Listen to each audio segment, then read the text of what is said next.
Mr. Tom Wilcox wants an appointment. How about 1 o'clock? Archie, no appointments today. I intend to pot some dendrobium offsets. 1 o'clock will be fine, Mr. Wilcox. Is he the Tom Wilcox who was acquitted yesterday of the murder of that singer, Keith Hansen? Mr. Wilcox, are you the Tom Wilcox who... Oh, you are. I see. What does he want with me? Mr. Wilcox, why do you seek Mr. Wolfe's services? I see. Well, our fee is $1,000 with a retainer of $500, okay? Oh, yes, Mr. Wolfe will see you. What's that? Hey, what was that? Hey, Mr. Wilcox. Archie, stop shouting, hey. He whispered someone was at the window. Then I heard a shot and he dropped the phone. Boss, I'm afraid we've just lost a client.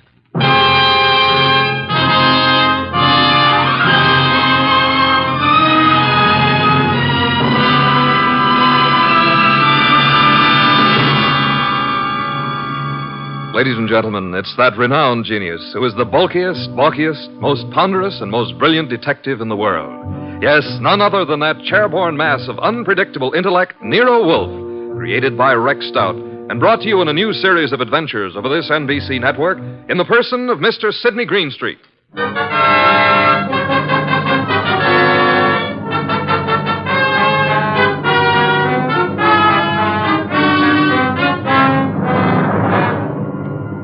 This episode is one Nero Wolfe refers to as a slight case of perjury. It all started with a phone call from Tom Wilcox and the ensuing shot, which I was sure had brought our newfound income to an early end. Anyway, there was the shot and... Hello?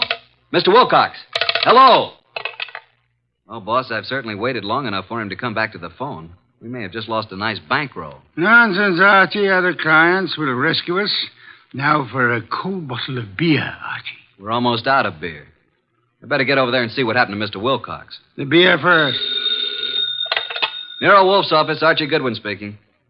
Oh, Wilcox, you all right? Well, was that a shot? It was, huh? I'm glad it missed. Tell him to come right over here. Yeah, you dug the slug out of the wall. Well, come right over. Boss, the police never found the gun that killed Keith Hansen. No gun was found. Wilcox said he thinks he was shot at with a .32. He dug the bullet out of the wall. The murderer of Hansen must now be after Wilcox. If Wilcox is telling the truth. He was acquitted. The society gal, Mrs. Patricia Park, established his alibi, said she was with Wilcox at the time the murder was supposed to have occurred. I read the papers, Archie. Where's last night's paper? Wow, boss, look at her picture. Ooh, she's a honey. Archie, will you get me some beer? Well, if you move your arm 6 1/4 inches, you can't possibly miss it. Mr. Wolfe, this is Tom Wilcox, our new client. How do you do? Archie, the red leather chair for Mr. Wilcox. Mr. Wolfe, I'd like your aid in finding the murderer of Keith Hansen. Indeed. Why do you suppose you were shot at this morning? I gave a statement to the press last night, which was printed this morning, saying that I was going to seek out the killer of Keith Hansen. The killer obviously wants me stopped. Here's the bullet, a .32, I'd say. Why did you go to Keith Hansen's apartment on the day of his death? I went there to tell him to stay away from my sister. We had a fight. The manager came and stopped us. I told Hansen I'd kill him if he didn't lay off. The manager heard this. Then I went home. What time was that? About 8:30. The police claimed I returned to Hansen's apartment and shot him. I couldn't prove I was at home all night. It was going rough for me until Patricia Park testified she was with me at the time the crime was said to have been committed. Why didn't you tell the police in the first place that this Patricia Park was with you? Well, that's the whole trouble. She wasn't. What? Her claim that she spent the hours from 9 till midnight with me was a lie. In fact, I'd never met the woman in my life. Have you contacted this Patricia since your release, Mr. Wilcox? Yes, but she refuses to see me. Archie, phone Mrs. Patricia Park and tell her that she must see you at once for her own good. Time is of the essence.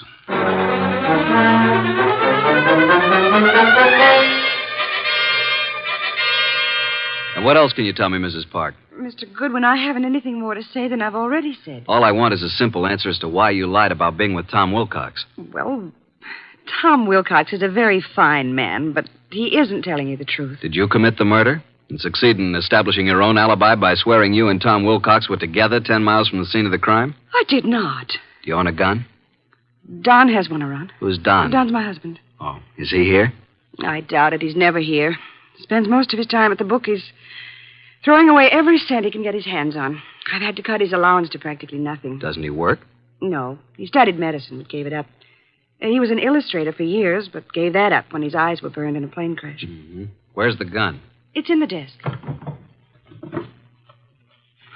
It used to be in here. What caliber? I don't know. Where were you at 10 o'clock this morning? Why, I think I was with the cook. Someone fired a shot at Tom Wilcox this morning through the window. No. Oh, no. Archie, please don't continue with this investigation, please. How well did you know Keith Hansen? Not very well, but enough to realize he was no good. Mr. Goodwin, if you'll drop this case, I'll give you $1,000 cash. Not interested. But I am interested in learning why you lied, why Tom was shot at this morning, and why you should try to bribe me. You must stop for your own sake. How will it benefit me to step out of it? The killer tried to stop Tom Wilcox. You might be next, and he may not miss this time. Go on. Why have you been protecting Wilcox? I believe Tom Wilcox was innocent. And I didn't want him to be sentenced to die, so I lied at the trial. He told us today he'd never seen you before. That's true. But he looked so innocent, so clean and good and decent. That's not very believable. If you don't think Wilcox killed Hansen, who do you think did it? Please believe me, Archie. I don't know. I tell you. Hi, sis. Hey, what's the matter? Are we intruding? Oh, hello, Marge. Brad, come in. This is Mr. Goodwin, my sister and brother-in-law, Marge and Brad King. How do you do? Hello. What gives, and who's Mr. Goodwin? A private detective, Marge. I've just explained to Mr. Goodwin that I wasn't with Tom Wilcox at the time of Keith Hansen's murder. Pat, why did you tell him that? Mr. Goodwin, I hope you will not use this knowledge against Pat. Did you all know Keith Hansen? Yes. And my husband and Keith went to school together. Keith, Don, and I were on the same polo team. Where were you at the time of the Hansen murder, Mr. King? He and Don were attending a horse show at Madison Square Garden. Marge and I didn't want to go. We stayed here. Where were you at 10 this morning, Mr. King? Why, I had an appointment with my dentist, Dr. Flagg, Rockefeller Center. And you, Mrs. King? I was shopping. Ilsa's salon, a sale on dresses. Why all this questioning? Marge, someone tried to kill Tom Wilcox this morning. What? May I use the phone, Mrs. Park? Yes, of course. First door to your left. Suppose you try to find the gun. Marge, that gun is missing from the desk. I haven't seen it. Do you know the caliber, Mr. King? 32, I think. It must be in the house. For your sake, I hope you find it.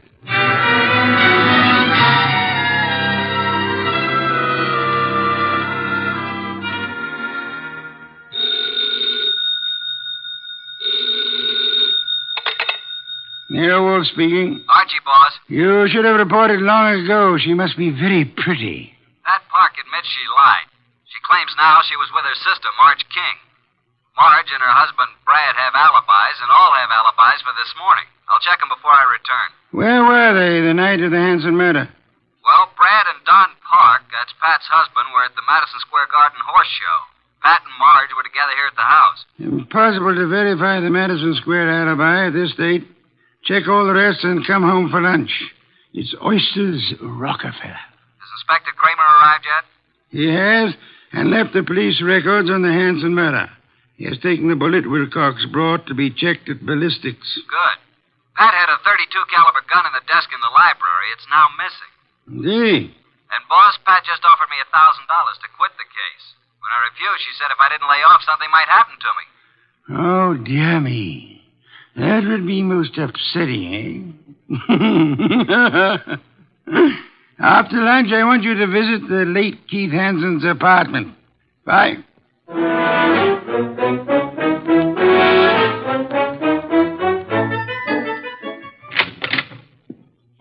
Before you join the others, Mr. Goodwin, I want to talk to you. All right. Close the door, Marge. Pat didn't mean anything when she offered you money, Archie. And she wasn't threatening you, honest. I'm convinced. Why the pressure? Well, why don't you sit down? Here, by me. Okay. What's on your mind, huh? Archie, I can add another 1,000 to what Pat offered. Wouldn't that be enough, Archie?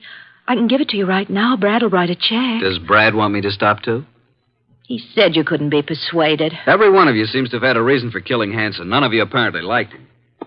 Now, be a good little girl, Marge, and stop trying to act like a Delilah. If you're innocent, you have nothing to worry about. You're stuffy. I hope you do get hurt. Thanks a million. Now let's join the others. Well, Pat, did you find the gun? I can't find it anywhere. Mr. Goodwin, this is Don Park, my husband. How do you do? Oh, yeah. Have you seen the gun, Mr. Park? Not for ages. You're a detective, eh? Yeah. May I ask where you were this morning about 10? Why? Well, frankly, I was at my bookie's. Where's that? I can't tell you, but I'll call him and you can check it. Were you and Brad together at all times during the horse show the night of Keith Hansen's murder? No. Brad wandered away a couple of times, and I saw some people I knew. You know how it is. We'd meet at intervals. Archie, you're wasting your time. None of us is guilty. I made a fool of myself, that's all. Tom Wilcox was such a decent man that I hated to see him have to pay for taking Keith Hansen's rotten life. If a man's guilty, why should you butt in? You never use your head. Pat is one person who thinks of others before herself. Marge, forget it. Now you've got private detectives snooping around. What are you after, Goodwin? Who are you working for? Why don't you let my wife alone? The case is closed, isn't it? Maybe. Don, this just makes it more interesting to Mr. Goodwin. As a matter of fact, I think you all know more than you're telling. I still think Tom Wilcox killed him. And there's only one reason why Pat should protect him. Don, that's enough. Nice, happy family, suffering all the torments of a guilty conscience. Is that it? What are you trying to do, Mr. Goodwin? Get your nose poked? Not exactly. If not, you'd better leave. Okay, Mr. King, I'll run along. Mr. Wolfe will be anxiously waiting to hear about this. So long.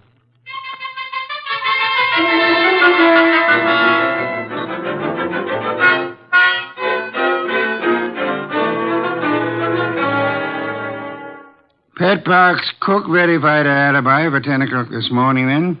What about the other alibis? Well, Brad's dentist said that he didn't get to Brad until about 10:30. His appointments had run over. He wasn't sure if Brad was there at 10 or not. The nurse was out at that time. Marge's alibi is no good. And at mob at Ilsa's, the saleswomen wouldn't have known their own mothers. Don's alibi checks if we can take the word of the bookie. Don and Pat, then, are the only ones who have alibis that checked, huh? That's right. Are these the reports Inspector Kramer brought? Mm-hmm. Keith Hansen's body showed obvious signs of battery. Lips were swollen and lacerated, clothes disarranged. Knuckles of the right hand were skinned, nose fractured. Major contusion over the right eye. The eyes were closed. .32 caliber bullet was embedded in the left chest wall.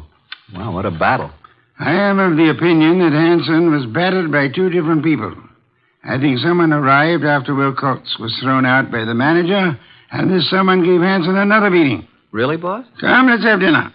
Then you must get over to Hansen's apartment.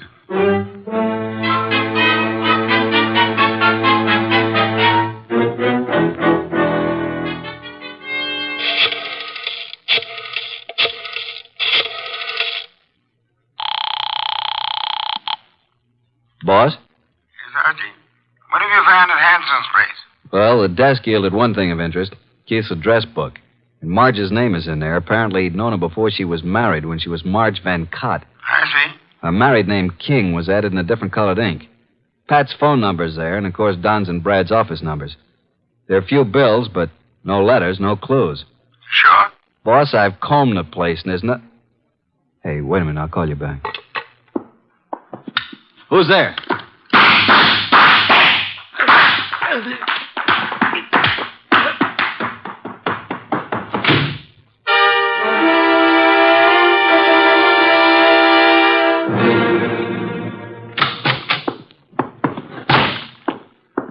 Archie, you know I dislike the banging of doors. Sign of ill breeding. Archie, what happened to you? Target for tonight, Archie Goodwin. Your forehead's bleeding. You better have Fritz fix it. Well, my head can wait. Some guy certainly surprised me at Hansen's. Creased me on the forehead. Good thing I snapped off the lights. He emptied his gun at me. He scuffled and he got away. And then I dug his slug out of a chair. I think it's a .32. But look at this, boss. A little round piece of glass. Found it on the floor. It's very small, very smooth, and concavo-convex in shape. Half an inch diameter. Watch crystal? Don't think so. The edges are too smoothly ground. I'll examine it under a magnifying glass. I'll get it, boss. Oh, hi, Tom. Come in. Mr. Wilcox, boss. Archie, hey, what's happened to you? Somebody tried to scalp me. Good evening, Mr. Wilcox. The red leather chair, Tom. Archie, please finish your report. Did you notice anything else of importance at Hansen's apartment? Is that where this happened? Yeah. Well, there were dozens of gals' photos scattered around. Photos, eh? But no letters, Archie? Not a one. There must be some letters, Archie. Love letters. Wherever we have girls' photos and telephone numbers, I assure you they're bound to be love letters. That is what we must find. But then we'll have a motive. Yeah, but where do I look, huh? Go to Hanson's dressing room at the Club Diablo. I have just phoned the place. A female singer is substituting for Hanson, but she won't arrive until supper hour. Mr. Wilcox, accompany Mr. Goodwin, if you please. Keep your eyes open. I need the boy. Then you do love me, boss? Come on, Tom. Let's look at this Club Diablo.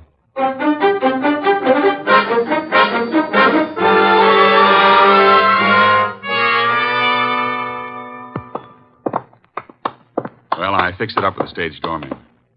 Here, this is Hanson's dressing room. What a layout. This dressing room's fancier than most of the Met stars get. Hanson fixed it up himself. A bar, refrigerator, hot plate, television set. He could live here. Some of this stuff could be the new girl singers. I don't think so. Well, let's get to work, Tom. Take the drawers in his dressing table first. What are we looking for, Archie? Mr. Wolfe says the motive. He means letters. There's nothing here. Nothing in the desk. New singer must have cleaned it out for her things. Nothing in the books. Don't pass up that refrigerator. Nope. Empty. Hey, there is something here. Back of the ice cube trays. Come here. Oh, well. Mr. Wolfe said there had to be letters, and so there are letters. Lots of them. Hey, here's one from Marge. And another. And look here. Really confidential letters from a dozen society gals. There's something else in the back. Bank book. What do you know? A singer like Keith didn't make this much. No, that kind of money didn't come from crooning. This guy Keith was really shaking these babes down. Archie, someone's coming. Listen. Quick, behind the door and grab him. Douse the lights. Run,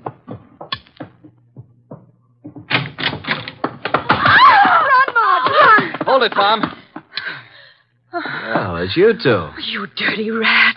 Higgin woman. Tom, what are you and Archie doing here? The letters. Oh, Archie, you found them. Archie, please, give me those letters. Don't touch. I'll just put them safely away in my pocket. Besides, you didn't write all of these. Give them to me. At least give me my letters. I'll tell you what. You go on home and stay there, and we'll leave it up to Mr. Wolfe. Tom, take him outside. I want to use his phone. Come along, ladies. Let us oblige Mr. Goodwin. I'll meet you at the stage door, Archie. Right.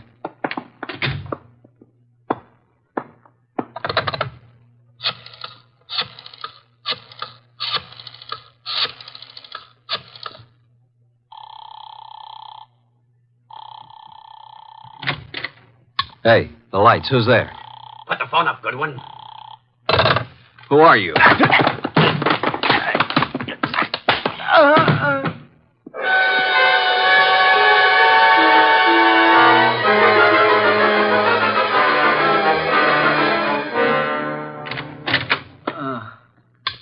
Archie, what happened? Are you hurt?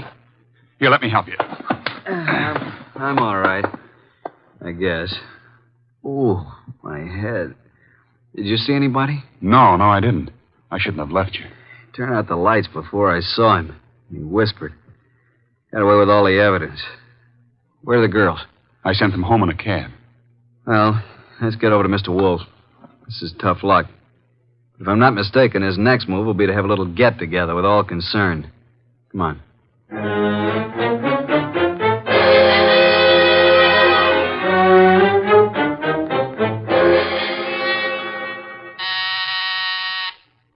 Archie, the door, our guests are arriving. Excuse me, Tom. Come in, Inspector Kramer. Goodwin. Good evening, Inspector. Well, Mr. Wolfe, got the killer? You said you'd hand him over to me this evening. In time, Inspector. You know Tom Wilcox, of course. Mr. Wolfe. Evening, Inspector.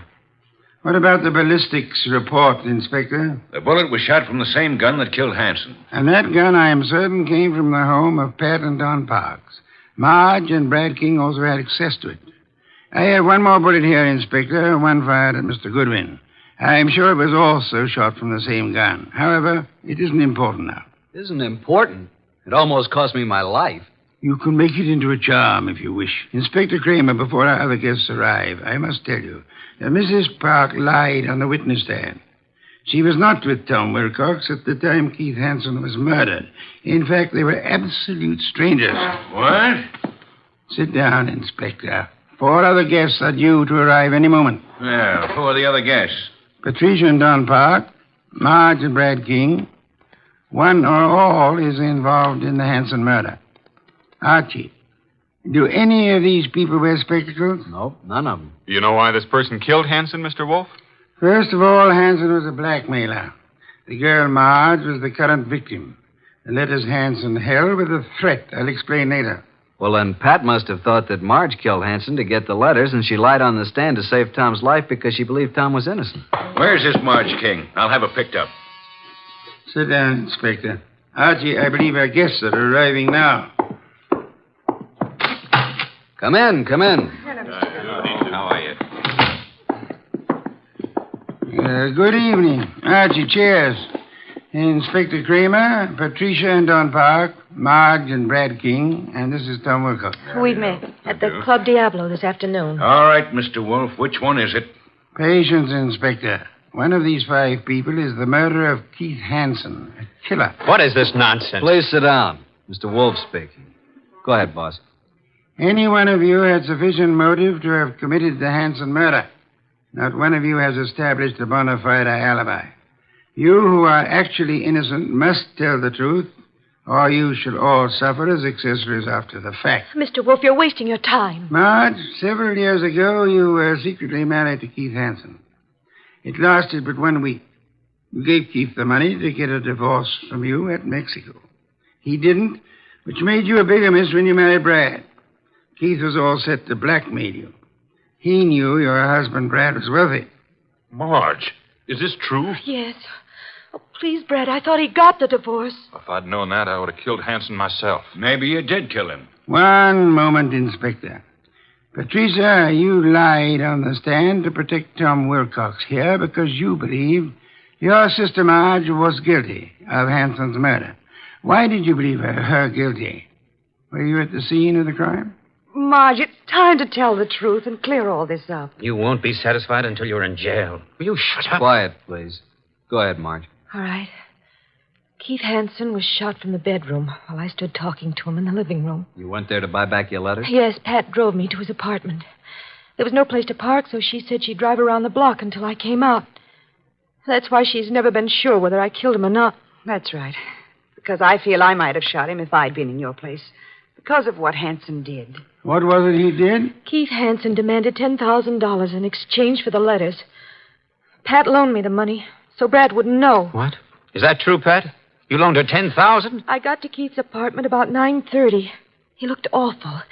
He obviously had been in a fight. The room was mussed up and his nose was bleeding. Yes, go on. He went to the bedroom to get the letters and came back saying they were gone. I didn't believe him. Keith said he knew who had taken them and he'd have them back by morning. He grabbed the money from me and put it in his pocket. He was just about to tell me who took the letters when there was a shot from the bedroom door. Keith Hanson fell to the floor, but I didn't see anyone. I wanted to get my money from his coat pocket, Pat's money, but I couldn't touch him. His staring, wide-open eyes were horrifying. I ran. Poor baby, why didn't you tell me? I think you're lying, young lady. You took the gun from your sister's desk, and when Keith Hanson didn't produce the letters, you deliberately shot him. You didn't even offer him any money. You kept it yourself. No, I didn't. Oh, Pat, don't believe him. Inspector Kramer, she's innocent. I know who did it. Oh, no, Brad, stop. Oh, Brad, what are you saying? All right. Break it up. Yeah, so do I know, Brad. That's why you left the horse show. I've thought you were guilty all along. All right, Inspector. Now you know. I don't get this, boss. Inspector, ladies and gentlemen, please. First, which of you had some medical training? Medical training? Oh, Keith Hanson and I both went to medical school. Why? That is most enlightening, Mr. Park. Marge and I were nurses' aides during the war. Then perhaps you can interpret this medical phraseology for me. These few lines from this little medical book. Archie, hand it to Don Park. Will you read it, please? Top of page 75. It says the form of pernicious anemia commonly found in the human is... Now, Don, hold your hand over your right eye and read on. What? Also common to the many lower... Now, cover the left eye and read with the other. What is this? Go ahead. Many lower animals and this light isn't so good. Step close to me. Yes, thank you. Mr. Park, here is the contact lens for your right eye. I'm sure you've been tremendously handicapped without it all day. Inspector Don Park is your murderer. Don't move, Park. Keep away, I warn you. Drop that gun, Park.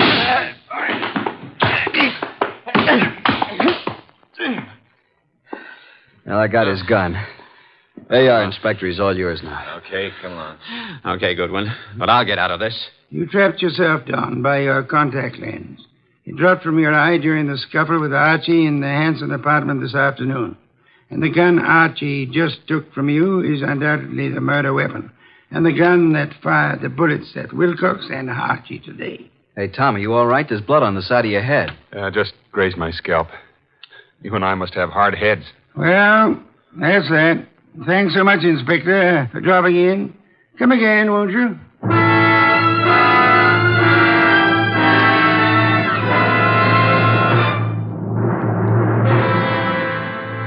This was a rough day's work, boss. Some beer, Archie, please. Right. Hey, what was that business about the medical training? Marge said the body of Keith had staring, wide-open eyes, preventing her from touching the body. But the police found the eyelids closed. How did they get closed? Well, he must have bothered Don, too, and he closed him, his medical training. Right. A layman would never touch the eyes of the dead. Marge couldn't, not even to get back the $10,000. Here's your beer.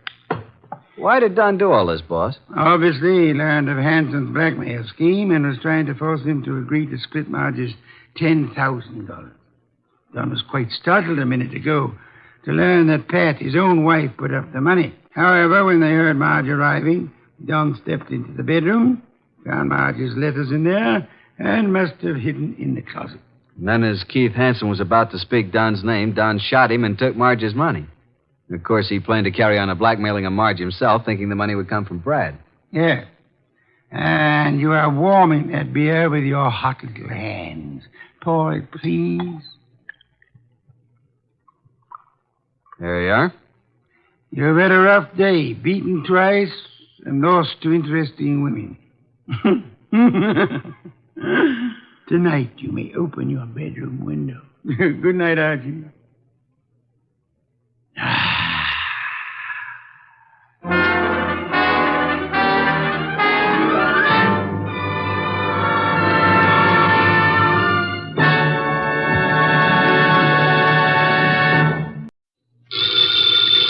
Ladies and gentlemen, the ringing of that phone bell brings you mystery, adventure.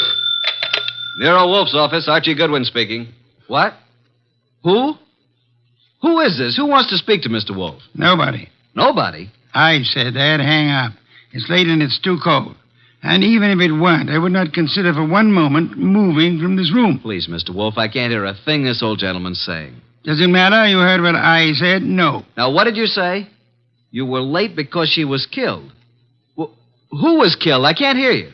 What is it about, Archie? He says he was due here an hour ago, but she was killed. Who was killed? What does he want? Do you want us to solve the crime? I say, do you want us to find out who killed her? Oh. He says he knows who did it, but he has an important message for you. Well, then come right over. We'll be waiting, Mr. Jenkins. Archie, why do you insist on taking every silly little case? Because, boss, we need to recover for March 15th.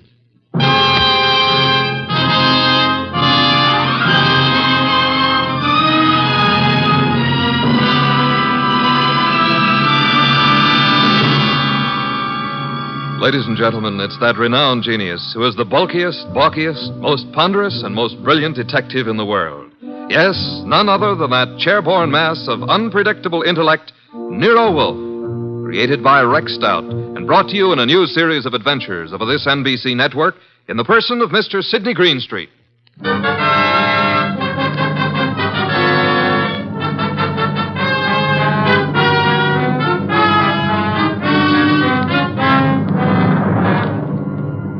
This case I like to refer to as the case of the Telltale Ribbon. Perhaps a better title would be Wolfe Goes A-Hunting. For in a way, this was one of those unusual instances in which my boss, of his own free will and without any coercion, actually decided to leave the house and go to the scene of the crime. It started when the strange old gentleman who phoned us finally arrived. Well, there's our client, Mr. Wolfe. Evening. It's me. Who's me? Oh, I just phoned you. I'm Jenkins. I got a dispatch for Nero Wolfe. Oh, you're Jenkins. Well, come in. Mr. Wolfe, this is Mr. Jenkins. Says he has a dispatch for you. Yep. Yeah. Are you Wolfe? I am. Where is the dispatch from? Don't know. You don't know? How come? Oh, I know, but I'm supposed to say I don't. See? That's my job. What is? Just to say I don't know. What about the murder? Yeah, who was killed? Oh, my goodness. It was a terrible thing. We were just crossing the turnpike, and this fella come at us out of nowhere. The killer? Yeah. Must have been drunk, I guess. Well, how did it happen? Did he shoot her, stab her? Oh, no. He ran into her with his car. And she was only 9 years old. Your granddaughter? No, it was Bessie. But the police got him. I have to appear, I guess. Probably get 90 days, he will. For murder? Murder?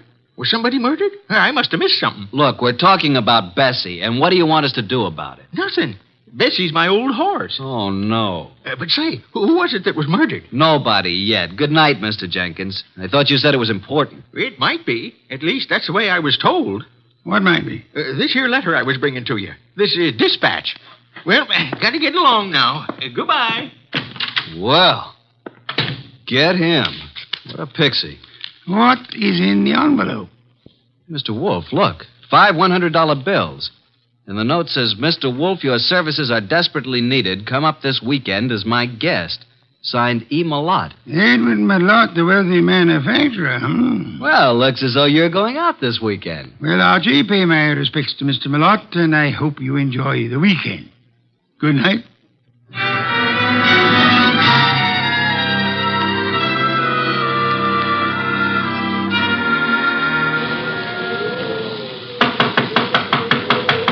Something certainly phony about this. There's no party going on here tonight. Yes? What is it? Is this the Malotte place? It is. What do you want? My name's Goodwin. I'm a guest of Mr. Malotte's. A guest? Yes, he invited me down for the weekend. Weekend? Oh. Well, you better step in, please, Mr. Goodwin. Quite a bolt you've got on that door. Yes, isn't it? Just sit down there, please. I'll get Mr. Malotte. He's in the library. Oh, here he is. This is Mr. Goodwin, sir. Says he's come down for the weekend. Mr. Goodwin, good evening. You've come for the weekend, you say? Well, yes, wasn't that the idea, Mr. Malotte? Well, I don't understand, Mr. Goodwin. Didn't you send me this note asking me to come here? Note? I did not. Oh, well, this is my personal note stationery, but I don't recall sending this. I didn't even type it. And I'm in the habit of signing my name with a pen, not with a typewriter. E. Malotte. You're certainly Edward Malotte. Yes. Services are desperately needed. What does this mean? What services? Who are you, Mr. Goodwin? Are you serious? I'm a private investigator. I'm Nero Wolfe's assistant. Oh, indeed. Nero Wolfe, eh? I know of him, yes, indeed. And you really don't know anything about this note? I do not. Are you having a weekend party here? I most certainly am not. Then who sent this? And there were 5 $100 bills as a retainer. I haven't the slightest idea. Oh, Dorothy. Yes? Will you step in here, please? Miss Davis is my private secretary. She may know something about this. Yes, Mr. Malotte. What is it? Dorothy. Oh. Dorothy, this is Mr. Goodwin. How do you do, Mr. Goodwin? Well, how do you do, Miss Davis? Yes. Well, Mr. Goodwin is assistant to Nero Wolfe. You don't say. Nero Wolfe, the detective? Well, I've heard a great deal about him. And about you, too, Mr. Goodwin. Well, now I'm mighty glad to hear you say that, Miss Davis. Mr. Goodwin has a note here. Is anything wrong, Edward? I heard voices. Oh, do we have company? Nothing is wrong, Eva. I was calling Dorothy, that's all. Oh, this is Mr. Goodwin, Eva. My wife, Mr. Goodwin. How do you do, Mrs. Malotte? Mr. Goodwin, yes. How do you do? Now, as I was about to say, Dorothy, Mr. Goodwin... What's going on? Mr. Goodwin, this is my son, Larry. Good evening. What's wrong? Mr. Goodwin has been invited here for the weekend. He has an invitation supposedly written by me. At least it's on my stationery. Look at this, Dorothy. Know anything about this note? Well, no. I certainly didn't write it. But it's my personal notepaper, and my signature is typewritten. I'd never do that. Well, somebody sent it. Who's Jenkins? Jenkins? Never heard of him. A little dried-up old man. He delivered it to us. Yeah, maybe it didn't even come from this house. I'm positive that it didn't. Never heard of Jenkins. You have a typewriter here, of course. Yes? I'd like to see it. Certainly, Mr. Goodwin, in the library. How far have you come, Mr. Goodwin? From New York, Manhattan. Oh, and it's such a dreadful night, too. Yes, and it is rather late. Late? It's only 7:30. Why not stay here for the night? Plenty of room? Yes, Mr. Goodwin, plenty of room. Well, I don't really think that's necessary. On the other hand, it would be a tough drive back to the city in this storm. I'll accept your hospitality, Mr. Malotte. Very good. Oh, Jeffries, show Mr. Goodwin to the East Wing. And take care of his car. Yes, sir. Good night, Mr. Goodwin. You mean you're all going to retire now? I haven't even had my dinner. We retire very early here. But Jeffries will prepare anything you want. Good night.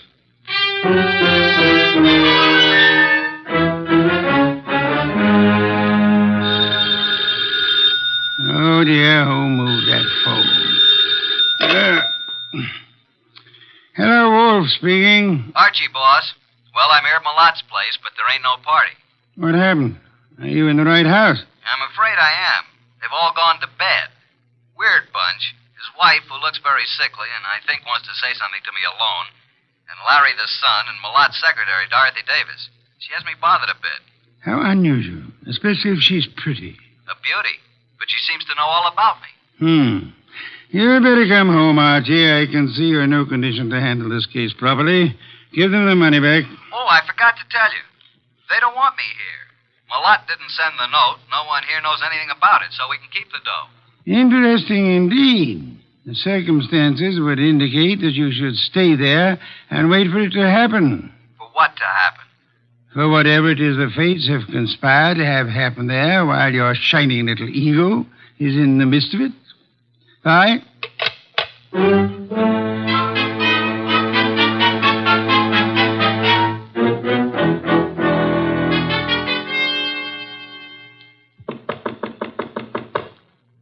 Who is it? It's Archie Goodwin, Mrs. Malotte. Come in, please. I saw you give me the eye when I was about to leave. I've been waiting till I felt sure they were all asleep. Now, what's up? I wrote you that note. I sent for you. How do I know that? Old man Jenkins is a scissor and knife sharpener who happens along every month or so. They wouldn't know him. I put 5 $100 bills in the envelope. Okay, why? My life is in danger. I've been threatened. I received 3 notes through the mail. They were all postmarked in New York City. Could I see them? Here they are. All typewritten. The first one reads, "There is no love for you in Grey Gables." The second, "Why stay on in the face of death?" And the third, "The time is shorter than you think." Do you think this is an inside job, Mrs. Malotte? Well, at first I didn't. But lately I've come to think it is. What caused you to think that? For some time I've been having severe spells. I thought it was indigestion. But then it occurred to me that I always broke out in cold perspiration. I was left horribly weakened, terribly thirsty. Thirsty?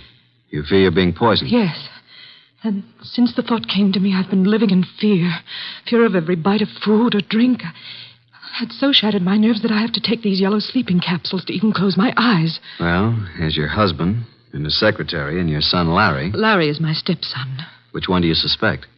The secretary, Dorothy, or my husband, or both. What's the motive? Oh, they're in love. She's been here over 2 years, and they've spent most of their time together. The idea never occurred to me till last week. And when I watched them, it was quite obvious. Anybody else know about these 3 notes? Oh, no. Then I'll keep them for a while. Good night, Mrs. Malotte. And don't worry.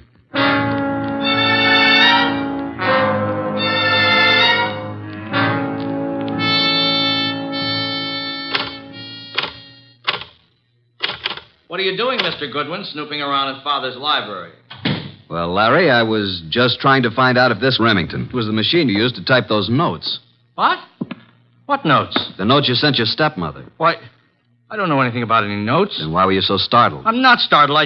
Why would I threaten her? So you do know about them. I didn't mention the contents of the notes. I just happened to see them on the table in her sitting room. You don't care too much about your stepmother, do you? Oh, she's all right. You don't care too much about Dorothy either, do you? I certainly don't. Why not? Well, I don't like her tactics, making a fool out of my father. If anybody here sent those notes, she did. You think Dorothy would have a motive? I certainly do. Of course you wouldn't have a motive, would you? No. Well, I'm inclined to think you would. Well, just what motive would I have? You don't seem to like any woman who's too close to your father. Maybe because you'd resent anyone sharing in the estate if your father died. If I were you, Mr. Goodwin, I'd leave. Tonight. And the sooner the better. Good night.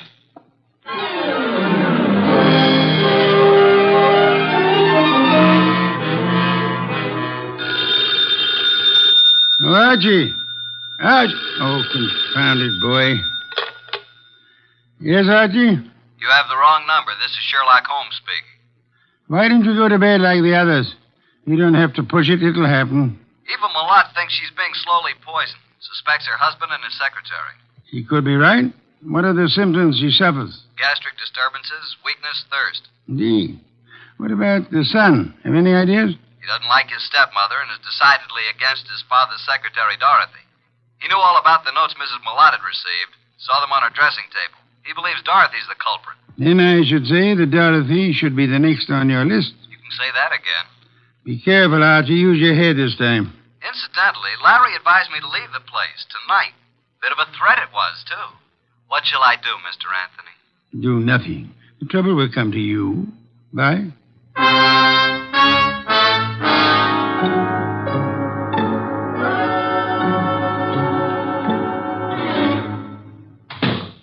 Oh.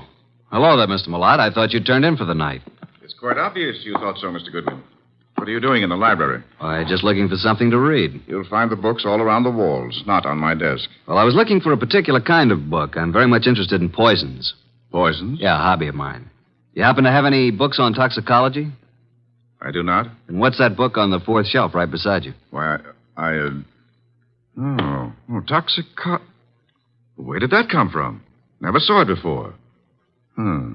Perhaps it was in that assorted collection I bought a couple of weeks ago. I hadn't noticed it. Larry probably put them on the shelf. Mr. Malott, how long have you known Dorothy, your secretary? A little over 2 years. Did it ever occur to you that she might be, well, infatuated, in love with you? What? Well, of all the...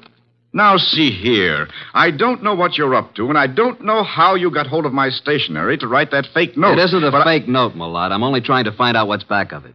Mr. Goodwin, there is nothing going on here that requires the services of a detective, and Dorothy is not in love with me. I didn't say she was. I asked you if you thought she might be. Well, since this conversation seems to concern me, I suppose I am at liberty to come in. Oh, you're still up too, Miss Davis. Did you hear what this man said, Dorothy?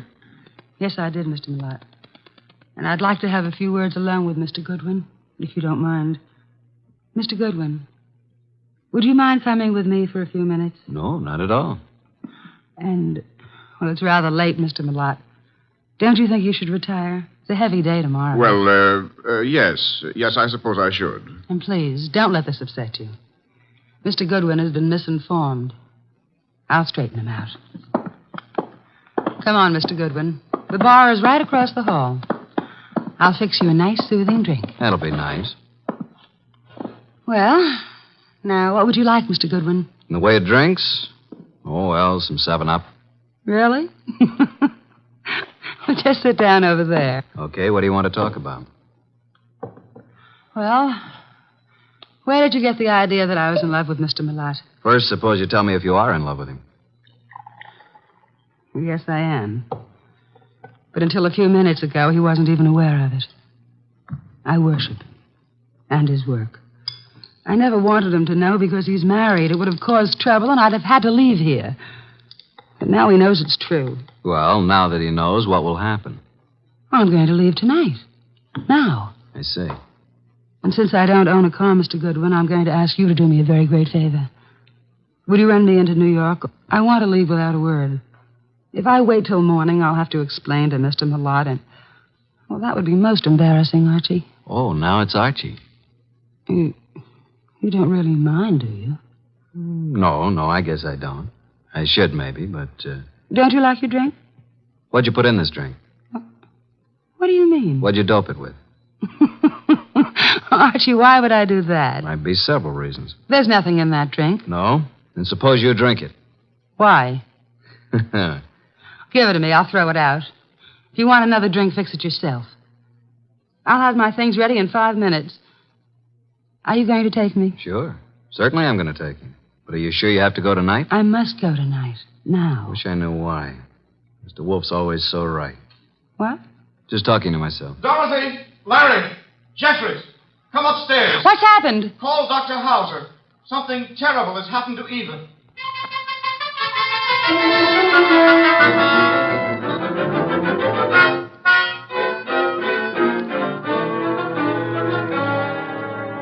Well, Dr. Hauser? Ah, poor Mrs. Malotte. No, there's nothing to be done now. It's all over. Eva. You'd better lie down, Mr. Malotte. I'll phone and take care of everything. I'll be here if you need me. I have to make out the certificate. Yes, come along, Mr. Malotte. Just a minute. You too, Larry. I don't want to make this any more unpleasant for you, but, Doctor, just what are you going to put on the certificate as the cause of death? Acute gastritis. Is that what you've been treating her for? Well, she's had several attacks lately. I'd warned her to be cautious of her diet. And that was wise advice, too. Did you know about these attacks, Mr. Malotte? Yes, I did. And you, Dorothy? Yes, I knew. And you knew also, Larry? No, I knew she hadn't been feeling well. How long had Mrs. Malotte been suffering from insomnia? Oh, a year at least. I prescribed Nemitol. In yellow capsules? Of course. I wrote a prescription every so often calling for 12 capsules. You all knew about that, of course. I thought so. And would this be the prescription, this little box of capsules here on... Well, What's the matter, Mr. Goodwin? that box was open on this nightstand when we stepped into this room. All right, let's have the box, Mr. Malotte. Thank you. Why'd you pick it up? Because I didn't want the stigma of suicide on Eva's name, nor mine. Suicide? Yes. Eva had this prescription filled yesterday morning.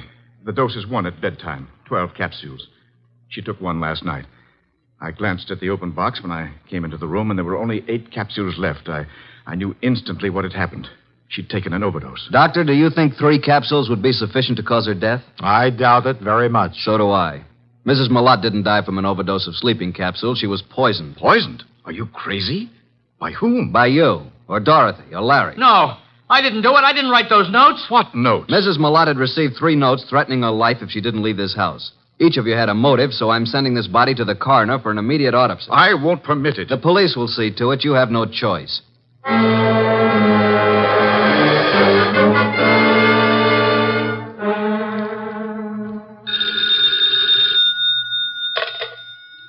Yes, Archie. What now? Do you know who did it? How do you know anything's happened? Let us call it extrasensory perception. Well, Mrs. Malotte was right. She's dead. Her doctor knew nothing about the spell she was having as being caused by anything but indigestion. How about an autopsy? It's all in the works. Looks like a metallic poison, all the symptoms. Oh? Did you search the house carefully for such a poison? I did.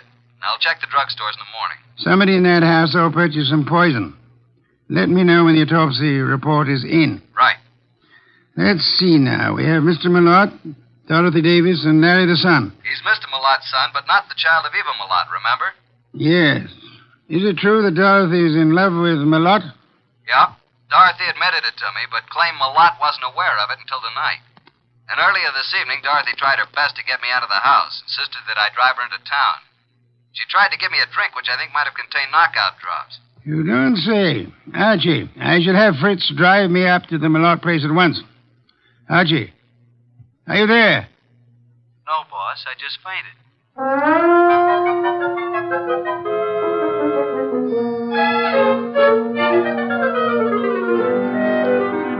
And that, Mr. Wolfe, is most of the story up to now. Very interesting. Yes, indeed. But it isn't true. I did not put anything in Mr. Goodwin's drink.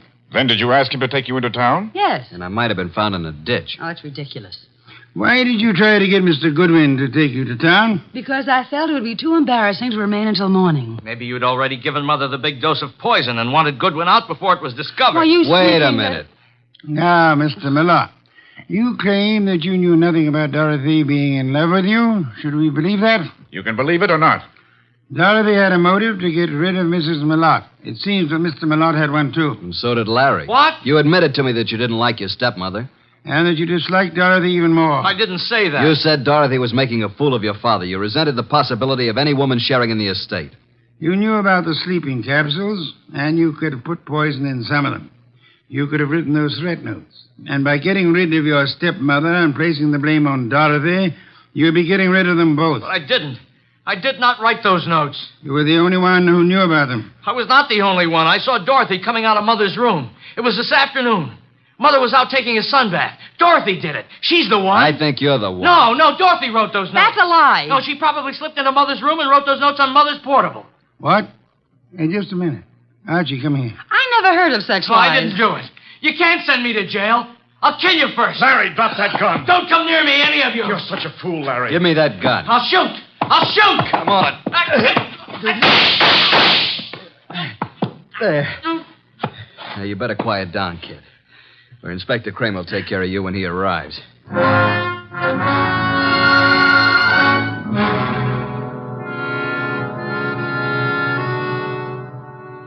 Well, Mr. Wolfe, what goes on here? Where's Goodwin?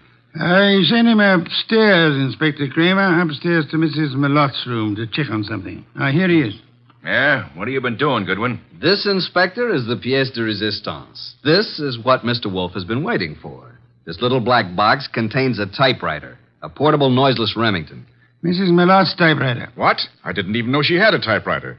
Larry knew she had one. And this is undoubtedly the very typewriter the threat notes were written on. All three of them. You were right, boss. Oh, I knew she had a typewriter, but I didn't write those notes. Oh, shut up. Archie, how do you know the notes were written on this typewriter? I've compared the type and the ribbon. They're both the same. These notes were written on this Remington. It was Dorothy. Larry, I don't believe a word you've been saying. Dorothy couldn't possibly be guilty of such a thing.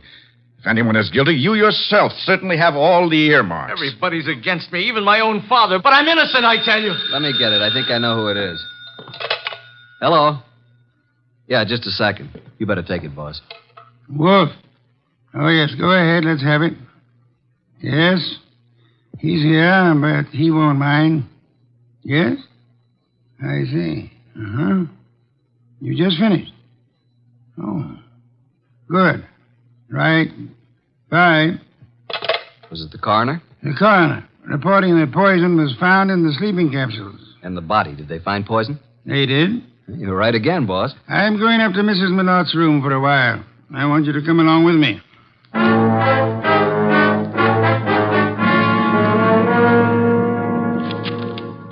Find anything yet, Archie? No, mostly bills and invitations to bridge parties and so on. Ah. You find something, boss? Yes and no. This pocketbook detective story. What about it? I was just flipping through the pages, and I find this corner turned down. Well. What is it? Look and read. Why stay on in the face of death? Interesting. The very words used in one of the notes. Give me the book. Of course, this doesn't prove a thing either, but it does confirm what I was... Oh. What now? This cinches it. Get them all up here, Archie. Tell Kramer to bring them all to the bedroom.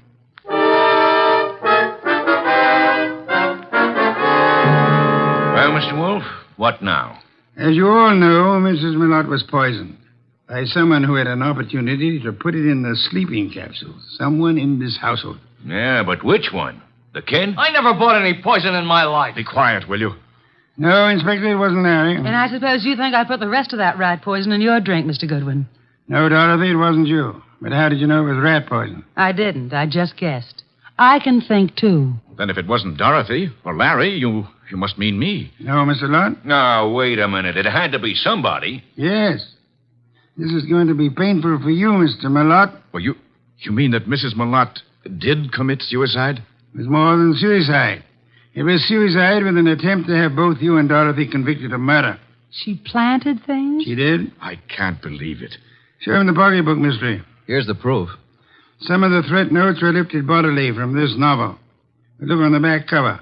Isn't that Mrs. Malotte's handwriting? Yes, and this is the other note, the one to you, Mr. Wolfe, composed in pencil before she typed it out on her machine. Then, Wolfe, the note you received was the same typing as the threat notes.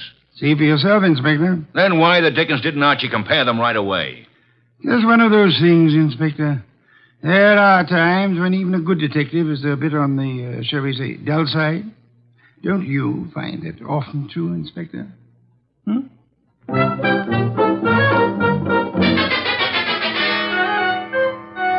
Nice of you to go all the way out there, boss. I was a bit stuck.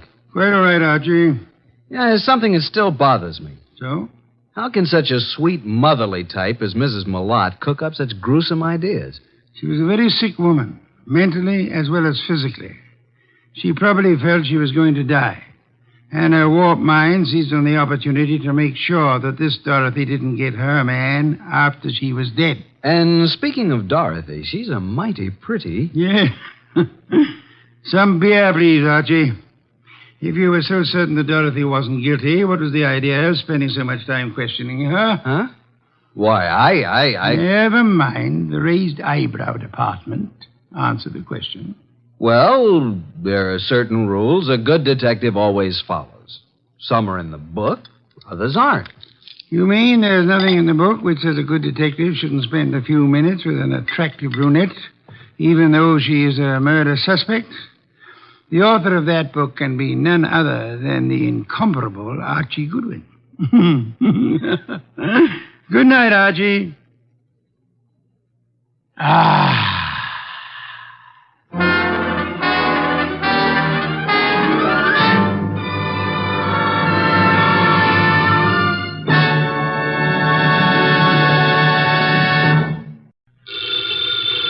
Ladies and gentlemen, the ringing of that phone bell brings you mystery, adventure. Nero Wolfe's office, Archie Goodwin speaking. What? Oh, Fritz. Yeah, I thought it was the outside line.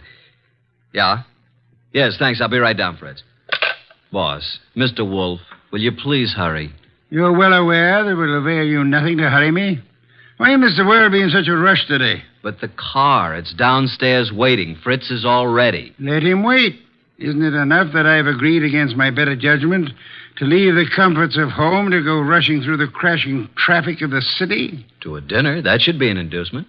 Fritz could have prepared a delicious dinner. He has truffles in the pantry. Well, why did you promise Arthur Merle? You didn't have to accept the invitation. Quite so. He's an old friend. Besides, he does set an excellent table. It's just that I don't like the traffic. Traffic? I know why. It's that awful oxygen in the atmosphere outside. It's not the traffic. Archie, you're talking much too much. I know, boss. I'm impatient. Would you mind giving me some slight indication that you intend to move from that chair? Just as soon as I finish this beer. Sure you wouldn't care for half a dozen sandwiches before we go to dinner? If we were going anywhere other than to Arthur Merle's, I'd agree with you. He's the only person in the world I know of, except myself, of course, who has a proper appreciation and respect for the art of preparing good food.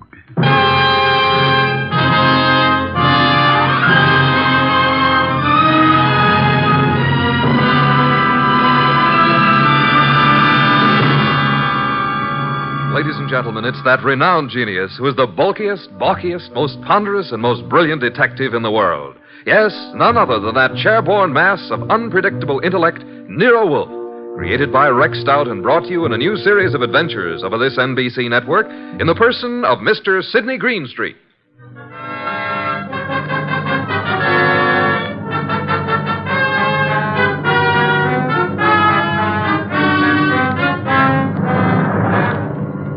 We usually refer to this story as the case of the final page. Under normal circumstances, the last page of a manuscript would be absolutely worthless unless you read all the preceding pages. But in this instance, the final page held the answer to a murder. Without that page, we couldn't arrive at the solution. Actually, we didn't even know the problem. Anyhow, I finally got Nero Wolfe to the lobby of Arthur Merle's apartment building. Going up. Up, please. Are you going up, gentlemen? Are you, honey? Certainly. It's my job. Then so are we. After you, boss. When did they install women elevator operators in this building? I've been here for 2 years. Floor, please. Arthur Merle's apartment, I believe it's 814. That's right. Are you Mr. Wolfe? No, this is Mr. Wolfe. I'm Archie Goodwin. Although the name Wolfe would be much more appropriate for him than for me. How did you know he was Mr. Wolfe? Mr. Merle came in half an hour ago. He mentioned that he was expecting you. You see, Archie, you rushed me unnecessarily. We practically preceded him here, and we'll probably have to wait interminably for dinner. I just hate to be late. Arthur Merle has never been on time in his life. He's no more punctual than any other writer. He's never been known to meet a deadline on time. This is your floor, gentlemen. Arthur Merle is just down the hall to the right, 814. Thank you. And by the way, I want to compliment you on your congenial attitude, miss. I'll speak to the management. Oh, thank you, sir. Decent of you. What's your name, huh? Women are usurping everything. Really costs to live here. Merle's really in the chips. Every book he writes sells 1 million copies. Remember the last time we had dinner with Arthur Merle? I do. Delicious. Mountain quail. Shot them himself. Yeah, he's quite a marksman. Archie, such proficiency as Arthur Merle displayed in hunting is evidence of a wasted life. Sure, he probably never made over $500,000 a year in his whole life. Well, ring again. Don't just stand there. Surely he's expecting us. The elevator operator said he was? Yeah, she seemed quite well informed. If I were a judge of women, which I'm not, I'd say she has a line on every male in the building. She can get a line on me anytime she wants. Archie, your insatiable interest in the female seems sometimes to border on the psychopathic. You know a more pleasant way to go crazy? Phooey. It's strange, there's a light on in there. I can see it under the door. Shall I try the door? Do so, Archie. Thank you. Unlocked. Well, at least we can get in. He may be in the bedroom. Probably in the kitchen. I'll just sit here. I must forgo the comforts of my own home. I certainly intend to avail myself of the comforts of Arthur Merle's. Very much overdecorated. You wouldn't like heaven unless they had orchids and beer. Not a chair in the place worthy of the name. Well, I'll try that divan while you have a look around. For what? Arthur Merle, of course. Suppose you have a look in the study. Maybe writing. Have a look, my boy. I'm exhausted and thirsty. See if he has any... Boss! Good heavens, Archie, don't shout. I'm coming. It's Arthur Merle. Look, slumped over his desk, a knife in his back. Yeah, he's quite dead.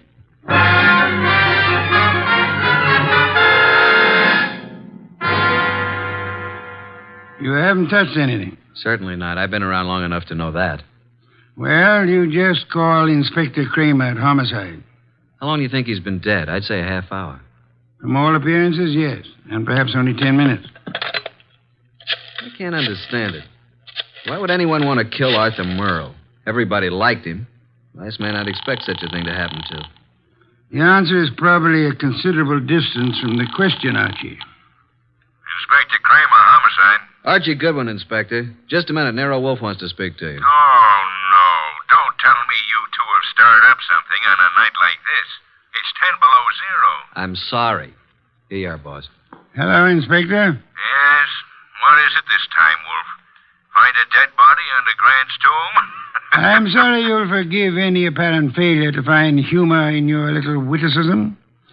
But I'm at Arthur Merle's apartment. I suggest you come here at once. Seems that Arthur finally met a deadline.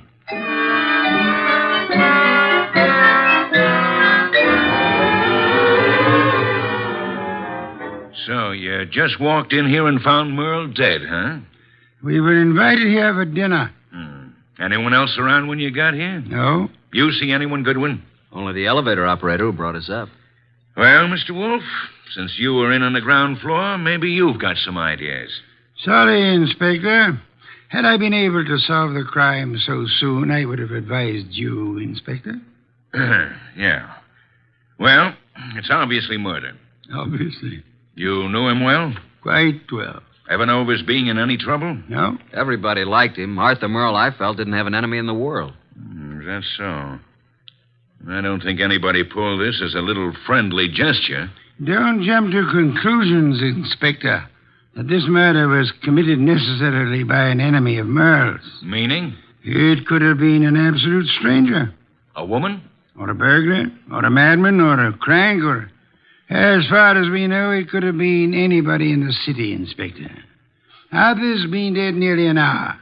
And an hour ago, I was in my own home, sitting comfortably in my own big, easy chair, drinking a delectable glass of beer. Someone at the door, Archie. Yeah, just a minute. I'll answer that. Mr. Merle? No. Well, is Mr. Merle here? Yes, he's here.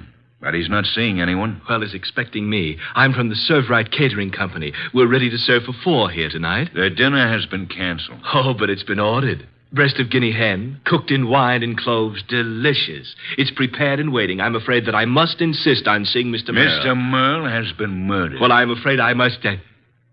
Murdered? Oh, my goodness, but... Well, in that case, Yes, good evening. Don't you think you might have taken a bit more time with the fellow, Inspector? Why? You might at least have let him serve the dinner. Guinea hen, wine, and cloves sounded positively delectably... Look, I've had dinner. I'm afraid you're too busy, Inspector. So busy that you've just passed up an extremely interesting bit of information. What are you talking about, Wolf? He said he was to serve dinner for 4. Well? Arthur Merle, Archie, and myself are only 3. Well, who else was supposed to be here? A 4th guest who either hasn't arrived yet or who arrived earlier and left. Oh, I see what you mean, Wolf. Good. In that case, I'll leave you to pursue your deductions from that premise. Archie, will you please stay with the inspector and be of any help that you can? As for myself, I'm going back to my own home, which I should never have left in the first place.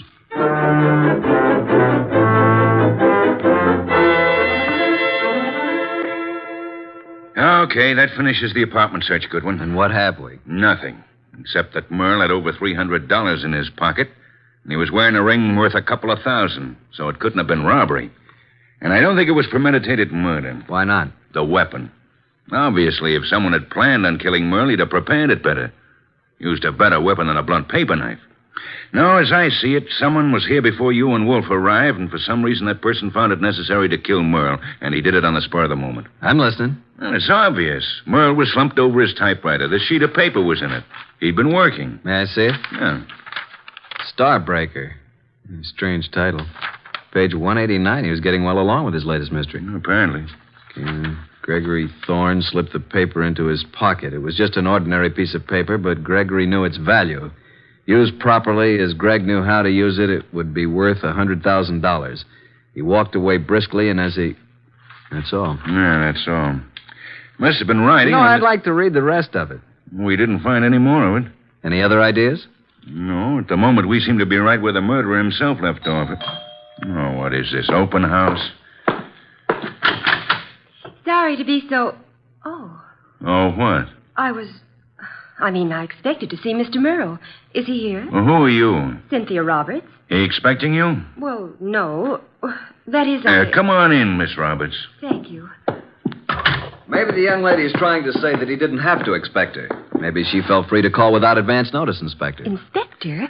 What did you want to see Mr. Merle about? I'm his fiancée. Oh. Had dinner yet, Miss Roberts? Why, yes, I had dinner earlier. When were you last here, Miss Roberts? Last night after the theater. Arthur and I were... What's the matter? Is something wrong? I'm sorry to have to tell you this, Miss Roberts, but Arthur Merle was murdered.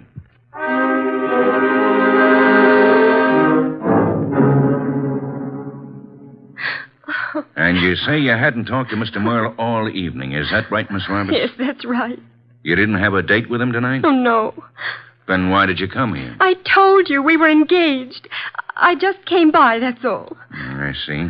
Any more questions, Inspector? None for the present. How about you, Goodwin? Nope. But maybe Wolf. Let me call him. Yes, I guess under the circumstances, we can't very well leave him out. Go ahead. Oh, Arthur, I just can't believe it. Why would anyone want to kill him? That, Miss Roberts, is a question we'd all like to know the answer to. Nero Wolfe speaking. Archie, boss, I'm still at Merle's. We haven't found out anything new except that Arthur's fiancée dropped in a few minutes ago. Did she know anything of interest? I don't think so. What does the inspector plan to do about her? Just a minute. He wants to know what you're going to do with her. Well, hold her, of course. He's going to hold her. Let me speak to him. Okay. He wants to talk to you, Inspector. All right. Hello. Inspector, I suggest you let the young lady go. Are you crazy? I haven't got enough suspects in this deal to be letting the hottest one go free. You can't consider her a suspect simply because she knew Arthur. Now, see here, Wolf. If you go around arresting people at random, you'll suddenly be tipping your hand to the real murderer, admitting that you don't have a real clue to go on. And just what do you suggest? Find a motive, Inspector, find a motive. Then, if you stumble on a suspect, you'll have some basis for making an arrest. At the moment, I suggest that you let the girl go and tell Archie to stop wasting his time down there and come home at once.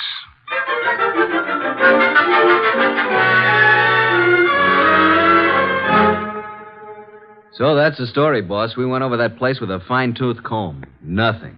There's not a single suspect. The last person to see Arthur alive was the elevator girl. Correction, Archie. The last person to see Arthur Merle alive was the person who ended his life. Well, I just can't imagine that pretty little elevator gal. You don't solve crimes by imagination, Archie. Then there's Cynthia Roberts, his fiancée. You suspect her? Not exactly, but just suppose she did have a motive. Maybe he threw her over. Wouldn't it have been very clever of her to come back to Arthur's apartment after the police arrived, allegedly looking for him? I thought you were the admirer of the fairer sex, Archie. So far, the best you can do is practically accuse the elevator girl and Arthur's fiancée of murder. Well, who else is there? Certainly the fellow who came with the food doesn't count. I repeat, who else is there? The entire population of the city, Archie. Thanks. Well, that's all I get. Oh, there was something else. What? This. Page 189 of what appears to be Arthur's latest novel. It was in his typewriter. As you can see, just started the page. Starbreaker. Very interesting. What's the rest of it? That's all we found. What? And there was something missing. Archie. Yes, boss? First thing tomorrow morning, get the address of Mr. Morton, who publishes Arthur's books. Then get over to see him right away.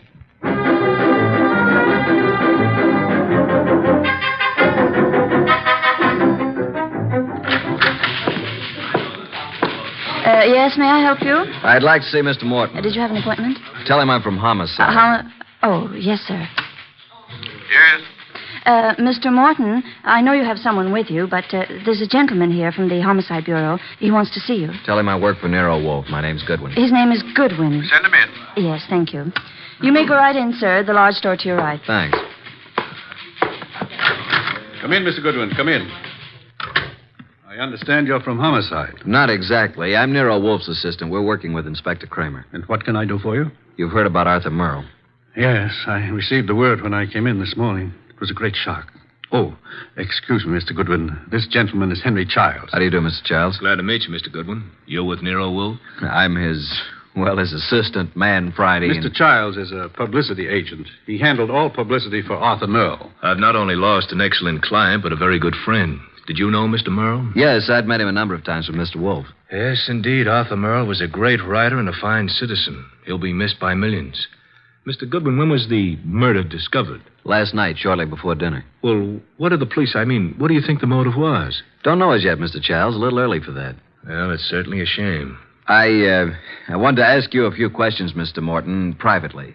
I hope you don't mind, Mr. Childs. Oh, no, not at all. I was about to leave. I'll run along now, Mr. Morton. See you again soon, Mr. Childs. Good morning, gentlemen. Well, Mr. Goodwin? You did a lot of business with Mr. Merle, Mr. Morton? I published every one of his novels for the past 8 years. And you intended to publish his new one, the one he was working on? Yes, we had a contract. The usual agreement between you. Naturally. Although I didn't know the story, I was always sure that if Arthur wrote it, it was good. Mr. Merle's name on a novel was a guarantee that it would sell 1 million copies. You don't know what this last one was about? Haven't the faintest idea. We relied completely on Arthur's judgment. Not even any carbon copies, huh? Not that I know of. Why? When Mr. Merle was killed, the only thing missing from his apartment was the novel. The novel? The first 188 pages, all we found of it were a few lines of page 189 in his typewriter. He must have been working on it when the murderer stabbed him. The rest of it's gone. You mean, Goodwin, the novel's gone? Oh, this will cost me $1 million. Well, it cost Arthur Merle his life. Arthur Merle dead and his novel gone. I can hardly believe it. Well, thank you, Mr. Morton. Oh, I hope I've been of some help, although I'm don't sorry quite see. You haven't. But we may call on you again. Before it's over, you may be a great help.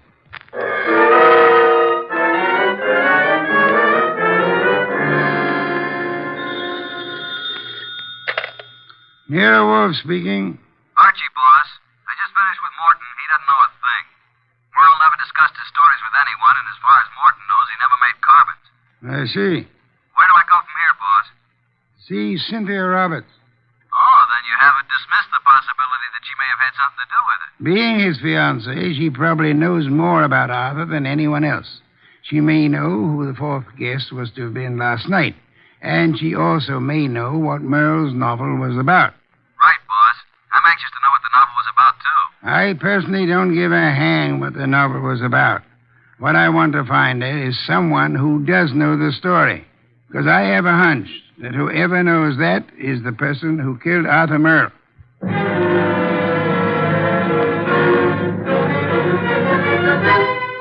Miss Roberts, I know you want to help us find out who killed Arthur. Oh, yes, of course. I'll do anything. Nero Wolfe and I were invited to have dinner with Arthur Merle last night. Well, I knew he was having friends in for dinner, but I didn't know who they were. Oh, I'm sorry. I hoped you'd know whom he invited. No, he didn't tell me. Miss Roberts, we have reason to believe that there was to have been a fourth person there last night.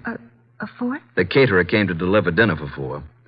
Now, the fourth party never did show up, or else came earlier and left after Arthur was killed. You mean someone Arthur invited to dinner might have killed him? Maybe. Oh, there's no one that I can think of who bore any ill will toward Arthur. We're convinced that this was done on the spur of the moment. Unpremeditated murder. Arthur Merle suddenly became a threat to someone. Now we've got to find out what the threat was and who was threatened. We'd hoped you could help. I'm sorry. Did he ever discuss his new novel with you? Oh, no, he never talked about his stories until he'd finished them. So his latest mystery contains the answer to an even greater mystery. Unless we find the first, they'll both go unanswered.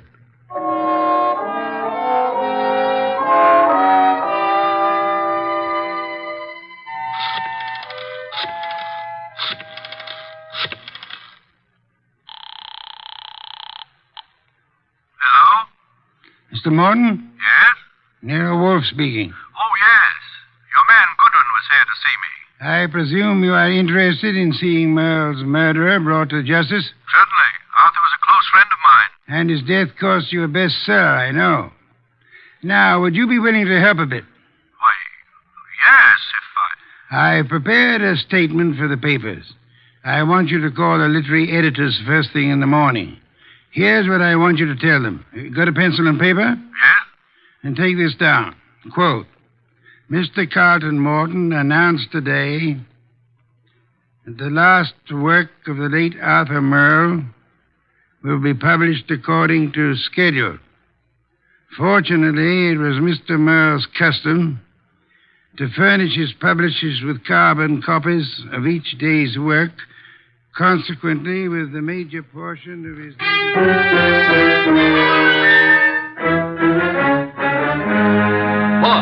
Boss! Good heaven, Archie. Please don't be so loud. Look here. In this morning's paper, why, that rat, he lied to me. That... What on earth are you talking about? That publisher, Morton, he said he didn't have copies of Merle's manuscript, that he didn't know what it was about. And listen to this. Mr. Carlton Morton announced today that the last work of the late Arthur Merle will be published according to schedule. Fortunately, it was Mr. Merle's custom to furnish his publisher with carbon copies of each day's work. Consequently, with a major portion of his latest work, Starbreaker, in the hands of his publisher, together with a complete synopsis, including the denouement, it will be possible for a ghostwriter to complete the novel. It will be published posthumously and proceeds with... Boss, did you hear that? I did, and it couldn't have been more to my liking if I'd written it myself. Now, excuse me. I want to make a telephone call. Who? Publisher Morton. Yeah, I'm beginning to see. He lied about the whole thing. I still don't see why he'd kill Merle, but on... Hello, Mr. Morton. This is Nero Wolfe. Yes, perfect. Now I'll call Kramer, and he and Archie will be waiting for you. Remember now, if anything comes of it, you are to say the manuscript is in the safe in your home, and you steer the party here. Say you've recently rented this place. I hope we'll be seeing you. Yes. Goodbye. Oh, and be careful. Remember what happened to Arthur. The manuscript is in my desk in the middle drawer. What the... You mean... Archie, look out of that window. Huh? Yeah? Out there is a city of some 5 million people. In that 5 million, there is one who murdered Arthur Merle. Now, we don't know who it is, so we can't go out and put a finger on him. But, Archie, since we can't go to him, we have only one other choice: make him come to us.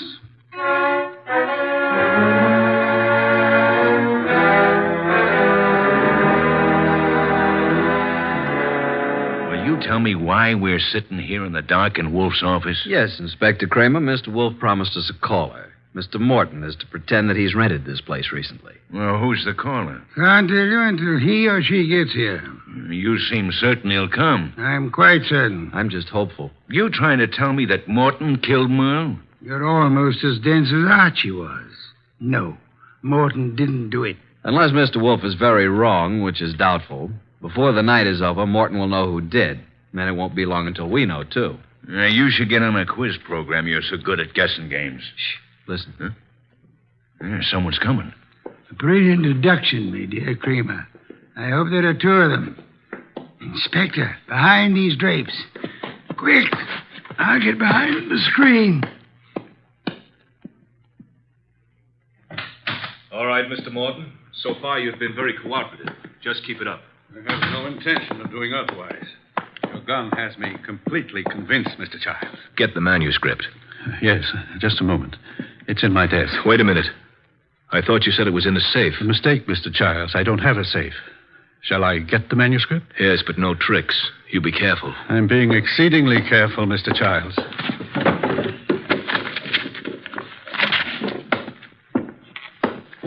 There you are. Starbreaker by Arthur Merle. Yes, this is it. Thank you, Mr. Morton. Now, I trust that's all you want of me. I'm sorry. I wish that were true. Unfortunately, you see, it's not the actual novel that I want. Oh? My interest in this copy is the same as it was in the original. And that is? That no one should ever learn the content. I take it you know what it's about, then. Yes. You see, Mr. Merle made the mistake of telling me when I called a bit early at his apartment for dinner last evening. I was forced to deprive him of his life once I learned the storyline of this novel. This story must be kept secret. Why? Most of you people in the publishing business know me as a public relations and publicity agent for several prominent writers. Yes? Actually, I've been as successful as I might in this business. Because a few years ago, I stumbled onto a very neat and foolproof method of blackmail. Unfortunately, Arthur Merle thought of the same thing and based this story on it. If it got out, I'd be exposed and sent to prison. So you can see why I had to stop it, why I had to kill Arthur, and why... Now I'll have to kill you, too. Oh, Childs, for heaven's sake. The contents of these pages condemn me. You know what's in them. Further, I've confessed to murder to you. You don't think I could let you live after that, do you? Childs, you're insane. I'm sorry that I must repay you for your trouble in such an ungrateful manner. I'm sorry to do this to you, Childs, but I can't... Childs, please, enough! Sorry, Mr. Childs. There wasn't time to ask you to drop the gun. All right, Mr. Childs, get your hands up and stay where you are. Nice going, Mr. Morton. Who are you?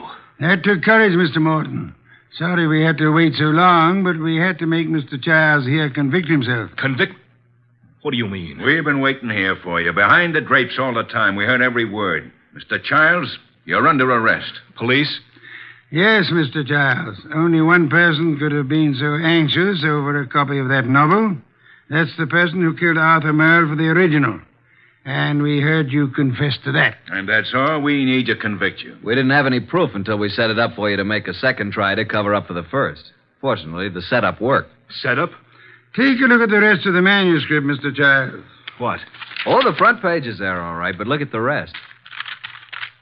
Why, they're blank. They're just blank pages. You didn't have a copy at all. No, but we certainly got a murderer. Eh, Inspector?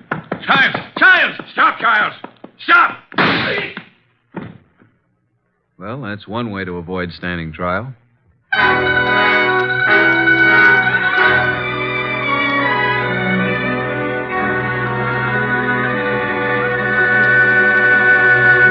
Well, Archie, I'm glad you and Kramer got Childs.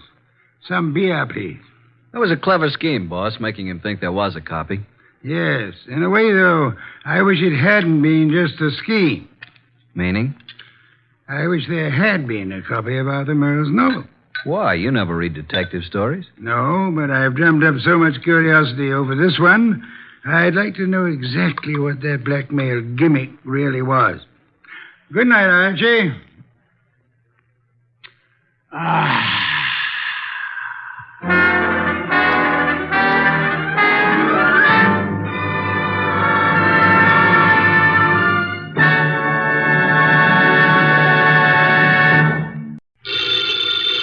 Ladies and gentlemen, the ringing of that phone bell brings you mystery, adventure.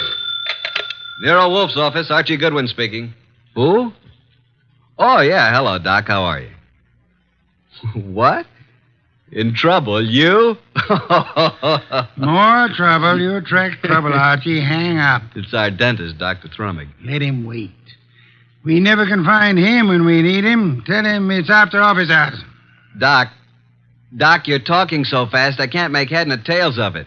Look, listen, Doc. Come on over here and we'll be able to hear you. It'll only take you a few minutes. Right. You consistently disobey me. I want to work on my paper about odontocosms. Doc Thrumming has a friend who's in some trouble, and he needs our advice. Besides, we owe Doc a fair-sized little bill, remember? Money again, Archie. Money is the curse of our times. Yeah, man. Bring on all the curses that is available.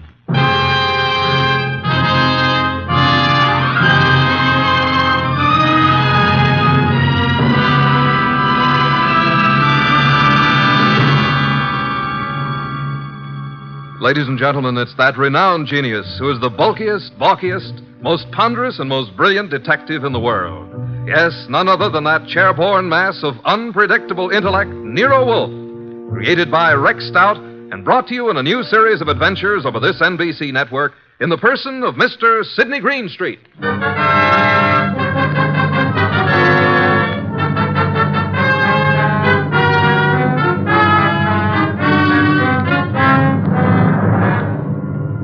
This story is one we refer to as the case of the Midnight Ride. Oh, yeah, there was a ride, all right.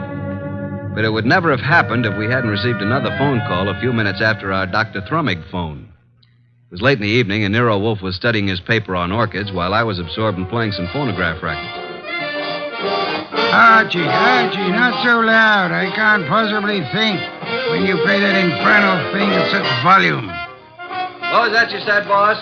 I said I can't understand why you can't get music from a phonograph without vibrating the top of the instrument. That's right.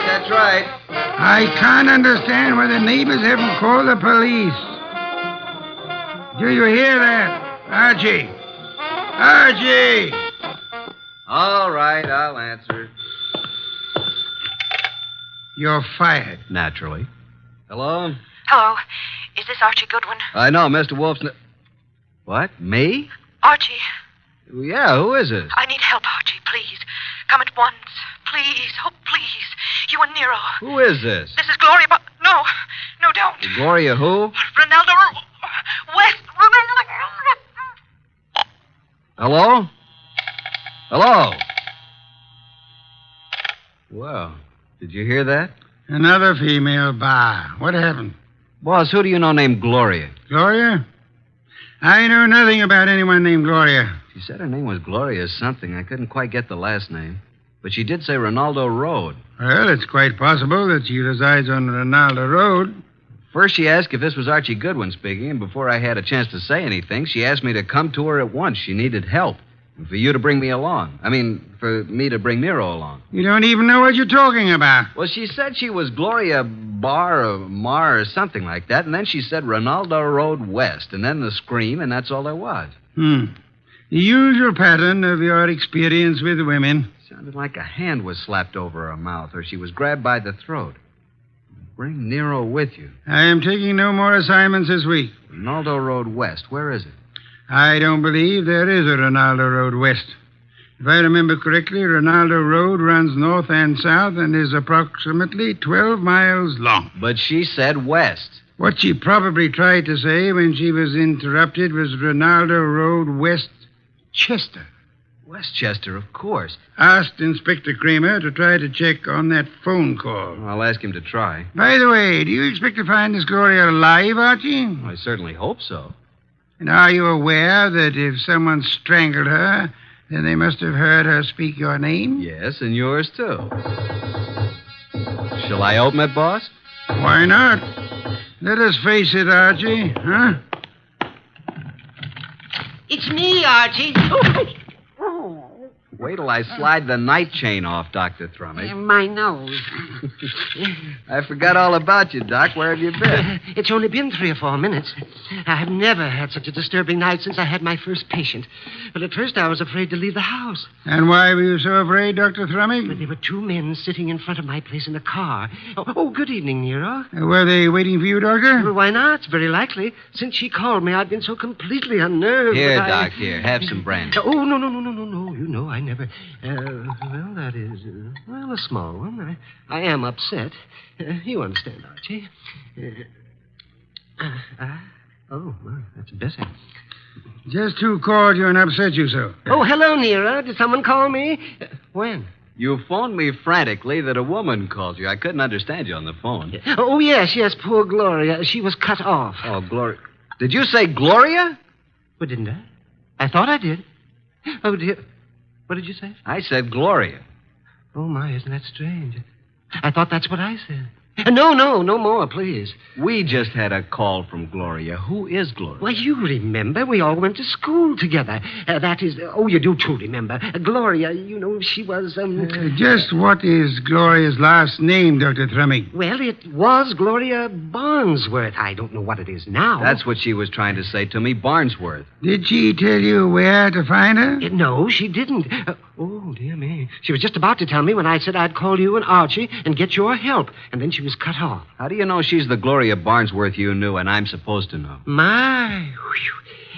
Could you open the windows? Why, yes. Archie. Oh, sorry, Doc. The air outside's contaminated. Oh, is that so? With what? Oxygen. These factories. Oh, well, I found her picture in an old class photo. Here it is. Oh, yeah, now I remember. But, Doc, you and this gal were several years ahead of me in school. I'm not in this picture, so she must be about 40 now. Well, gentlemen, you both seem to have the situation well in hand now. So, if you'll excuse me, I will retire to my room. Yes, but we don't have anything figured out yet. But you will. Let me know in the morning how successful you have been. Good night. Well, anyway, a woman called here, and just as she was about to tell me who she was and her address, she was cut off as though she was strangled. Yeah, Archie, did you say someone strangled her? I don't know, Doc. I hope not. Well, let's start our search along Ronaldo Road. Archie, don't answer it. They're after me. The men in the car, they saw me come in here. After you, nonsense. They found out Gloria phoned me. Don't let them in. Now, how could you know all that? Oh, dear me. Do you mind? A short one? I'm so weak tonight. Please, Archie, don't open it. I warn you. Now, just relax, Doc. I'll handle this. Good evening. Evening. Are you Archie Goodwin? No, he is. Yes. No, I'm not. He is. Put up your hands. Unhook the night chain. Now just turn off this light. Oh, I told you. Where's Wolfe? Oh, he's been in bed for hours. And who is this little man? Why, I'm... Don't you know? This is my brother Cuthbert. Yes, he's quite right. I'm a bit older than he is. Shut up, Cuthbert. All right, get your coats and hats off that rack. What for? We're all going for a little ride along the river, and it's a bit chilly. Oh, dear me. I feel faint. I'm getting dizzy. Get your hat. Yes, sir. And put that bottle down. But it's so cold out Get tonight. along.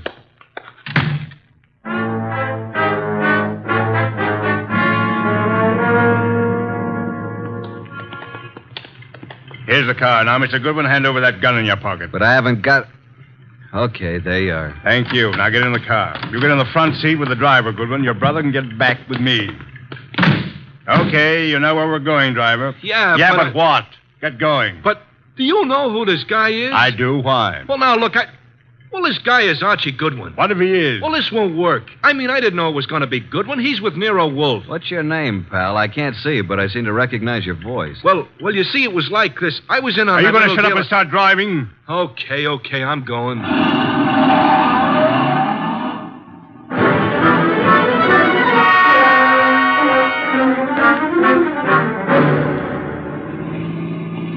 Now, see here, it's getting very late. I don't like this.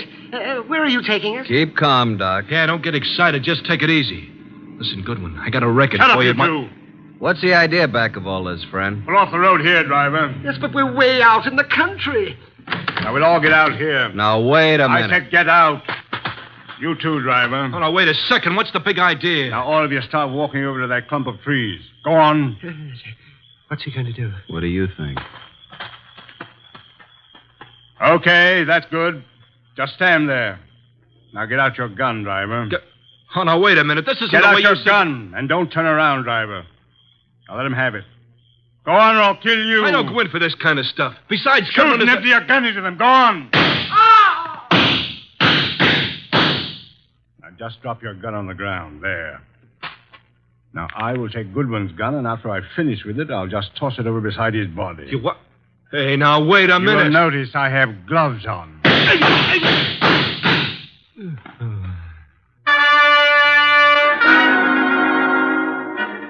Hey, Doc. Dr. Thrumming. You all right, Doc? Oh, Archie, I'm sorry. I'm sorry I got you into this. I can't last long. Where are you hit? Tell Nero I make him a present of his new bridge work I put in. Let me have a look at you. I wanted to die in my bed with my friends around You're me. not bleeding. I wanted the choir to sing. What? I'm not bleeding? No. Are you? No. The driver was a bad shot. He missed both of them. Then what am I doing down here on the ground? You fainted at the first shot. I dropped purposely on the second shot. He missed every time. Come on, get up from there. We're very lucky people. What became of them? Hand me my gun. Oh, is this your gun? Wrap it in his handkerchief. Come over here. Yep. Here he is, the driver. And he's dead. This is dreadful, Archie. What do we do now? You got a lighter? Here's my pocket flash. Well, here's his gun beside him. Don't touch it. Have a look through his pockets. Wish I knew what he meant when he said he had a record for me someplace. A picture of a girl. Says, to Mike from Violet. Mike. This fellow's face is certainly familiar, but I can't... Hey, wait a minute. Mike Jordan, that's it. Mike Jordan? Yeah, Wolf cleared him on a frame-up 3 years ago, and this girl Violet is an entertainer in a nightclub downtown. Violet, yes, but what does all this have to do with Gloria? Strange, there's no other identification on him. Maybe the other guy took it off of him. Well, now we got to find Violet. How? We can't even find Gloria. I think now that this guy Mike Jordan missed us deliberately. Let's start hoofing it back to that last crossroad. There was a telephone there. I'll call Nero.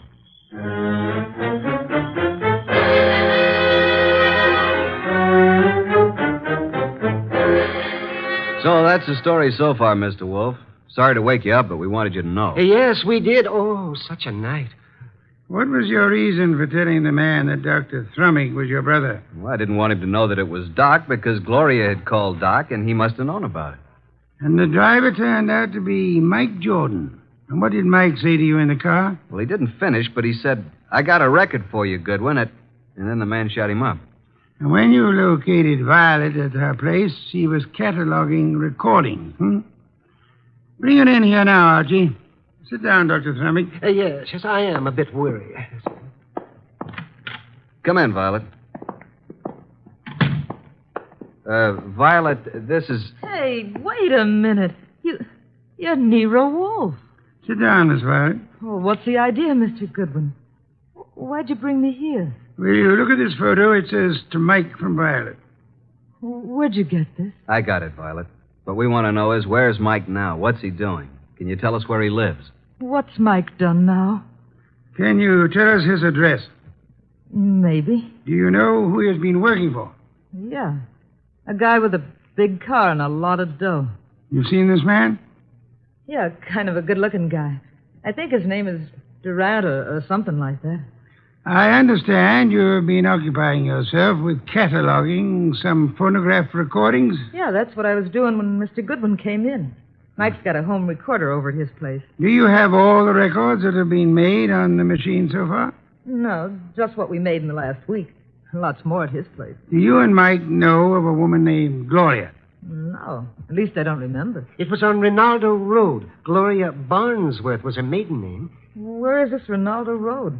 I don't know. It's in Westchester, we think. I've never been there. What has Mike done, Mr. Wolfe? Is it bad? As a matter of fact, Mike is in the clear. Good. There's no charge against him, and there never will be. You haven't seen him for a couple of days? No. And I never go to his apartment unless him and some guests are there. Do you know where he is? Will you give me the address of his apartment? Okay. 324 East 35th Street. Thank you very much, young lady. What's all so mysterious? Oh, something's happened to Mike. I can tell by the way you talk. Very well, Archie. You have a special visit to make. Look for the machine, and it's quite late, so you had best hurry. Well, I'm going with you, Archie. Good night, Nero. Good morning. Oh, I don't even know what day it is. Come along, Violet. We'll drop you at your place first.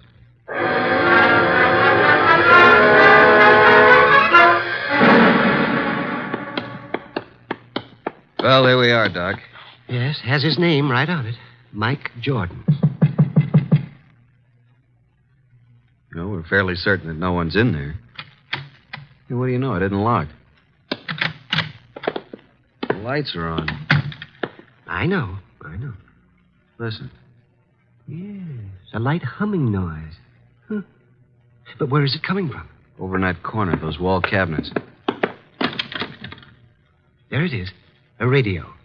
And a phonograph combination. Yes, and a recording machine. And the recording arm's still down on the record. Just lift it off and put the playback needle on. Yeah, there we are. But look, I don't go in for that kind of stuff. You've been working for me for several weeks now, haven't you? Well, sure, boss, but I never went in for no kind of... We're going to pick this guy up and take him for a little ride. It ain't my line. All you do is drive the car. Okay, I'll take a chance, but remember, I'm just the driver of your car. If anything happens, I didn't know nothing. You'll do just as I say. Incidentally, I know a lot about you. Things the police would like to know. Okay, I'm working for you. I came out to Ronaldo Road to make an honest living. But I see I'm right back where I started. And worse. The guy just ain't got a chance. Oh, remind me. I've got to phone the place.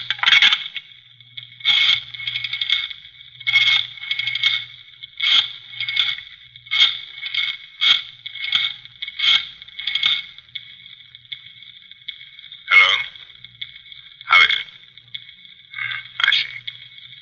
Yes, tonight. Yes, tonight, just as planned. Oh, yes, he's all right. No, don't worry.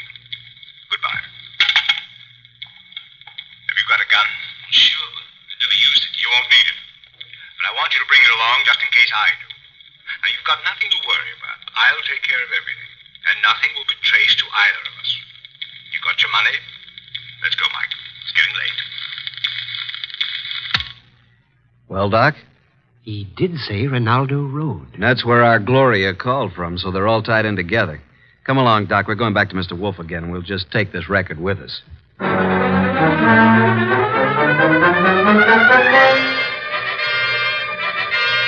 Well, Archie, I guess this phonograph was worthwhile after all.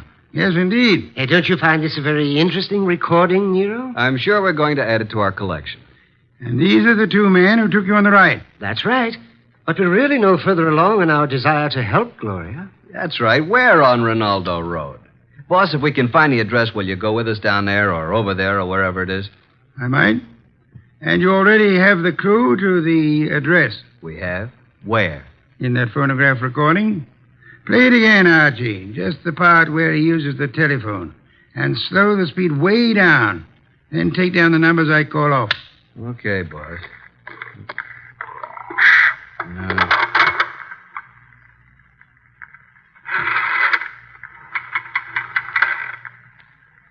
Six, 5, 3, 2,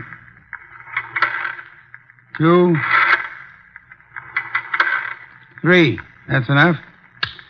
By slowing down the record, we were able to count the clicks of each number he used on the dial.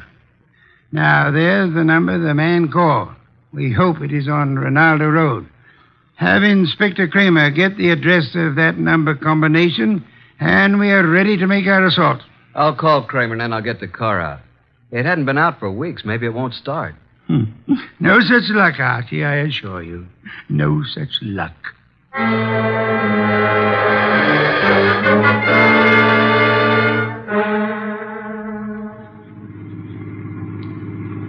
Oh, here it is. I think we must go through this big gate. Yes, there's the number. 23 Ronaldo. Slip up to the entrance as softly as possible.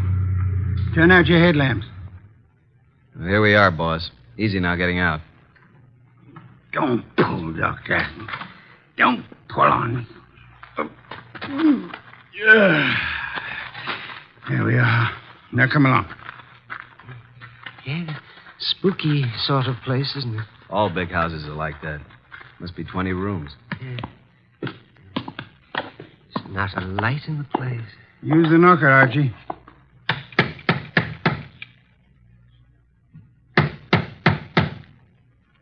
Uh-oh, stand back. Here comes somebody. Yes? Is Gloria in? What? Gloria? And who are you? We are here to see Gloria. Come. It's this hour of the night? Certainly not. Just a moment. She's an old friend of mine. Yes, and his too. He's Archie. My good man, what is your name? Jennings, sir. and the household is in bed at this hour. What is it, Jennings? Who's at the door? They're asking for you, Miss Gloria. For me? Well, come in, gentlemen. You may go, Jennings. Please. Very well, miss. Just as you say. Now, what did you want? Say, Doc, is this the Gloria? Well, I don't know. It doesn't seem... Are you Gloria? Yes. Well, why did you call us? Oh, then you're Archie Goodwin. Yes, and I'm Dr. Thrumming. But you are... I called you because I need your help. Desperately. Gloria, what is going on here at this hour? Oh, and who are these gentlemen? Well, you see, Uncle, Mr. Goodwin came... Came to see you? Why? Well, because I think you'd better go to your room, my dear. Don't you think that is best? Your room and rest? No, I don't want to. I won't. Go to your room. No, I won't. I can't. All those people walk in and out. They want to kill me. Jennings, take her to her room. Yes, sir. Come along, miss. No, I won't. Let me go. There are hundreds of people. They'll kill me. Come along. No, please, no. I'm so sorry, but there's nothing we can do with her. Now, Mr. Goodwin. Yeah? What is it you wish? The girl called you Uncle. Oh, pardon me, I'm Nero Wolfe. How do you do, Mr. Wolfe? Yes, she called me Uncle, but I'm not really a relative. I'm Dr. Gunther, retained by the family. As you can see, the girl is quite ill. Oh, well, we're old friends of Gloria's, and we'd like to see her. But you just saw her. We don't refer to this young lady. We have in mind the elderly Gloria. Now, come, Dr. Gunther. You know to whom we refer. What? You mean the girl's aunt? Well, it's very strange.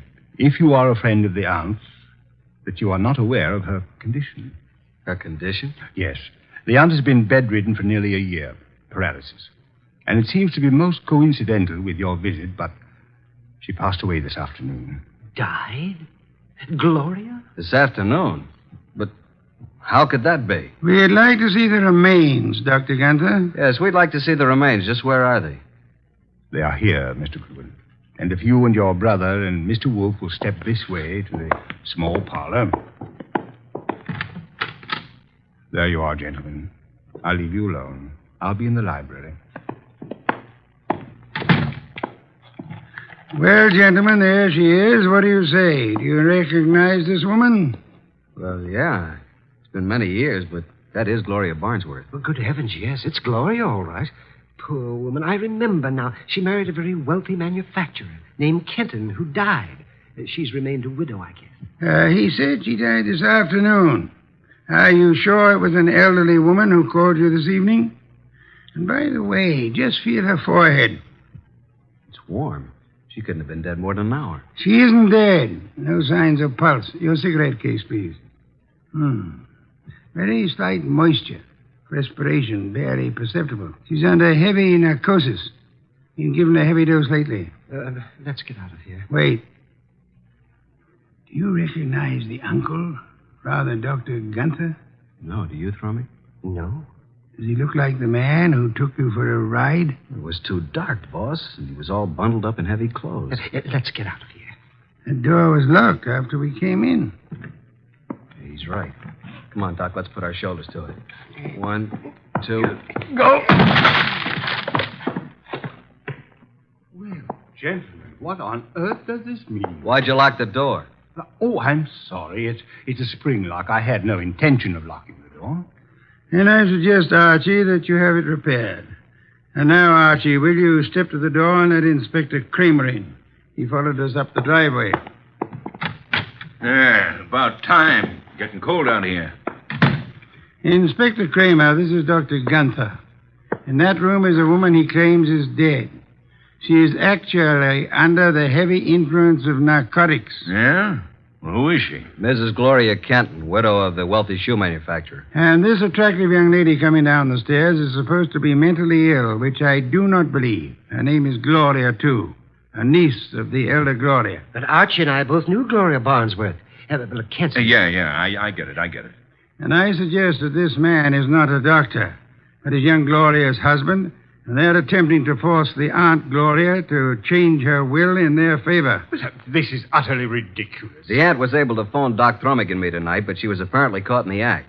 And this man, who is posing as the uncle, hired Mike Jordan to drive his car while he picked up Archie with the intent of killing him. Well, this is the same man? The same. And if Mike Jordan hadn't recognized Archie, both of you would be quite dead. This man double-crossed Mike and killed him, believing that the whole thing would be blamed on Mike. Mike deliberately missed. All right, so what's he going to do about it? Come on, let's get out of here fast. Look out, he's a cop. All right, now get those hands up and keep them up. Come along, Archie. I have another appointment. The inspector can handle it from here on.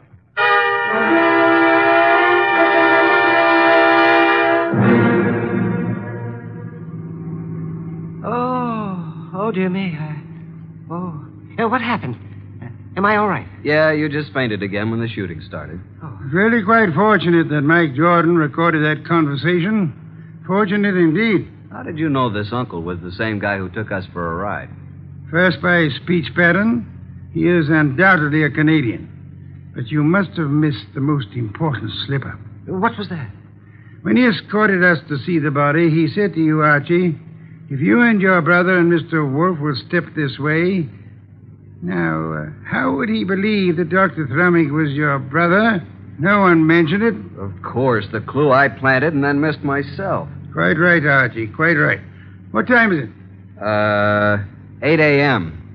I certainly appreciate your coming out for me on this deal. Oh, but I didn't do it just for you. There is an orchid lovers convention this morning at 9 o'clock. What? And you mean... Yes. I'm sure you'll enjoy it tremendously. Both of you. Oh, brother. Uh-huh. What's that? Nothing, Doc. Nothing at all.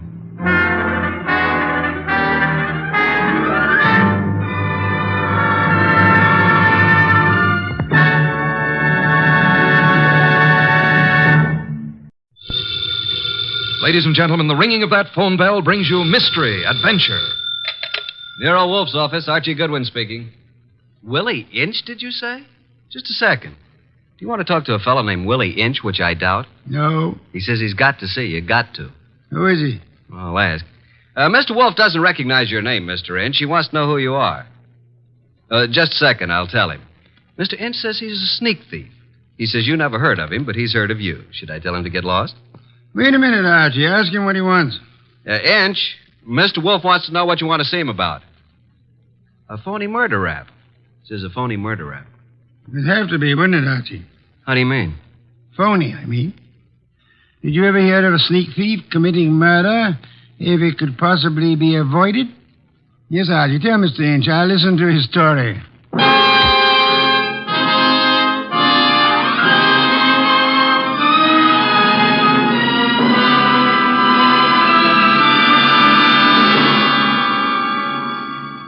Ladies and gentlemen, it's that renowned genius who is the bulkiest, balkiest, most ponderous, and most brilliant detective in the world.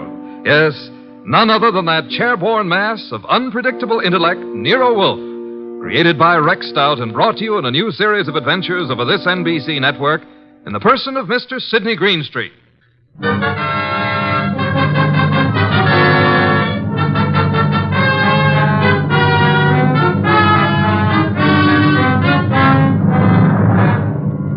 When Mr. Wolfe and I talk about this little difficulty, he calls it the case of Archie Goodwin and how he got hooked. However, I call it the case of the disappearing diamonds. I prefer my title. He prefers his. Anyhow, it started with an improbable character named Willie Inch. That'll be our sneak thief, Archie. Let him in. Okay, boss. Okay? Inch? Yeah. Come in. In there. I'll follow you.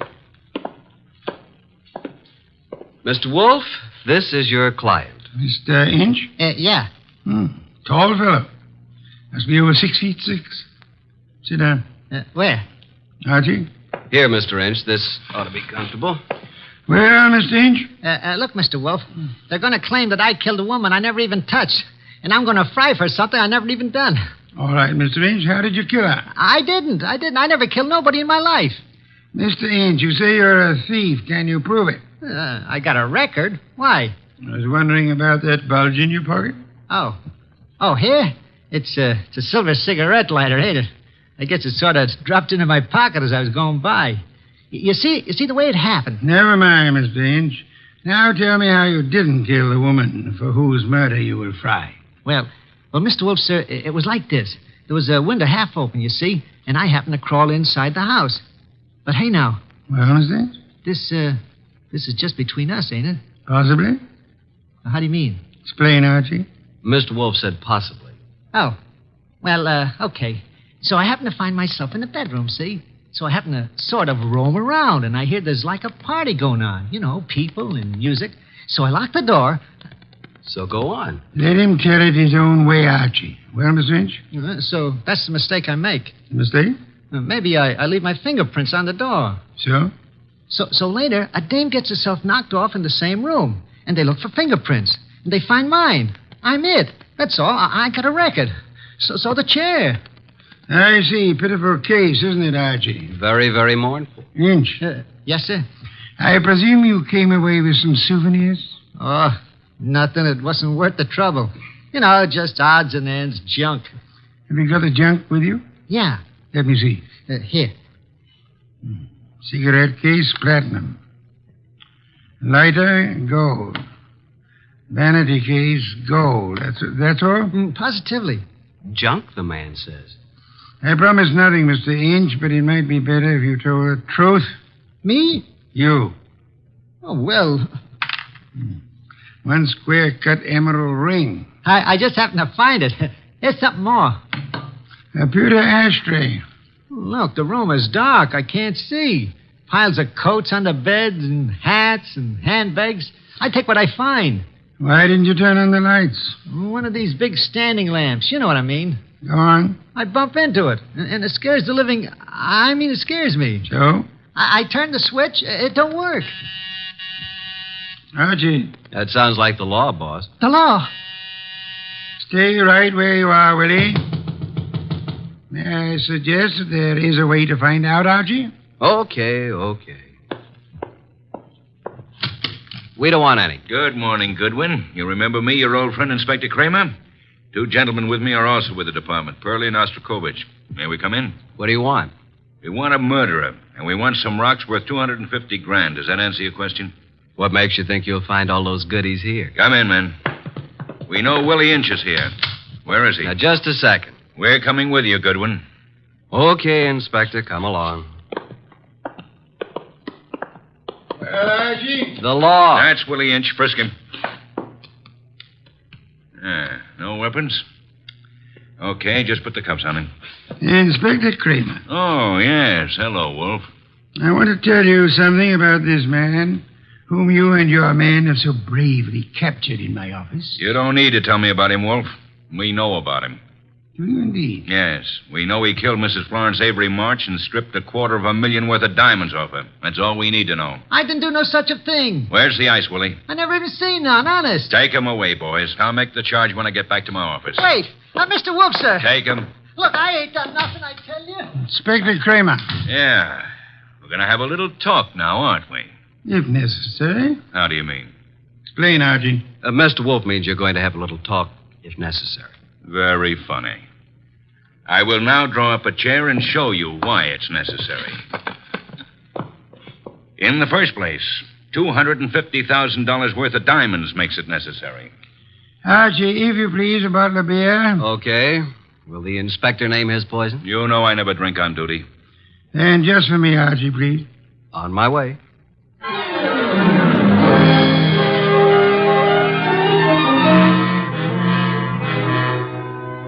While I opened a bottle of imported beer, it occurred to me that I had something to be grateful for. At least I wasn't in Willie Inch's enormous shoes. And as I went back to the office, I had time to wonder why Mr. Wolfe would stick his fat neck out for a no-good like Willie. Thank you, Archie, and sit down, Archie. Inspector Kramer has a theory that may amuse you. Nero Wolfe's office. It's for you, Inspector. Hello, Kramer. Yeah? A gold cigarette holder? That's all? Okay. Inspector, do you realize that you have already taken a great deal of my time? Archie, Yes, Inspector? the great Mr. Wolfe just said I had a theory that might amuse you. Would you care to hear it? I can hardly wait. Okay. My theory is that both Wolfe and you are receivers of stolen property and possibly guilty of murder conspiracy. So far, you got me in stitches. Willie Inch, with a record as long as your arm, robs the home of Mrs. Florence Avery Marsh. He strangles her with a silk scarf, takes the diamond she's wearing, grabs everything else that's lying around, and then what? Is it a question? I'll tell you what. He will, too. Archie, listen. Then Inch brings the stuff here, the stuff that's piled on Wolfe's desk, and the diamonds. You want me to tell you where the diamonds are? They're in that safe right there. Inspector Kramer, I know nothing about the diamonds. They are not in the safe, and they are not in the house. Now, you can take my word for it, or you can get a search warrant and make a fool of yourself. I'm going to have lunch.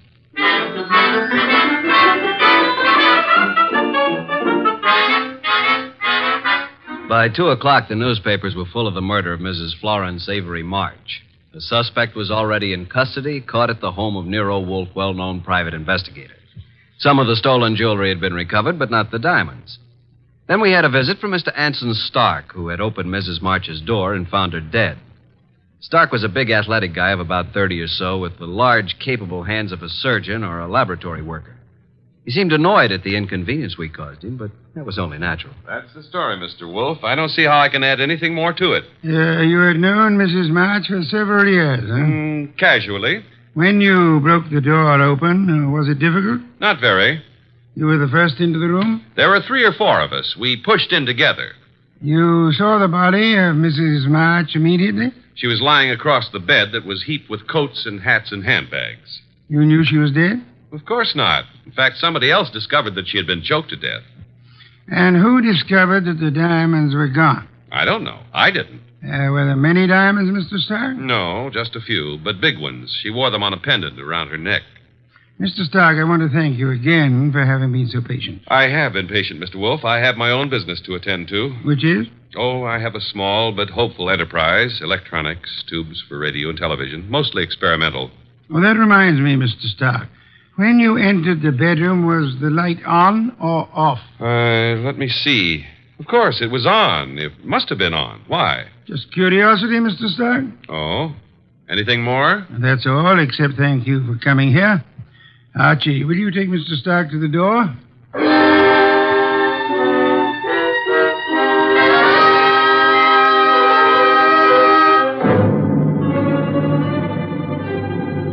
Mr. Stark departed like a man who'd been delayed by a petty annoyance. A few minutes later, the door buzzed, and I went expecting anything. Anything but what was standing on the threshold when I opened up. A honey blonde. Or, to put it another way, a blonde honey. I said hello. No, more like hello.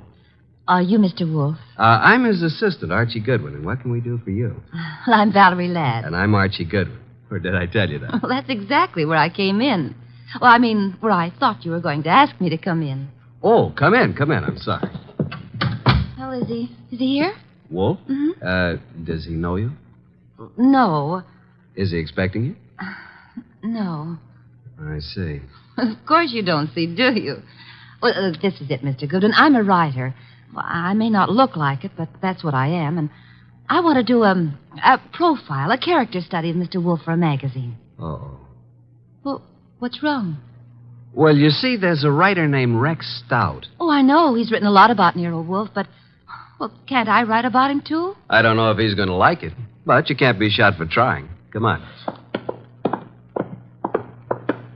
Mr. Wolfe, this is Valerie Ladd. Pardon me for not rising, Miss Ladd. It is not impolite. It is merely impracticable. Miss Ladd wants to write about you for a magazine. Please, Mr. Wolfe. Nonsense. Mr. Wolfe, if I could just spend a few hours with you, that would be enough. Would it indeed? Oh, yes. Have you written much, Miss Ladd? Oh, reams. You know, the habits of writers interest me. The habits? Yeah, the writing habits. For instance, do you use a pen or a pencil? Do you dictate, or like most writers, do you do your own typing? Mr. Wolfe, if you knew the hours and days and years that I've pounded a typewriter. Of course. Archie. Yes, sir? Why don't you take Miss Ladd up and show her the orchids?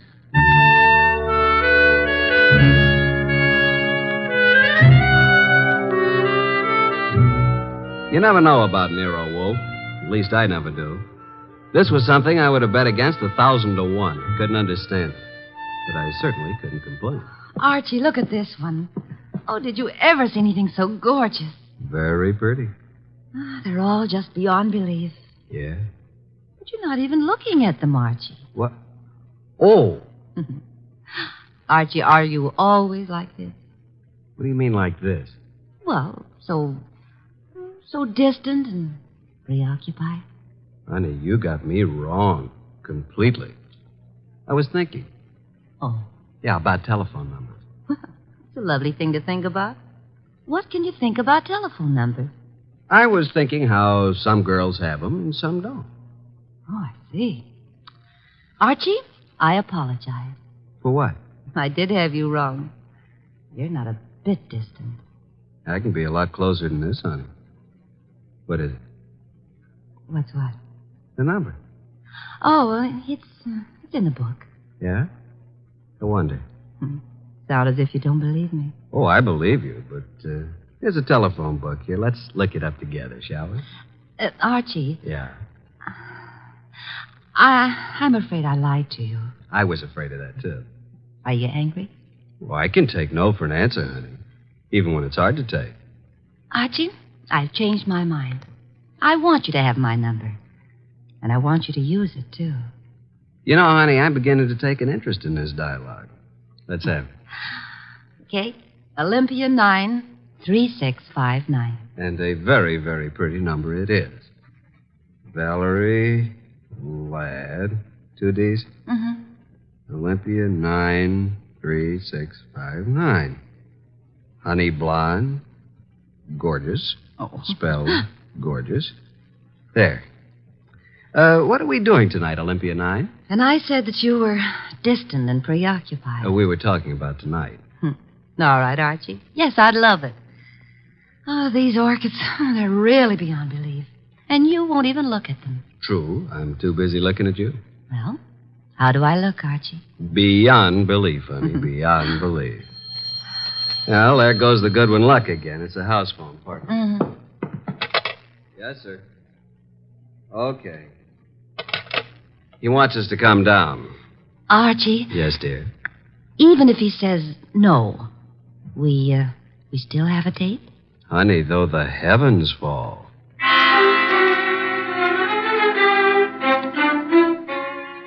When we entered the office, Mr. Wolfe was frowning over a sheet of letter paper in his hand. He looked up and tossed the paper to me. That is a peculiar thing, Archie. The sheet of letter paper just arrived. Since Miss Ladd is interested in detection, show it to her. Thank you. Well, some sort of code, isn't it? QWERTYUIOP. That's all. What do you suppose it means? You're kidding. Archie. Oh. What? Did I say something wrong? No. Miss Ladd, I'm sorry, but I'm afraid I haven't time for an interview just now.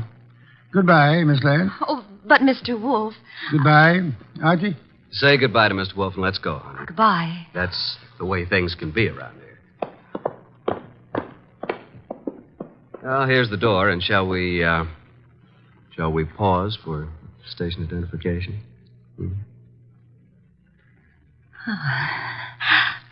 I'll wipe it off, Archie. There. Thanks. Well, what happened, Archie? Yes, indeed. Yeah, Mr. Wolfe, I mean. Oh. Why did he suddenly want me to go? Well, I'll tell you, though I don't know whether I should.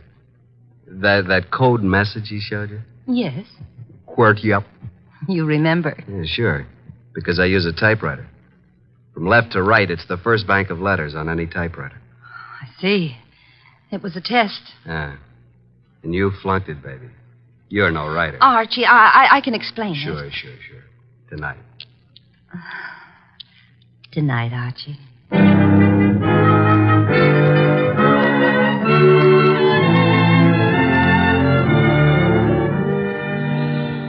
You do believe me, don't you, Archie? Oh, of course, baby, of course. Well, it's just that I was there at the party, when poor Florence was murdered. Then I read in the paper about, how they caught the man at Nero Wolfe's. And I always wanted to be a writer, so I thought if I could get an exclusive interview and, That would be a good way to start my career, wouldn't it? Yes, it would. Pardon me a second, will you, Valerie? I got to make a phone call. There's a booth. It'll only take a minute or two.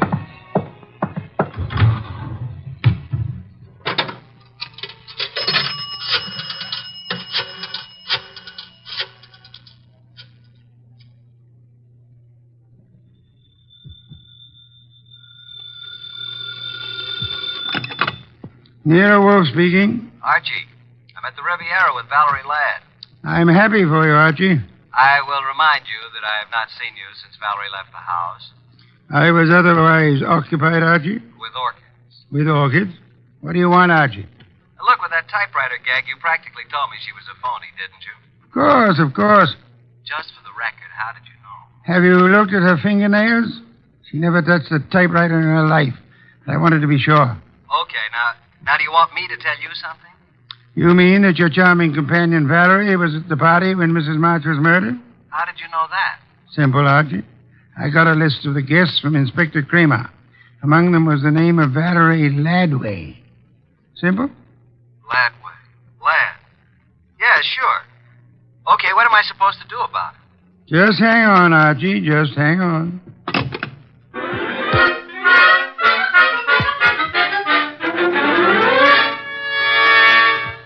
I went back to the honey blonde, the beautiful phony Valerie Ladway. I went back to the table where she should have been, but she wasn't there. I sat down and waited. Looked at my watch, 11:24. 11:32, no Miss Ladway. 11:45, I finally realized that not only Valerie, but her coat and bag were also absent. I called the waiter. Yes, sir? What happened to my friend? The young lady left some time ago, sir. Okay, give me the bill.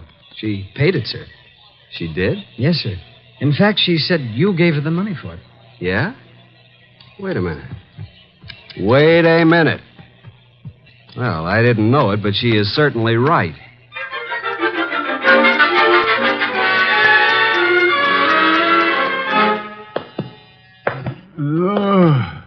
Oh, my. Well, Archie, this is most thoughtless of you. Sorry, I lost my keys. My money, too. Your keys, Archie? Yeah.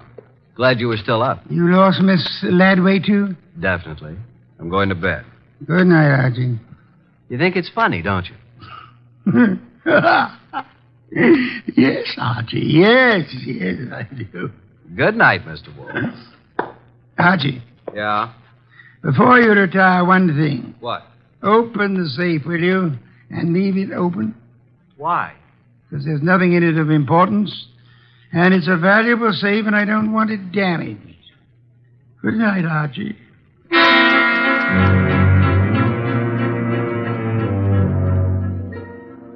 At about 2 o'clock in the morning, I thought I heard a noise. I got up, put on the rest of my pajamas, picked up my gun, and went down to the office. The man had his head in the safe, and everything was scattered all over. I stepped inside the door. Put your hands behind your back and stand up. Huh? Okay. Now, just what are you after,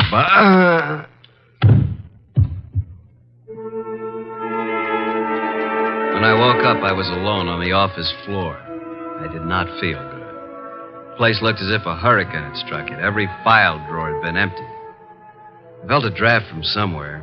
Got to my feet, trying not to joggle my head too much. There was the front door standing open. I closed it gently. Then, very, very gently, I groped my way to the kitchen for ice, water, and towels. Archie. What? Oh, didn't you hear me scream? No. Is it bad? It's better. You're angry, aren't you? Nuts. What, Archie? I said nuts, Mr. Wolfe. Nuts. I'm sorry about what happened. Yeah, you expected it. But I didn't expect you to be caught by somebody behind you. You must have known there would have been two of them. Now, how would I know that? How? Think of Mr. Ladway's delicate hands. Do you believe she intended to open the safe herself? You think she stole my keys and so on. Well, let me tell you... Hey, wait. That guy was digging in the safe that... Then who hit me in the head? Archie, someday you'll be the death of me. In the morning, will you tell Inspector Kramer I'd like to see him here?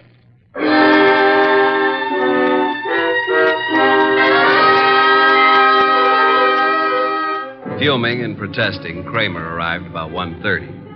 When I let him into the office, Mr. Wolfe was gazing thoughtfully at the ground floor plan of the house of the late Mrs. Florence Avery March. We'd gotten it from the original architects. Wolfe looked up and almost smiled. Thank you for coming to me, Inspector. You know how difficult it is for me to come to you. Okay, what's up? I take it you haven't found the diamonds. No, not yet. We'll break inch down, though. Don't think we won't. Oh, I'm sure.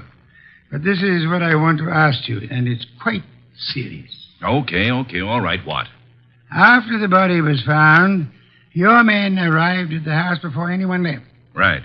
And before anybody was allowed to go, every person was searched thoroughly. Nobody could have gotten a pin or a needle out of that place. I know something about police methods, and I believe you.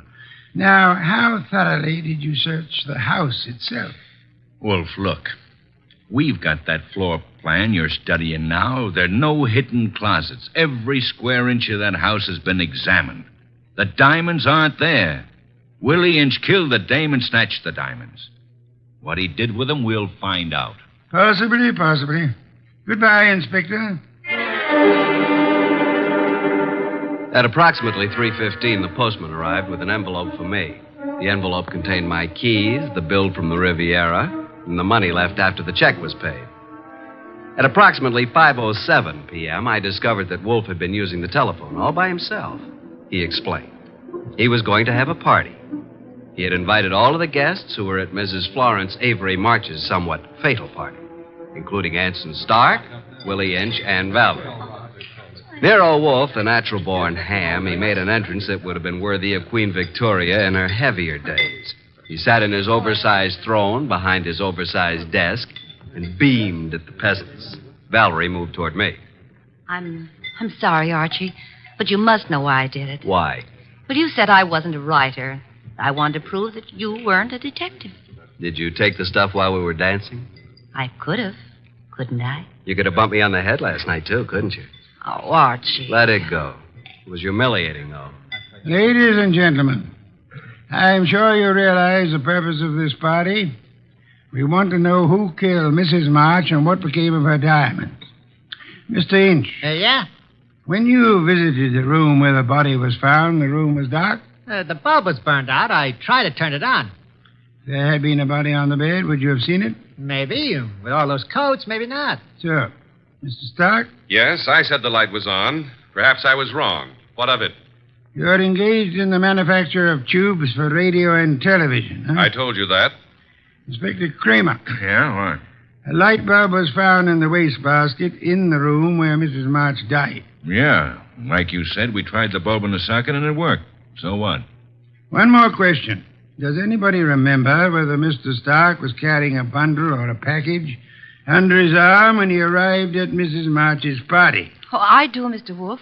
I think he had a box of flowers. That's true. I did bring flowers. No, Mr. Stark. That box contained 2 parts of a light bulb and some adhesive. During the party, you strangled Mrs. March, put the diamonds into the light bulb, assembled the thing, and screwed it into the lamp socket. Archie, stop him.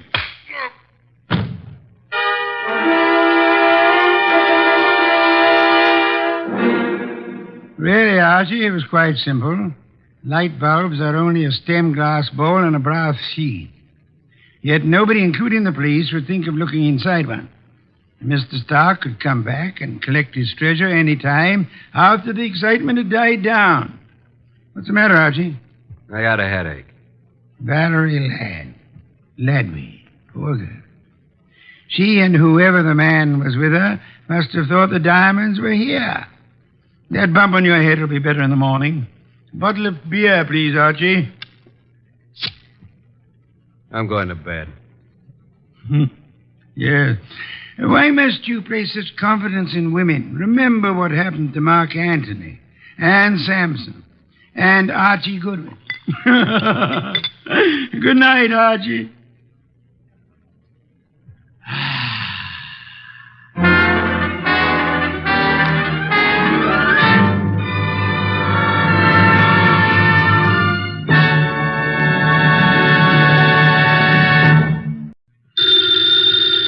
Ladies and gentlemen, the ringing of that phone bell brings you mystery, adventure. Nero Wolfe's office, Archie Goodwin speaking. Yes, who's calling? Mr. John Blake? Well, is this a matter of business? That's fine, Mr. Blake. I'll just call him. Archie, I'm not here. Tell him I'm up in the plant room with the orchids. I was going to call him to the phone, but he's up in the plant room with his orchids. What sort of a case is this, sir? Really? Really, is that so? Is it a man or a woman? Oh, I understand perfectly. It's a man. Well, at least that's something different. Yes, sir. Very urgent. I understand. And I assure you, Mr. Wolfe will be here waiting for you. The fee? Shall we say about, 1,000? I will not see any client until after dinner. Fritz is having mountain quail on toast. Yes, Mr. Blake. Come at once. What were you saying, boss? Confound you, Archie. Nothing but business. All the time. What's the problem? I don't know. And at $1,000, considering our bank balance, I'll help him poison his great-grandmother.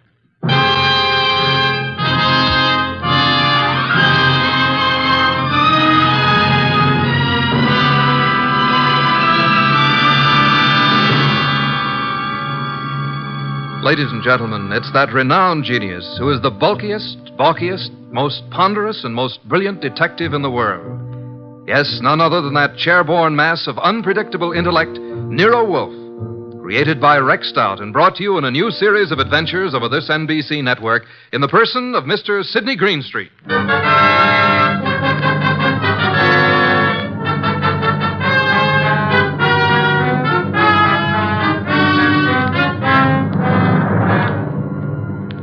What we chose to refer to as the case of the Hasty will began, of course, with an urgent phone call from the mysterious John Blake.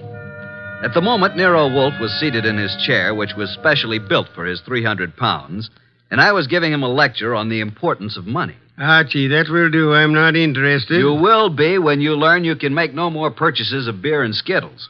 You've passed up 2 cinch cases now. Each would have meant a healthy fee. Let us hope this Mr. Blake has a nice, fat problem that will take us days to solve. Archie. Yes, sir? Answer the door. Good evening. I'm John Blake. Oh, yes. Come in, Mr. Blake. You have no idea how welcome you are. Archie, show Mr. Blake in and close the door. That draft is unbearable. This way, sir. Mr. Wolfe doesn't care for anything resembling air. Oh, I'm Archie Goodwin. Good evening, Mr. Blake. Mr. Wolfe, I have a little business for you. Now, before you say anything, I know you're not a lawyer. I'm not a member of the bar, let us say, Mr. Blake. Of course. What kind of business, Mr. Blake? I have here a short will, which I have typewritten myself. I haven't signed it yet. Also, I have here a sealed envelope containing a letter which I want you to be prepared to deliver to the addressee. A will and a letter. Very well. Yes. Do you know who I am? Seems that I've certainly seen you before. Same here. I just can't place you. Well, I'm John Blake, president of the Plymouth Building and Loan. Oh, of course. I've seen your picture many times. You have a staff of the best attorneys in the city, Mr. Blake, and this is most assuredly the business of attorney. Perhaps. But in this particular instance, I wanted an individual who had no interest in me, nor previous knowledge of my affairs. I see. Also, I wanted a person who was, shall we say, not too well fixed. Well, you certainly couldn't Archie. Imagine Mr. Wolfe being in need of money. Just why can't your attorneys handle this? You'll know in a moment. But when I leave here, I want you to forget the whole thing, for the time being. Indeed. You have said it. Here's the will. You may read it. Archie. January 25, 1951.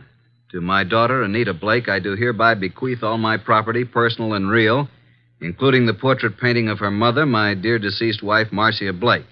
This will supersedes any and all instruments previously drawn. So, simple enough, isn't it? That's all. Now, the pen, please, and I'll sign it. Now then, you sign as witness, Mr. Goodwin. You retain the will, Mr. Wolfe, and the envelope here, which is addressed to Hilary Blake, my brother, who is now living in this city. Your brother? He's just recently returned from 25 years in Australia. Though Hilary has written me several times, I have not favored him. We've been estranged these many years over, a certain unpleasant situation which this enclosed letter will clear up. Are you in fear of your life, Mr. Blake? Murder? No, Mr. Wolfe. There was a time, yes, but, not now. You will know what to do with the will and the letter, though, when the time arrives. Now, as to your fee, you said, 1,000? Well, we usually receive... 1,000 will do. Well, here's a check, all made out. If you're thinking of suicide, Mr. Blake, we must warn you. If you don't care to go through with this, please say so. I'm not planning on suicide, I assure you. We have taken the job, Mr. Blake. And good evening, gentlemen, and thank you for your kind indulgence. Well, that's the simplest little 1,000 we ever made. I believe, Mr. Goodwin, you're going to be quite surprised. I want you to get acquainted with John Blake's secretary. You have more than earned this 1,000, young man.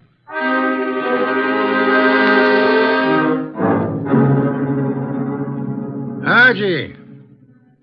Archie, is that you? Yes, boss. What time is it? It is 6 p.m. The clock is right in front of your eyes. I'm thinking, Archie, it's very interesting. Very. An entire day has passed since the visit from John Blake. Did you learn anything from Blake's secretary? I did. He left his office late yesterday, she said. His daughter Anita is quite upset because he didn't come home. Check his club? Yup. I didn't talk to the daughter, but I learned that she's engaged to a young fellow named Wilbur Martin. She told the secretary that her father had been acting strangely of late, a bit morose. And what does the daughter feel has happened? Anita's afraid he's been kidnapped. You haven't met nor talked to any other than the secretary? Not yet. And so far, no one's called the police. Good. We must, for the time being, prevent that. What did you learn of Blake's brother from Australia? He's been here only a year. They've met only once or twice since his return. The secretary thinks the breakup was because of their love for the same woman. Hillary became very wealthy in Australia. Very well, Archie. It is time for you to visit Miss Anita Blake at her home. I'd love to, boss. She's a mighty purty gal. Phooey. Archie, you can do me a great service. Anything. Be sure to close it tightly as you leave. Close what? The coal chute, of course.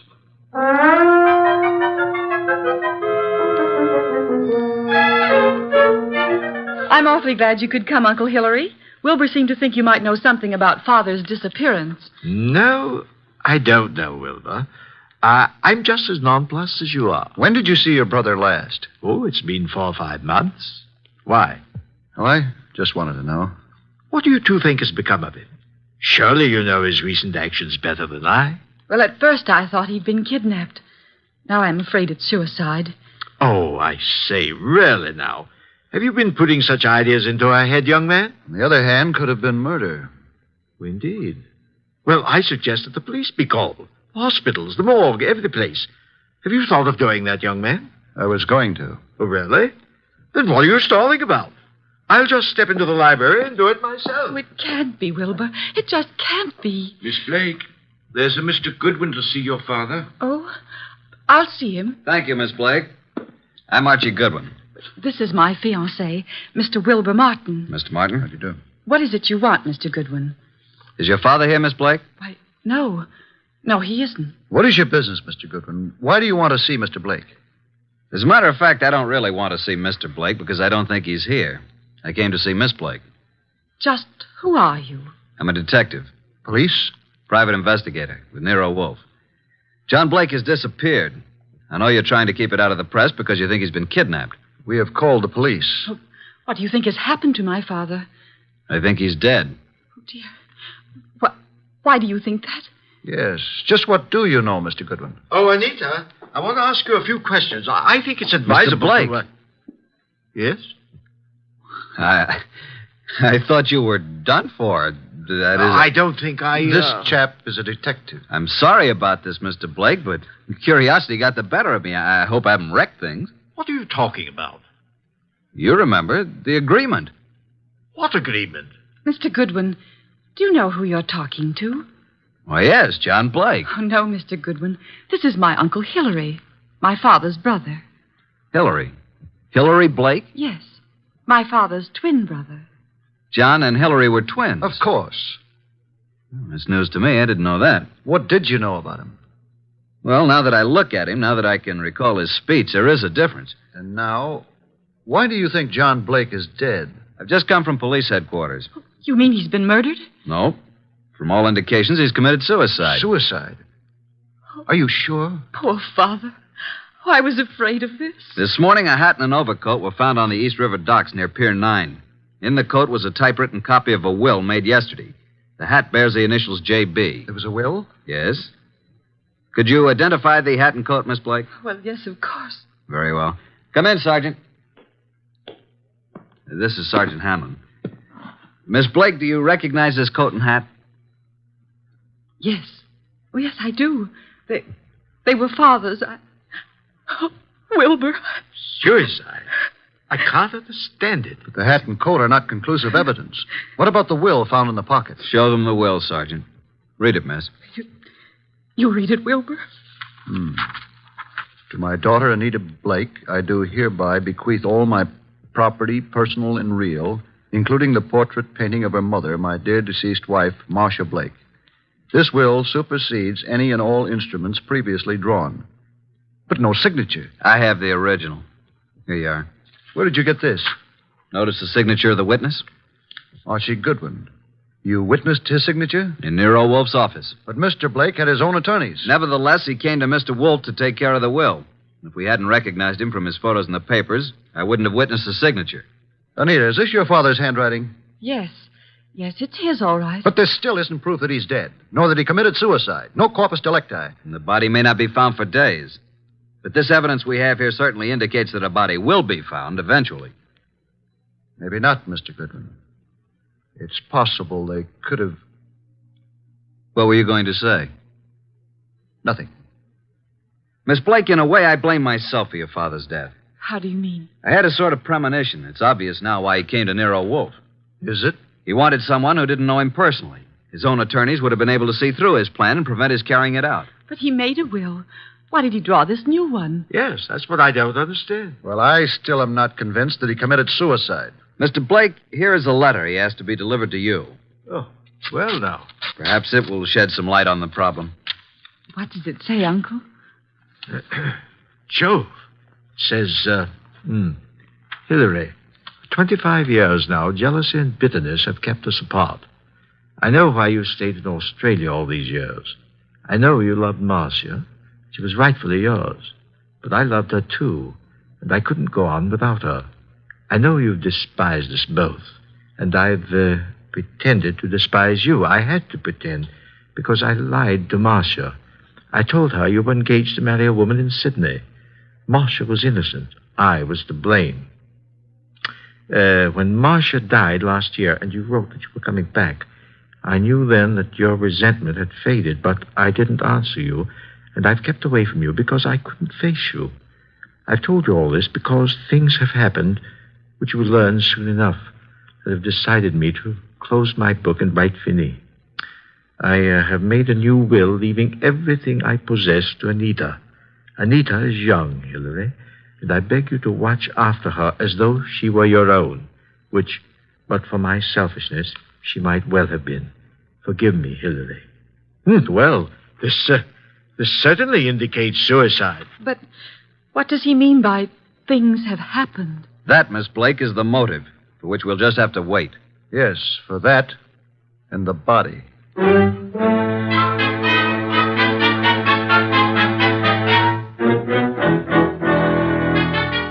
Well, boss, up here in the conservatory a bit early, aren't you? How are the orchids? Oh, it's a nice sunny morning. Even though it is around 0 outside, the sun is fine for them. And behold, Archie. Huh? What is it? The Dendrobium sclerostel. Yes, indeed. What about it? Showing 2 buds. Most encouraging. Indeed so. Boss, I can't take the steam heat here. Tell me, this painting of Marcia Blake, is it large? It hangs over the Blake mantel, about 3 by 4 feet. I find it most intriguing that John Blake should mention the painting in so short a will. And Hillary, does he seem to offer any suggestion on this problem? He has very little to say. Wilbur has definite ideas, and he's in there pitching all the time. He has a rather unpleasant way about him, though. You have talked with Inspector Kramer? I have. And asked Miss Anita and Hillary to meet you at the morgue to look at the body? Right. And I left Wilbur out of this gathering. This body is practically unidentifiable, huh? In Kramer's opinion, it is. After you're finished down there, I'd like to have a chat with this Wilbur Martin. Okay, but you'll get nothing out of him. I've tried. Archie, you're becoming so conceited. Soon I fear I'll have to fire you. If it were summer, I would forthwith resign. Run along and close our coal chute behind you.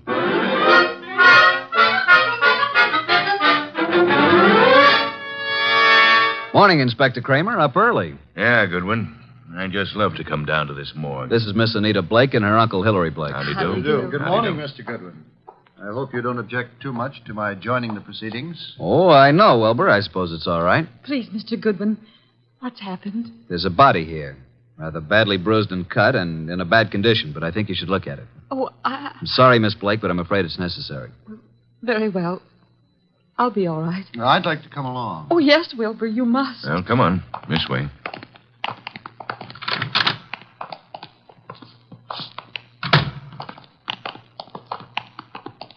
Well, here we are. Wilbur. What do you say, Miss Blake? Now get hold of yourself, Anita. Please, you must. Yes. Yes, that's Father. And you, Mr. Blake? It's certainly hard to say. It looks as though it might be John. Was there no means of identification on the body? No jewelry or... Father never wore any jewelry. There was nothing but this suit here. Nothing in the pockets. That's Father's suit, all right. I know. Oh, why? Why did he do it? Come along now. That's all for today.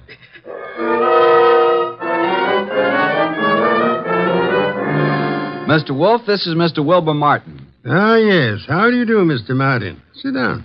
Thank you, sir. No. Take the red leather chair. That's right.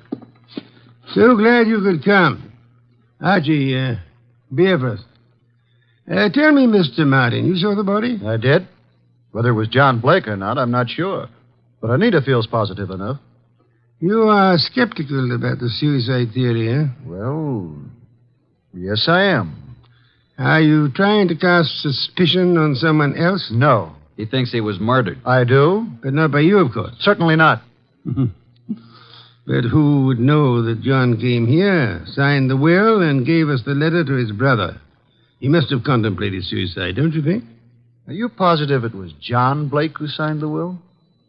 How interesting. You think it was his brother Hilary who came here, posing as John, huh? It could have been. But the man was quite gray and had no Australian accent. Hilary could have dropped the accent for a short while and grayed his hair, and they were twins. So enlightening, Mr. Martin. Do go on. After he left you here, he could have killed John and thrown him in the river, and left his overcoat and hat on the wharf. And why would Hilary kill John? Well, there may have been several reasons. Maybe because of Marcia. Well, several reasons. Tell me, did John Blake object to your engagement to Anita? No, why should he? I don't know. Amelia asked. Anita Blake identified her father's handwriting. She identified the body. You still believe it's murder? Maybe she only thought it was his handwriting. You had best be careful, Wilbur. In trying to make a murder out of this, you might place yourself in a most unhappy position. I checked the letter and the will with papers at John's office, and the handwriting is identical, in my opinion. Maybe Hilary is clever at forgery. Maybe. Did you have the experts check the writing? Not yet. Then how can you tell unless you had a bona fide sample of Hilary's writing? I take it that you found a sample of Hilary's writing? Some letters from Hilary to John? Yes. I found a package of them. In John's desk at his home. That, Wilbur, is most encouraging. Here they are. Several of them tied together.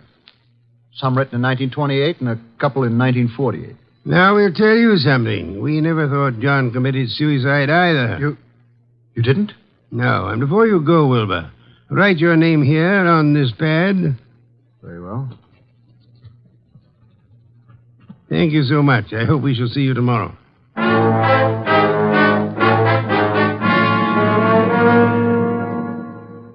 Well, I'm surprised, Inspector Kramer, to see you out in such inclement weather. I like the cold spells. Sit in the red leather chair. Thanks. Good. Have your experts finished checking the will and the letter? Yep. But not all through with a package of Hillary's old letters that Wilbur found. What's the verdict? If this is forgery, it's the cleverest bit of forgery we've ever come across. My men say the will and the letter you received appear identical with the specimens from John's office. Indeed, the will and the letter then do seem to have been written by John Blake. Yes. But on the other hand, and this is unusual, by comparing this letter from John with a letter Hillary wrote from Australia in 1948, we found characteristics in both men's letters which were definitely similar. Then, Inspector, you feel that Hillary might have written the letter and signed the will. That it was Hillary who came to my office? It's a tough thing to prove, but I think that's being on the right track. Inspector, what about the rest of the package of letters I got from Wilbur Martin? They're still working on those down at headquarters. What about young Wilbur? So far, can't see much in him to worry about, but it's a bit early.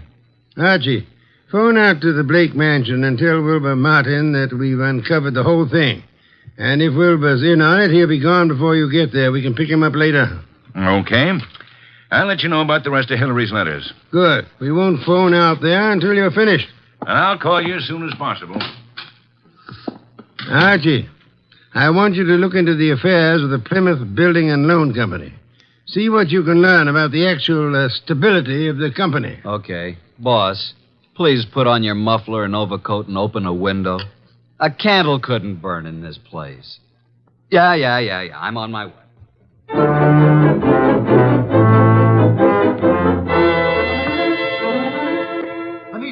Anita! What is it, Wilbur? What's happened? I came out as soon as I heard. Well, what's happened? Speak up, man. You haven't heard? You don't know? No, what? Look at these headlines. Plymouth Building and Loan crashes. Wilbur, what does this mean? It means your father embezzled the funds of the company and he has gone to the wall. What? Yes, close the doors. Oh, no, Wilbur, no, I can't believe such a thing. I'm sorry, Anita, but there it is in black and white. Then this is the motive for John's suicide. Why? Why? Because he knew he was caught. What else? He could have put the money back, couldn't he? Yes, but maybe he lost it by trying to make more to cover up the shortage. I don't think he lost it. You don't? No. Oh, nonsense. He must have. Else why would he kill himself? Maybe he didn't kill himself. Oh, this is awful. Oh, please, Anita, you mustn't worry. I know this is very embarrassing for you, but it isn't your fault. Now, let me take you away for a while. We can run down to Mexico until this blows over. You won't take her to Mexico. You won't take her any place. Just what do you mean? What's wrong with you, Wilbur? You're acting stupid. Your father may have fleeced the company, but I don't believe he lost the money. Wilbur. He hid the money, and your Uncle Hillary found the hiding place. And he set up the suicide to cover your father's murder. Hillary killed him. Oh, you're crazy. You're out of your mind. Why, this doesn't make sense. I have all the money I need. Yes, you have now. Pack your things, Anita. I'll phone the airport for reservations. You can't leave at a time like this. You won't leave this room. Do you know what can be done to you for threatening people with firearms? I'll call the police. You don't need to call the police. I've just talked to that detective, Mr. Goodwin. He's on his way here. The police have uncovered everything. I know you killed John, and you have the money. Wilbur, you're out of your mind. I know what I'm talking about. Get out of here. Get out. I won't leave. No one will leave till Goodwin comes.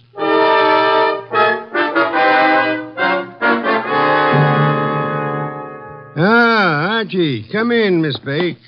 Mr. Blake, Mr. Martin, glad you were all able to accept my invitation. You too, Inspector Kramer. Yeah, I know how glad you are I could be here, Wolf. Please be seated, folks. Hillary was going to Mexico on the next plane and taking Anita with him.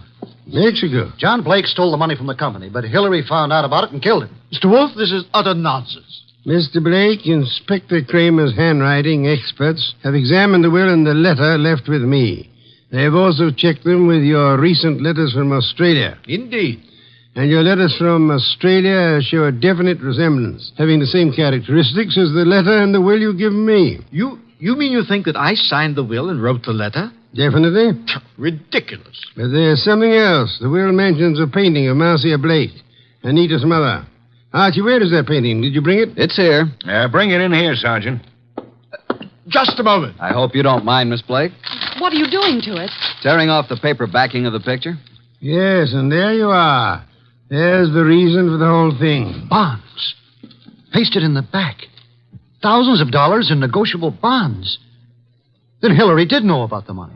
He killed John for all this. He had Anita order the picture to be credited for shipping. I did no such thing. Nevertheless, you didn't kill John Blake. Certainly he did. Look at these two letters from Hillary Blake to John here in America. What are the dates? September and November 1948.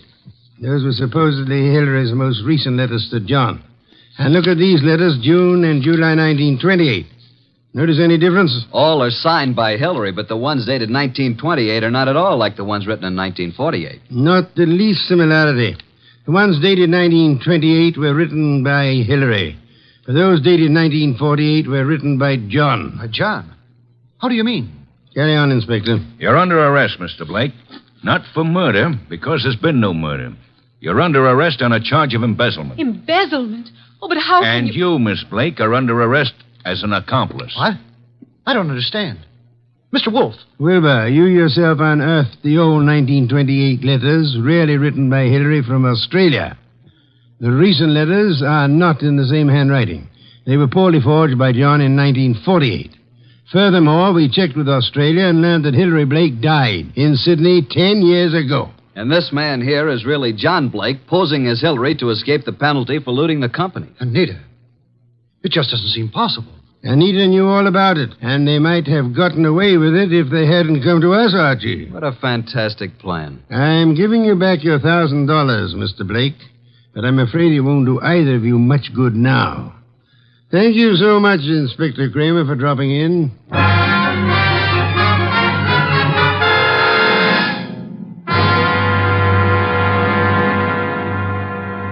Well, boss, that was a clever bit of deduction.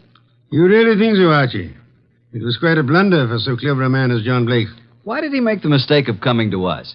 There are many holes in the plans of the criminal mind. He must have forgotten about the 1928 letters, or he would have destroyed them. And he underestimated Wilbur's intelligence. And I thought he was a dope, too. But he was half right. He really slipped up on the body in the morgue. Inspector Kramer was most kind to cooperate with us in that little act. Anita was too eager to identify the first body she saw. And the painting. You sensed there was more importance attached to it than the fact that it was a work of art. True. Some beer, please, Archie. Coming up, boss? Now, that brings me to an unpleasant subject. What's that? You were talking about resigning. Are you still in that frame of mind? Resigning? When did I say anything like that? Then you're going to be content with conditions as they are? Why, of course. What are you saying? And you don't mind it a bit as long as this dreadful weather continues? Well, not at all. Don't mind what? Going in and out of the house through the coal chute.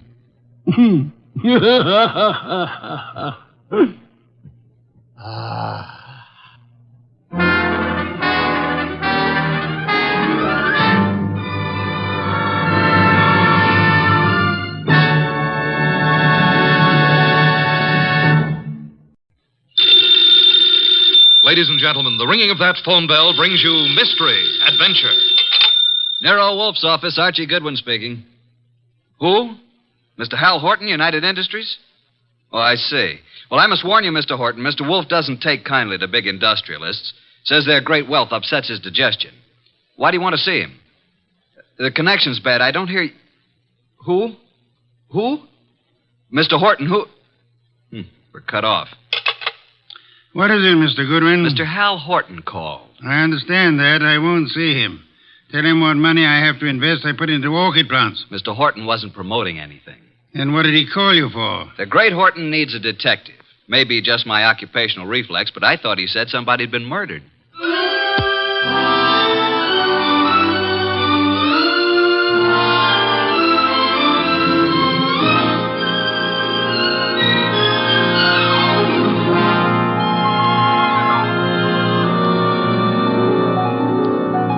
Ladies and gentlemen, it's that genius who is the bulkiest, balkiest, most ponderous, and most brilliant detective in the world. Yes, none other than that chairborne mass of unpredictable intellect, Nero Wolfe, created by Rex Stout and brought to you in a new series of adventures over this NBC network in the person of Mr. Sidney Greenstreet.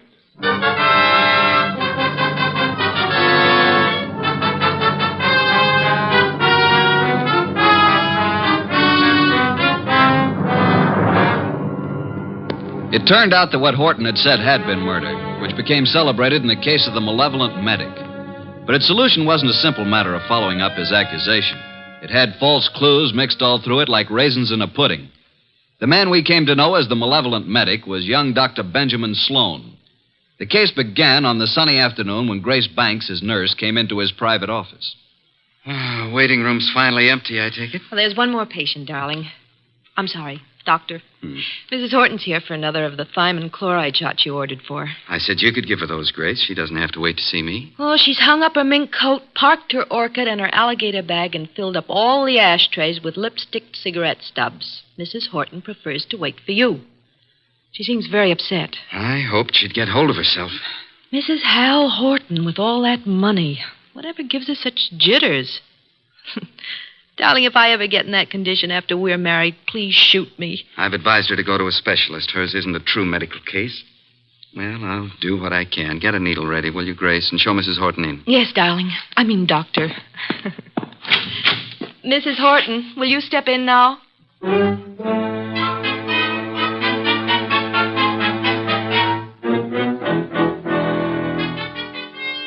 Been in that waiting room for hours. Ben, I wrote you every day this week. Why didn't you answer me? You say your health hasn't improved, Leslie. I'm worse. Much worse. Still chain smoking, drinking, and the sleeping pills? I have to take something. I can't walk the floor all night, can I? Thinking. Why are you so unhappy, Leslie? You have what you always said you wanted: money, clothes, excitement. You have the right to say that. But don't. Please don't. I'm only pointing out facts you should face. I told you from the beginning you need a nerve specialist. I need you. Nobody else can help me at all. Leslie, you went over this the last time you were here, and in all those letters you've been sending. Now, let's cross it off for good, shall we? Don't talk like that. You don't mean I'm no longer a lovesick dope, and you're the wife of one of the biggest industrialists in the country. Yes, Hal Horton. I despise him. He thinks his money makes him God. He thinks he can buy anything that he bought me. He made me think I was getting the world with a fence around it. Everything I want is on the other side of that fence. You don't know what you do want. I want us the way we used to be, happy in love together. Leslie, please be quiet. Why? Miss Banks is in the laboratory. She can hear you. What of it? I'm not ashamed. I'll tell her. I'll tell everybody. Imagine Hal's face when he finds out I'm leaving him, that I'm coming back to you. He already knows about you. I told him you were in love with me, that you're jealous. He doesn't like it. Leslie, you're raving. Now stop it. You always said I was the most attractive woman in the world. You made your choice. Now get this into your head. I'm really in love now. In a few weeks, I'm going to be married. Now I'll get your medicine. So it's really true. You are going to be married. Yes. I'd heard it, but I didn't believe it. Going to marry a nurse. All my friends have known and been laughing at me. Please, now that's enough. I made a plan, a wonderful, beautiful plan about us. Ben, you love me. Ben, say you love me. Mrs. Horton, that is all over. You don't love me. No longer. You're here as my patient, and that's all. After this treatment, I must ask you to get another doctor. A wonderful, beautiful plan for us. And now she threatens to step in and spoil it. Well, maybe I'll spoil a few plans. How would you like that? Threats will accomplish nothing. I can ruin things for you, Ben. All those fancy ideas of yours about having a fine practice, being a great doctor. Do you want to give those up? I can arrange it so that maybe there won't be any wonderful future for you. Are you prepared to face that possibility? Because I'm prepared to make it a reality. And I mean it. You'll regret this day as long as you live.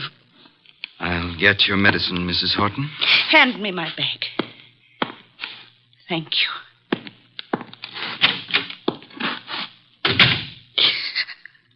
Oh, I hate you, Ben. I hate you both.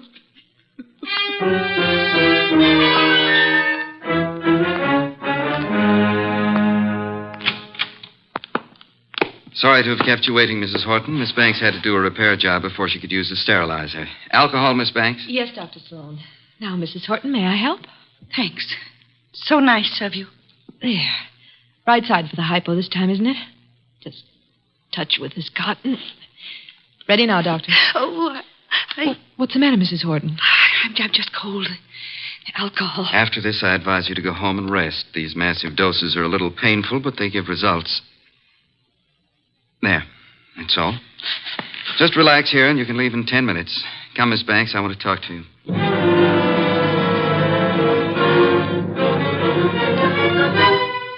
Doctor! I feel sick. I feel very sick. You might as well stop acting. I can't get up. My feet. Ben. Look at her. Something's happened. Hysteria. No, her face. Oh, and she's falling. Mrs. Horton, hold on to me. I've got you. Hold her up. Leslie, what is it? Pain. Terrible pain. Where? What from? Sick everywhere. Pain, everything's pain. Pain in my head, pain in my feet. My feet. My feet.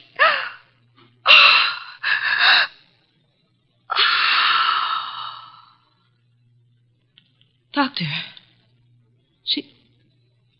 she's dead. Yes, Grace. Get a card from the files. I want to study it. From the first day Mrs. Horton came here. What was it, Ben? What happened to her? Symptoms are of a heart condition from which it seems the patient has just expired. Then you must call her husband. Grace, did you hear me? Yes, Dr. Sloan.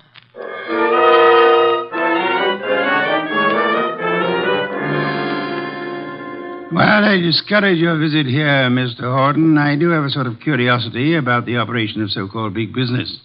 Maybe offer you a glass of beer and hear an explanation of the rise and fall of this morning's stock market. You don't think I've come here socially? I wish to engage your services for... Not available. You're a detective, aren't you? Specializing in cases that interest me. Sherry, Mr. Horton? I don't need it, thank you. But Mr. Wolfe says he specializes in cases that I've just got here. I haven't told my story. I don't believe you even know who I am. Oh, yes, we do. We do indeed. A millionaire. Did I offend you by speaking of a fee? No, on the contrary. It is that portion of your conversation which interested me most.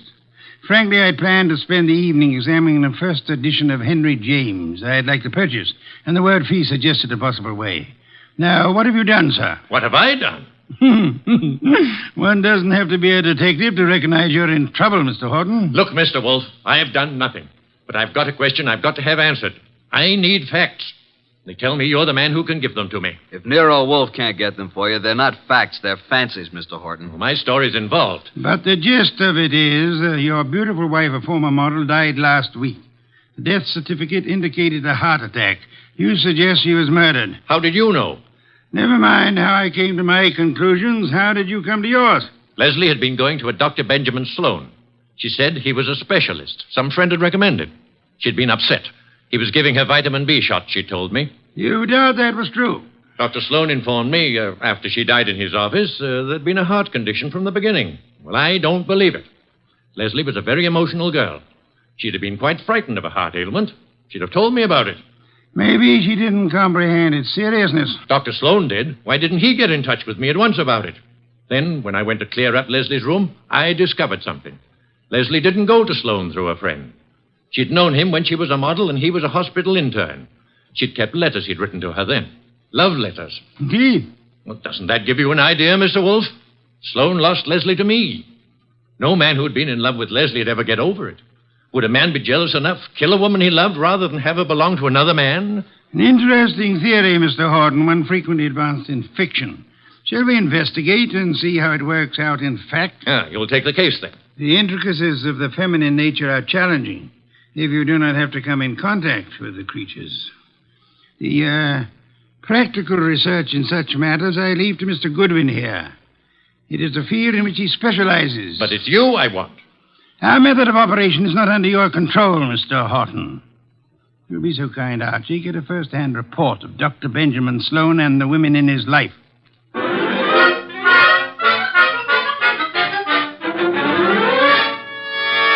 Just came to ask a few routine questions, Dr. Sloan. I don't understand your interest in the Horton case, Mr. Goodwin, is it? That's right. The death certificate was signed and a report made to the medical inspector. Detectives are a snoopy lot. Detectives? Are you from the police department? No, I'm employed to note some details before we close up the Leslie Horton estate. Sudden deaths have to be double-checked. I'm afraid I can't add a thing to what I've already reported. Well, thanks for seeing me anyhow. Been a pleasant visit. Ever have a patient die in your office before, Dr. Sloan? No, but I've seen similar cases in the hospital, of course. Was Mrs. Horton warned about her heart condition, Dr. Sloan? I discussed her case with her fully and frankly. And her husband, wasn't Mr. Horton alarmed? He didn't know. Mrs. Horton's ailment was, well, not to bore a layman with medical details, was not a fatal one necessarily. She might have gone on for years. Just played in bad luck, huh? The worst. Mm-hmm. When'd you first meet her? several weeks ago. And you saw her how many times? It's all on the record. She was nervous. I prescribed thiamine chloride. Her medical report card shows that. You read it for yourself. Well, I guess that's all, Dr. Sloan. Won't bother you further. Miss Banks will show you out. Yes, Dr. Sloan? Sort of a modern Aladdin arrangement, isn't it? I wish I could press a buzzer and have a beautiful girl like you appear. Mr. Goodwin is leaving. Oh, this way, Mr. Goodwin. You can use the side door. The waiting room's full of patients. So long, Doctor. This way through the lab. There's a door from it into the corridor. Cozy place, all those bottles. I suppose there's enough stuff in here to kill an army. To cure one. Miss Banks, may I say that you're the kind of a nurse that patients dream about? Make it a pleasure to go to a hospital. Blonde hair, blue eyes, winkers an inch long. Are they real? If you'll excuse me. What do I have to come down with to persuade you to take care of me, huh? I don't take cases. I'm a technician. Good day, Mr. So you work just for Dr. Sloan? That's too bad the way he's involved in this Horton case. It looks serious. Mrs. Horton simply died of a heart attack in Dr. Sloan's office. If you wanted to help your boss, Miss Banks, you'd stop rushing around and answer a few questions. I'm sure Dr. Sloan gave you the necessary information. Guess he doesn't realize the trouble he's in. If you can supply any details that'll change the picture, you'll be doing him a great favor. He's a nice guy. I want to help. What is there to say? The report... Let's get it in your own words. Just what really happened here that day. Well, Dr. Sloan gave Mrs. Horton the vitamin B shot. That was routine. Mm-hmm. But she didn't get up afterward. She said she was sick. And then she fell and I caught her. And Dr. Sloan administered emergency treatment. What did that consist of, Miss Banks? All that is in the office record. What would bring on such an attack? It could have been several things. Could it have been something she ate? Acute indigestion affects the heart. Maybe Mrs. Horton would be here now if the doctor thought to use a stomach pump. He did use one. He did everything there was time to do. She certainly went in a hurry. Suffer a lot? She said she was in pain. Where? Her stomach? No, not her stomach. Where then? She seemed to be in pain all over. Reflex, maybe? When it was over, what did you do, Miss Banks? Called Mr. Horton. Must have been a blow to the great man. I understand she was younger than he is and quite a sultry gal. I've talked to you professionally because you said it was necessary to help Dr. Sloan. Is that all, Mr. Goodwin? I guess it is for now. Unless you'll have dinner with me. Thank you, no. I'm handsome, hardworking, and harmless. I'll bring you references from my employer. What do you say? The express elevator's the one on the right. Must be there's another man. Wouldn't be the doctor, would it? Well, you'll fit better in a Pullman kitchen than here among the test tubes at that. My reluctant congratulations.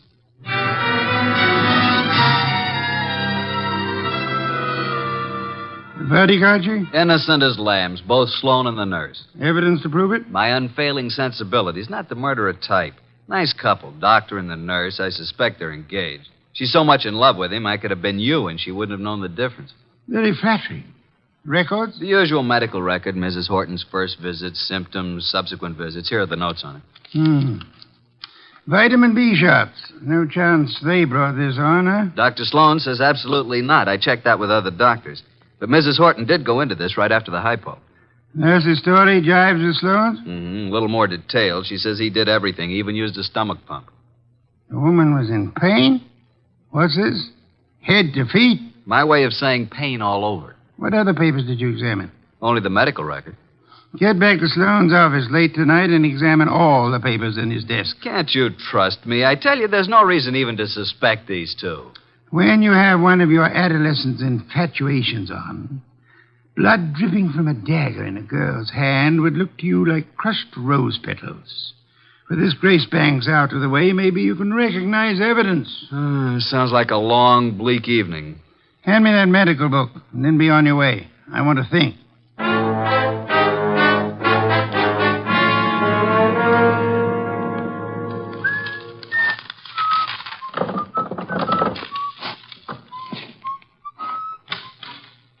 Well, good evening, Mr. Goodwin. Oh, good evening, Dr. Sloan.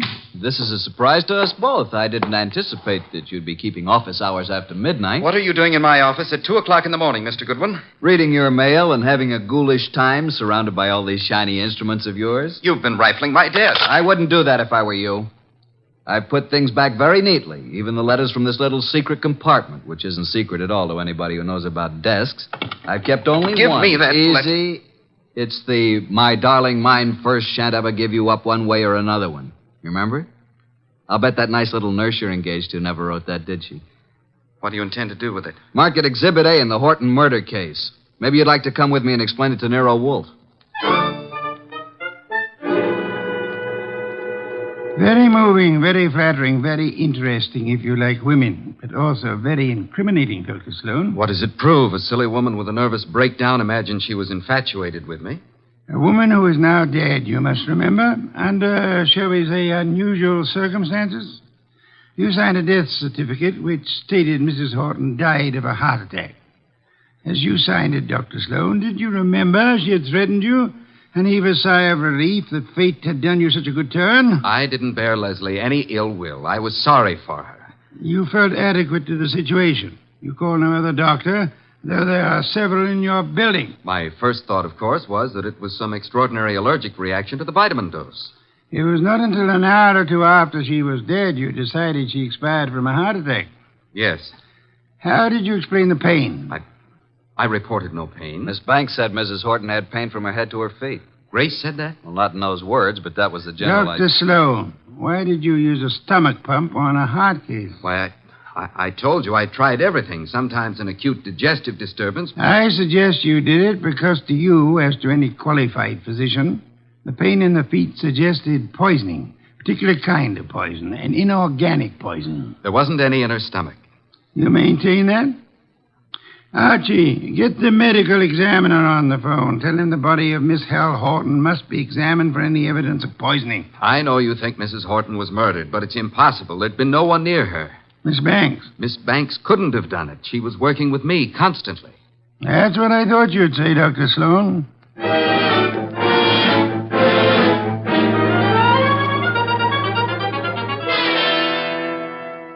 Mr. Wolfe, I had to see you. This is the most dreadful thing I've ever heard of. Trying to accuse Dr. Sloan of murdering a patient. It appears he had a reason to want Mrs. Horton dead, Miss Banks. She was that thing the poets write about, a woman scorned. She had sent him this hysterical letter threatening scandal if he rejected her. He couldn't control her. She kept coming back to his office making scenes. He gave her nothing but thiamine chloride. I know. I fixed the shop myself. Don't start covering for her. I'm not. I tell you, I filled the needle. And I didn't put anything but thiamine chloride in it. You haven't any reason to think anybody did, except for that letter you stole. If it wasn't for that letter... Give it to me. Give it to me. Supper, Archie, quick. Now, drop it, baby. Come away from that fireplace. Why, you little tiger kitten. I didn't think you had it in you. Come on, let go of it. Let go. Give it to Papa. Now, look what you did. You almost got Nero Wolfe out of his chair. Destroying evidence is a serious offense, young woman. She kept coming to the office, writing and pestering him. I heard her from the laboratory. You read her letters, too, didn't you? You knew if something didn't stop her, Dr. Benjamin Sloan was a ruined man. But he didn't kill her. I know he didn't. I don't believe he did. You don't? Well, then who? You've just provided an excellent motive for having done it yourself, Miss Banks.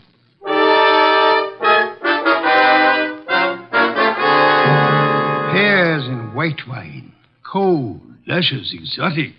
Excellent, Fritz, excellent. Best thing that's happened today. I don't like this Sloan case. If you ask me, I think that Horton dame got what was coming to her. Those are not the words of abstract justice, nor the phrases of a gentleman of culture. A good detective never plays favorites. Good night's rest, and you will find your attitude more normal by morning. You expect to have this case solved by morning? It's solved now. Thanks to the expedition I sent you on this afternoon. The arrest can wait. No one will escape. I feel like a murderer myself. If I hadn't wormed it out of Grace about the Horton woman complaining of pain, and if you hadn't jumped at the word feet... That, Archie, my dear fellow, is the purpose for which you exist, to discover pertinent facts. Have we quite finished? Coffee in the study, then.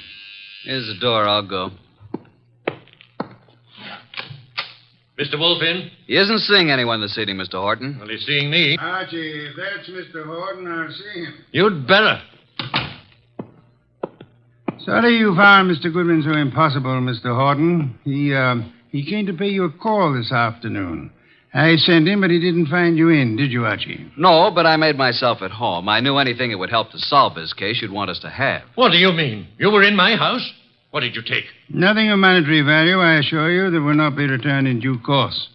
But before I announce the solution of a case, I like to have all my little props in place. I appreciate a well-rounded performance. Mr. Wolfe, I've had enough of this foolishness, this delay. I hired you to convict Sloan, not to play parlor games. You must be patient, Mr. Horton. Don't force me. I want action. Well, I had planned to wait until the morning, but if you insist... These papers here may interest you, Mr. Horton. Mr. Goodwin here collects them, your wife's letters. Leslie's? You recognize the script? These are addressed to Dr. Sloan. Do they prove anything against him? The lady's correspondence should be kept private. This other letter, however, was sent to you. To me? Leslie's? What? Give it to me. Easy, Horton, easy. Don't grab. Oh, but that letter's mine. You stole it from my desk. There is a point in a case, Mr. Horton, where letters cease to be personal property and become evidence. What evidence can that letter provide? It seems you had reason for wanting to kill your wife, Mr. Horton. A man can get annoyed by a note saying his wife never loved him, that all his money isn't enough, and that she's going to another man. You accusing me of murder? It could have been the perfect crime. Poison in one of those pills she was forever taking, or on the tip of the cigarette she chain-smoked, in a doctor's office to die in. If you hadn't been fool enough to try to pin it on Sloan, you might have gotten away with it. If I had known while she was alive what Leslie was, I might have done anything. But that letter you stole from me was one she left under my pillow. I didn't find it until after she was dead. I didn't kill her. Sloan did. You hired me to prove that, Mr. Horton. Suppose you let me go about my business. Nero Wolfe's office. Yeah? Oh, you did? Good boy. We'll expect you. I'll tell Mr. Wolfe at once. Medical examiner's officer. Just as you thought, they found poison in the body. Listen to me. Inspector Kramer's picking up Dr. Sloan and Grace. They'll be here any minute. Kramer's set to make an arrest. I told you. The police know it's Sloan. Put the letters in Mrs. Horton's bag on my desk, Archie. Leslie's alligator bag? You stole that from my house this afternoon, too. Those things are mine. Inspector Kramer will want to take them with him. Well, do you think I wanted made public what Leslie did to me? Kramer can't have them. Maybe the inspector will want to take you, too, Mr. Horton. Let them in, Archie. Come in, Inspector Kramer. Dr. Sloan, Miss Banks. Wolfe asked me to bring them here first before I locked anybody up. Mrs. Horton was murdered, all right. I'm sending a man for Horton, too. You won't have to. Mr. Horton's waiting here to join the party. Come into Mr. Wolfe's office. Good evening, Inspector. Good evening, Wolfe. Will you all please range yourselves around the room as I indicate? Miss Banks here. Dr. Sloan, Mr. Horton. Archie, you stand between the two men, if you please. Mr. Wolfe, this is a dreadful mistake. I swear the doctor didn't... Stop thinking about the doctor. What about you? If you're accusing Miss Banks, I might as well turn Hold it, now. Dr. Sloan. From here on, anything you say will be held against you. That's what I want. Let Grace go home and I'll... For heaven's sake, why don't you arrest the man? Isn't it obvious he's guilty? You and your trumped-up charges against me. I'll do the talking now, Mr. Horton. Mrs. Horton died from a certain inorganic poisoning. Poison administered in your office, Dr. Sloan, with a hypo syringe. Let's get it over with. I gave her the hypo. But I filled the needle. There you are. They're both guilty. Which would solve the case if they weren't lying. Miss Banks believes Dr. Sloan killed Leslie for her sake. Dr. Sloan thinks Miss Banks put poison in the hypo to save him from professional ruin. They're trying to protect each other. The fact is, the hypo they gave was perfectly harmless. It did not kill Mrs. Horton. Then what did? Mrs. Horton came to your office in desperation, Dr. Sloan. But she came prepared for the worst. You see this handbag? Can any of you identify it? Yes. It's hers. Is it Mr. Horton?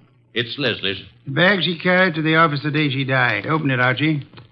You will see it contains her change purse, billfold, cigarette case, matches, her handkerchief, nothing more. That is, not unless you look closely. Then you will observe this lining has a double fold. A secret compartment. Exactly. We open it this way, and there we find it. A hypodermic needle with which the unhappy woman committed suicide. Miss Banks, Dr. Sloan, you can stop protecting one another. Mr. Horton, the world need never know you were a betrayed husband. Mrs. Horton killed herself while in a confused state following a mental breakdown. The case of the malevolent medic is closed.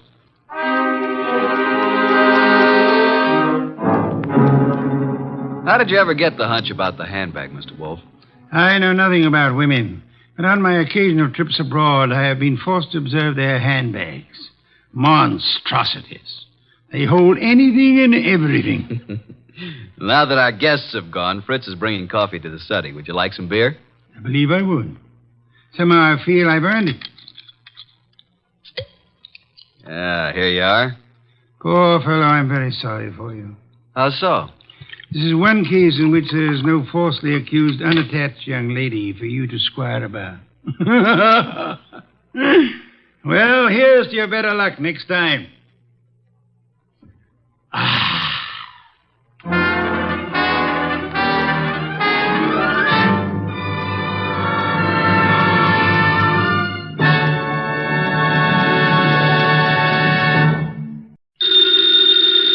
Ladies and gentlemen, the ringing of that phone bell brings you mystery, adventure. Nero Wolfe's office, Archie Goodwin speaking.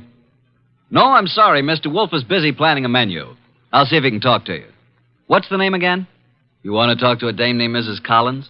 Hang up, Archie. Do we know a Mrs. Collins? No. I don't suppose you care, but I think her voice is very charming. Doubtless. Every female has a charming voice to you. Hang up. Okay. I'm sorry, Mrs. Collins, but at the moment, Mr. Wolfe is too involved with his digestive system to be interrupted. However, if I may introduce myself, Archie Goodwin, Mr. Wolfe's assistant, if I can be of any help. Archie. Yes, Mrs. Collins, I'll ask you. Cocktail party. Hang up, Archie. Mrs. Collins, I'm afraid it would be better if you didn't expect Mr. Wolfe. Goodbye. Cocktails. Phooey. Absurd. Perfectly absurd. She says you promised to come to her cocktail party, and why aren't you there? Because you are going to attend the cocktail party and the probable unpleasant ending.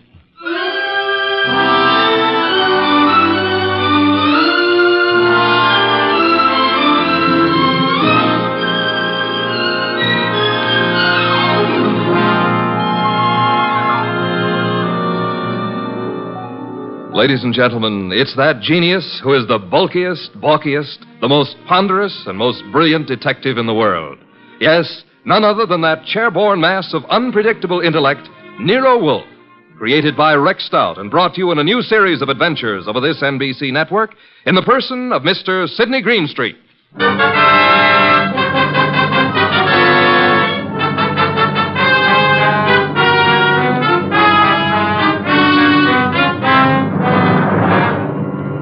Mr. Wolfe and I refer to this as the case of the party for death. Nero Wolfe really should have gone to the party since he'd accepted, but I was delegated. I can't complain now, since it was there that I met Georgia, the most beautiful redhead. Well, that's my weakness, redheads. Yeah, blondes and brunettes. Well, anyway, Mr. Wolfe was adamant about going to the party. I've never been to a cocktail party in my life. You know, I drink nothing but beer. You could take your beer with you, couldn't you? I could not. Do we know a Mrs. Collins whose cocktail party you said you'd go to? The phone rang and I picked it up. Where was I? Exactly. Okay. So a Mrs. Collins with a beautiful, seductive voice conned you into accepting an invitation to a cocktail party that you knew you weren't going to. Archie. Yes, master. Just a little less sarcasm, perhaps. Sarcasm? Call it impertinence, then. Impertinence, master? Exactly. Less of that. Much less. Okay. Continue now. Where was I? You were reading the duck recipe. Oh, yes, the duck. Oh, here we are. Dodine de canard. The dodine is one of the oldest dishes in the repertory of French cooking, being mentioned in books of the 14th century. Le Grand Cuisinier de Toute Cuisine. Hooey, what time is it, Archie? Almost 6:30. Oh, in that case... You going to get up? Here on this card are your instructions, Archie. If you are still alive tomorrow, you may make your report. I helped the huge bulk that was Nero Wolfe out of his specially built desk chair and walked with him to the elevator that would take him upstairs to his orchids. I stepped back to the desk and found the card which bore my instructions. In his small, perfect handwriting, I read, Mrs. Albert Collins, Empire Towers. Arrive at 7, say I sent you. After the murder, telephone me before the police arrive. At exactly 7, I rang Mrs. Collins' doorbell.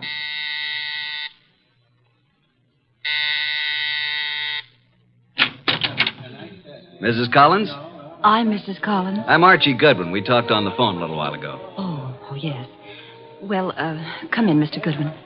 Mr. Wolfe begs to be excused. At the last moment, he was unable to attend. Well, I'm glad you could come. You're not disappointed? No, I don't think so. I'm rather upset.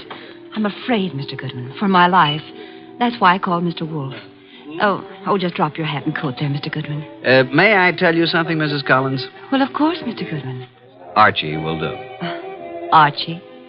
When I spoke to you on the phone, I thought I knew what you'd look like. And? You do. Well, is that good? It's not bad, Mrs. Collins. Janie will do. Janie will do. Archie, I think it would be best if I say you're an old beau of mine. From where? In Hollywood. When I went to Hollywood High School and you went to USC. Okay, but don't expect me to remember much about it. Well, I'll be flattered if you remember anything about it. I want you to keep your eyes and ears open. Observe everything tonight. Well, now shall we join the party? Oh, Albert, this is Archie Goodwin. Archie, this is my husband, Albert. How do you do? Hello. And this is Joe Boyce, my husband's partner. How do you do? Boys? I've told you about Archie, Albert, but well, I guess you probably don't remember, do you? No, I don't. When I was in high school and he went to USC.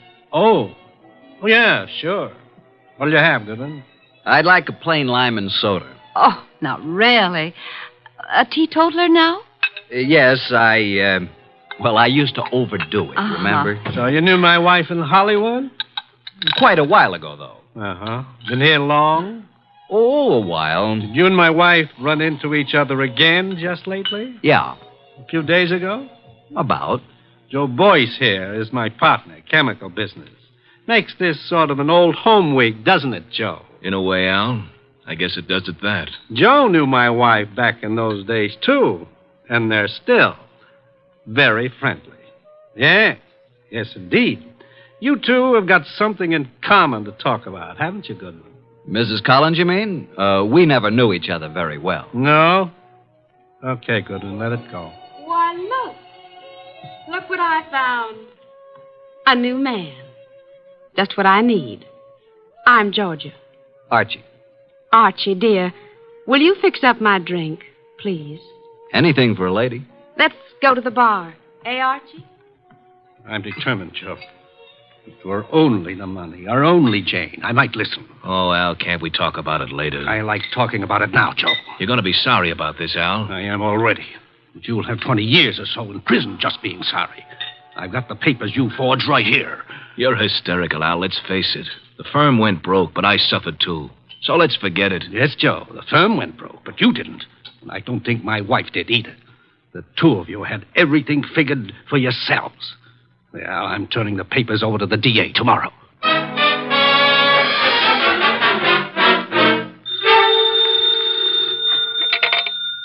Nero Wolfe speaking. Archie, what do you know about this expected murder, if anything? Has it happened yet? No, but who's supposed to get killed? I haven't the faintest idea, Archie. Then why don't you stop it? That is impossible. I don't even know who's there. You want me to tell you? Not in the least. How am I supposed to prevent it if I don't know what I'm looking for? You're not supposed to prevent it, Archie. I don't think you could. I don't think anybody could. You want to hear what I found out already? No? I'll tell you anyway. Collins thinks his wife and his partner Boyce have been stealing his dough, and he's threatening to send Boyce to the clink. Archie. Yeah? You're wasting our time. Go back to the party. There is nothing you can do to prevent the murder. But I want you to be there when it happens.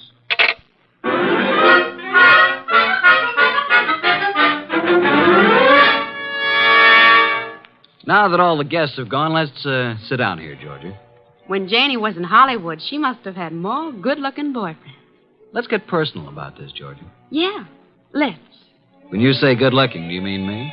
I don't mean anybody else, Archie. You know, I think you're pretty, too. You'd better not let Jane hear you say that. You think she'd care?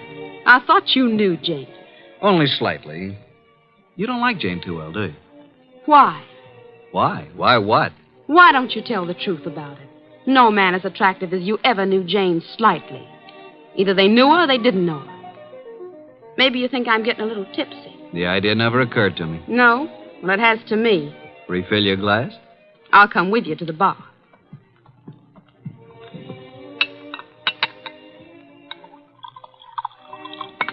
Here's your drink, Georgia. Oh, I find there's no ice left in the ice bucket. Janie. Hey, Janie, no ice. Oh, well, I'll get some. Here, give me the bucket. Mrs. Collins, Janie, I mean. Yes, Archie. May I use the phone in the bedroom again? Oh, of course. Will you excuse me for a minute, Georgia? I'm coming with you. Why don't you just stay here until Jane brings the ice? Well, why don't you go talk to Joe Boyce? I don't want to talk to Joe Boyce. I don't want to talk to Joe Boyce ever. Now, look, Georgia. I'm coming with you, Archie. Is that clear? Okay, come on. Here's where the phone is. I could have found it myself. You don't want me with you, do you? Just sit down here on the edge of the bed and listen, if that's what you want to do. Nero Wolfe speaking. Archie, boss. Well, Archie, what? Just a bit of a report. Go on. At this moment, I am sitting on the edge of one of two twin beds in the apartment of Mr. and Mrs. Albert Collins. Sitting next to me is a gorgeous redhead named Georgia. Georgia what, dear? Boyce. You mean you're the wife of Joe Boyce? Of course. Didn't you know? I am sitting next to the gorgeous redheaded wife of Albert Collins' partner, Joe Boyce. Archie, you annoy me. From what I just learned, I can see there's another friction going on. You mean Georgia and Jane? Yep, fireworks between them. This one no like other one. Have you anything more to say? When I called, I was going to ask if there's any reason why I shouldn't come home now. I wrote your instructions for you, Archie. After the murder, call you. Yeah, that's perfectly clear, isn't it? But what if there isn't any? Don't call me. Simple, isn't it? Hello. He hung up. Archie. What? That was a strange conversation. Do you want me to explain it to you, honey? What was that business about murder? Shall we join the party? Murder. Archie, wouldn't you be surprised if there was one? Yeah? Who's going to do what and to whom? I don't know. Maybe I will. Elucidate, honey. Do you intend to figure as the killer or the corpse? I don't intend to figure as anything. But you never know. Archie, do you think Jane Collins is better looking than me? Nope. Honestly? Honestly.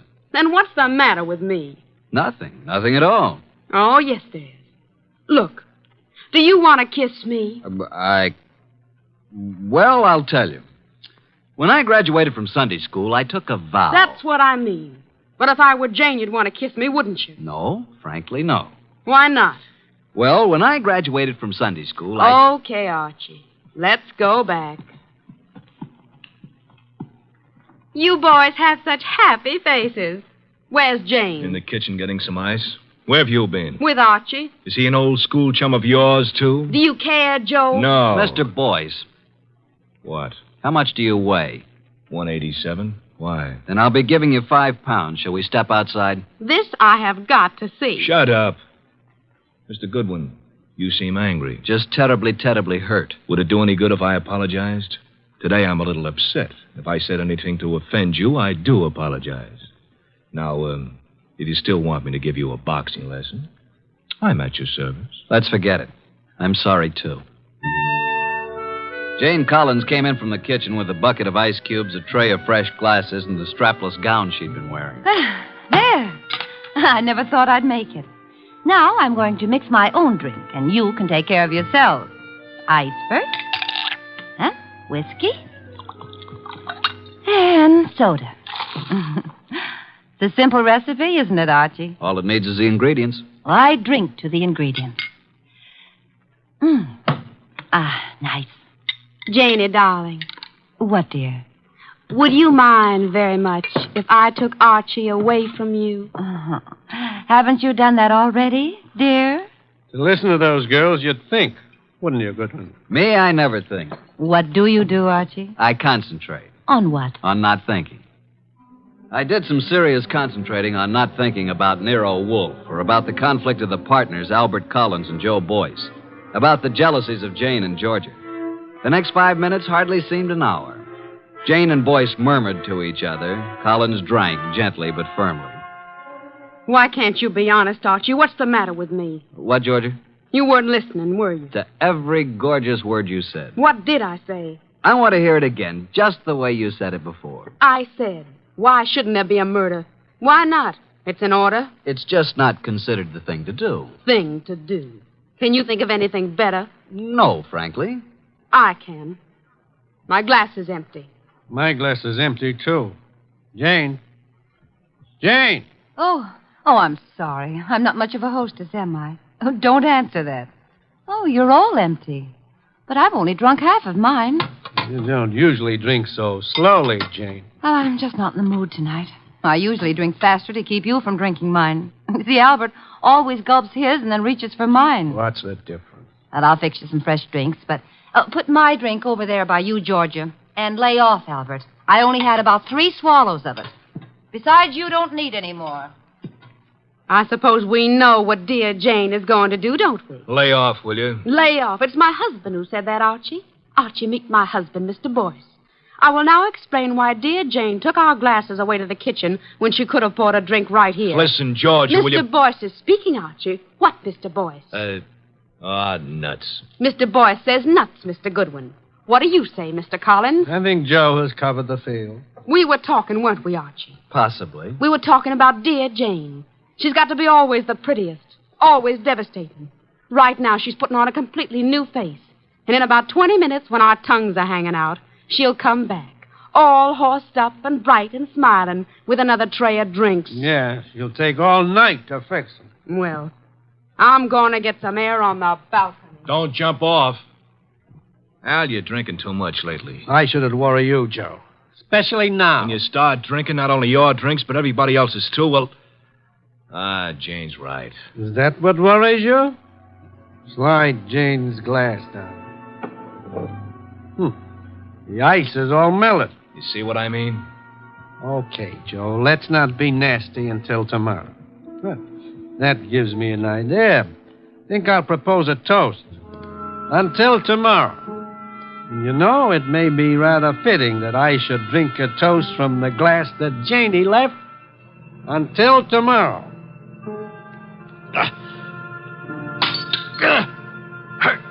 Go!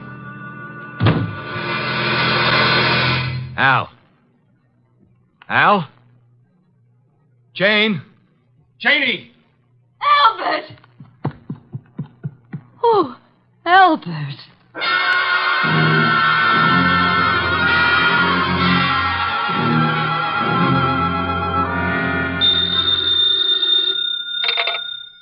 Nero Wolfe speaking. May I come home now? Oh, hello, Archie. I said, may I come home now? Have you sent for the police, Inspector Kramer? Of course. Who was killed, Archie?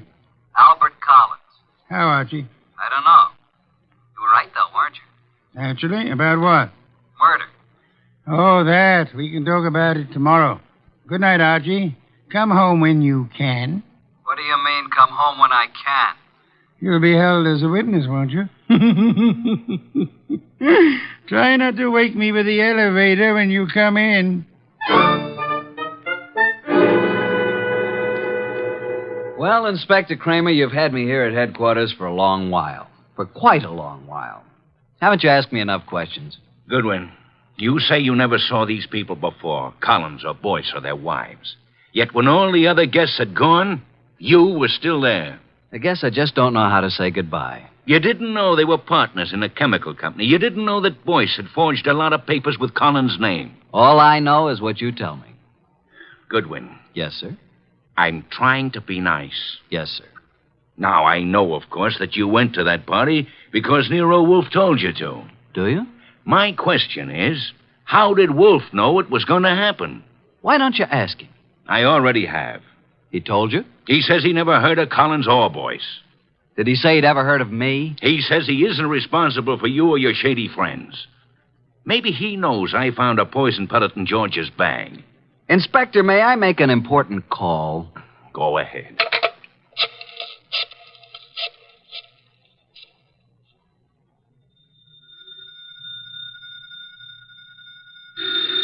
Archie. Confounded light. Hello? What time is it, Master? Confounded, Archie. I'll tell you what time it is. It's a little after 4 a.m. I'm at Central Headquarters, and Inspector Kramer has been chatting with me about my shady friends.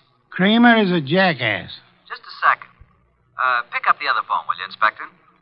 Sorry, Mr. Wolfe. What was that you were saying about Inspector Kramer? I said Kramer is a jackass. Thank you. Wait a minute. Wolf, Oh? Eavesdropping, Inspector. I was just talking about bringing you down here for a little questioning, Wolf. Phooey. What's that? Phooey. It can be spelled in several ways. I spell it P-F-U-I. Phooey. You think I won't bring you down here as a material witness? Yes, I think you won't. I think you'd be making a great mistake if you did. A great mistake. Why? Because I might not tell you who killed Collins. Then you wouldn't know which one of these people to prefer charges against. Now send Archie home. Even he needs an occasional night's sleep.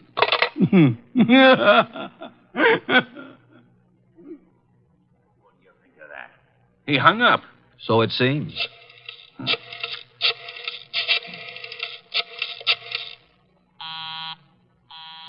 Busy? He's probably left the phone off the hook, Inspector. By now, he's probably asleep again. You know I can go out there, don't you? Sure you can. More important men than you have tried it.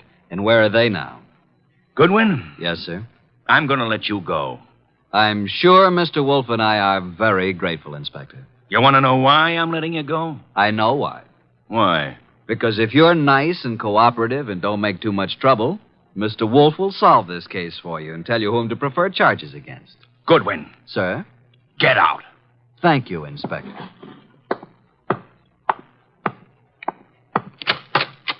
Good morning, Inspector.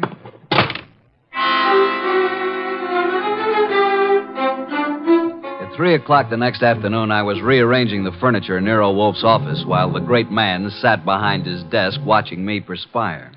Are you finished now, Archie? Yeah, I guess so. And tell me where they sat. There were 2 couches, like this, in front of a fireplace. Collins and Boyce were sitting together on one couch. When Georgia and I came in, they were looking at some canceled checks. Where was Mrs. Collins? I told you she was getting ice and fresh glasses. Why was she getting fresh glasses, Archie? Where were the empty ones? I don't know. Maybe they were the same ones she brought back, washed and polished. Archie, I trust your powers of observation absolutely. That's why I sent you to Mrs. Collins' cocktail party. Okay, how did you know there was going to be a murder? If it was a murder. It was a murder, Archie.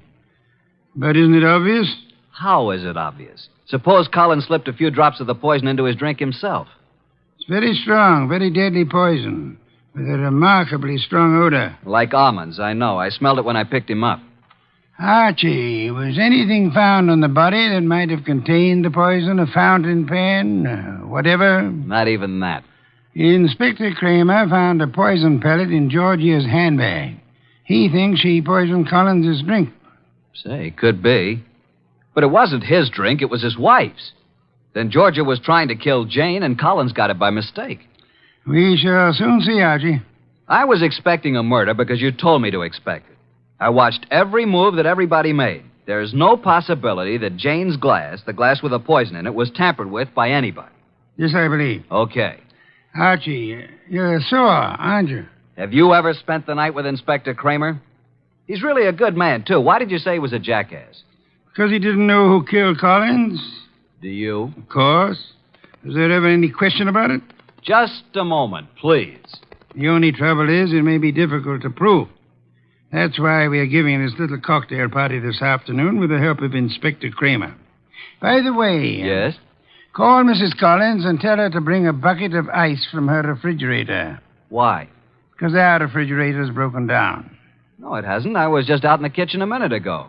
Our refrigerator has broken down. And it would be very helpful if Mrs. Collins would bring a bucket of ice cubes. What makes you think she'll do it? She will. Call her. 6:45. There we were in Wolfe's office doing a repeat performance of last night's smash hit. 2 couches faced each other, a cocktail table between them. On one couch, red-headed Georgia and me. On the other couch, there was a big one. Joe Boyce, Jane Collins, widow of the lately defunct Albert, and Nero Wolfe. Jane had been drinking a little slower than the rest of us. Our glasses were empty. Hers was still half full. Wolfe said... Archie. Yeah? At this point in last night's party, Mrs. Collins got up and left to get some fresh drinks. Repeat what she said. Approximately? Approximately will do. I think she said something like this. She said, put my drink over by you, Georgia. Lay off, Albert. I've had about 3 swallows of it. Besides, you don't need any more, Albert. Am I right, Jane? Close enough, Archie. But what of it? Now, what is this nonsense all about, Wolfe? Mr. Wolfe is trying to make something out of nothing. I think Mr. Wolfe is going to turn up something mighty interesting. Don't look so perturbed, Joe. Since I'm playing the part of the late Mr. Collins, pass me Jane's glass. I'll keep my glass, Mr. Wolfe. I haven't finished my drink. You're a very clever woman, Mrs. Collins. Would it be too much if I ask what this is all about? What worries you, Archie? You make it sound as if that drink she's holding is poison. But it can't be, because as yesterday, she's already drunk half of it herself. When our freezer broke down, she was more than willing to bring a bucket of ice cubes, wasn't she? So? What would happen, Archie, if you froze a gelatine-coated pellet of poison in the center of one particular ice cube? Mrs. Collins hasn't finished her drink. Notice the ice is all melted now. She hasn't taken one sip since the ice melted completely. She came prepared in case she was exposed. Smell it, Archie. No, Archie, stand back. I can easily swallow this before you can reach me. Mr. Wolfe, in a few seconds, I'll drink it. But tell me something first. Tell me how you knew. Jane, listen to me. I knew there was going to be a murder last night because you said so. I knew that it was you who would commit the murder because it was you who invited me. You hoped an expert witness would prove that you couldn't have killed your husband. So I sent Archie Goodwin, whose observations are always exact, even when he doesn't know the import of what he's observing. She brought back clean glasses. She poured the drinks out of bottles already open. And if anybody had put anything in or touched one of those glasses, I would have seen it. Exactly. The poison pellet was frozen in a certain ice cube. Mrs. Collins put that cube in her own drink, drank it until the ice had almost melted down to the poisonous pellet center. And then she took all the other glasses away, leaving only hers half full. And as usual, her husband drank it. No, Jane, don't. Too late, Joe. Too late.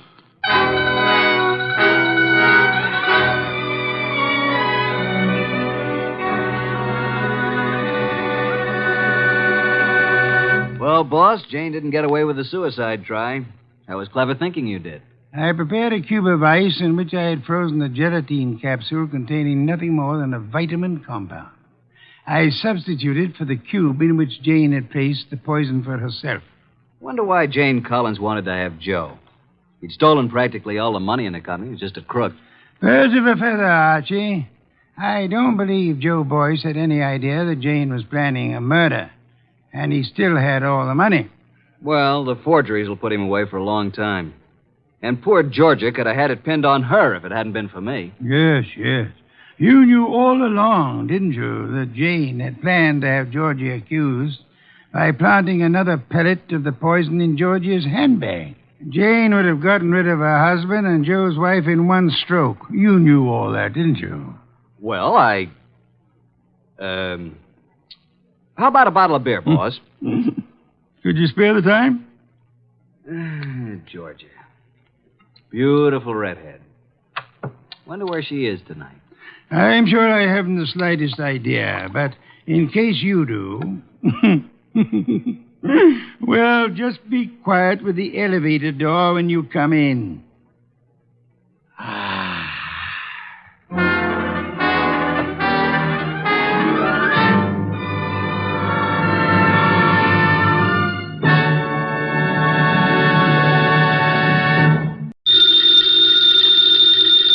Ladies and gentlemen, the ringing of that phone bell means mystery, adventure. Nero Wolfe's office, Archie Goodwin speaking. Mr. Wolfe? No, he isn't. Huh? Oh, well. For you, maybe he is. I'm not here. Oh, yes. He's always here. I've gone out. No. He seldom ever goes out. I won't start on anything tonight. Oh, sure, he'd love to start on a case tonight. What's your name? Oh, that's a beautiful name. Address? Archie, it's another woman hang-up. No, honest. I'm not Mr. Wolfe, but I'm his agent. Yeah, I'll be right over, miss. Goodbye. What's her trouble? Where are you going? Well, she said she's received some threatening notes and she's afraid to leave her hotel. So long, boss.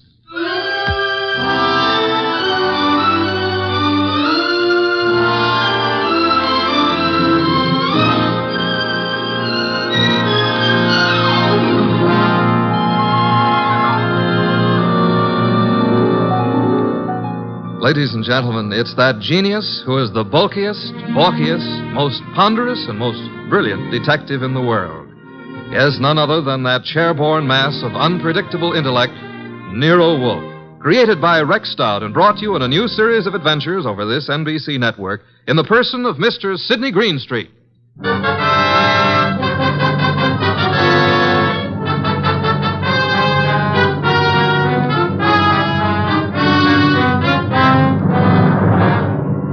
We prefer to call tonight's story The Case of the Vanishing Shells. It didn't seem to be difficult at first, but, well, I'm not a stupid individual, but so often I allow myself to become mesmerized by beautiful women. Heaven bless them. Doris Murray was such a woman. She phoned us first late one afternoon about 5 o'clock, then again at 5:30. Very well, Mr. Goodwin, but I would prefer to see Mr. Wolfe. Well, I said I'd be there at 6, Miss Murray. I don't want to talk any longer on the phone. Please hurry. There's someone at the door. I'll see you in the cocktail lounge at your hotel. At 6 o'clock. That's half an hour. Don't fail. Who is it? Emil Stoner. Oh, come in, Emil. You got my call, darling. Here, let me take your briefcase. I'll just put it here on the piano, Doris. I'm terribly upset about those threatening notes, darling. I know it's upset you, too, but I'm determined to find out who it is. I'm not going to let them bluff me out of my first chance to play the star part in one of your shows. But look, Doris, there's that other part. Is that all I mean to you? Well, what can they divulge that'll harm us? What? Several things. And I can't afford... I mean, at this time... You're frightened, Emil. Doris, I'm going to give the star part to Paula. Paula? You've been divorced for 4 years. Why? Because I feel she can... play it better. Is that what you're going to say? Well, I can act rings around her. Now, look, Doris. I know it's a big disappointment to you, but that's the way it is. Get out. Get out. Go on across the hall to Paula. Give her the part. Louse up your show. She and that playwright of hers. Get out, Emil. But, Doris... You frightened little... Get out!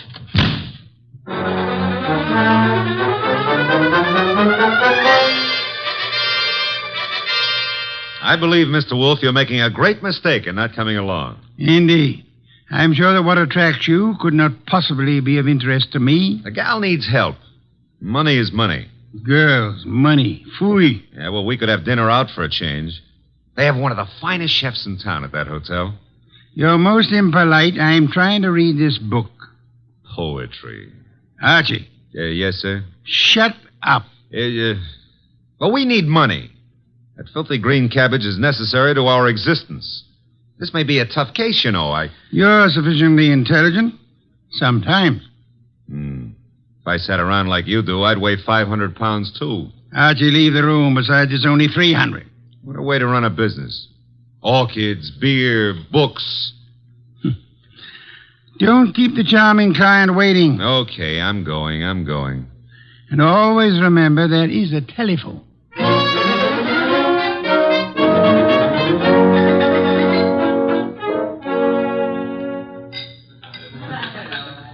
Thank you, waiter. Oh, good evening, Miss Moray. I'm Archie Goodwin. Well, I didn't expect... please sit down. Well, I think I should explain the absence of Nero Wolfe. There's so much of him that it's not too convenient to transport it about. I do all the outside work. And I'm sure you do it well. Mr... Well, you know, some women call me Goodwin and some call me Mr. Goodwin, and, Yes? The unattached call me Archie. Hello, Archie. Oh, splendid. I'm glad to hear it. Now we can get right down to the nasty old business that's troubling you, Doris. First, here's the 500 retainer fee. Well, thank you. Now, what's the note about? Well, there are 2 notes, both printed by hand. Uh-huh. Oh, will you hand me my purse, please? Oh, sure. Thank you. I see. Doris Moray. If you fail to withdraw from the cast of Stoner's next production by start of rehearsals Monday, both you and Stoner will have a blasted reputation and perhaps other injuries from which you will be unable to recover. The other one is like it, only more vehement. Someone or a group of someones are intent on keeping you out of Stoner's shows, huh? It's too bad.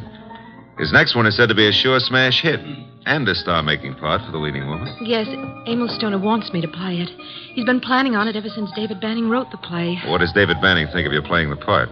Well, I don't think he's too enthused about it. You see, Mr. Stoner and Paula Kenyon have been divorced for 4 years, but she has continued to be his top leading woman. Now she's engaged to David Banning, who wrote this play. Oh? Makes things a bit difficult. Well, of course, Rick Hunter, Stoner's director, is... Hunter's somewhat in favor of your playing the part. Well, Rick Hunter is very fond of my work. And very fond of you as well, huh? Yes, unfortunately. I like Rick Hunter tremendously, but Emil Stoner has been of greater interest to me. In fact, we're more or less engaged, Mr. Goodwin. Oh, well, had any words lately with the ex-Mrs. Stoner? Paula Kenyon, is that her name?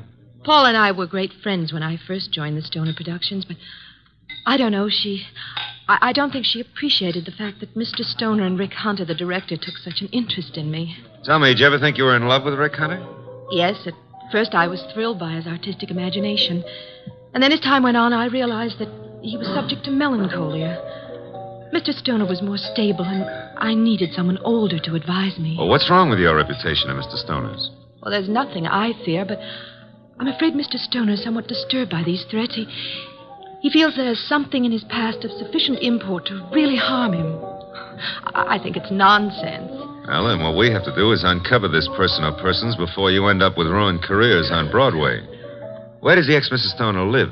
Well, as a matter of fact, she lives just down the hall from me. Lived here for years. Oh, well, I think it's advisable, honey, that you stay close to your room until we solve this thing. Oh, but I'm not afraid for my life, Archie. No?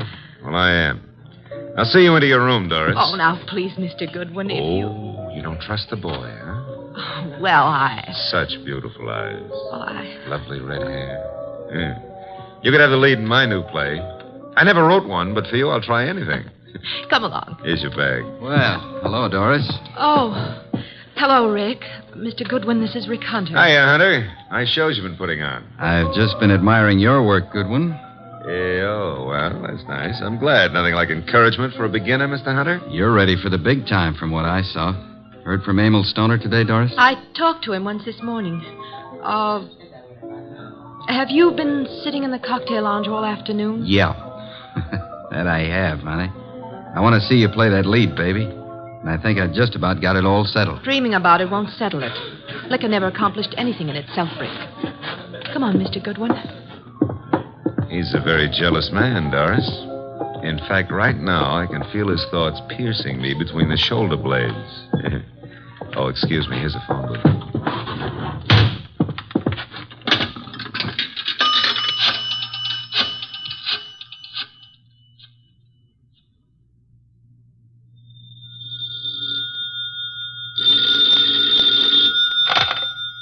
Yes, Archie? How do you know it's Archie? I felt the time was exactly right for you to call. I wish you felt it was time to earn some money. Is this a worthwhile case? Well, she's a beautiful redhead, and, That, of course, makes it very worthwhile. Yeah, well, I got 500 as a retainer. Phooey, a pittance, and probably all you'll ever get. What do you mean by that? She's probably guilty. Now, look, boss, she's the victim. Received notes threatening her reputation and her health if she plays the star part in Emil Stoner's new production. Also, they threatened Emil Stoner likewise.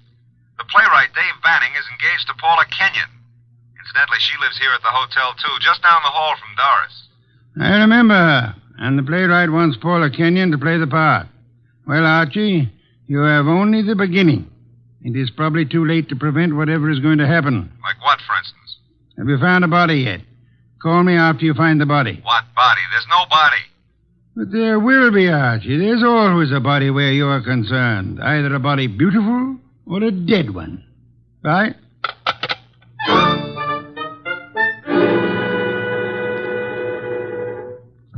Thanks for seeing me to my room, Archie. Oh, I'm not stopping here, Doris. I'll take a look inside. But I'm not... Oh, I insist. Part of my job, you know. If I fail to take every precaution, Mr. Wolfe would never... Well, look in that chair. Emil. Emil? Emil Stoner? Oh, 3 red dots on his shirt front. Doris, hold on. I'm all right. Yes, I'm all right. All right, sit down. That's it. Now, let's see. The body's still warm. What's this crumpled in his left hand? A horoscope. Between the fingers of his right hand, an unlit cigarette. Monogram PK. Paula Kenyon. This horoscope is for March.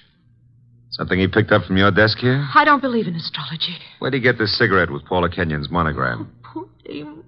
Poor Emil. I I didn't believe anyone would really harm us.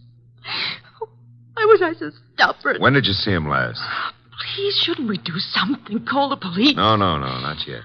When did you see him? Why, I saw him this morning. I'm so shocked I can hardly think clearly. Doris, Yes? there's a briefcase here on the piano with a newspaper on top of it. What? Oh, it is. Yes, it's Emil's. He must have left it here this morning. That's strange. Emil Stoner was bald, but... But what? Well, I'm sure he's a man who always wore a hat, but I see no hat. He must have come up the elevator as I went down to meet you. Who would know he'd come up here? Your director, Rick Hunter, he said he'd been in the bar all afternoon. What else was it he said? Thought he had everything just about settled. Oh, no, Rick couldn't. He just... Oh, Mr. Goodwin, I couldn't believe that. I can believe anything about anybody. I learned that the hard way. In my book, everybody's guilty until proved otherwise. Even you, baby. What? Even you. Yeah. A Herald Tribune newspaper. Are you sure you haven't seen him since this morning, Doris? What are you doing? Absolutely nothing. Someone came in here and shot him. Call the police. I insist. Maybe What? I did leave my door unlocked. Why did I do that? Well, they couldn't have opened the door otherwise, could he? No. Give me the check room, please. Oh, hello. Do you know Mr. Emil Stoner, the producer? You do? Well, tell me, did he check his hat with you this afternoon or this evening? He didn't, huh? All right, thanks. He must have carried it up here to this floor. Doris, do you have a gun? I own a gun. A small .25 automatic. But it's not here. Where is it? I had the handle repaired, and it's been in my dressing room for a week or two.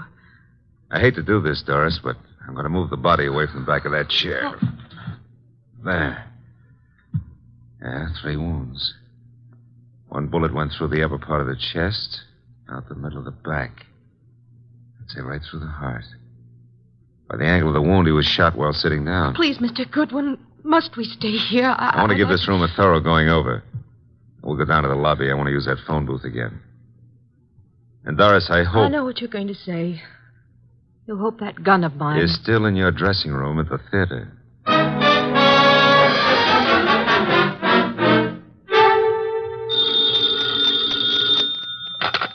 Nero Wolfe speaking. Oh, Mr. Wolfe, may I have your autograph?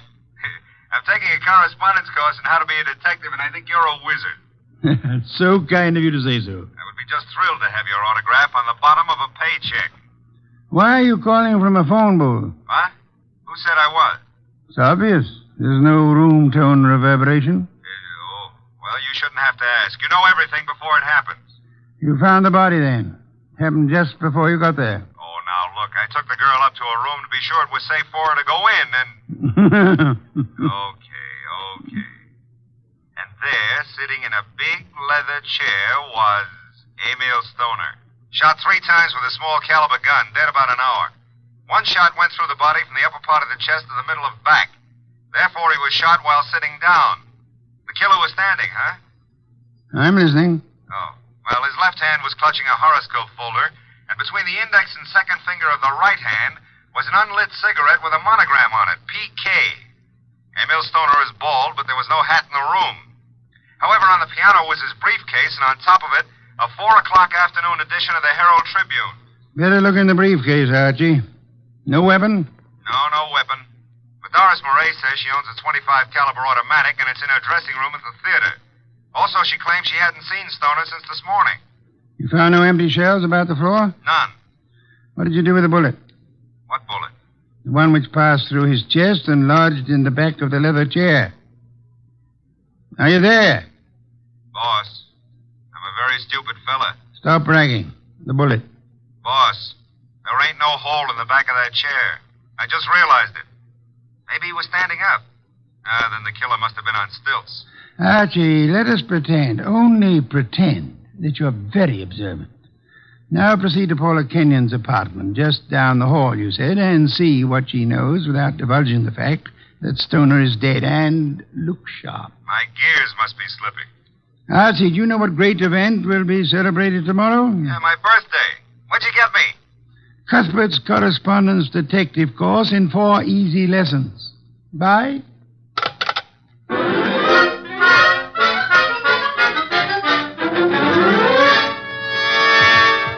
This is Paula's apartment.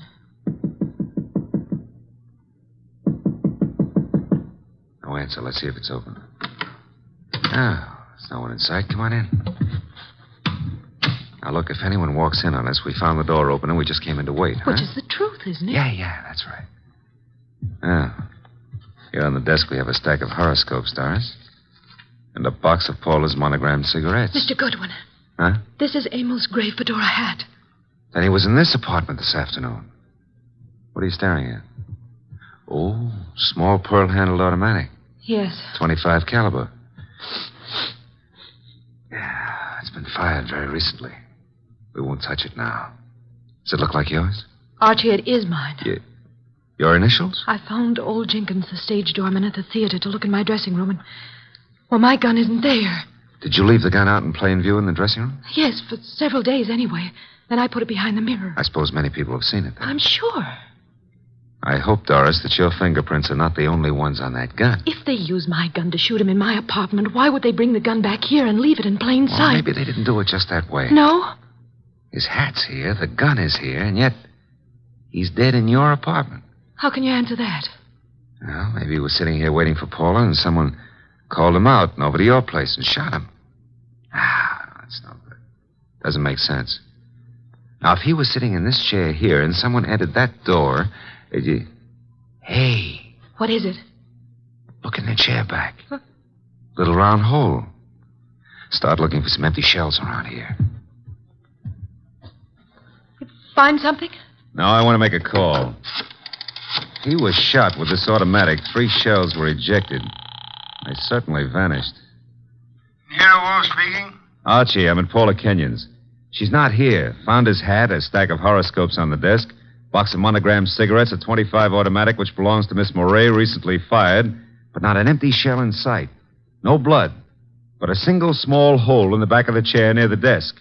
Doris Moray is with me. I will call Inspector Kramer now about the body and have ballistics check the bullets with the gun. And the bullet in the chair back? Did you find anything of particular importance in Emil Stoner's briefcase? Yes, I found... Never mind. Bring the girl here at once. Okay, boss.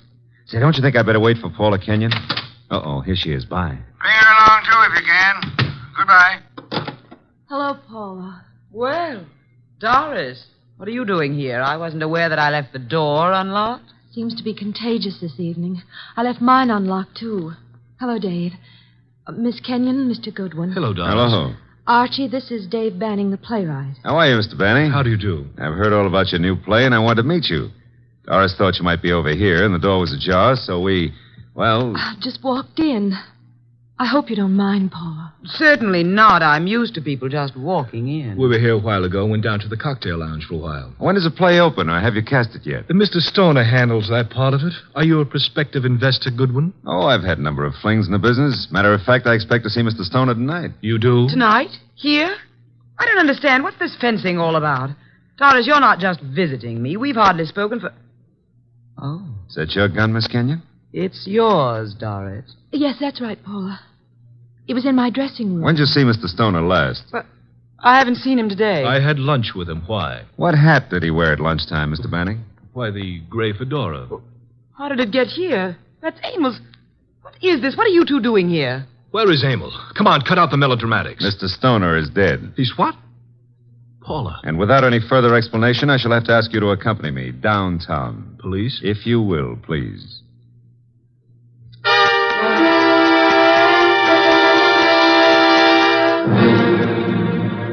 They're still in the front room, boss. I'll bring them into your office when you're ready. Yes, Archie. I'm sure they're all anxious to talk. They've been sitting there for an hour now. Maybe we ought to make some sort of explanation to them, huh? Why? This sort of technique should work very well in this particular instance. Yeah, but I don't know about that director, Rick Hunter. He may be difficult. Does anyone know that you found the completed and signed contract in the briefcase? No one. Mm-hmm. Good. Now we have the threat notes, the contract, the afternoon newspaper, the briefcase, the fedora hat, the gun, no ejected shells, the horoscope, the cigarette, and the 2 chairs. One with a small hole in it. Come in. Ah, Inspector Kramer at last. What have you? Well, we covered every inch of that place and didn't find a single empty shell. There were 2 bullets in the body and the one that passed through him into the chair back in Paula Kenyon's place. They were all 3 fired from Doris Murray's little automatic. Any fingerprints on the gun? None but Doris Murray's. Not unexpected, to say the least. The bullet that was lodged in the chair in Paula's place went through his heart. Now, he was apparently shot in her room, but... But how did he get into Doris Murray's place? I'll be able to explain that when we locate those 3 empty shells, Inspector. Bring our guest in, Archie. Come in, please. Ladies and gentlemen, Mr. Nero Wolfe. Miss Paula Kenyon. Hello. Miss Doris Murray. Hello, Mr. Rick Hunter, the director. How do you do? David Banning, the playwright. How do you do? Won't you be seated, please? May I present Inspector Kramer of Homicide? How do you do, Inspector? Mr. Wolfe has asked you here to give such details as you recall, which might be of assistance to him in the solution of the murder of Emil Stoner. Mr. Hunter, as the director, whom did you favor as the star of your next production? Why, Doris Murray. You have been deeply interested in Miss Murray? Hasn't done me much good. But you do love her? I do. And you are deeply interested in the progress of her career? I am, most assuredly. Did you know that Mr. Stoner had made out and signed a contract for a certain woman to play the lead in the new show? No. You knew that Doris Murray had a gun in her dressing room? Yes. You were in the hotel cocktail lounge all afternoon until you met Doris and Mr. Goodwin? Yes. And you could have seen Emil Stoner enter the lobby and go to the elevator? I could. Could you prove that you never left the cocktail lounge until you met Doris and Archie? Maybe not. Did you see Mr. Stoner go into the elevator? I did. Mr. Banning, you wrote the new play. Were you in favor of Miss Murray playing the part? Why, no. I felt Paula Kenyon was better suited for it. You and Miss Kenyon are engaged to be married? Yes. Anything happened to Mr. Stoner, you, as next in line, could assign the role as you saw fit? That's correct. Did you know that Mr. Stoner had made a final decision on the part? I did not. He didn't tell you anything about it at lunch today? No, I made a strong plea for Paula. You know about the gun in Miss Murray's dressing room? Everyone did, apparently. Very well. Miss Kenyon, did Emil Stoner visit your apartment often? Not often. We were not on too friendly terms. Did you phone him to visit you this afternoon? No, who said I did? No one? I merely asked. Were you, by any chance, still in love with Emil Stoner? Now, see here, I don't appreciate that kind of talk. Just relax, Mr. Banning. I was not in love with Mr. Stoner. That was over. You and Doris Murray were at one time very friendly. Yes. Well, I found out how two-faced she was. Emil was a fool to fall for her, but you couldn't tell him anything. All she's interested in is a career. You're not interested in your career, Miss Kenyon? Well, yes, in a way. You wanted the star part. You phoned Stoner this morning. Yes, but he said he was going to give it to her. You knew about Doris's gun? No, I didn't. You recognized it immediately, boss. Well, yes, I knew. What if I did? Then you wrote these threatening notes to Miss Murray. I did not. I did not. You didn't know the contract had already been signed? No. Then you still had a motive to kill him. I wrote those notes. She had nothing to do with it. You can check them on my typewriter. We know, Mr. Banning. We've already done it. I know how it looks, but Paula didn't do it. I knew he was coming to her place. I called him. I knew Paula was out. I did it. If so, what did you do with the ejected shells? I threw them away. How many? 3. Oh, no, David, please don't. I don't believe you, Mr. Banning. Miss Murray, did you know the contract had been made out and signed? No. You're lying, Miss Murray. You said you didn't see Stoner this afternoon. I didn't. You called him and asked him to visit you. You did get the threat notes and they frightened you. But you didn't know they would frighten Stoner. I did not phone him, nor did I see him. Yes, you did. His briefcase was on the piano. And he was there in the late afternoon because he brought with him a 4 o'clock edition of the Herald Tribune. What if he was there?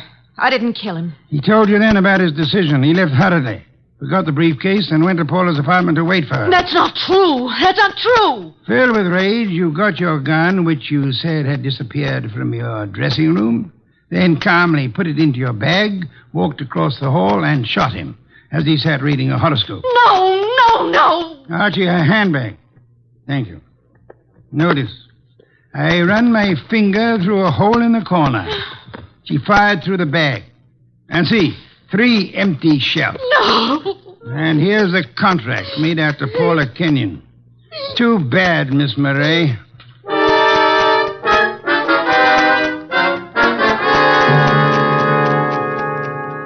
that's a good day's work, boss. Some beer, Archie. Right.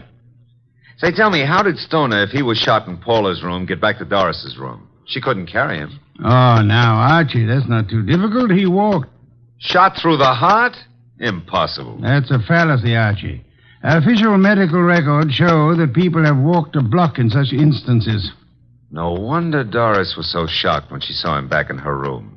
The shooting took place after she called us, and it seemed unbelievable that anyone would leave the gun and not the ejected shells. Ergo, the gun must have been concealed when fired. Yeah. Paula would have no reason to do that, because she was in her own apartment. And these men are not the type who would have fired through their coats. And Doris, before she started down the hall, would naturally conceal the gun, huh? In her handbag. Where else? Boss, midnight. It's another day. I'm a year older. Yes. Cuthbert's correspondence detective course in 4 easy lessons. Happy birthday, Archie.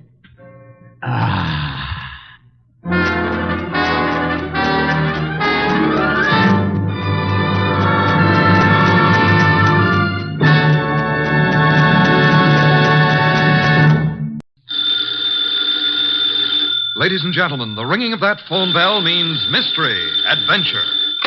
Nero Wolfe's office, Archie Goodwin speaking. What?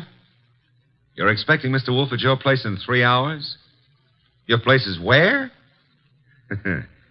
Yes. Well, I'm expecting Hetty Lamar in 15 minutes. Yeah, but, mister, we're both out of luck. Archie, what are you babbling about? There's a character on the phone who's laboring under the naive delusion that you're about to make a trip upstate. His name? Finley, he said. In that case, he's quite correct. Yeah, he's quite yes, Mr. Finley. Mr. Wolfe will be there. Yeah, goodbye. I shall need some beer, Archie. The bottle opener's in the right-hand drawer. Thank you. What one of us needs is a psychiatrist. You're voluntarily leaving your happy home, exposing yourself to the elements, entrusting your only life to a savage automobile? I am. Somebody's offered you the United States Treasury, huh? Mr. Finley happens to grow orchids. Among them, he has developed a plant possessing spurred labilli. I have an opportunity to purchase a couple of the plants, therefore... I don't believe it. But, Archie, according to the reports I have received, he has produced a strain of black cypripedium. Oh, well, in that case. But, Mr. Wolfe, while it's true that black may be the color of your true love's hair, it is also true that black is the color of funerals.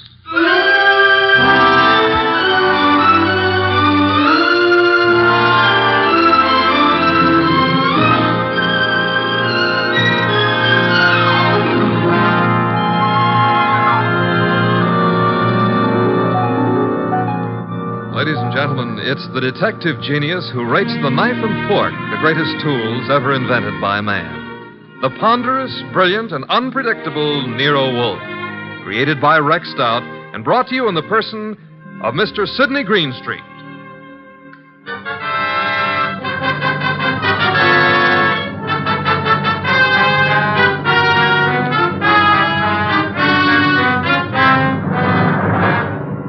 The beginning of the case of the Phantom Fingers actually had nothing to do with black orchids.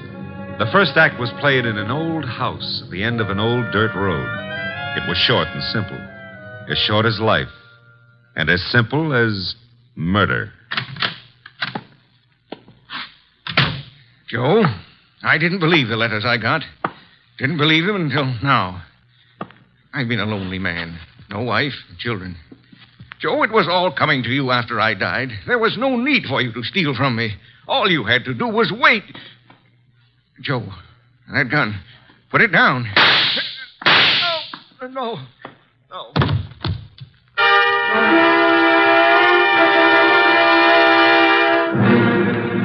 Archie. Yes, Mr. Wolfe. How much longer? Oh, an hour, maybe. Why? I'm a fool. Yeah, well, payday's tomorrow. I refuse to agree with you. Besides, the trip's been fine so far, huh? So there's snow on the road, but, Phooey. Well, it's nice snow.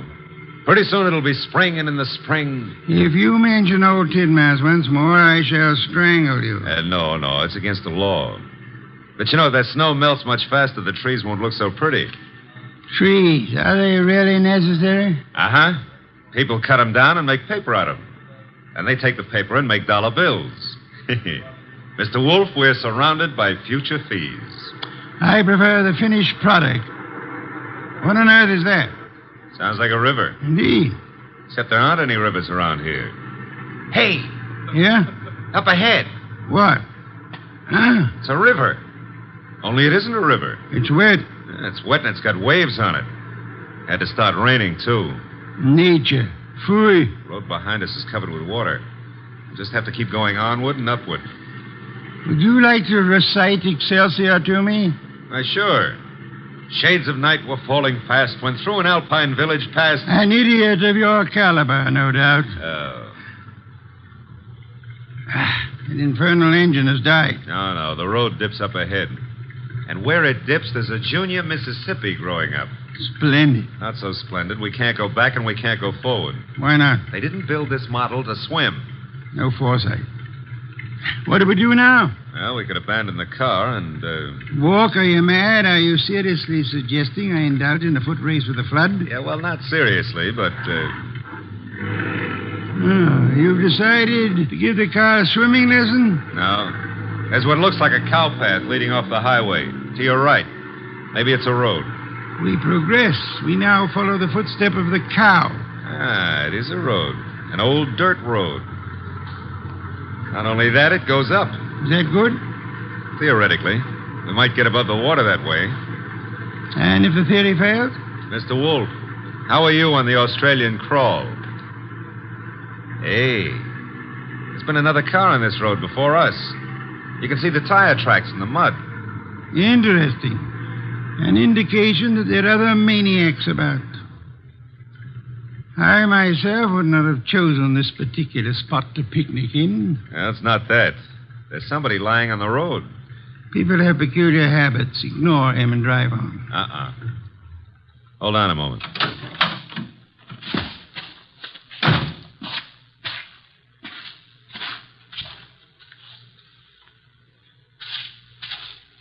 Mr. Wolfe, you better come out here. My madness has its limits. The answer is no. Serious, Archie? Very serious. Oh, very well.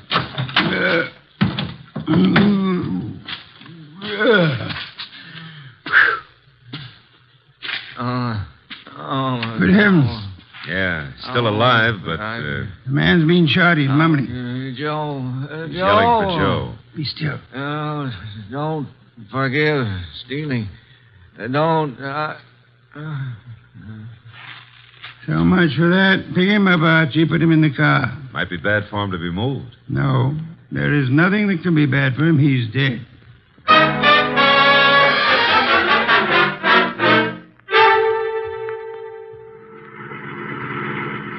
Is this blasted road leading anywhere, Archie? Well, seems to be a clearing up ahead. Maybe... Hey, it's a house. Splendid. I'm not so sure. It's perched up on top of a cliff, surrounded on three sides by nothing. On the side facing us, there's a deep ravine and a small wooden bridge. An island in the air. Yeah. High enough to keep above water, maybe, but... Now, that bridge doesn't look too good. Rain may have weakened it. I have no choice, Archie. I have no intention of being drowned in these barbaric surroundings. The bridge, Archie. Okay, hold on. No, the thing's collapsing under us. How momentum should serve? Well, if it doesn't, 37 blondes are going to be wearing black. Correction, 38. I forgot the one in Gimbel's bargain basement. Hey, we made it. The bridge will never be the same, though. There's a car ahead of us in front of the house. The car from which our dead friend, was thrown. Only one set of car tracks in the mud along the road, and here... And all we have to do is walk in, ask for the owner of the house, and, Possibly, and possibly not. Archie, go through the corpse's pockets. Oh, that's not cricket. Yeah, all right. I'm going through. There's not much on him. Handkerchief, silver, driver's license. The name was, James Miller. Address Garner Lane. Walden. Now, I've got an idea this is Garner Lane, Mr. Wolfe. In which case, someone named Joe was looking after the house for him, committed theft, and murdered Miller. Miller's body was then dumped on the road in the hopes that the floods would wash the body away. No one at the house seems to have noticed our arrival. Nope. Well, let's go in and ask for Joe, huh? Very well.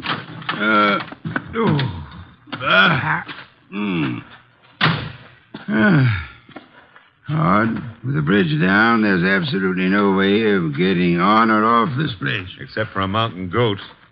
I don't know any mountain goats. I used to know a plain goat once, though. Indeed. He ran at the 5th at Jamaica. Stop maundering. I never maunder. Also, I never win bets on horse races. That's why I continue to work for you. That is also why you had better ring the doorbell. Okay. Nobody's going to break a leg rushing to open the door. I suppose you try it. I have had more than enough of the weather. Is that polite? Besides, the killer may have some more bullets in that gun. Are you afraid? Sure. Phooey, the door, Archie. But old Dr. Tidmouse would say... Well, never mind. Hey, somebody was careless leaving the door open like that. On the other hand, has a spider ever shut its web? The answer is no. Are we flies? Yes. Out of my way, Archie. There are lights up ahead. Must be the living room. Excuse me. Sure. You're excused. Do you live here, sir? Do we? No, don't you? Of course not. This is very strange. I came out to see the people who live here, or the person. I found the door open and no one about. I've been sitting in this corner now for a long time. Well, it's a pity no one offered you a plum pie. Then you could have stuck in your thumb. You saw no one enter, sir? No one at all. I didn't want to go any further. It would have seemed like prying. Perhaps you had better come along with us. Well, all right. You know, this place, it has an evil atmosphere. Certainly has. What it needs is fresh air. Phooey. This would be the living room door. Ajar a bit. It is. Looks as pretty as a picture. Oh. Hello. Well, just think of it. 5 minutes ago, you know, I didn't know you existed. And you didn't know I existed. And now... Archie, your existence would have a sudden end unless you keep quiet. Excuse us for intruding, Miss... Intruding? Oh, but I really should ask you to excuse me. You do not live here? I wish I did, but... You see, I've been out walking. I live maybe a mile from here, and then when the flood began, I thought I'd come in here and stay for a while. And you found? An empty house. That's not what I found. As old Dr. Tidmouse has often said... Go through the rest of the house, Archie. Go through the rest... Yeah, well, never mind. I'll, Shh. That sound? Somebody's walking. Coming downstairs. I'll go and see. Hey, you! Come on into the living room. Meet your guests in one or several pieces, as you prefer. What? Oh. Hiya, folks. Ah, a host at last. That's very funny. I think I'll laugh. Ha. May I ask why? Because this here ain't my dump. I was just casing the joint. I was just taking a stroll. Through the house? I'm eccentric. Oh, clever. However, I think you'd better stay. Why? Because you may turn out to be the owner of this house after all. I rather think introductions are in order. Well, I'm Peg Shirley. My name is Wagner. Joseph Wagner? Lewis. How about you, Stroller? Cregan. Sam Cregan. Peg, Louis, Sam. Mr. Cregan, while you were strolling upstairs, did you notice anyone else about? No. There was no one outside when Archie and I entered. The bridge is down, effectively cutting us off from further visitors. We may assume, therefore, that we are the only people in or about this house. Yeah, it's cozy, ain't it? Which further means that one of you three is a murderer. What are you The murderer is the person who owns or lives in this house. All three of you denied being that person. Conclusion, one of you is a liar. How dare I hardly expected a full immediate confession. However, we are absolutely isolated here. No one is going to come or leave until we have our killer. You know, you can't really keep us here. The flood can and will. Remember, the bridge is no longer. So you see, just the five of us alone. No one else inside the house, no one outside. Therefore... Correction, Mr. Wolfe.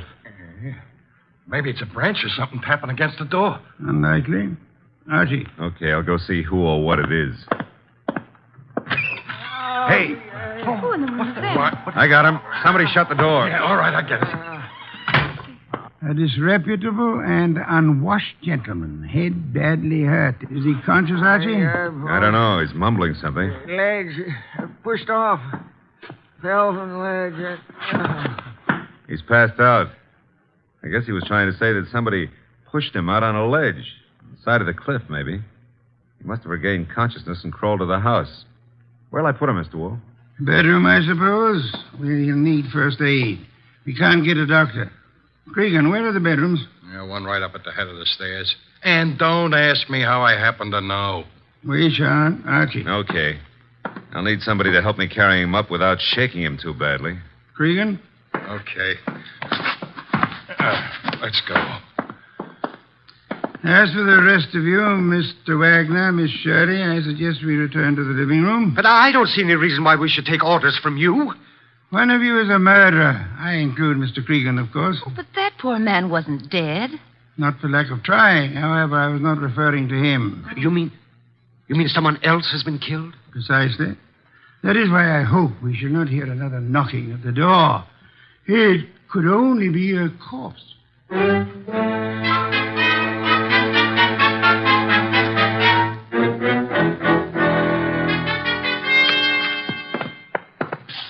Archie. And Cregan. Yeah. The injured man? Still out. Probably got a concussion. Did he say anything further? Well, he babbled a bit. I don't know if... We shall assume we're among friends, Archie. Exactly what did he say? Well, he was pushed over the edge of the cliff because he saw Miller killed. Did he also see who? No. Passed out before he had a chance. He's an old tramp, Mr. Wolfe. He was bumming his way through the country when he saw the murder. He must have decided on a touch of blackmail and receiving a concussion instead, which may last for hours or for days. Somebody's playing with the lights. Some fool. The switch was over this way. The lights are on again. Whose idea was that? I had nothing to do with this. Me neither. Miss Shirley, why did you scream? Oh, well, someone brushed against me in the darkness. You were standing? Near the table, this table. Archie? No, nothing on the table except a bunch of keys on a ring. Something screwy. Why should a guy put the lights out just to deposit a bunch of keys on the table? Obvious. Without doubt, those are the keys of this house.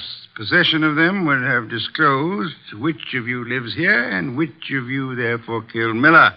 It's late. I shall sleep down here, lacking an elevator to transport me upstairs. The elevator's lacking. Yes, the rest of you should be able to find bedrooms upstairs. Good night. Archie. Yeah? Follow them upstairs. Spend the night awake. Okay. Good heavens, Archie. On my way. Who's that? I don't know. What's cooking up here? Somebody's playing with the lights up Strike here, a match. You don't have to. I got a flashlight. Oh, here it is. Light switch. You know, this putting out of lights is getting to be somebody's bad habit. Well, all three of you seem to be okay. Stay here. Where are you going? Tramp's room right here at the head of the stairs. Think of all your good deeds while I'm gone. All right, downstairs again. What, again? Oh, dear. What happened? Well, it was more than a bunch of keys this time. Oh, that knife. There's blood on it. There should be. I just pulled it out of a man's heart. Well, Mr. Wolfe, one of these three babies doused the lights, popped into the tramp's room, deposited the knife in his chest, and popped right out again. The knife you're holding? Yeah. Intelligent of you to wrap a handkerchief around the handle. Well, whoever killed the tramp didn't have time to fool around with gloves, so... There should be prints on the knife handle. Satisfactory, Archie. That's mild enthusiasm. Archie, on that desk, an ink pad. Yeah. Miss Shirley, you carry face powder, of course? Yes, I do. Archie will need it to bring out the prints on the knife. He will then fingerprint each of you. Compare your prints with those on the knife, and we shall have a murderer to hand over to the police. Archie, will you begin, please?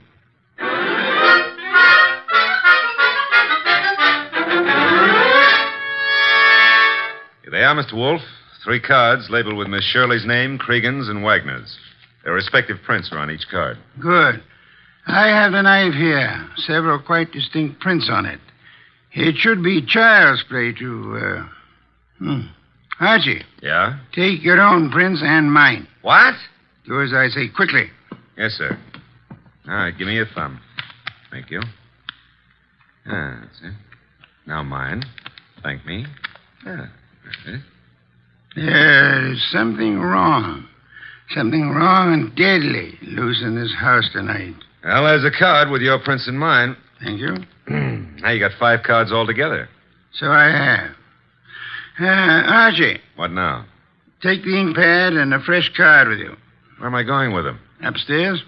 But, Mr. Wolfe, there's nobody upstairs except the corpse. Precisely. It is his prints I want.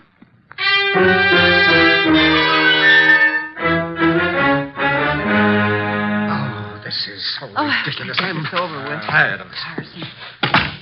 Archie? Yeah, I got the dead man's prints. Will all of you please sit? All right, but Good heavens, young woman. Be careful. We want no accidents. sorry, I caught my high heels in the rug. Archie, the card with the corpse's prints on it. Here you are, sir. Thank you. You know, I've had quite enough of this nonsense. Have you, Mr. Wagner? Yeah, and so have I, Mr. Wolfe. Also, I don't think you know what you're doing. Perhaps not. However, I have something rather interesting to tell all of you. There is no one in this house besides yourselves, except, of course, for the dead man upstairs. There is no one on the rock on which this house stands, except for another dead man in our car. Look, we already know all that. Bear with me. We may rule out secret passages, unusual hiding places, or anything of that esoteric and childish nature. We may also rest assured that no one has come to or left this house or rock within the last few hours. Well, that means we're kind of hermetically sealed here, huh? Meaning also that whoever was here when the tramp was killed is still here. Still here in this room. Correct, Archie. Now then, I have checked the dead tramp's prints against those on the knife. Theoretically, suicide was possible. However, the prints do not match. That guy was in no condition to kill himself anyway. True. Then I checked Archie's prints and mine against those on the knife. No similarity. Oh, but no one suspected either of you. Thank you, but I had to be thorough. That left only the 3 of you. I compared your cards and the prints on them with the prints on the handle of the knife. And? I want you to remember one thing very clearly. We are the only living people in this house or on this rock of land. No tricks are possible and may be ruled out. All right, so what? This.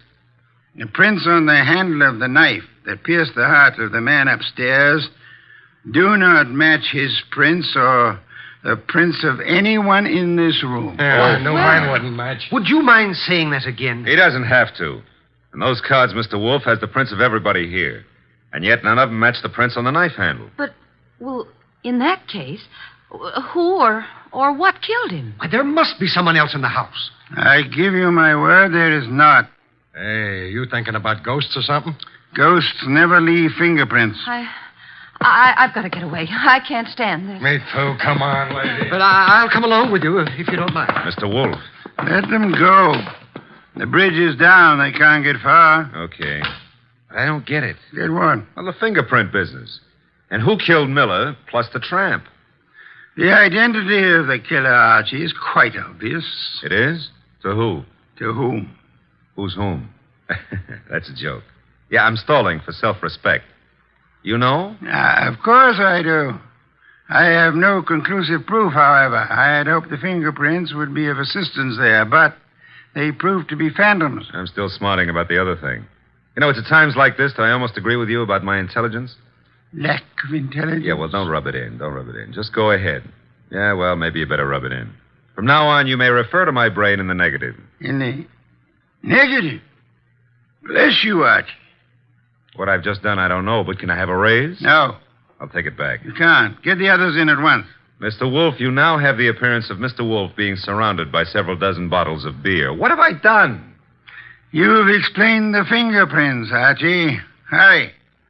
I don't want to keep the killer in suspense.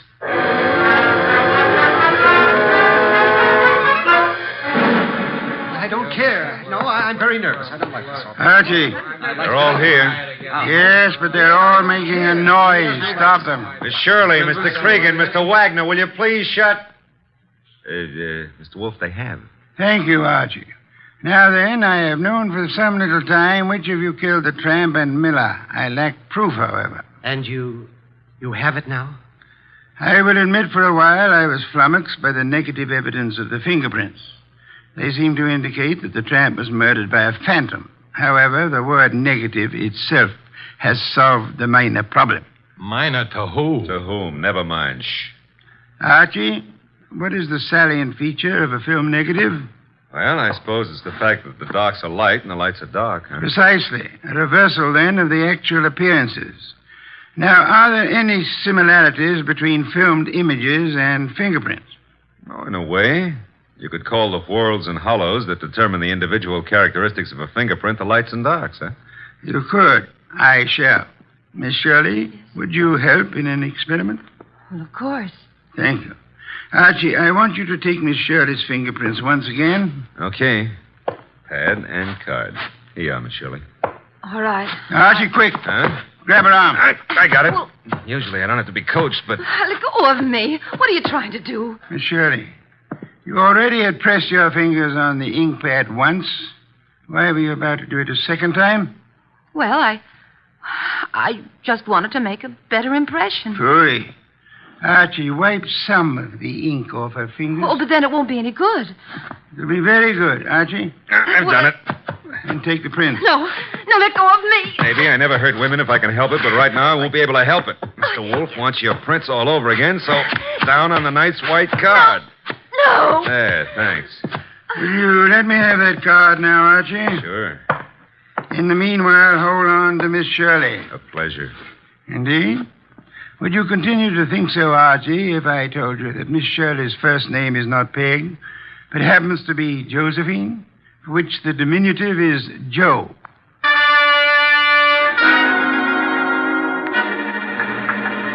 Glad they're fixing the bridge. I was beginning to think we'd be here forever. Phooey, we have been.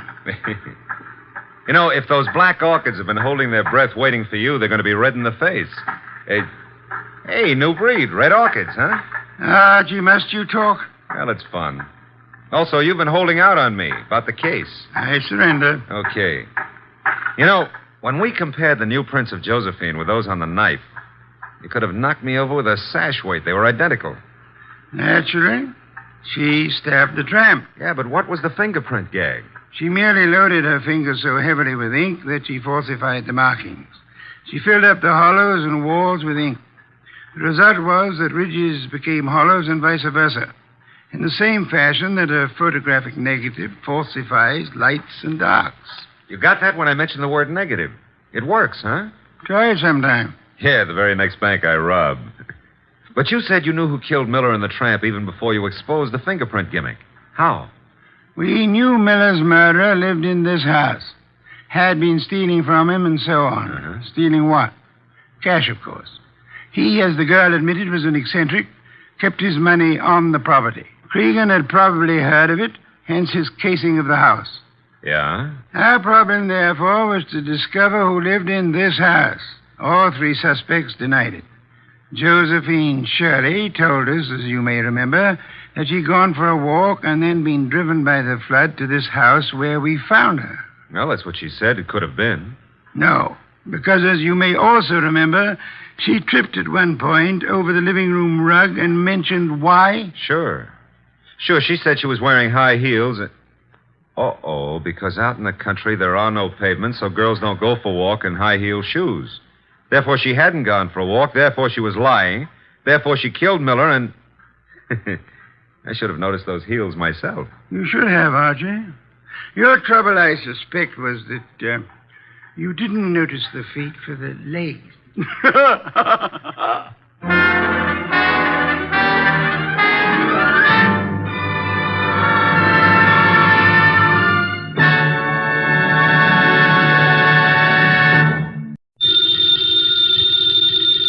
Ladies and gentlemen, the ringing of that phone bell means mystery, adventure. Nero Wolfe's office, Archie Goodwin speaking. Mr. Wolfe? Yeah, he's right here. Who's this? Archie, hang up. Don't ask questions. You have a what? Archie, it's past your bedtime. Well, I'm afraid, Mr. Wolfe, it's past his bedtime. Your bedtime. It's a client, boss. That's what I was afraid of. Foolish. Hello? Hello? Well, why do you look so bewildered? He's coming right over. He says he's got a date with murder.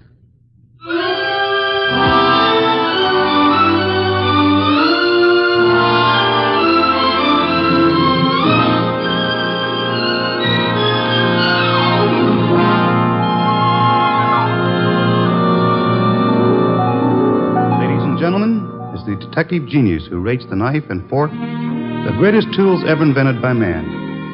The ponderous, brilliant, and unpredictable Nero Wolfe.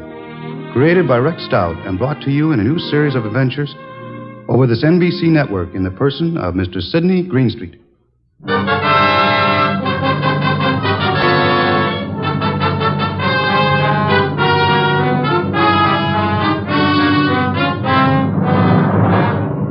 Tonight's story, The Case of the Calculated Risk, was as strange and baffling as any Nero Wolfe had to deal with.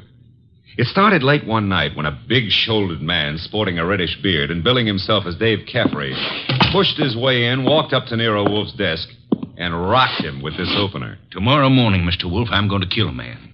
I beg your pardon, sir? I'm going to kill a man with these two hands. I've been told strange things across this desk, Mr. Caffrey. This is the first time a murderer has confided his intention to me in advance. This man you speak of. I'm not telling you his name. I'm not telling you where I'm going to meet him. This session tomorrow is going to be private and personal. But if anything happens to me between now and then, I want you to take over. Mr. Caffrey, do you seriously think I could assist you in a matter of private vengeance? That's not what I'm asking. This guy deserves to die. I plan to kill him with these two hands, me, myself. But if I slip up, if he gets me first, I want you to see that justice is done. But I assure you, sir... I told you this guy deserves to die. Let me tell you why. Years ago down south, there were three men in business together, partners. Me and two others. Your notebook, Archie, if Mr. Caffrey doesn't mind. You're wasting your time, Wolf. The names I'll use will be phony. I won't give you anything you can check back on. We'll take our chance, sir. Please proceed. It happened in a town about 40 miles from the place where we had our business. We'd gone there to collect some money, the three of us. Carl, Mitch, and me. Dave Caffrey. But all we collected was bad news. So bad that Carl hadn't even given our right names at the hotel. Said he was scared some of our creditors would come hitting up on us for what we owed. Three of us had some drinks, and we'd been pacing around for nearly an hour. I can still remember the way Mitch stood and looked at me. And then up at Carl, when Carl suddenly pulled to a stop and came out with this idea of his. So, Dave, you got 6,000 cash on hand. You counted it, Mitch. Well, didn't we make it 62.40, Carl? Whichever. We've got this 6,000 odd, plus some slow accounts receivable against debts of 38,000. With three of us trying to live from the business, we haven't got a chance. Well, we ain't got much of a one, Carl, but... It's hopeless, Dave. With two partners, though. Two partners? You reckon on pulling out, Carl? I say we cut cards for it, Mitch. Low man drops out. Break up the partnership? After sticking together all these years? Oh, wait a minute, Dave. Wait a minute. Maybe Carl's right. Maybe this could work. Carl, you mean the low man drops out clean? Right now? Right now, Mitch. Other two to take over assets and debts and see if they can get this thing back in the black. Okay, Carl. Get the cards out. Dave? Well, that's what you guys want. Okay, then. Here's a new deck. Shuffle them, Mitch. All shuffled. Cut 'em, Dave. Go ahead, Mitch. You get first pick. Spread 'em if you like. Here goes. 6. Your turn, Dave. Okay. 9 of clubs. Lucky guy, Dave. That puts you in whatever Carl pulls. I'll pull it fast. There she is. Denise. Sorry, Mitch. That leaves you elected. Well, Mitch, I'm sorry, too. I guess we all had a fair whack at it, but... Hey, wait a minute. Let me see that ace again, Carl. Easy, Mitch. I said I was sorry, Look, Dave. Yeah, what is it, Mitch? All the aces are marked. Carl, I'm going to cram this deck right down your crooked throat. Look out, Mitch. He's got a knife. Oh. Carl, you... All right. I've cut him for keeps. What do we do now? What do we do? Look, Carl, I didn't mark those cards. I didn't kill Mitch. And what's more... Shut up, Dave. We're both in and out now. Come on. Let's get out of here.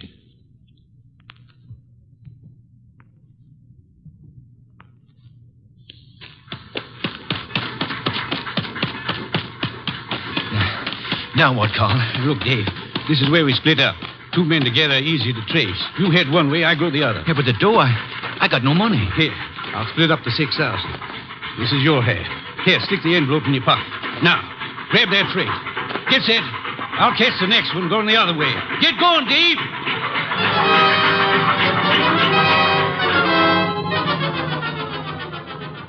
That's how it was, Mr. Wolfe. It all happened so fast that I...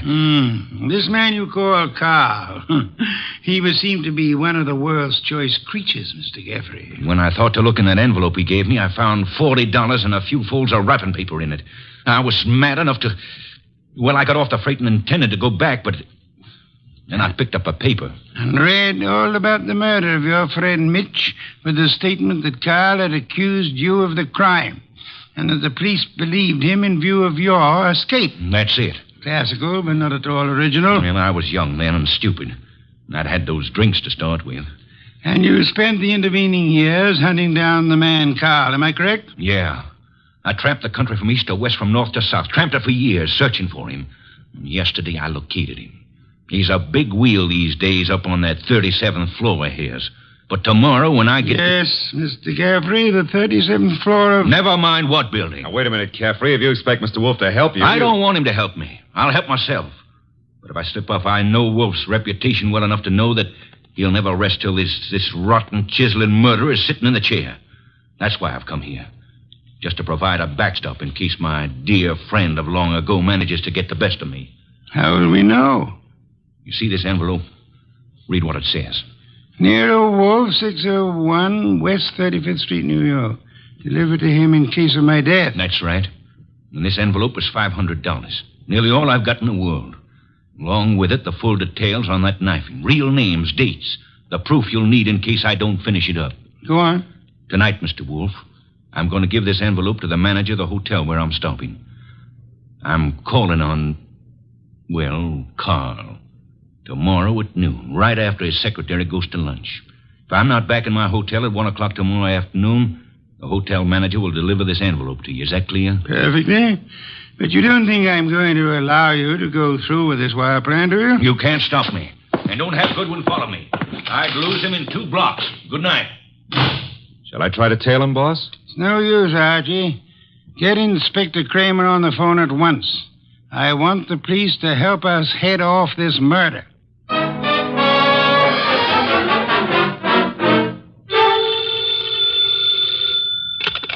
Nero Wolfe speaking. It's Archie. I'm calling from the morgue. And? They found Caffrey's body in a subway washroom, mugged and stabbed. Wallet gone, pockets cleaned out, no envelope. Just 2 hours ago he was here. No envelope, eh? Gone. Witnesses? None so far. Homicide's calling it straight mugging and robbery. As it well might look, except for a guy named Carl. How much do I tell Kramer? all of it. Ask the inspector to start queries throughout the South on the original killing. The original killing? Look. It's our best chance of getting a description of the man called Carr.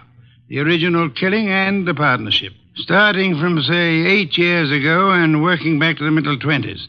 Tell him to concentrate on towns on railway lines. Putting out pictures of Caffrey and... Pictures and dentistry. Fingerprints to Washington. Kramer will know. And if I come across a haystack, do I keep my eye out for needles? We are going to find Carl, Archie. We are going to find him if it takes from now till doomsday.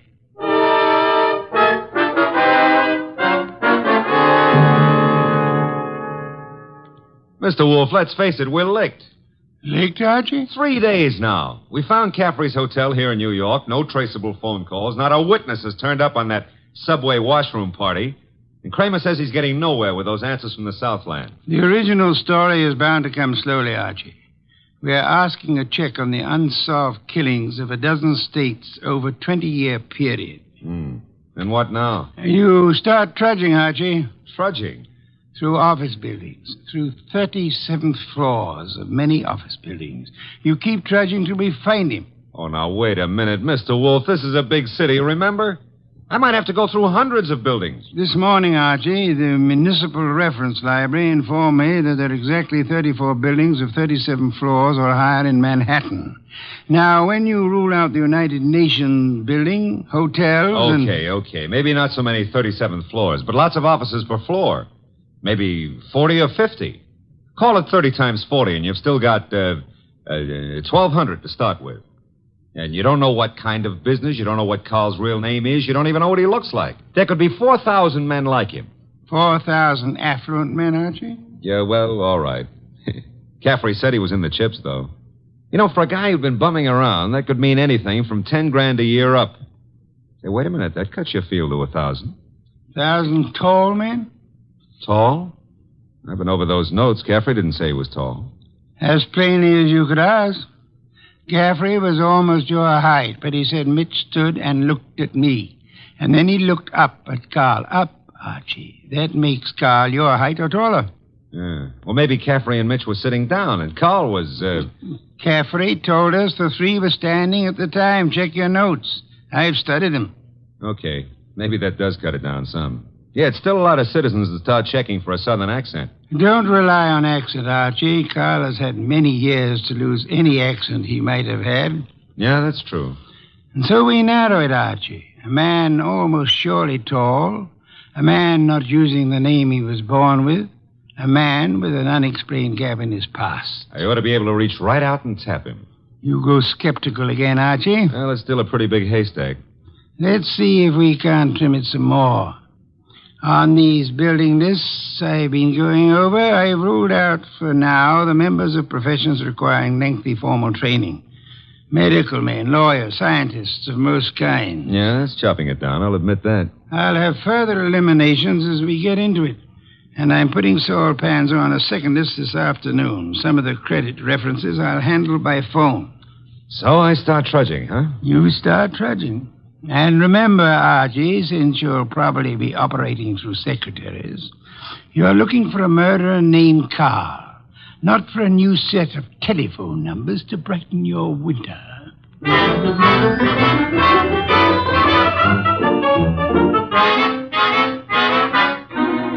Tall?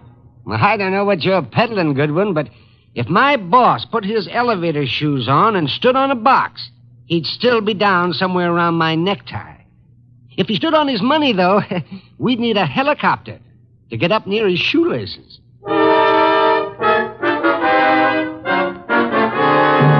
Oh, Miss Jonas, do you mind if I sit down? Why, of course not, Mr. Goodwin. Oh, thanks. You know, I've been in 12 offices on this floor, and you're the first girl who's seen the importance of this survey first crack out of the box. Well, I'm sort of new here, and I try to pay attention. Oh, you're not just beautiful. You've got a head on you. Is Mr. McLean in? Well, he's at lunch right now. Lunch? Oh, that reminds me. Know any good restaurants up this way? Well, I was just going to the downstairs drugstore myself, but I wouldn't say Well, that... come on. Put your bonnet on and let's skip the drugstore. This meal is on the Executive Resources Survey.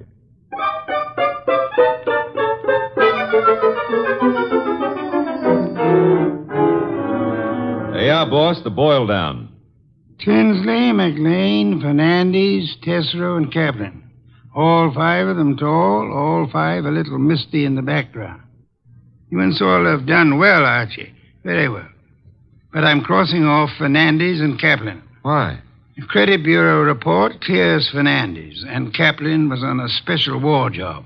The FBI x-rayed his record twice. Leaving J.P. Tinsley, Carson McLean, and Philip Tesreau, huh? I'd like to see all three here, Archie. Get them here one way or another.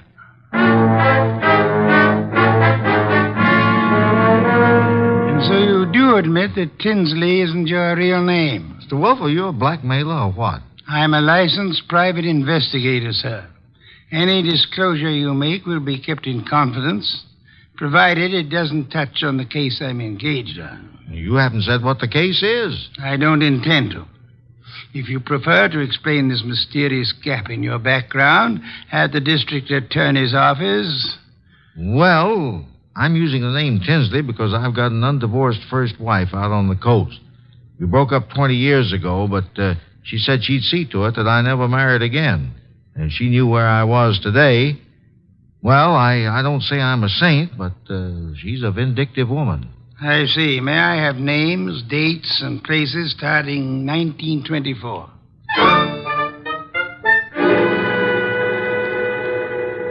I can't quite understand your interest, Mr. Wolfe. It's rather complicated, to put it briefly, Mr. McLean. I'm working in the interest of a client.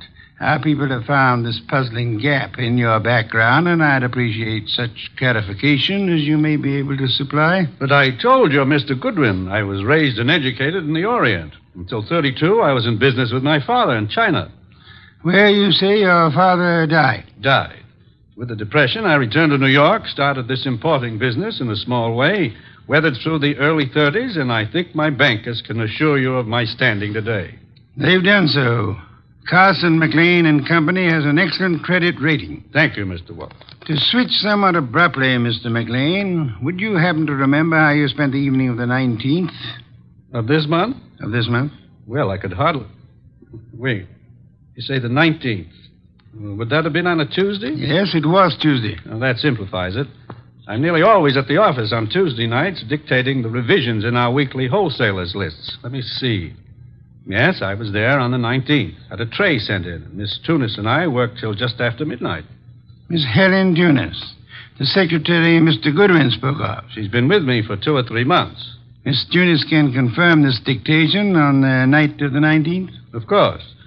And Mr. Wolfe, your manner is so persuasive that I'd scarcely realize you're asking some extraordinary searching questions. May I ask why in the world If you'll indulge me, Mr. McLean, my prying is nearly concluded. You say you were in China until 1932.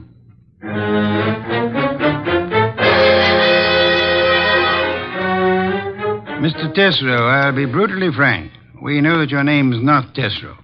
And we know that you served a prison term from 34 to 38 for arson. I'd like some straight answers. I didn't say I wouldn't answer your questions. The past can remain your own, provided... Now, look, Mr. Wolfe, I've been going straight for 12 years.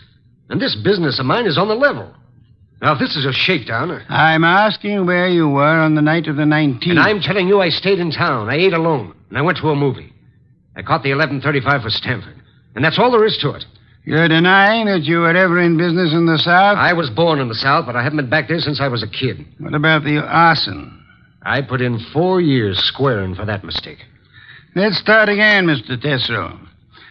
You say you were in Cincinnati in 1931.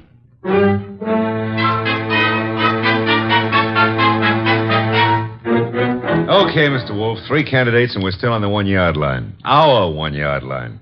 Tesreau, McLean, Tinsley. No, rule out McLean. He gave references enough for those years in China. And with Helen Tunis, he's got the one firm alibi we've laid on to. Caffrey was killed before midnight. With conditions as they are in the Far East, Archie, it'll be weeks before cables came back on McLean's claims. Claims? You figure the whole Chinese background's a fake? I want you to see Miss Tunis again, Archie. Taking all precautions for her safety. And this is one time I give you permission to ply her with all the attentions you can contrive. Are we far enough to pull tails on any of these 3? I've got Saul Pans on Tesreau. And Saul promised to have men on Tinsley and McLean. Pictures of the 3 have gone to Kramer for circulation in the South. No answer yet from the coast on Tinsley, huh? Not yet. For the moment, Archie, you'll concentrate on Helen Tunis.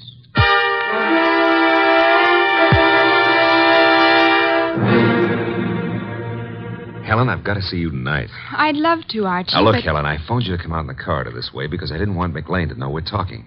Do you still say you got that new mink coat on your own money? Mr. Goodwin, I don't know what right you Helen, have if you to... get 5 guys to buy your stuff, it's your business. Mr. McLean said his wife might be sent detectives around. You can go right back to your old Mrs. McLean and tell her that I... Easy, Helen, easy. He was dictating to me. You know, baby, the harder you lie, the prettier you look. But if this is a fake alibi, and if you keep propping it up, you're going to find yourself in trouble. Bad trouble. Now, how about it? Do I see you at your apartment tonight, or would you rather come down with me to Nero Wolfe's right now? Archie, All right. I can't go with you now, and I've got a dinner date with my aunt tonight that I can't break, but I'll try to be back at my apartment by 11.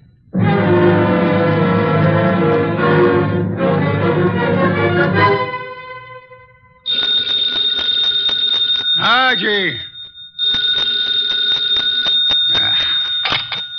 Nero Wolfe speaking. This is Archie, Mr. Wolfe. I'm at Helen Tunis' apartment. Well? I could cut my throat for not making her come with me this afternoon. Trouble? Not for her anymore, poor kid. I got here 3 minutes ago and found her strangled. Couldn't have happened more than half an hour ago.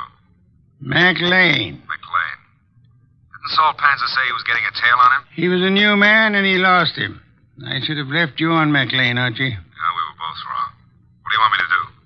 Phone the police immediately. Well, This is 32nd Street. I'm only 3 blocks in a job from the office. What if I come back and call from there? Come back then. I'll phone Kramer myself. Mr. Wolfe, I'm still kicking myself for that. Look out, Archie. Too late, Mr. Wolfe. Keep coming right in, Goodwin, with your hands up. No, I wouldn't try that. McLean. And keep your hand out of that desk drawer, Wolfe. This time you're too late, McLean. My hand's in the drawer, and I think I'll leave it there. You don't think I'd shoot? I'm sure you would. But you've got 2 of us to cover now. No, Archie, don't try to draw yet. How'd you get in here, McLean? He surprised me after making his way in through the area way below, and of course it had to be Fritz's night out. I caught your fat friend just 2 seconds before he could get in his call to the police, Goodwin. I overheard his talk with you from the hallway here. My apologies for not crying out sooner, Archie. Get your hand out of that drawer. Pull it out without the gun, Wolfe, or I'll let you have it now. I refuse to, McLean. Seems obvious that you mean to kill us in any case. I'm afraid that's true, Wolfe. But when you called me here and Goodwin started making dates with Helen Tunis... Poor kid, I told her not to talk to you. She didn't, Goodwin. I've been scared of you and Wolfe since I followed Colby here that first night. Colby? You knew him as Caffrey. I caught up with him afterward in that subway washroom. No, keep that hand up. And watch that gun of yours, Wolfe. When I found that envelope on him and read the letter to you contained in it, I knew he hadn't spilled the whole South Carolina story to you. South Carolina? Would the original knifing have been taking place anywhere near Hampton or Jasper counties? Hampton County. But our business is over the line in Georgia. It doesn't matter now. Pity, Archie. We learned this afternoon that we were growing warm on South Carolina. Mr. McLean, may I ask what you hope to achieve by this insane project of disposing of Mr. Goodwin and myself? I'm buying time, Wolfe. I've $90,000 in small bills in that bag there, plus a plane ticket to Buenos Aires. I've got a silencer on this gun. If you 2 aren't found till tomorrow morning, I'll be out of the country before they start looking for me. You don't think the police will put out an alarm for you when they find the body of Helen Tunis? Goodwin left it to you to report that. Remember? Let's remind ourselves to be prompter on reporting deaths, Archie. Starting with our own, Mr. Wolfe? Glad you can take it that way, Goodwin. You actually think you can knock the 2 of us off? I'm about to find out, Goodwin. One moment, McLean. You've never been a real gambler. You know that. With marked cards, of course. But you're not the man to face a sure loss now. A sure loss? The loss of your life. Within seconds after you try to pull that trigger. I told you I had a silencer. You think anyone will hear the shots? There'll be more shots than you count on. My hand's on a pistol now in this drawer, and Mr. Goodwin has a .38 in his shoulder holster. You can't shoot through the desk, and Goodwin won't get a chance to draw. You're an intelligent man, McLean. Vicious, but intelligent. May I describe the certainty of your immediate death if you don't throw that pistol on the desk and give yourself up? There are 2 of you, I know that, but... McLean, you must be aware that in the actual fact, exceedingly few men are killed instantly by a single shot, even from a pistol of heavy caliber. The one you hold is a .32. And it's a .45 in that drawer, McLean. I assure you, McLean, that neither of us will surrender the weapons we have. Should you start shooting, we'll both do our best to draw and keep firing till you're dead. You're stalling, Wolfe. What have I got to lose by trying for you both now? Your life? I'll correct that. The loss of some 6 or 8 weeks of your life, possibly months. Whatever the time necessary to bring you to trial and to convict you and execute you for the murders you've committed. Suppose I cancel you out and then take my chances with Goodwin. A better choice, but still a dubious one. I'm fat, exceedingly fat. And for perhaps the first time in my life, I'm thoroughly grateful for that. My bulk affects the calculation, McLean. McLean, you could pull off all 7 shots and still not hit Mr. Wolfe where it counts. If you have to start, you better start on me. You exaggerate, Archie, and I thank you for the gallantry of it. No, it's quite likely that with 2 or 3 shots, McLean might well dispose of me, but not with your first shot, McLean, and we'll not permit you many more than your first. Look, if I promise to do no more than tie you 2 up to give me my head start, will you toss in your guns? Of course not. Do I speak for us both, Archie? Check. I say let's start it now. Wolfe, if I give you half of what's in that bag, would you forget these admissions I've made and help on my defense? I've told you I refuse to bargain. I think that I shall count 5. If your weapon hasn't been tossed on the desk by then, I'll do my best to get my pistol into action. How you in the court, Archie? Start counting. Wait a minute, Mr. Wolfe. 1. If I trade half that bag for no shooting and 1 hour's start, no tying up, just your promise that... 2. All the bag for a half-hour start, 90,000. 3. Are you ready, Archie? All set, sir. Except if you're the one who walks out of this, call up every number in my little red book, huh? And tell each girl I was thinking of her just before you got the 5. Agreed. I resume 4. Okay. You win. Holy sweet Susan, it worked. A commendable choice, McLean, for us at least. You see, I'm afraid I forgot to mention one slight factor which might have operated in your favor. What's that, boss? I must confess, Archie, that my 45 is in the upstairs den where I took it to oil it last night. Holy cow, you didn't have a gun? Why, you dirty... Take it easy, McLean. I've really got one. Oh, by the way, Mr. Wolfe, signal's off on those women, huh? When my heart gets back down out of my throat, I'll call them myself. I'll trouble you for a beer first, Archie. And then, if you'll be good enough to phone Inspector Kramer, you can bid him pick up his triple murderer. The one-time cutter of cards. Fortunately for us, who's never been a real gambler.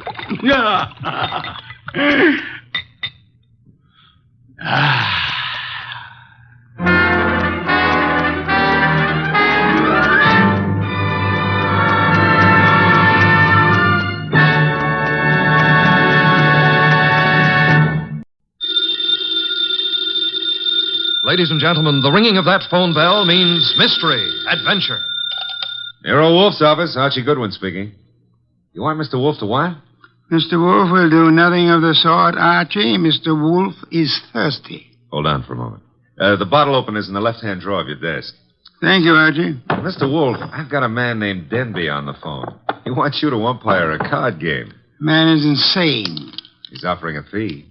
The answer is no. I know nothing of card games, nor do I wish to learn. Okay. Well, the answer's no, Mr. Denby. Sure, I'll ask him again. After he finishes the beer he's working on. Goodbye. People appall me.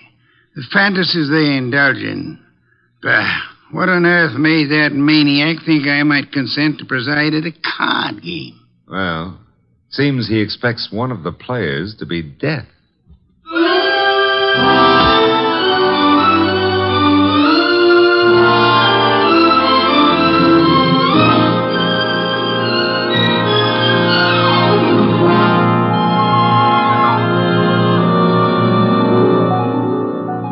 Ladies and gentlemen, it's the bulkiest, balkiest, smartest, and most unpredictable detective in the world. That chair-born genius, Nero Wolfe. Created by Rex Stout and brought to you in a new series of adventures over this NBC network in the person of Mr. Sidney Greenstreet.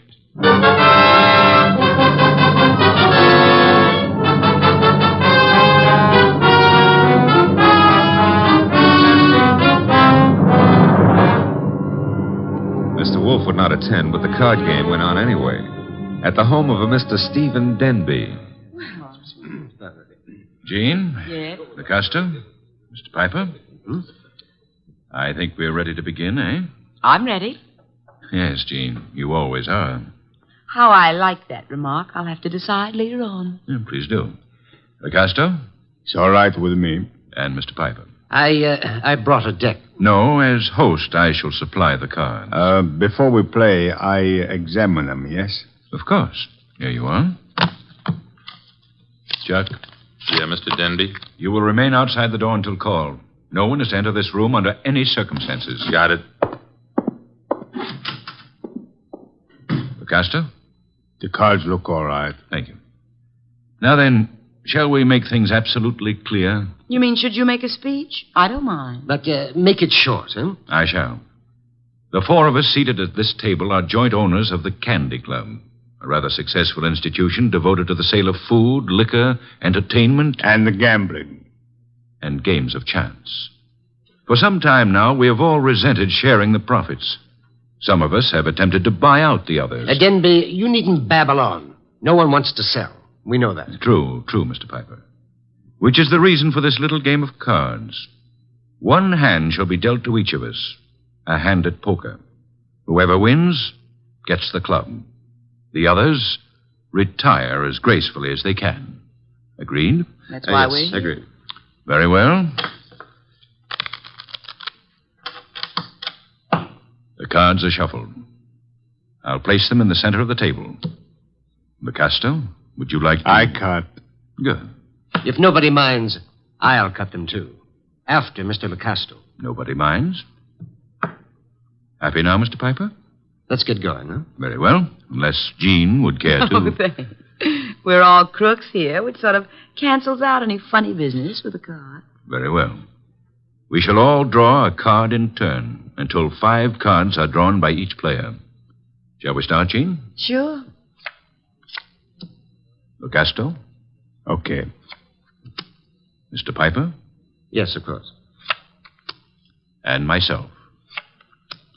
We just keep going in rotation. This is fun. Fun? No. There's too much money which rides on these cards. That's what makes it fun. Would you mind keeping quiet? I'm nervous. We all are, one way or another. I think we all have our 5 cards now. We all got 'em. Very well, then. In the same order that the cards were dealt. Jean? A pair of 3s. Picasto? Nothing. Mr. Piper? Kings. 2. The light! Piper. What?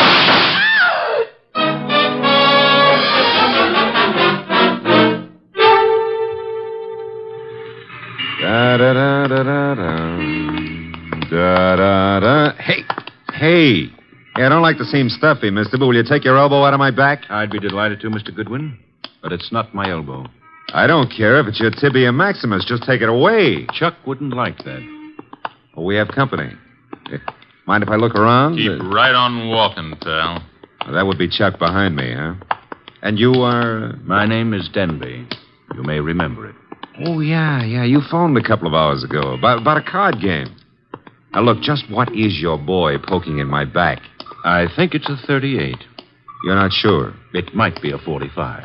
Chuck, is it loaded? Make a funny move, pal, and you'll find out the hard way. Yo, wait a minute. It's just a passing curiosity.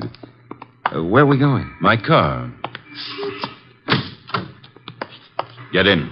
If you insist. I guess you do. Okay. I'll drive, Chuck.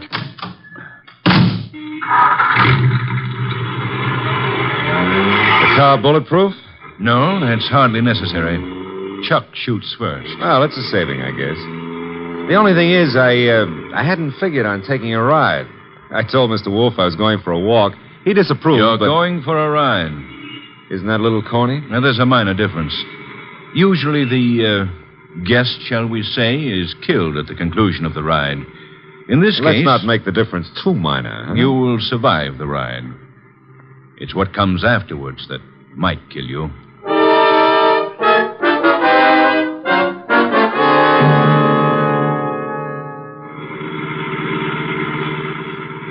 You see, Mr. Goodwin, my friends and I have a little mystery to solve. You want me to solve it? No. We want Mr. Wolfe to solve it. In order to do so, he must leave his house and come to mine. He has to in order to find the solution quickly. Why? Neither my friends nor myself have any desire to improve our acquaintance with the police. Therefore, we want the mystery solved before the police are even called in. Hence our need for Mr. Wolfe. Hence our detaining you. Detaining is a pretty word in the circumstances. Now, this is my home, Mr. Goodwin. Oh, well, I don't like the architecture. I think I'll stay out. Get going, pal. On second thought, Mr. Denby, what makes you think Mr. Wolfe is going to leave his house and come here? You.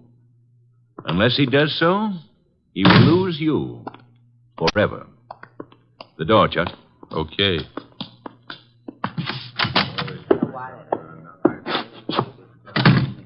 Mr. Goodwin, may I introduce you to my associates in business and in poker? To your right, Mr. Locasto, a charming but impulsive fellow. Hello. He's only the stooge. Where's the fat fellow? In time, Locasto. The lovely lady whose back is to you is Jean. Jean something or other. She's always changing her name. Hello. Hello. And the gentleman facing you is Mr. Piper. How do you do? Is he exclusive or just... Hey, he's wearing his red carnation a little low, isn't he? Over his heart. Except that's no carnation. That, Mr. Goodwin, is blood. Lifeblood.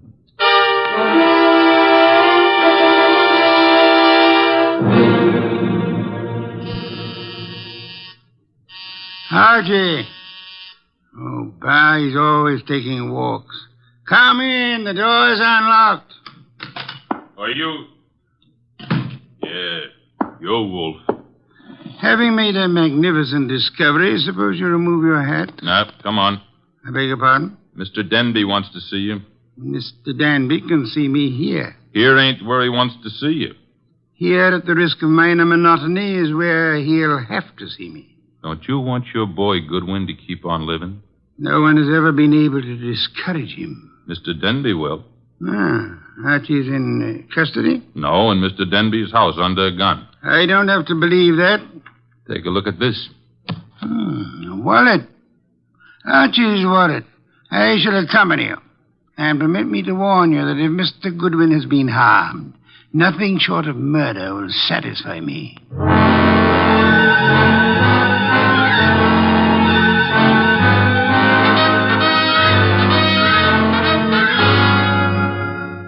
It's getting late. Wolf isn't here yet.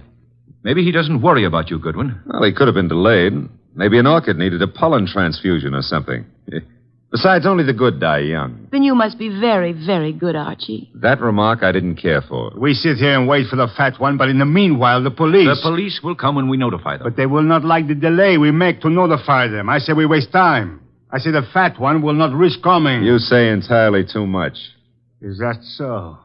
Maybe I kill you myself. Picasso, put that gun away. Yes, darling Archie should have a chance to live. Not long if Wolf doesn't come. Stop looking so pleased. Are you afraid to die, Archie? Yeah, well, I'm not looking forward to it. It's so final. Besides, I didn't eat a hearty dinner, and Oh, the Marines have landed. Who is it? Chuck, with Nero Wolfe. Let him in. Shut the door, Chuck. Stay outside. Archie? Hello, Mr. Wolfe. Oh, am I glad to see you. I regret I cannot say the same thing. But I asked you why couldn't you stay at home instead of taking those confounded walks. I warned you it'd be dangerous. Yeah, but Mr. Wolfe, it wasn't the fresh air that got me. It was Denby. Mr. Wolfe, I knew you wouldn't come here without some sort of pressure. I thought the method I used would be most effective. Would you really have killed Archie if I hadn't come? I would have had no choice. I would have been stuck with a witness to an unsolved murder. Suppose I cannot solve it. I should be forced to apply the same logic to two witnesses. Mm-hmm. Mr. Wolfe, you really came here to save my life, huh? Nonsense. I came here for a fee, Mr. Denby. I have a check for $1,000 already made out. Clear it up. You forget. I left my home. I traveled unprotected through the streets of this city, exposed to motor accidents, to fresh air, too. You offer me $1,000. Will $2,500 do? Barely. Archie, will you take the check? Now, I presume you want me to find who killed the gentleman at the table, the one facing me, huh? His name is Mr. Piper. The name is no importance. Will you all sit at the table in the same position you were at the time of the shooting? Of course. Jean? Picasso? Good. Now for a look at the wound. The lights, I should imagine, went out for a while when the shooting occurred. They went out? Yes. Of the three of you at the table, which one had the best motive for the murder? We all have the same motive. The club. Helpful. There was no one else in the room at the time? No one. The door? Locked, with Chuck on guard outside of it. So much for that. The windows, I notice, are closed. They were closed when the murder took place? They were closed. The window panes are all unbroken, which eliminates the possibility of the shot being fired from outside of them, unless one of them was raised and lowered. That wouldn't have been possible. The windows are secured by catches. Archie, will you check that? Okay, Mr. Wolfe. I shall for the moment assume that the windows are neither lying nor untrustworthy. Does anyone remember anything unusual occurring at the time of the shooting? Well, someone whispered Piper just before the shot. Indeed. You all heard that whisper? We heard it. Man's voice or woman? Well, I can't say. A whisper doesn't reveal much of anything. Windows weren't open, Mr. Wolfe. Which leads to... The fact that it had to be one of us in this room. But which one, Mr. Wolfe? The murder weapon. Ah, yes. Has it been moved? Nobody touched it. It's laying on the floor where it was dropped. Interesting. If you look closely, you would observe 2 oil spots staining the rug between the revolver and the lady's chair, indicating... who sat at the right of Mr. Piper? I did. Why? Mr. Denby. Yes? If I were you, I would turn Mr. Lecasto over to the police. You are a liar. I warned you about that gun, Lecasto. Was it necessary to shoot Mr. Lecasto? In the arm, yes. He was reaching for a gun. He'll live, however, till the police take him away. What do I tell them? You could point out the angle of the wound. As you notice, Mr. Denby, the bullet entered Mr. Piper's heart from the right. Yes, so it did. Therefore, whoever sat to his right, well, that was Lecasto. Archie, you have the check? I have it. We may as well leave. Mr. Wolfe, you're sure Lecasto shot Piper? I have indicated the evidence. The rest will be up to the jury. Come, Archie. Jean, Yes, Archie. now that my life expectancy has increased, what are you doing tomorrow night? Archie? I gotta scram. Lancaster 7583. I'll be ringing your bell. Oh, Mr. Denby, you better do something about Lecasto's arm or he won't live to be executed. You see, the executioner likes them warm before he chills them.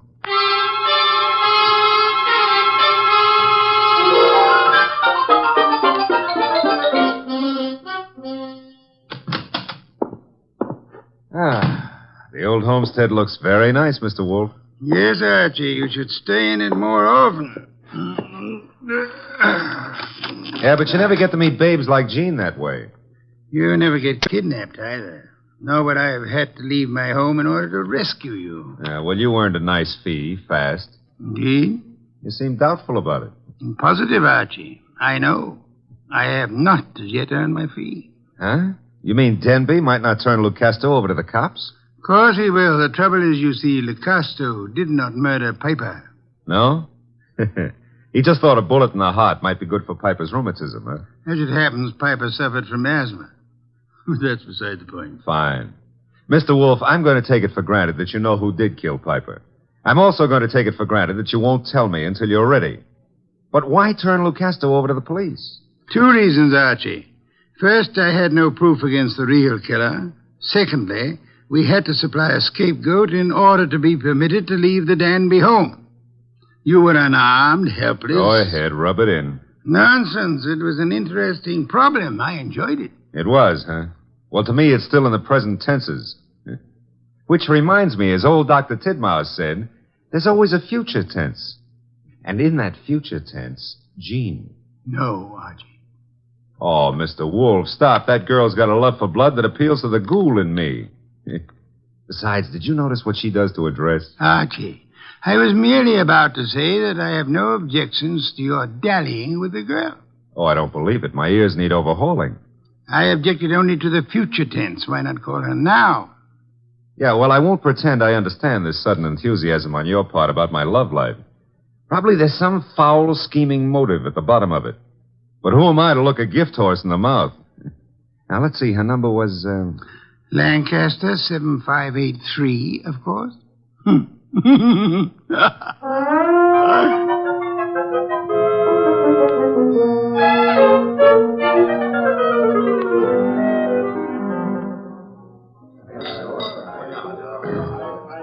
This is the most beautiful bar and grill I've ever seen, Archie. Drank, you mean? What? Never mind. All right.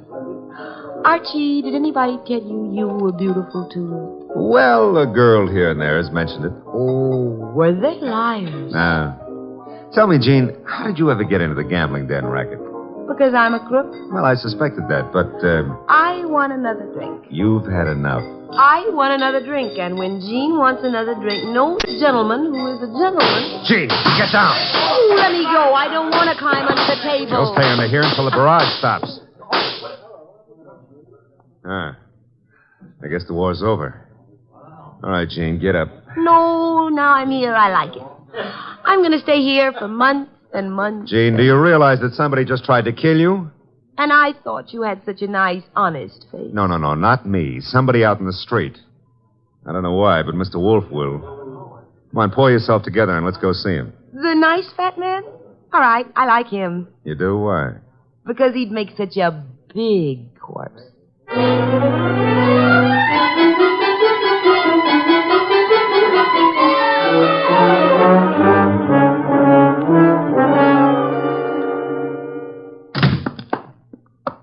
Is that you, Archie? Plus Jean. What made you think I wanted her here? She's one of your fans. She thinks you'd make a lovely corpse. What was the reason for bringing her here? She was shot at. Did you expect her to be? I expected her to be killed. That's why I sent you to her. Didn't occur to you I might be killed, too? It did. I was willing to take the chance. You were willing? Oh, Mr. Wolfe, Jean's a little under the weather. Splendid. In vino veritas. Watch your language. I mean that people in their cups often tell the truth. A proverb of some antiquity.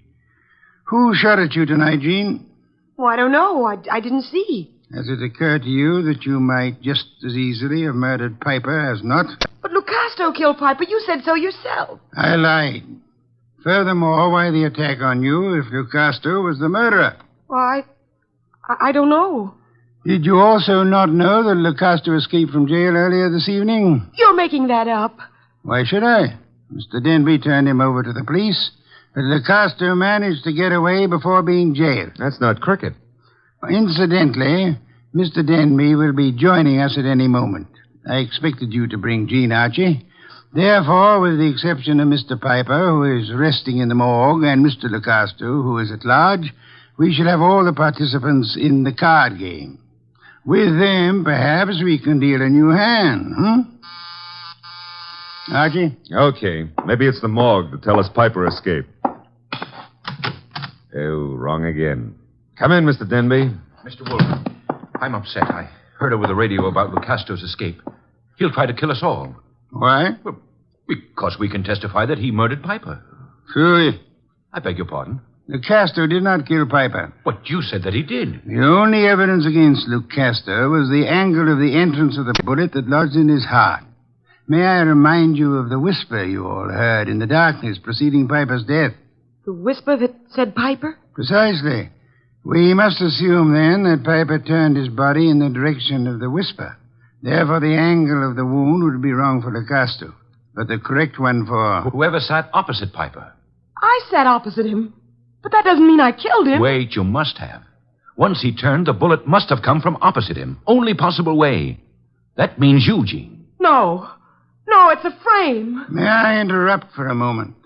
Mr. Denby, if our present analysis is correct, it must have been you who whispered to Piper. Did you? I hadn't thought about it before, but... Denby, you're lying. No, he's not lying. Continue, Mr. Denby. Well, when the lights went out, I wanted to tell Piper something. He turned to me, and that's when he was shot. Archie, you've taken all this down. In my prettiest shorthand, Mr. Wolfe. Good. I don't know why you're doing this, Denby. Maybe you think if I take the rap, you'll get the club. But remember, Lucasto's still free. He's gunning for all of us. But it'll be you. Especially you he'll want. Maybe you can talk a jury into sending me up for something I didn't do, but you won't live to gloat about it. Oh, shut up, Jean. You killed Piper and... Who's that? This is, of course, the murderer of Mr. Piper. No comments? Archie, the door, if you please. But you said I was the one who... What kind of idiocy is this? Archie, I said the door. Okay, but shall I ask him in or sock him? You will act as the situation demands. Yes, sir. But for once, I'd like to know what the situation is. Raise him, Goodwin, and keep him that way. Now back up into the living room. I don't back up good. My gears... You want it here? Never mind. I'll strip a gear.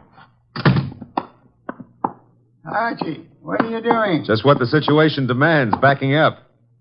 In case your knowledge of armaments has failed you, our little friend Chuck here is pointing a .38 revolver at me. Won't save him from the chair. Maybe not. But it could give me quite a pain in the stomach. Chuck, what do you think you're doing? You double-crossing louse. Gentlemen, if you So please. you thought you'd run to the fat dick and pin it all on me, huh, Denby? You don't know what you're talking about. We haven't even mentioned you. You sure of that, huh? Then why did Wolfe phone me and tell me you were about to sing? Wolfe phoned you? Yeah. Said you were getting ready to feed me to the electrician up the river. Oh, he was making a stab in the dark, Chuck, trying to start something. That's so, Wolfe? Archie, will you read Chuck your notes about Mr. Denby's statement regarding the whisper? Well, that doesn't mean it could be misunderstood. Read me the notes, Goodwin. Here it is, I quote. When the lights went out, I wanted to tell Piper something. He turned to me That's and... all I need to hear. Chuck. You were selling me out after hiring me to knock off Piper. You dumb gunman. Now you've given Wolfe what he wants, a confession. I was trying to pin it on Jean. That's what you say now. It's kind of late, though. Too late for you. No. Goodbye, Mr. Denby. Nice shooting, Chuck. Stay put, Goodwin. The rest of you, I'm leaving. Police wouldn't approve. But let me have your gun. Huh? Wise guy. You know something? I've been thinking. Can you think? If I was to knock off you and Goodwin, me and Jean could split the club between us and nobody'd ever know who killed Piper. Very whimsical, Chuck, but if you don't mind... Archie, don't be an idiot. Well, if I have to get shot, I prefer it to happen when I'm moving forward. Archie. Okay, come and get it, Goodwin. March right up nice and easy and take it. I'm coming. Would somebody mind telling me why I don't fall down? Phooey. I've been shot. Well, that's not the way to talk to a man who's just been... Hey, Chuck is lying down. Is he dead? Well, there's been a mistake. I didn't shoot him. He shot me. Archie, stop blabbering. Neither of you shot the other. As a matter of fact... I shot the Chuck. Lucasto.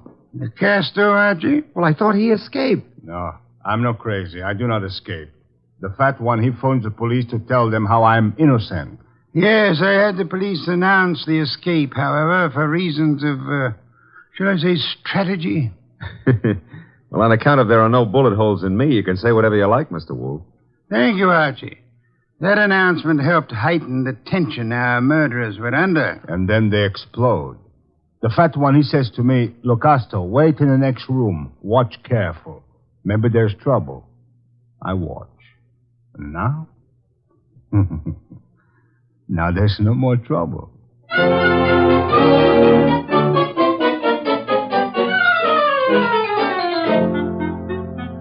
Well, the place looks a lot tidier now with all those bodies removed, huh? Indeed. Archie, I'll get you the bottle of beer. But first, make with an explanation. The case was crystal clear, Archie. Maybe, but I'm no crystal gazer. Sure, I know. Denby had things arranged in advance with Chuck in case anybody held a better hand than his own. Piper did. So Denby whispered to Piper after kicking the light switch and set him up for a shot by Chuck from the doorway. The angle would provide evidence against Lucasto. True. However, we had only Denby's word for it and Chuck's that the door was locked. All right. We know, but you knew before Denby and Chuck blew up. How? The oil spots on the rug, Archie? Well, they only showed the gun had bounced when the murderer threw it away. Spattered oil, very well-kept gun. They showed more than that. Where were those spots in relation to the gun? Think back, Archie. Spots in relation... Oh, sure. They were between the gun and the door. Therefore, the gun must have been thrown from the door. Bounced twice, staining the rug before reaching its final destination. Ah, I get it now. That told you who'd fired the gun. But there wasn't proof enough, so you set up a nice atmosphere of suspicion and had the boys give each other away. All right, Mr. Wolfe, you're a genius, and you may have your beer. Thank you, Archie. As for me, I'm not a genius, but I remember a phone number. So if you'll excuse me, Mr. Wolfe. You're excused, Archie. Thanks. But before you call that number, may I remind you that Jean is a girl of macabre tastes who appeals to the ghoul in you. Sure you may, but why bother? In order to be able to warn you that a ghoul and his money are soon parted. Good night, Archie.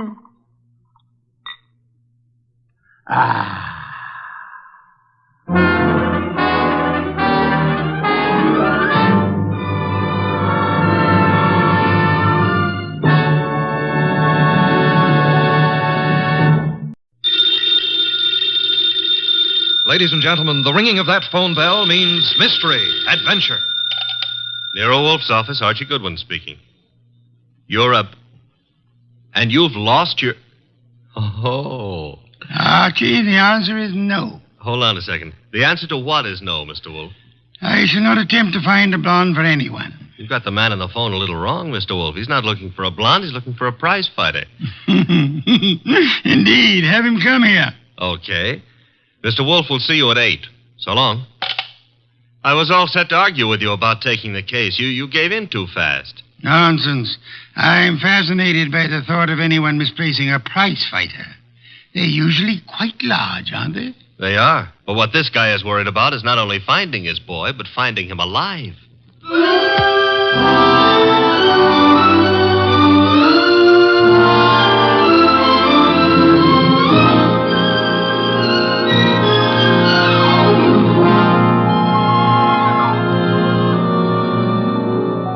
Ladies and gentlemen, it's the bulkiest, balkiest, smartest, and most unpredictable detective in the world. That chair-born genius, Nero Wolfe, created by Rex Stout and brought to you in a new series of adventures over this NBC network in the person of Mr. Sidney Greenstreet.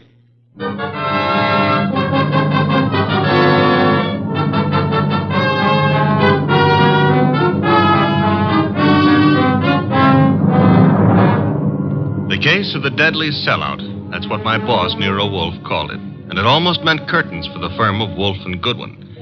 But let me give it to you straight right from the beginning. Although you ought to know that it wasn't until it was all over that I knew the very beginning of it myself. It all started in the New York flat of one Brock Rainey.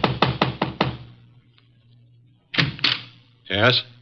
The name is Jerry Fay. I'm supposed to know you? Being a very good friend of Pepe Gatto's, it's time you got to know me. May I come in?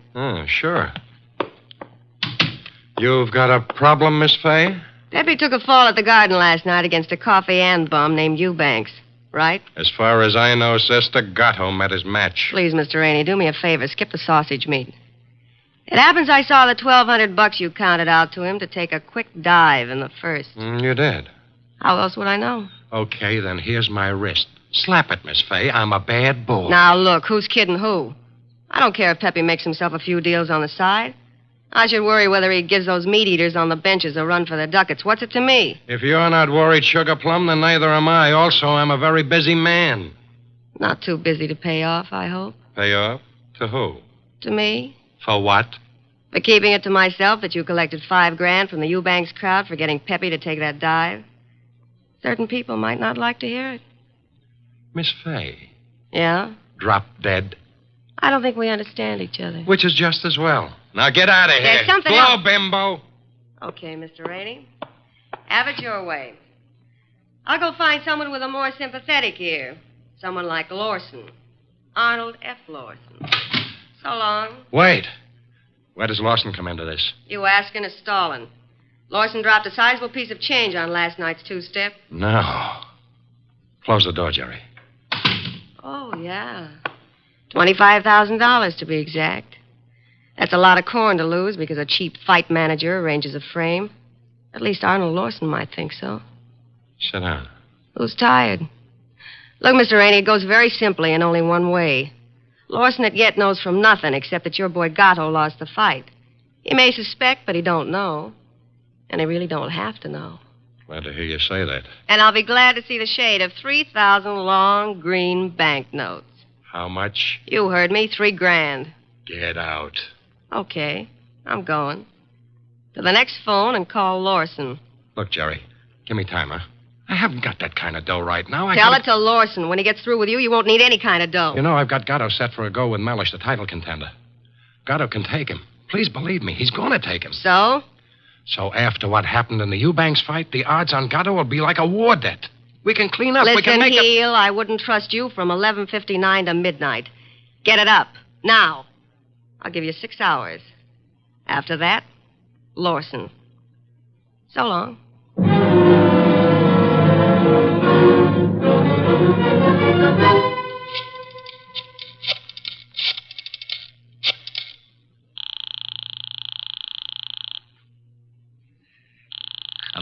Come on. Hello? Hello, Rainey, this is Gatto. Hiya, Pepe. Look, the boys dropped in on me at the office at Mindy's. Lawson wants to see me. What? Lost? Look, Bum, I'm the one with the cauliflower ears. You heard me. What do I do? Nothing. But... Don't go near him. Stay home. Let me take care of it. How? I What'll you do? I don't know yet, Pepe, but I'll find a way. How did he find out? Your girlfriend. What? She wouldn't do that. She hates the guy. Hate him or love him, she told him. I can't believe it. I suggest you call our little doll Jerry and give her your regards for the double cross. Meanwhile, stay put in your apartment. Don't move. But Rainey... Hello. Hello.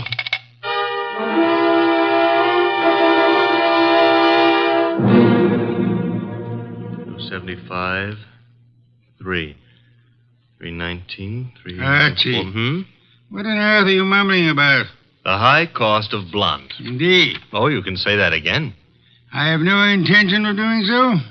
Okay, be smug. But there must have been a time even in your life when knickknacks from Tiffany figured on the budget.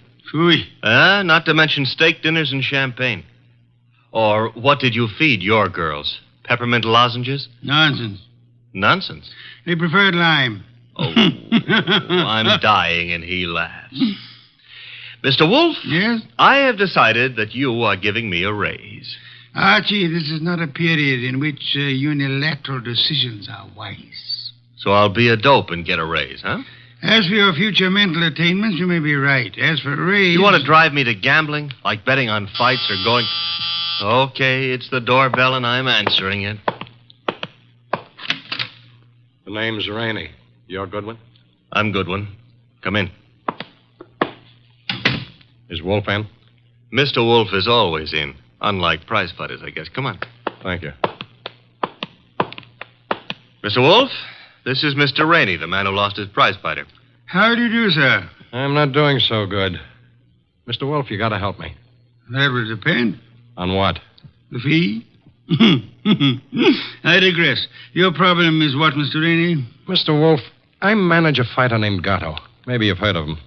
I have not. However, that is of little significance. You are having difficulty with this Mr. Gatto? I'm not having difficulty with him. I can't find him.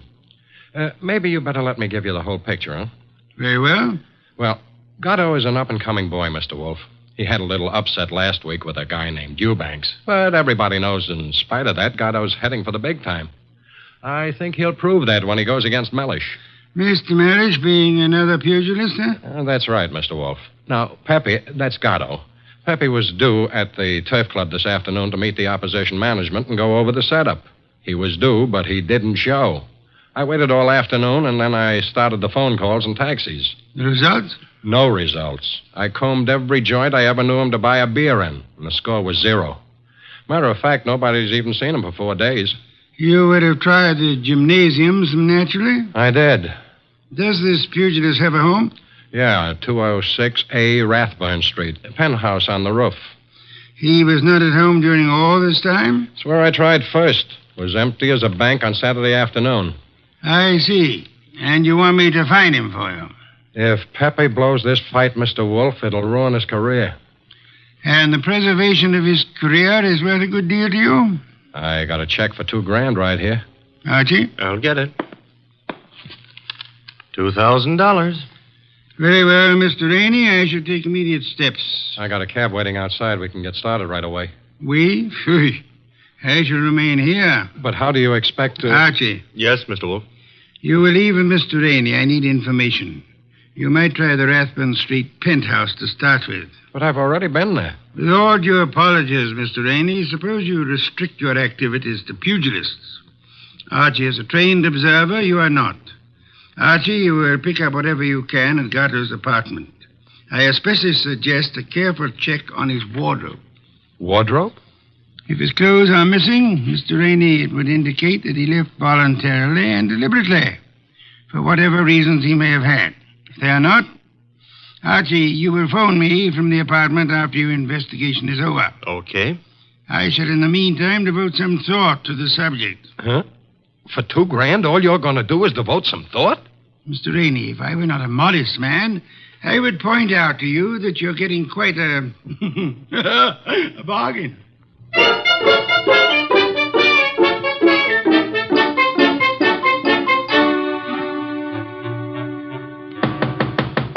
Gatto? Gatto? He's not here. I told you that.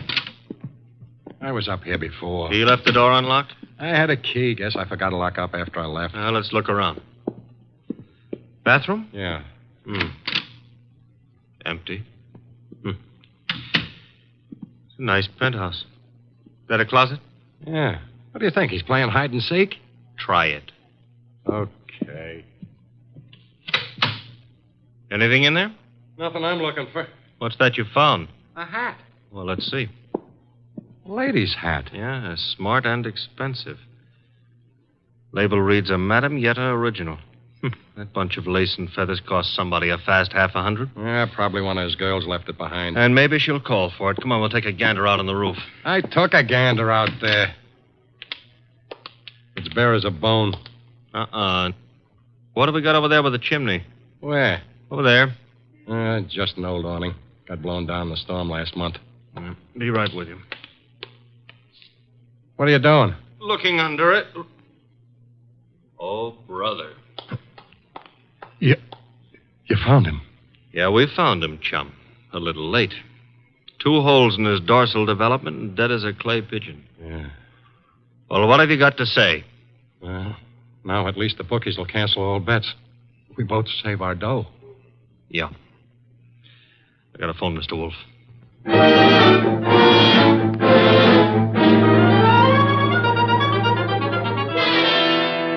And there he was, Mr. Wolfe, under the old canvas awning. Where's the hat? Oh, this is it. That's it, boss. Snazzy number, no? Where'd you find it? On the floor of the closet. You're right, Archie. Frothy little bit of millinery caprice. Have you any idea whose it may be, Mr. Rainey? I wish I did. You have to find out. Well, how, boss? The hat is an original. See, the label under the band reads a Madame Yetta original. Tomorrow morning, Archie, you will interview Madame Yetta. Yes, boss. And discover in your inimitable fashion for whom she made this chapeau.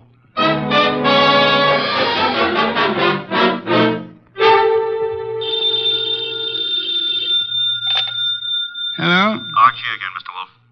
Per your instructions, I have just talked to Madame Yetta. What did you learn? Madame Yetta tells me she made that hat for a Mrs. Lawson. Who is Mrs. Lawson? Wife of an ex-beer hustler who's in the chips and puts on airs. Lives in a penthouse of the Bradford Arms. I was just about to hop a cab and go up there, boss. Good. Keep this up, Archie. And through sheer practice, you may yet develop a full-blown intelligence. Well, I'm trying, Mr. Wolfe. And after the Lawsons, I do what? Return here immediately and hurry. How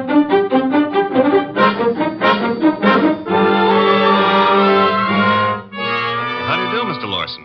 Oh, Mr. Goodwin. My secretary tells me you're a detective. My boss might argue with you on that, Mr. Lawson. Your boss? It happens I work for Nero Wolfe. I see. And you wish to see me about... About this hat. Hat? Oh, I see, yeah. Well, Mr. Goodwin, please believe me, I never wear hats like that. Would your wife be likely to say the same? My wife? Just what are you getting at? Would I seem too nosy if I asked how well you and your wife know Pepe Gato? How well do we know who? Pepe Gato.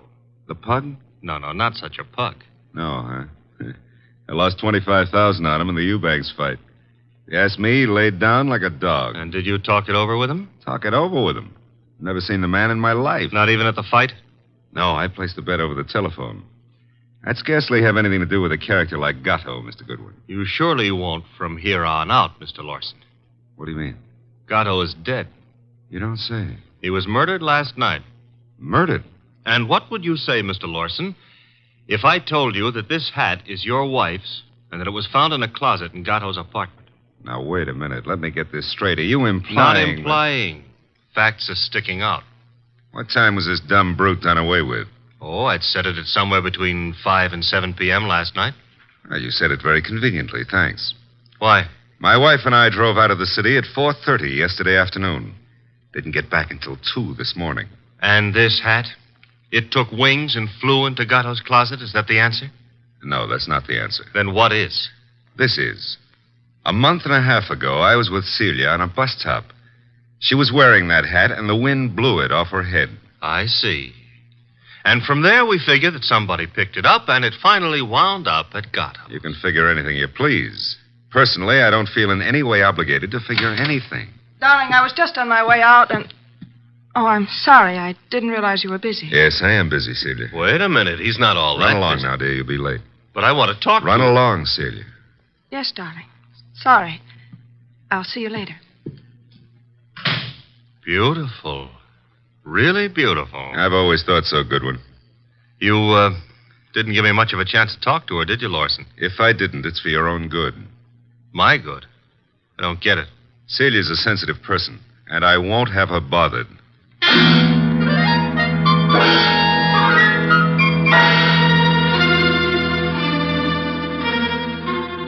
And do you mean to tell me you let him scare you? Let him scare me. Say, will you stop being so fearless with my life? The guy said don't bother my wife, so I didn't bother his wife. It was that simple. Apparently his wife is not blonde. Answer the phone, Archie. No, you answer it. Now you've hurt my feelings. Oh, well. Hello? I want to speak to Mr. Nero Wolfe. Mr. Wolfe speaking. Oh? Is it true that you're interested in the Gatto murder? Who are you, and how do you know he's been murdered? The second question is none of your business. And as for the first, call me Jerry. Jerry. How do you do, Jerry? Jerry. Where do you call? Would you like to come to an auction? An auction? You know, going, gone, to the highest bidder. And what are you placing on the auction block, Miss Jerry? A few facts. All in good condition and guaranteed to make it a cinch to snag the Gatto killer. Sounds promising. Only you'll have to bid against real money. May I have the address of the auction room? You'll have no trouble finding it. Your assistant was there last night. Where? The penthouse on top of 206A Rathburn Street. The big item goes on at 4 bells.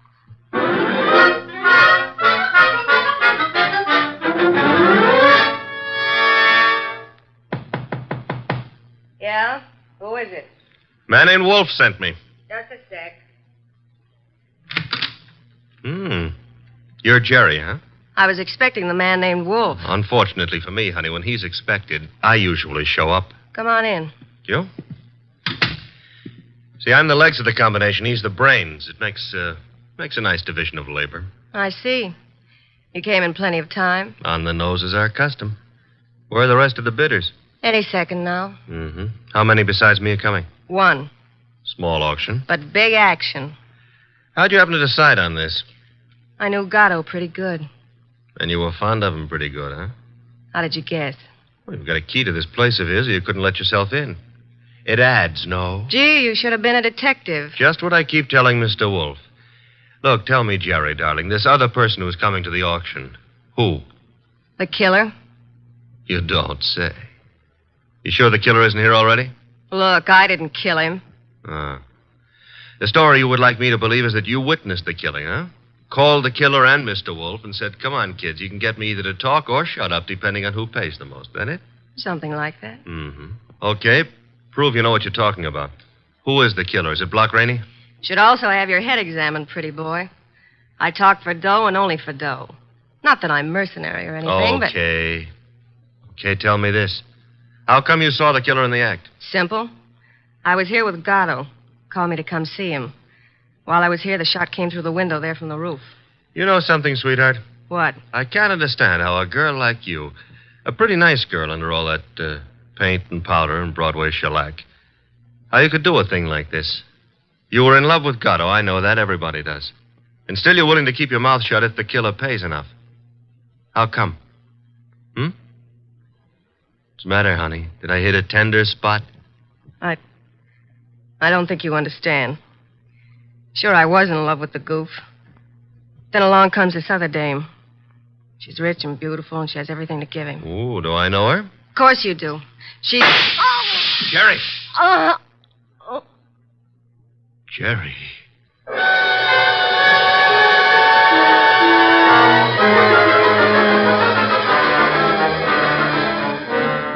She was just about to tell me, and then the shot came through the window from the roof, boss. It's a flat roof outside.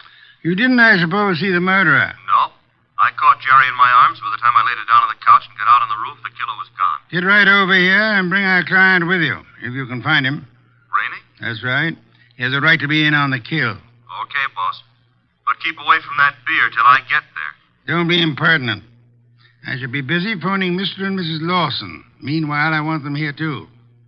Besides, one bottle won't do any harm.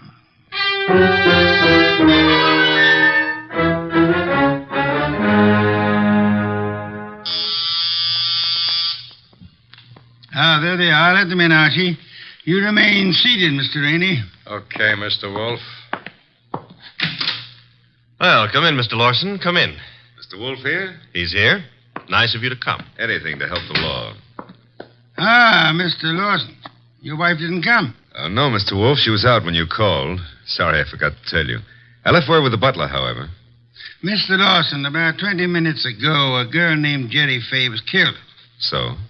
She was killed in your neighborhood, in a flat formerly occupied by one Pepe Gato. Well, where would that be? Maybe your wife knows where the flat would be. How dare you, sir? No histrionics, please. Where was your wife when the girl was killed? I'm advising you that if there is an alibi, now's the time to state it. I wouldn't humiliate Celia by alibying for her. Then the police will pick her up. But she didn't kill this girl, Mr. Wolfe. You have reasons for that opinion? The best of reasons. I'd be grateful if you'd state them and let me be the judge of their excellence. One should do. This one. Celia's out in the country visiting her mother. Oh? Does that settle it? Possibly. What's her mother's telephone number? Why, Merely a routine check. Well, can't you take my word? I'll take her mother's number. Well, Mr. Lawson? I'm sorry. I hoped you'd buy this story. What do you mean? Her mother's been dead for 10 years. I see. Well, I don't. What's the idea? It's known as marital devotion, Archie. I suppose you realize, Mr. Lawson, that in shielding your wife, you're aiding and abetting a murderess? I haven't stopped to realize anything. When Goodwin brought me that hat, I didn't know what to say. Oh, you pitched me a curve then, too. Well, I suppose you might call it that, but... And she didn't lose the chapeau off a bus top. No, but you've got to understand. Celia's the dearest thing in life to me. Yeah, so's a lady rattlesnake to its husband. I suggest it is time for you to be objective in this matter, Mr. Lawson. What do you want to know? Tell us where she can be found. I have no idea. When is she expected to return home? Never. Oh? You see, we had an argument. I doubt that I'll ever see her again. Then we're quite on our own, Archie. To do what? To make a journey to Gatto's apartment. Gatto's apartment? She probably has a key to that popular abode. But she wouldn't go there, boss. On the contrary, I am of the opinion that that's just where she would go. Give me my hat.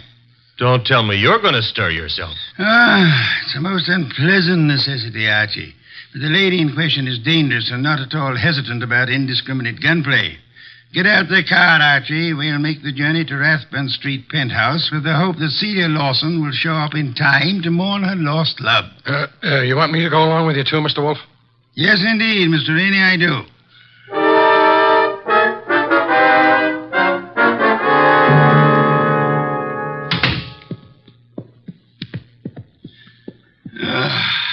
I trust this chair will hold me. Should. Biggest chair in the house. Mr. Wolfe. Yes, Mr. Rainey? Mr. Wolfe, am I to understand that the way you have it figured is that Mrs. Lawson killed Gatto, and then to keep the girl from pinning the crime on her, she killed her, too? What's the matter, Mr. Rainey? Don't you think the theory holds water? Well, yes. I mean, of course it does. Thank you. On the other hand, there is room for doubt. I'm glad to hear you say that, Mr. Wolfe. Would you mind explaining? I'll explain, Mr. Lawson. Mr. Goodwin was in this room when Jerry Fay was killed. Right, Archie? Right, boss. He ran as quickly as he could out onto the roof, but your wife was nowhere in evidence. What difference does that make? A good deal, I'd say. Wouldn't you, Archie? Yes, a detail like that would give a jury room for doubt. Oh, don't be a fool. How so, Rainey? Well, I was about to agree with Rainey. I mean on sheer logic. I'm afraid I miss your point, Mr. Lawson. Well, what if Goodwin didn't see her? That proves nothing. She fired the shots, and then she ran down the fire escape. What fire escape? The one a few feet beyond the chimney. Mr. Lawson. Yes? Who told you there was a fire escape there? Why, Yeah, who did? You can't see it from here, Lawson. Well, I just imagined there might be. Sensationally accurate imagination, Mr. Lawson. Allow me to congratulate you. I don't know what you have in mind. You have in mind to see your wife convicted of the murder of Pepe Gatto. And so punish them both for having dared to fall in love. I love Celia. I worship her. Yes, that's what you expected me to believe. Hoping, meanwhile, that a hat would convict her. You worshipped her until she became fascinated by a young savage animal known as Pepe Gatto. No. At that point, the worship shifted into reverse, and you went green with hate. Hate that drove you to climb that fire escape that you know so much about and shoot him in the back. You're dreaming. Carrie Fay saw you in the act, and when she was about to divulge your identity to Archie, you killed her too, meaning to hang her murder on your wife along with the other killing. That's a lie. Mr. Lawson, I didn't bring you here to apprehend your wife. There's really no reason why she should come here. I suggested this visit in the belief that you'd betray some guilty knowledge of the place and circumstances, as you have so obligingly just done. You're clever, aren't you? Monumentally. But a little hasty. So, why? This gun in my hand, haven't you noticed? Of course, sir, but yours is not the only gun in the world. What? Sit still, Arnold, and don't turn around. Your wife, Mr. Lawson. Come in, my dear. Celia, what are you doing here? I came to get a hat that I'd left in Pepe's closet. It suddenly was clear to me what was in the wind, and I thought I'd better remove all evidence that you could possibly use against me. Celia, listen, you must understand I it's for you. understand one thing only. Pepe's gone, and you took him away. Listen, please, if you let me explain, you'll understand. Yeah? Please, honey, help me. Sure, I'll help you. Celia. Well, that's all, Mr. Wolfe. What now?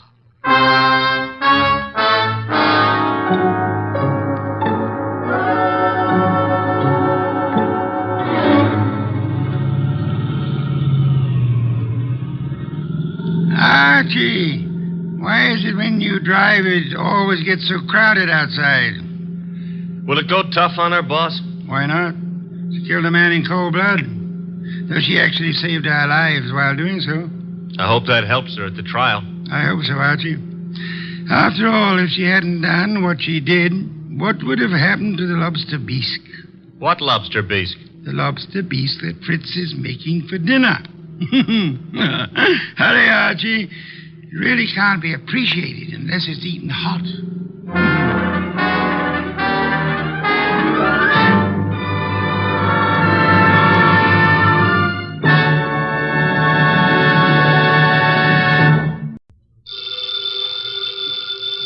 Ladies and gentlemen, the ringing of that phone bell means mystery, adventure. Nero Wolfe's office, Archie Goodwin speaking. Who? Oh, I see. Oh, and you think Mr. Wolfe might be interested in going over and... Hold on a minute. Archie, I'm not interested in going anywhere. Ill-considered movement is the curse of our times. Not to mention the mania for fresh air. Phooey. Bottle opener, if you please. Here you are. But that was Zabro's flower shop, Mr. Wolfe. Indeed. Got a new shipment of orchids from upstate. In that case... Mr. Wolfe, remember the curse of our times? Not to mention the mania? I'll be there. He'll be there. After all, a man must risk his life sometimes.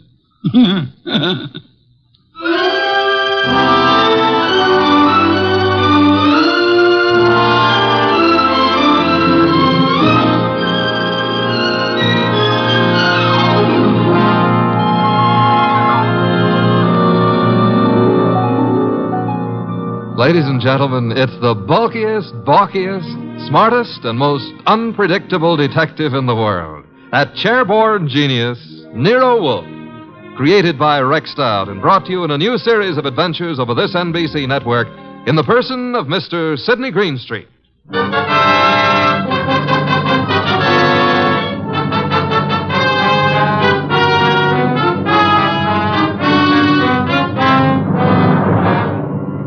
Orchids don't grow up overnight. They have to be carefully planted, tended, watered, and watched. And the same thing goes for murder. Take Zabro's flower shop minutes after we got that phone call. Zabro! Mr. Hansen, I did not notice you are here. I'm here, and what's more... You like the way I display your orchids, hmm? I don't like the way you've been avoiding meeting your obligation. Please, it is better not to shout. It'd be still better if you paid me what you owe me. Mr. Hansen, business has not been so good. I will pay. You'd better. I intend to... My lawyers aren't going to be satisfied by intentions. Your lawyers? I've no particular desire to own a flower shop, but it looks as if I'm going to, unless you raise some money. Mr. Hansen, I have worked years. I have given of my blood to make a success of this establishment. You cannot take him from me. You are a rich man. I intend to stay rich, too. You've got 24 hours, Zabro. A man can accomplish a lot in 24 hours. Yes, Mr. Hansen. Even maybe murder.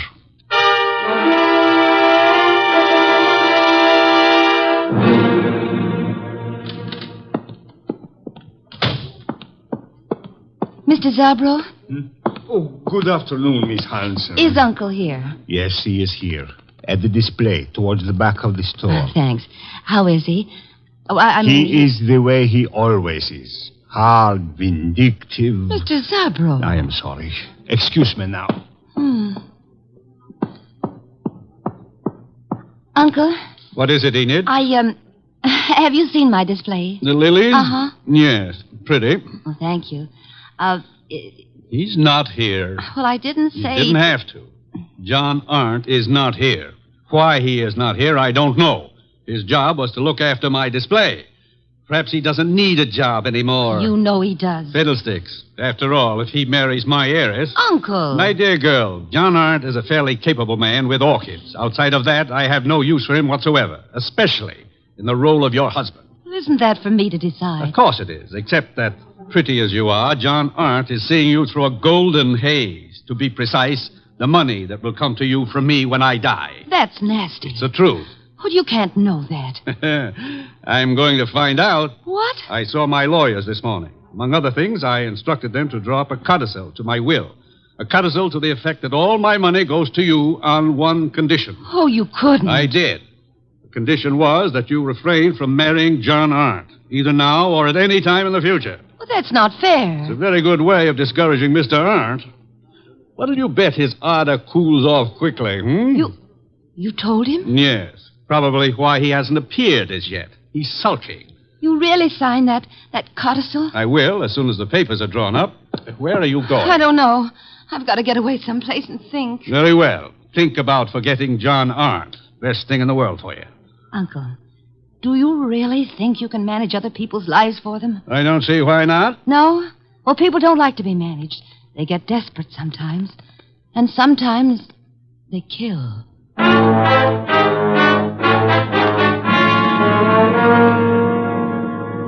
Mr. Wolfe, what are you doing? Getting up.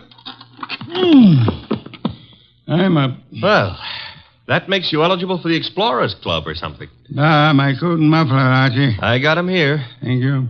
You're really going out into that weather outside? Archie, must you try to be witty? It amuses me no end.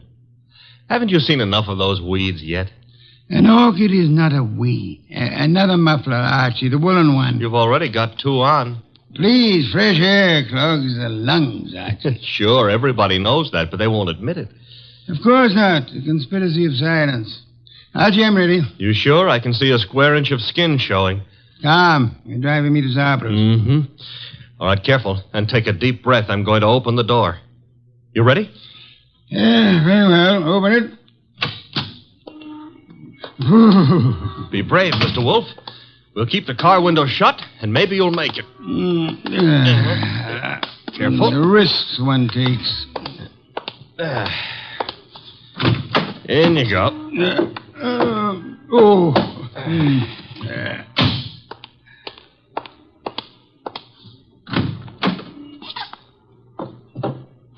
Well, okay, boss. Now, where is Zabro's? 45th Street. Gee, 10 blocks. Grit your teeth, Mr. Wolfe. We're off.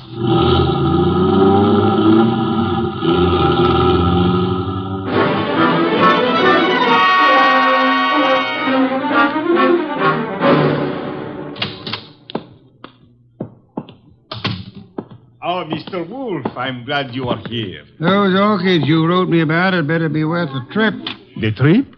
But I think you live only a little way from here. Don't forget it had to be made in the open air, Mr. Zabro. Where are the orchids? Towards the back. They are from Hansen's place. He is a fine grower. I have made an exhibit. Good. Oh, excuse me. Others are here. You go look for yourself, no? Very well. Archie.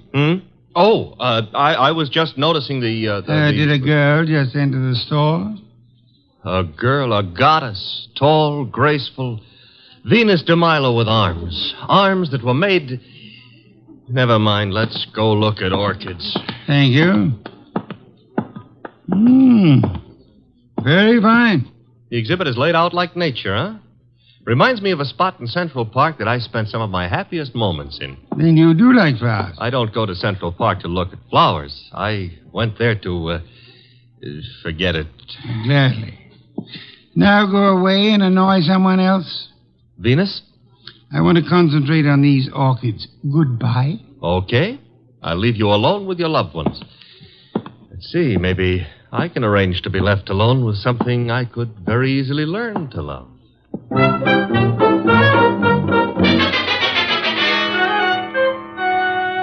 Hey, boss. Don't bother me, Archie. Oh, this is serious. There's a lily display just like this one over at the other end of the store. Nothing connected with lilies could possibly be serious. Maybe not, but there's a corpse planted among these lilies. Indeed? A lot of ferns were banked up in back of the display. I saw a foot sticking out, so I slipped back, lifted a few ferns, and found a body. Fresh? Very. The wound was still bleeding. Knife wound. Sad, very. Now run along. Well, aren't you going to do anything about it? Why should I?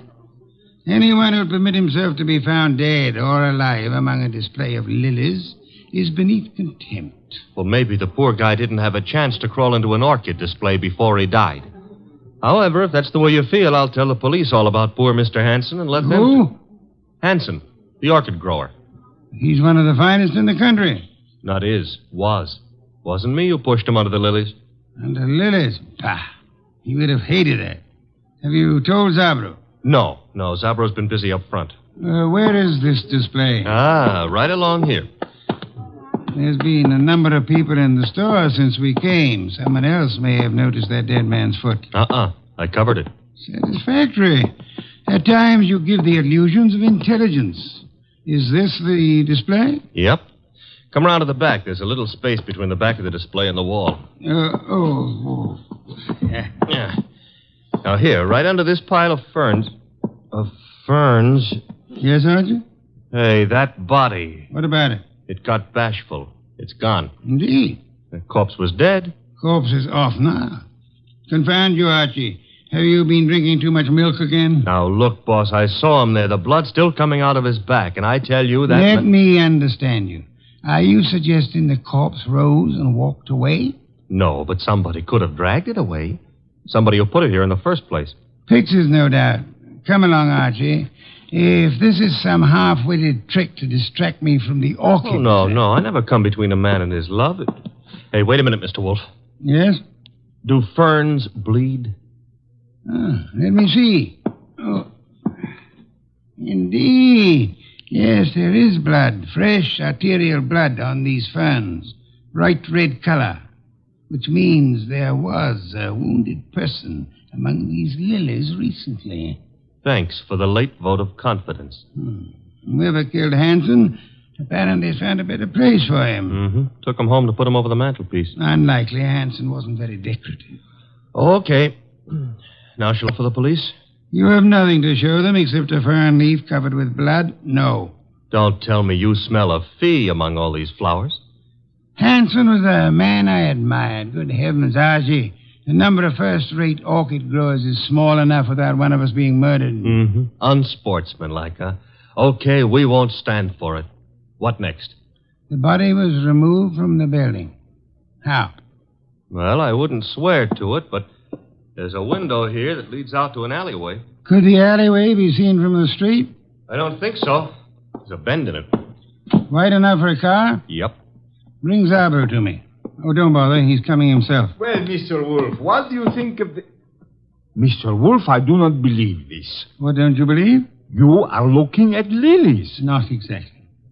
Whose flowers are these? Mr. Hanson's niece grows lilies. I see. Zabro, did you get all your orchids from Hanson? Oh, yes. He is an artist. Practically an old master at the moment. How much money did you owe him? Who tell you I owe him? You do, don't you? Well, yes. Business has not been so good. But did he speak to you? No, I guess you owed him money. But I do not understand. Was Hanson in the store today? Yes. He came. You hear us quarrel, eh? Where is he now? I do not know. He leave, maybe. I rather think he did. Zabra, who else was in the store within the last half hour who might have known Hansen? Oh, Miss Hansen was here, and John Arnold.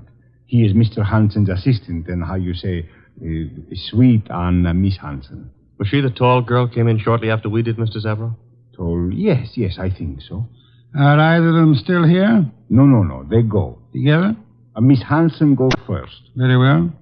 Come along, Archie. Okay, Mr. Wolfe. You will not tell Mr. Hansen you know of my debts. No, Mr. Zabro, I won't tell him. As a matter of fact, even if I wanted to, I don't think he would listen.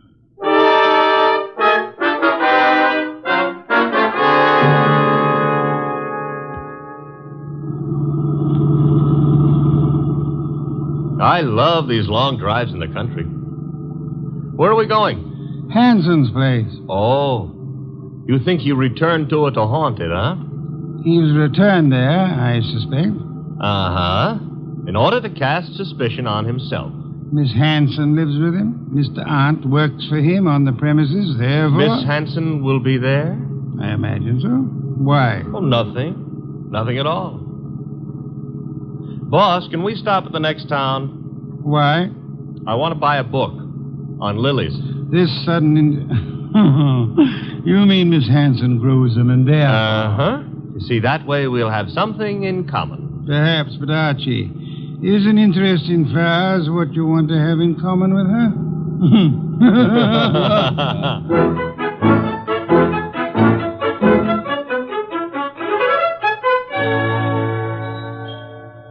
So this is the house that Orchid's built, huh? Snazzy. Very handsome country home. The streamlined zombies. Hello. I take that back. Miss Hansen? Yes. I'm Nero Wolfe. The person ogling you is my assistant, Mr. Goodwin. Oh. Well, Uncle's spoken of you, Mr. Wolfe. Oh, come in, please. Thank you. I was not ogling. I was merely tracing a resemblance. Oh, between Uncle and me? Between you and my heart's desire. Archie, stop being poetic. It doesn't become you. In here, please. My uncle isn't at home yet, but... Oh, John, this is Mr. Wolfe, Mr. Goodwin. John is Uncle's assistant. How do you do? How do you do? Mr. Hansen hasn't returned from town yet, Mr. Wolfe. Are you quite sure? Why, yes. Unless Enid saw him. No, I didn't, John. Indeed. In that case, if you don't mind, we'll wait for him. Well, of course, we'd be delighted. Sure. Excuse me, won't you? I've got some work to do. On orchids or lilies? The orchids. Well, then go right ahead. See you later. Oh, can I get you something to drink? Beer will do, thank you. I'd better help you bring the bottle in, Miss... Archie. On the other hand, maybe you can manage alone. Well, of course I can. I'm a big girl, Mr. Goodwin. I noticed. I mean, why not call me Archie? Takes less time. I'd like to, Archie. Swell. Remember what old Dr. Tidmouse said? I want a bottle of beer. Said, I want a bottle... Oh. No. Never mind, Enid. You'd better go gather some beer for Mr. Wolfe. All right. I'll be back in a minute. So much of her and all so nice. Archie, are you forgetting why we're here? I don't care why you're here. We're waiting for Uncle. Uh-huh. Mr. Wolfe, it's unlikely that Uncle is going to walk in through that front door. True. That is why you're sneaking out the back door to find him. How do you know he'll be around here? This is where he lives, isn't it, Archie? Yes, but if you'll remember, Uncle gave up living earlier this afternoon. You mean he was persuaded to? Nevertheless, I rather think he'll be around, body and all.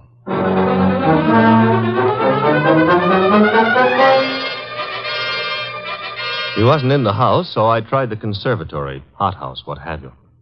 It was hot in that steam-heated orchid paradise. Also, it was full of orchids. Unfortunately, it wasn't full of Miss Hansen. I wandered hither and yon for a moment, dreaming of her, until I noticed a foot. Same foot I'd seen back at Zabro's, and peculiarly enough, the same corpse was attached to it. Uncle's.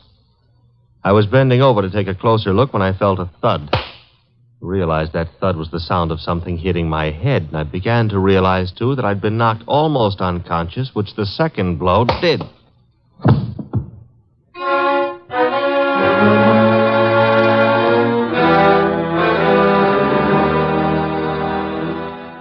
can't understand where my uncle is, Mr. Wolfe. His staying away so late is unusual, then. Of course it is. Which reminds me, Archie's been gone for several hours. Yeah, where did he go, Mr. Wolfe? To look about? Were you in the hothouse, Mr. Hunt? No, I was packing some plants. You, Miss Hanson? Well, after I brought your beer, I went upstairs and rested for a while. Why? Because if either of you harmed Archie, I shall personally murder you. Oh, Mr. Wolfe. Come on, we got to find the boy. Why should either of us want to harm him? Because he probably found your uncle's body. His body? Huh? What are you... I don't understand. Mr. Hanson has been murdered. Oh no. Enid. Oh, stop that, Miss Hanson. You're a perfectly healthy young woman. There's no reason for you to swoon. Now, look here, you. Besides, I rather suspect she lost no love for him. Am I right, Miss Hanson? He was my uncle. You're aware of the fact? He opposed your marriage to Miss Aunt here, huh? That's none of your business. Which means he did oppose it. Mr. Aunt, Mr. Hanson was a friend of mine. I intend to find the murderer after I find his body. It shows a lack of proper respect to transport a corpse about the countryside. Come, both of you, we must find Archie.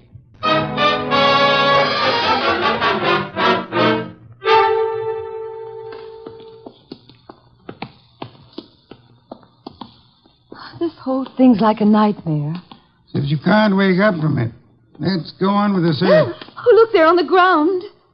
Archie. I'll see if he's all right. Why, this is fantastic. Mr. Hanson stabbed to death, and now Goodwin. He's just been stunned, thank heavens. He's coming to. Oh, I died. Oh, correct me if I'm wrong, but I'm dead. Archie, speak to me. Oh, I went to heaven. Are you all right, Archie? Uh-oh, the other place. Get up. Sure, if somebody will hold my head. Oh, are we having an earthquake? You poor boy. Take my arm here. I'll take both. Hooey, he's normal. What happened, Archie? Somebody hit me when I wasn't looking. Yeah? Why? I don't know. Oh, yes, I remember. Yes? I found Uncle lying right there. Right there. The poor boy's delirious. Don't tell me he's gone again. I'm afraid he has, Archie. Are you sure you saw him? I'm positive, and then somebody slugged me. That corpse is the shyest one I've ever met. Blood would have dried. There'll be no signs of his having been placed here. Bad. Why? Your testimony would be valueless, especially since you were found unconscious. The jury would suspect you of having hit the bottle.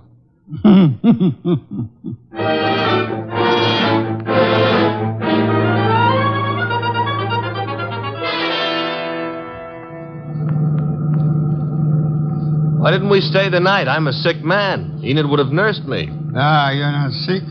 And I won't have you taking advantage of that girl. In my condition, I couldn't have. But maybe she would have taken advantage of me. Hooey. Is that what they called it in your day? We're Zabros. Stop the car. Okay.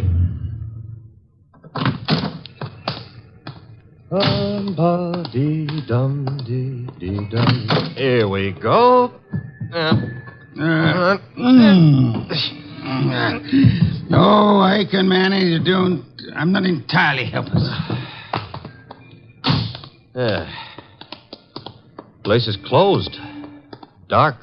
I was afraid it might be. Don't tell me Zabro's gone traveling, too. Possibility, Archie. You mean he killed Hanson to cancel the debt he owed him and then followed us out to the country house and dumped Hanson there, hoping to pin suspicion on Enid and John? Perhaps. Uh-huh. Slugged me when I found the body too soon, and then... Guess we better get into the joint. Door's locked? A guy I know got out of jail the other day. Yeah? He's reformed, so he gave me all his skeleton keys. You have them with you? Mm-hmm. And we'll find out in a minute just how good a burglar he was. Very good. Will you come in? Shut the door. Okay. Now. What's that? Somebody's been hurt. The lights. Nothing up front here. Back of the store where the exhibits are. I'll go see. Maybe you better stay here. Nonsense. Oh, where? Uh-oh, among the lilies again. But this time there are two bodies there. Sabro. Quick, Archie. Mr. Zabro? Mr. Zab? He's been shot, boss. Bad. He's trying to say something. In the lilies. Mr. Mr. Hanson. Yes, we know about him. Who shot you? From the window. Alleyway. Came in. Mr. Zabro, who? He inherit. Money. Inherit. Down, Mr. Wolfe, quick. Somebody shooting from that window.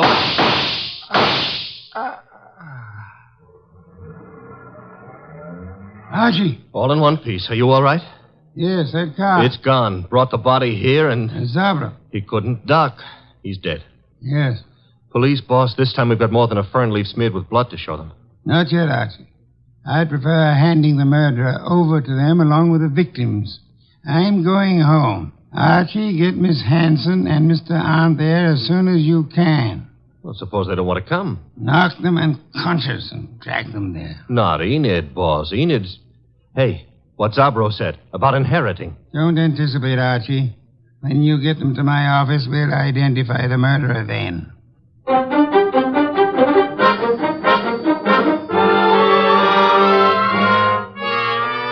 Mr. Wolfe, don't you think this is all a little high-handed, dragging us here in the middle of the night?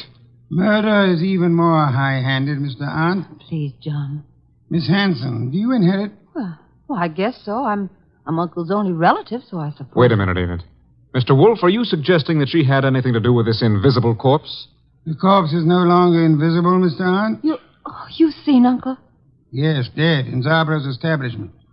Lying with a knife in his back in his own orchid display. Now you're trying to pin something on me. You know I set up that orchid display. Indeed. The police will be interested in that information. But he wasn't found in the orchids. He was... Yes, Mr. Arndt. He was found where? I don't know. You were about to say the lily display, weren't you? I wasn't going to say anything. You're a little late. You already informed us that you knew his body was not placed in the orchid display. How did you know? I just guessed. The jury will be very much impressed by your remarkable clairvoyance, especially since, Archie asked Mr. Zabro to come in. Mr. Zabro? Okay. Don't bother, Goodwin. John, that gun. Shut up, you little fool. Enid's a big girl. I don't know how you tumbled, Wolfe. Lucky guessing, maybe.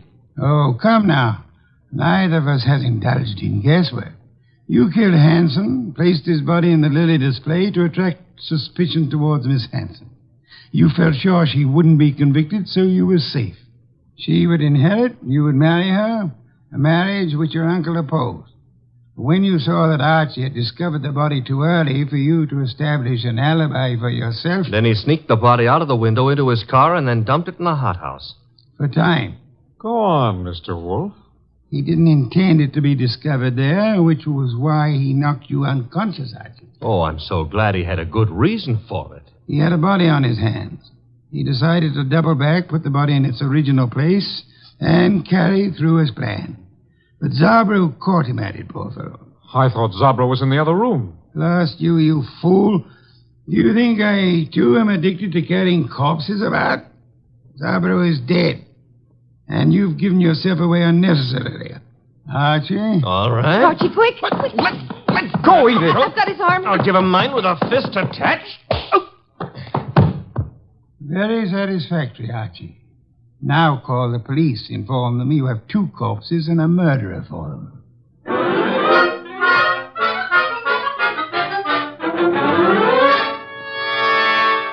You should have heard Mr. Arndt's language, boss, when the police took him away. Oh, I don't think he loves you. I don't think it matters anymore. It used to me. Growing pains. You'll get over it, Miss Hanson. You trapped him, Mr. Wolfe, but what made you so sure he did it? At the hothouse, when you were unconscious, Archie, Mr. Arndt deplored the fact that Mr. Hanson had been stabbed in the back. And no one had mentioned how he was killed. Therefore... The reason Arndt knew was because he himself had killed Mr. Hanson. Murderers seldom get away with it, no matter how tightly they button their lips. Well, mine, however, are not buttoned up. Archie? Oh, the beer is on your desk. Thank you. Miss Hanson, stop brooding. Try some of this beer. But, Mr. Wolfe, my heart's broken. As a man who's lived a good many years, Miss Hanson, permit me to assure you that the easiest way of mending a broken heart is by filling the stomach.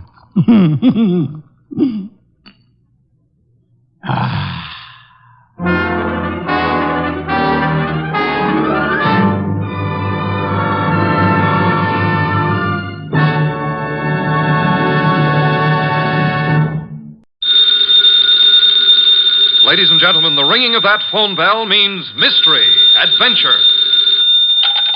Nero Wolfe's office, Archie Goodwin speaking. Yes? Yes, I know that in 48 hours it's going to be Christmas, but who is this? Who? Look, I'm a big boy now, so...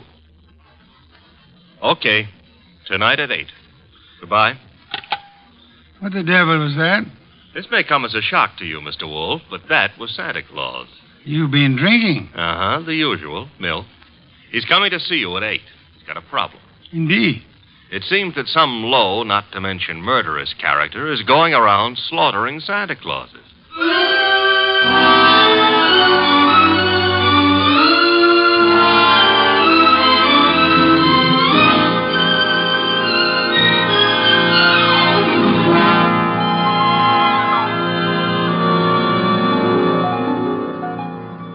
Ladies and gentlemen, it's the bulkiest, balkiest, smartest, and most unpredictable detective in the world. That chair-born genius, Nero Wolfe. Created by Rex Stott and brought to you in a new series of adventures over this NBC network in the person of Mr. Sidney Greenstreet.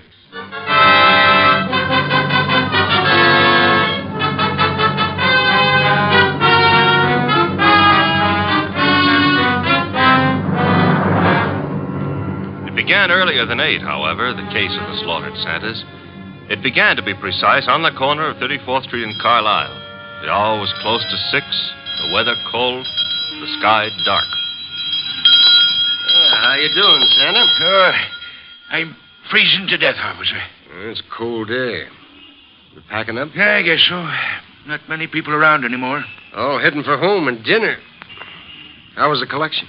Well, I don't need no armored car, but a few dozen kids are going to have something for their Christmas stockings. Your competition, the guy in the opposite corner, is already screaming. Probably got low blood pressure. Yeah, give me a hand to get the collection pot off the chains, eh? Sure, there you go. Yeah, thanks. Yeah, I'll just walk you down the block. Got a phone in. Okay, fine. One Santa still left. Wonder what he's waiting for.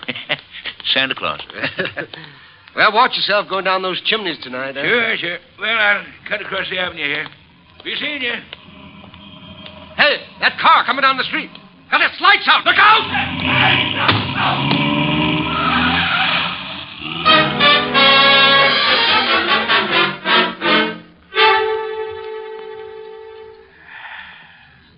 Hey, Peg. Huh? Did I ever tell you I love you? Oh, it's not me you love. It's a hot soup. Now, you're not the only woman who can cook a dish of soup. Huh? It helps, though. I'm just beginning to thaw out. Yeah, that's a cold corner you play Santa Claus on. Well, don't hurt to make a few bucks. I ain't done so good this past year. Well, maybe the next year will be... Oh, well. Besides, I kind of like it, you know. Kids asking questions all day long. Yeah. You know, I wonder how they figure the other two Santas at the intersection. Our kids think of only one thing at a time. More soup? Sure, Peg. You know, one of them other Santas got hit by a car tonight. Oh? Yeah, packed up a few minutes before I did, started crossing the avenue, and bang! Hit-and-run driver. Oh, gosh, that's too bad. Was he hurt? Yes, he was killed. Here's your soup. Oh, with traffic the way it is nowadays. Well, I better take a look at the stew. Somebody at the door. I'll get it, Peg. Okay.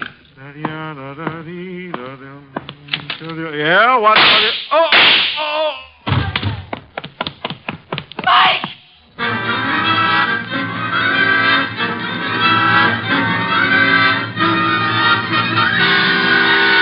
Wolfe? Yes, Archie? I've been thinking. Good heavens. Oh, I admit it won't bring about a national emergency. But, Mr. Wolfe, Christmas is only a couple of days away. If you're hinting about your present... No. I was just imagining you behind a team of reindeer. Your imagination is morbid. You'd make a wonderful Santa Claus. Phooey. You've got the perfect build for it. Of course, as for character... Archie. Yeah? Can you picture me scrambling down a chimney? Well, they might have to build bigger chimneys, but... Bah. There's that, too. However... That is the front door. True. I was thinking... You might see who it is. Well, if nobody's been lying to me on the phone, that'll be Santa Claus. Let him in. But I haven't decided what I want for Christmas yet, Mr. Wolfe. For example, should she be blonde or brunette, tall or short? Archie. On my way. Good evening. I dislike dawdling on anyone's doorstep. Well, stop dawdling. Come in, please. Mr. Wolfe has been warned of my arrival? He has. Through here. Mr. Wolfe, this is Santa Claus? My name is Barton, John Barton. How do you do, sir? I have no time for the social graces, Mr. Wolfe. I'm about to be murdered. Hardly in my house. I have objections. I'm a frightened man, Mr. Wolfe. Indeed. This costume you see me in is responsible for it all.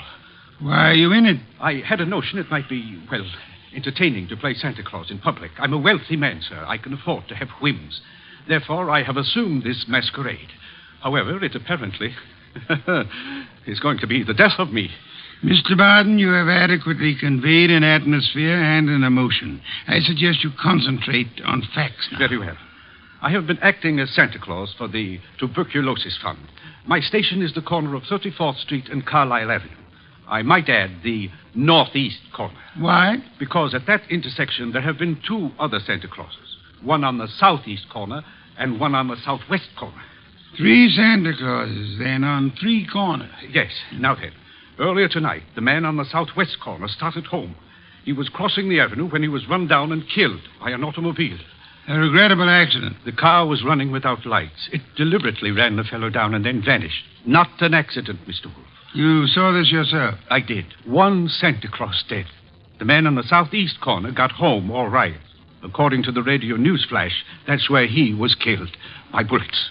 Coincidence? Possibly, but I wouldn't want to risk my life on the chance. This is Friday night. In the nature of things, you would have made 2 more appearances. Very well, Mr. Barton. I'll write you a check as a retainer, then hurry along home. I'm late now. No. I beg your pardon. You will neither hurry home nor notify anyone at your home of your whereabouts. But you will remain here until such time as I think it's safe for you to leave. The house is well guarded. I can't do that. In which case, I cannot accept you as a client. I fail to understand. Mr. Barton, it is very easy to murder someone. Avoiding the consequences of such an action is something else again. However, I'm assuming that you're not primarily interested in what happens to your murderer after you're dead. Of course not. Therefore, you will remain here. Archie? Yep. First, the corner of 34th and Carlisle, a complete report. But that's nonsense. The corner will be deserted now. Mr. Barton, you're hiring my intelligence. You therefore permit me to use it as I see fit. A complete report, Archie? Right, sir. You will then visit Inspector Crane at headquarters.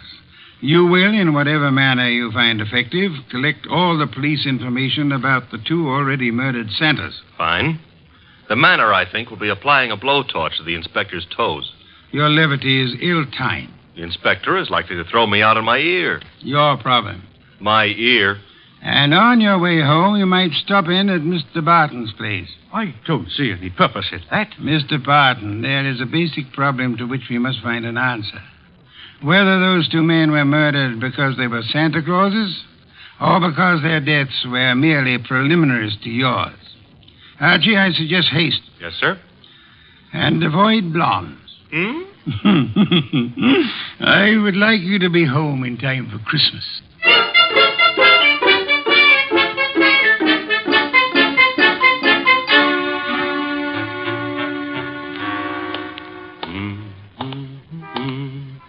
Hey, Bud. Yeah? Got the price of a cup of coffee? You sure you mean coffee? Either you're gonna dig it up or you ain't. Never mind the questions about my personal affairs, see? Oh, I apologize. Here.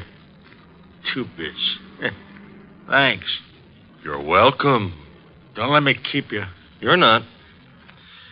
34th and Carlisle, huh? During the day filled with milling throngs. Hey, that's a nice phrase. I'll have to remember it. Milling throngs. And now desolate and deserted. Well, that's life.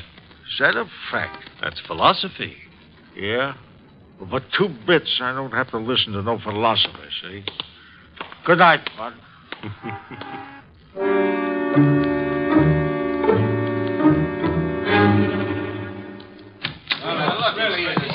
Uh-oh. The inspector's got company. If all you reporters will shut up and ask your questions one by one, I'll answer them. Inspector Kramer, it's true a couple of Santa Clauses have been knocked off tonight? It's true that 2 men who have been employed as Santa Claus by charitable organizations have been murdered, yes. Any connection between those 2 guys, or does somebody just hate Santa Claus? Well, so far as we know, there is no connection. That means it could be maybe some kind of maniac who decided he doesn't like Christmas or Santa Claus. Is that right? The department is investigating along those lines. Like how? Well, we're checking all the local asylums for possible escaped lunatics. Yeah, but, Inspector, suppose this nut has never been in an asylum. That'll be all, boys. Oh, but listen. I said that'll be all now. Anything new comes in, you'll get it, understand? Goodwin. Hello, Inspector. Yeah, I spotted you coming in. What happened? You decided to reform and got a job on a paper? Nope. I'm a public-spirited citizen, that's all. Yeah, I could add a few things to that description with practically no strain at all.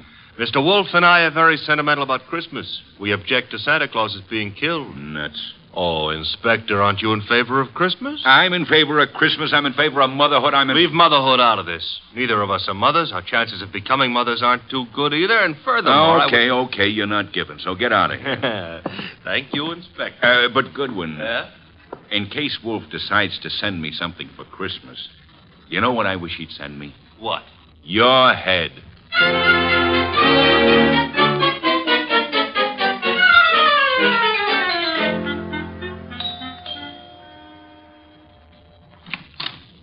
Well, now I know what I want for Christmas.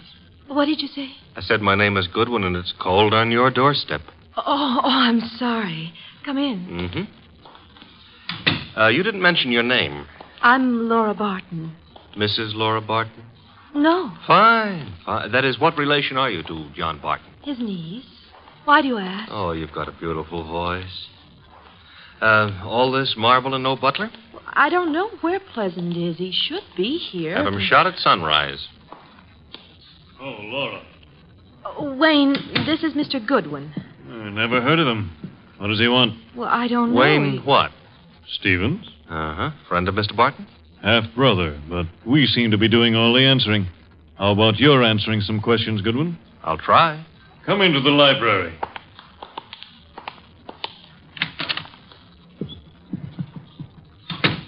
What do you want? For Christmas? Erase that. I would like to see Mr. Barton. He's not home. Where is he? Don't you know? I wouldn't have come here asking for him if I did, would I? I suppose that's true. What did you want with him? Conversation. About? Anything. You see, I like to talk to rich men. Are you rich? I can't play the piano either. You could always learn. But being rich is harder, I found it. Mr. Goodwin, you must have some reason for coming here, some reason concerning Uncle. Laura, you're being imaginative. Well, Uncle is late. He's probably still on that street corner playing Santa Claus. He enjoys it. Why bother about I don't know, except... He's never been as late as this? Well, no. Not since he started that masquerade of his. Would you happen to know where the butler is? Out getting drunk, I suspect. He was in the kitchen a little while ago. Disappeared. Pleasant likes to look on the wine when it's red. Or even when it's rye. No, I take that back. Oh, you do? He prefers Irish whiskey. We don't stock it. Therefore... Oh, too bad. I better run along. Good night, Mr. Stevens. Miss Barton. Good night. I'll see you out.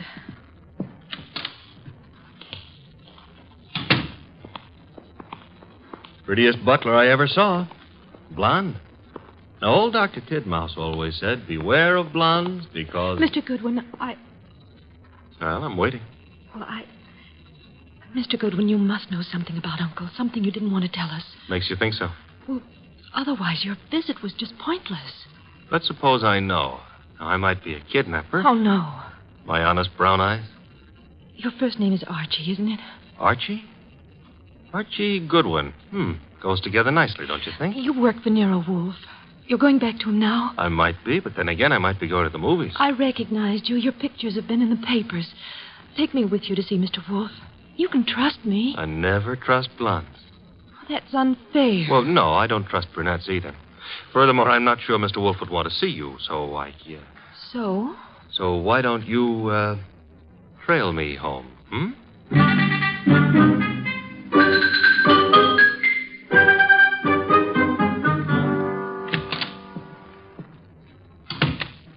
Archie? Archie? Where's Santa Claus? Guest room. He was tired. What, I've been trailed home. Indeed? By a blonde. Phooey. All right, I admit I didn't make any strenuous effort to shake her off, but she trailed... Where is she? Outside. Good. Your report. Oh, but she might freeze to death out there.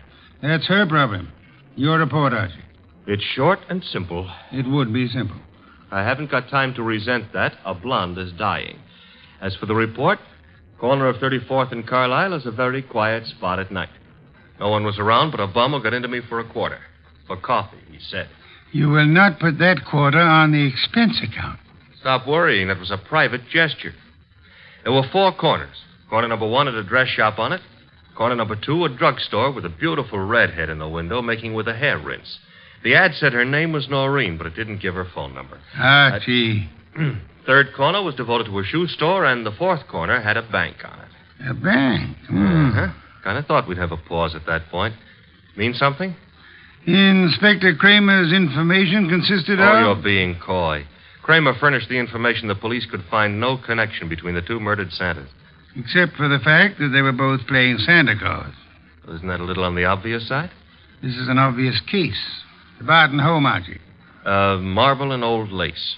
The butler, his name is Pleasant, was among those missing. Among those present, Laura Barton, the old man's niece, and Wayne Stevens, his half-brother. Ah. Yeah, only for Laura. Stevens was not at all pretty. It was Laura Barton who followed you here. It was Laura. Archie, go upstairs and... Oh, now, wait a minute. The girl, the weather, common humanity demands that you have... Louis, you speak for yourself, not humanity.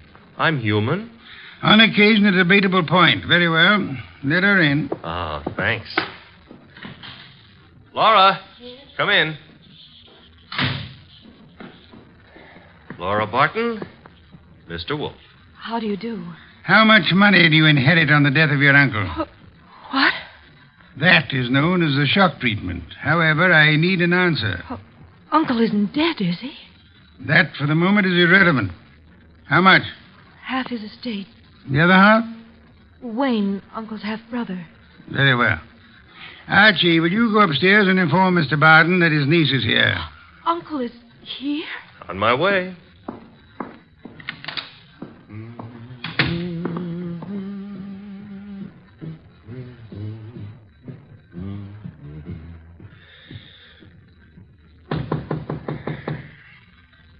Yes? Archie, Mr. Barton. Come in. Mr. Wolfe would like you to come downstairs. I suppose he has a reason. Mm-hmm. A blonde reason, your niece. My niece? That's right. She just... Hey, where'd you get that? A man of my wealth finds it safer to carry a revolver. But it's not safe to point it at people, especially for the people. Turn around, Goodwin. But, Mr. Barton, we're protecting you. By letting that girl into the house, if I had the time, I'd be amused. As it is...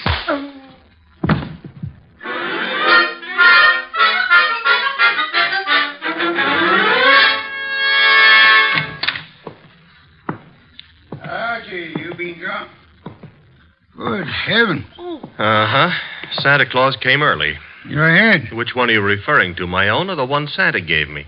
You had better sit. No, I had enough trouble getting up a little while ago. I'm staying out of any positions in which I might have to do that again. Mr. Barton is among the missing. Indeed? Mm-hmm. Hit me on the head and used the back exit. I checked with Fritz in the kitchen on the way here. He offered a reason for his peculiar behavior? Laura Barton. So? I don't understand. Uncle wouldn't do... Uncle apparently has. He also, would appear, fancies himself in costume. Well, he used to be very much interested in the stage. He acted for a while a long time ago till the family objected. Archie? Got it. Nero Wolfe's office, Archie Goodwin speaking. You recite very nicely, Goodwin. This is Kramer. Let me have Wolfe, huh? Mr. Wolfe? Inspector Kramer. Yes, Inspector? The papers haven't been carrying it, Wolfe, but you're working on the Santa Claus case, aren't you? Possibility? You didn't send Goodwin down to headquarters on a possibility. Never mind. We're working on a line down here, Wolfe. Now, look, if it doesn't strain your professional ethics, you might be able to help. How? There's a bank on the corner of 34th Street and Carlisle. We got the thought that suppose a gang was preparing to take that bank tomorrow morning. Those Santa Clauses have been on the corner for nearly a week now. They might have noticed something about the bank's routine, guards or what have you, that could interfere with the gang's plan. A mighty ingenious and imaginative thought, Inspector. Hey, you didn't say yes or no. I have at the moment no opinion. That's all you're going to give us? At the moment. However, Inspector, in a very little while I shall give you, the murderer. Archie, Miss Parton will remain here. As for you... Yeah? You return to 34th Street and find our coffee-loving friend. You will persuade him in whatever manner you think best to return here with you. Huh? Yes.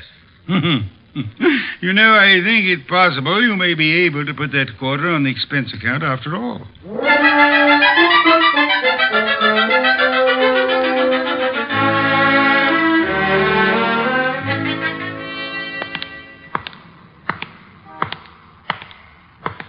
You. What? Oh. Why? I've seen you before. Yeah, I've learned to love the neighborhood. That's why it's going to break my heart. What is? Leaving it with you. With... It's sensitive about having guns pulled on me tonight. Let go of me, will you? Not until I... you let me go yeah. of me, will you? Gun looks in a lot better shape than you do. You're coming with me. Oh, where? Mr. Wolfe would like to see you. Nero Wolfe? Yeah. Well, why? He's trying to salvage a quarter.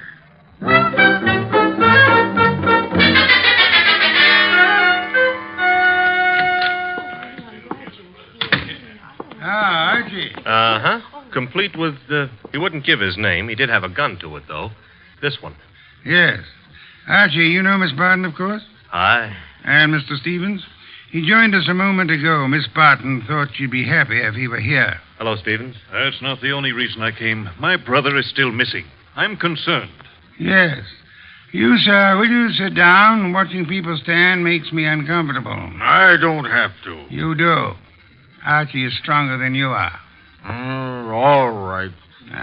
That's better. If you don't mind, Mr. Wolfe, I've never been here before, never met you. But you look as though you could handle things. I think my brother's been kidnapped. Possibility we shall have to consider. Miss Barton, perhaps you have a theory, too? Well, I don't know. Uncle's been behaving strangely for weeks now. What way? Well, I'm not sure. Wayne... Well, of course, John's always been a little peculiar, but I'm afraid I saw nothing especially strange. Outside of this Santa Claus stunt, of course. I see. Miss Barton, your uncle played Santa Claus all week on one of the corners of 34th Street in Carlisle. I know. On two other corners, two other men indulged in the same activity. Those two other men are now dead. Oh, no. Well, wait. Mr. Wolfe, you mean they were killed by mistake? Fort Barton? It is true that one man, made up of Santa Claus, looks very much like any other man similarly costumed. But the answer is no. One of the two men was shot in his home after he had removed his costume. Well, then, what connection? Miss Barton, in the event that you wanted to hide a tree, where would you hide it? Hide a tree? Why, I wouldn't even begin to know. If you were very clever, you would hide it in a forest. If you wanted to hide a murder and were very clever, you would adopt the same principle. Wait. You mean that if someone wanted to kill Uncle and didn't want to be suspected, he'd... go about murdering several people with an ostensible, if lunatic, reason. He would, let us say, go about killing Santa Clauses. I get it. Then people would think the man he really wanted dead for a special and private reason had been killed for something that didn't point to him. True. That was why two Santa Clauses were murdered tonight. The third Santa Claus, however, the real object of the murderer's attention, was luckier or suspicious. He fled. Do I have to hang around here and listen to all this? You do, my unwashed friend. Mr. Barton fled, and the murderer was in a quandary. He had, so to speak, invested in two murders merely to make the third one confusing.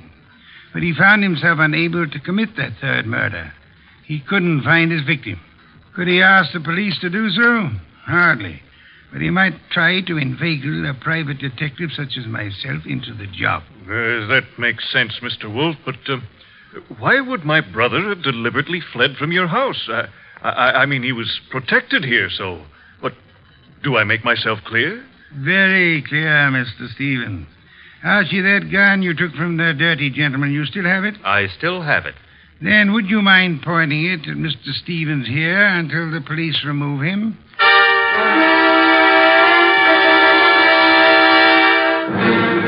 All right, come along, Stevens. Well, that's the end of Mr. Stevens. Inspector Kramer will take good care of him from now on. But now, Mr. Wolfe, Laura and me and the refugee from a washcloth over here would still like to know how and why and who was involved. I knew two people had a motive for John Barton's death. Laura Barton and Wayne Stevens.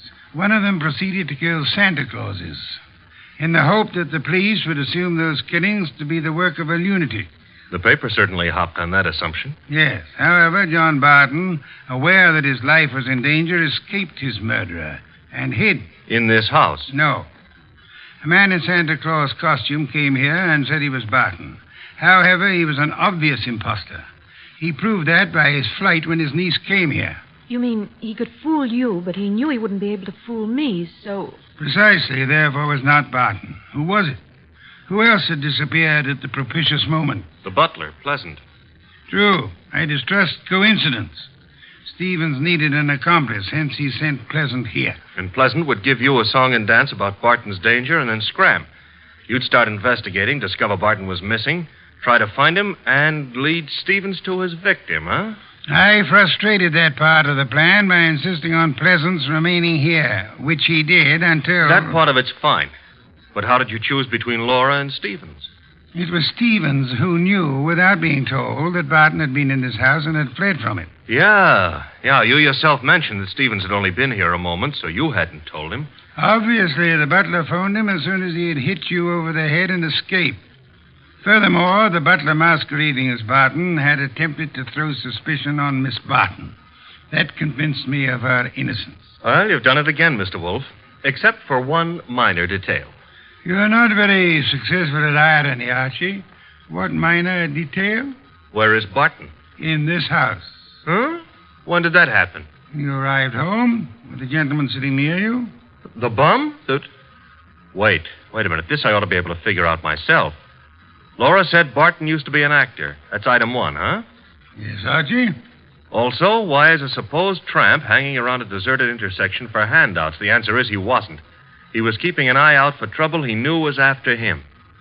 Oh, so it turns out I gave a quarter to a millionaire. Uncle, your uncle. Well, that is... I know, my dear. Yes, I'm Uncle. I did rather a decent job, didn't I? No one recognized me. Except, of course, you, Mr. Wolfe. Not recognition, Mr. Barton. Logic. Archie, open some beer for us. Yes, sir. Logic, eh? Well, whatever it was, Mr. Wolfe, I owe you a good deal. How can I ever repay you? Oddly enough, the answer is simplicity itself. Make out a check.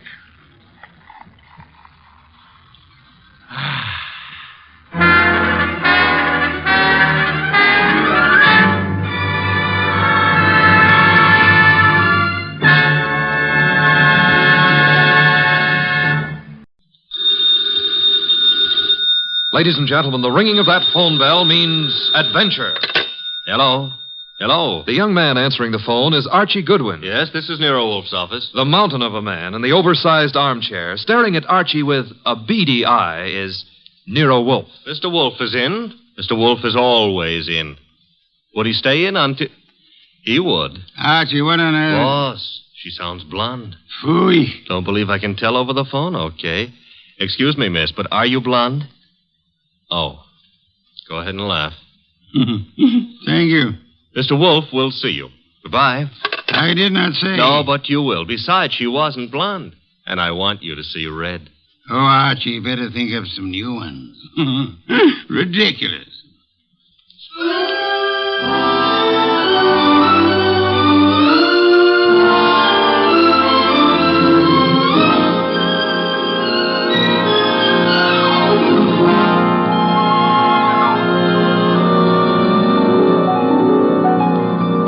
Ladies and gentlemen, it's the bulkiest, balkiest, smartest, and most unpredictable detective in the world. That chair-borne genius, Nero Wolfe, created by Rex Stout and brought to you in a new series of adventures over this NBC network in the person of Mr. Sidney Greenstreet.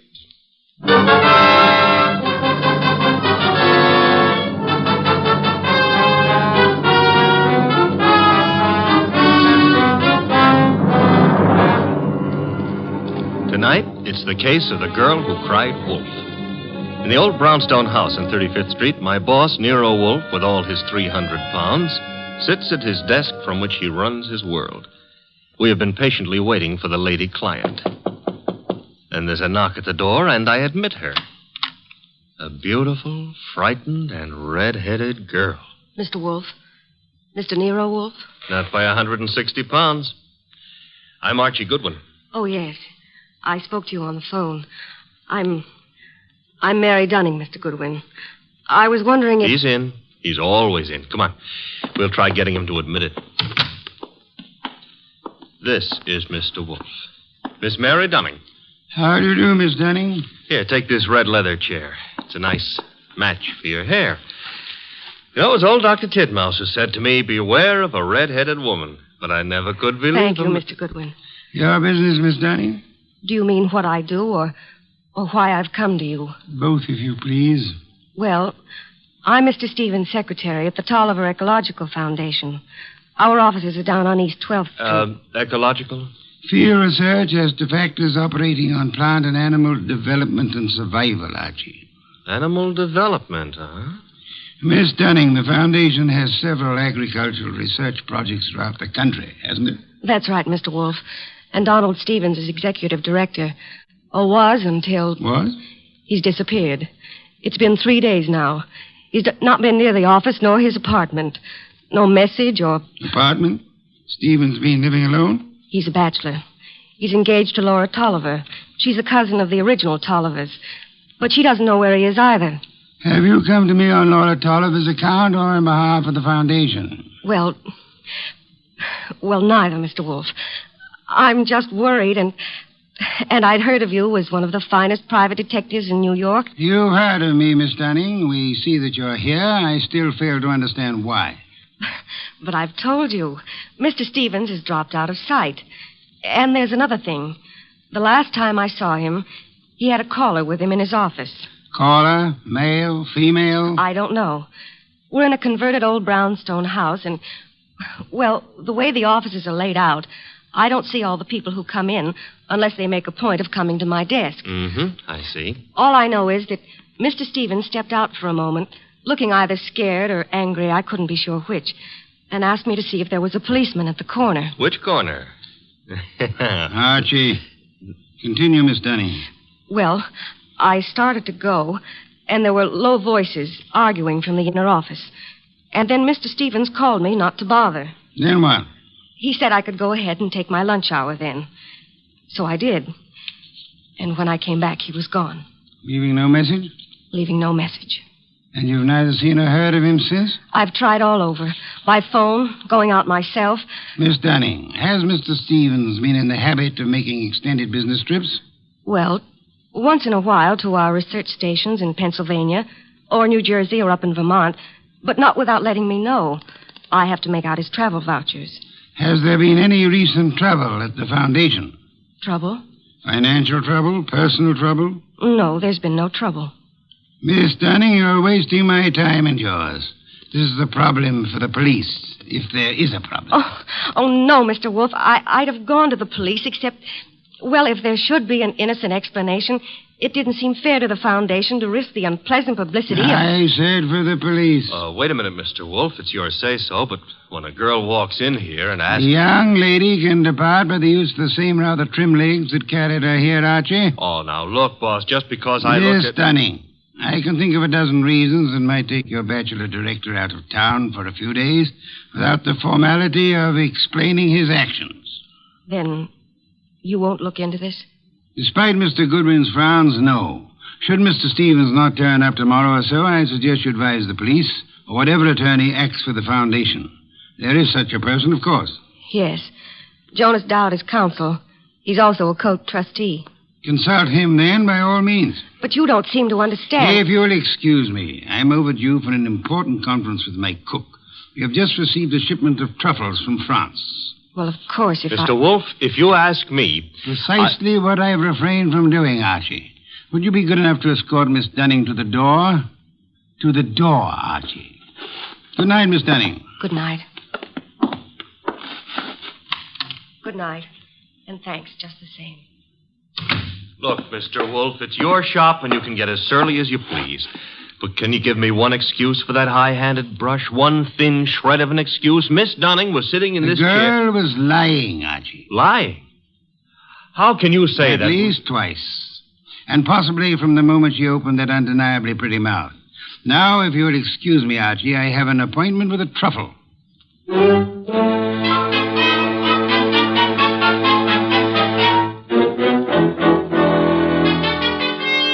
You say you have a surprise for me, Archie. Enough to yank you 3 inches out of that chair. Remember the girl who was here last night, Mary Dunning? You seem unwilling to let me forget her. Well, I took off on my own this morning to check up on that foundation setup. Good, Archie. I ventured a small bet with Fritz that you would. All right. See if your bet included this. I found Stevens down there right in his office. Missing executive director. Yes, and the missing Mr. Stevens claimed he had just been on a business trip. Delayed getting back because his car had been smacked by a hit-and-run driver in New Jersey. Now, here's the payoff. He even tried to make out that he'd been thinking of calling you in on a problem. Hit-and-run accident? No, something about the foundation.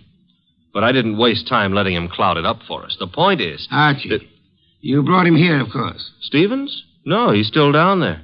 We'll want to grab him before the day is out, but I had something more important to run down first. It took me 3 calls on the way up here, but you can take it as confirmed. We've still got a disappearance case, and this one you're not sitting out. Indeed. And who has disappeared now? Mary Dunning. Stevens is back, but Mary's gone. Not at the office, not at her rooming house, and none of her clothes are taken. How'd you get going? Put a police call out on Mary? Back to 12th Street and get Stevens out of that office and up here as fast as you can. I'll phone him. You're on the way.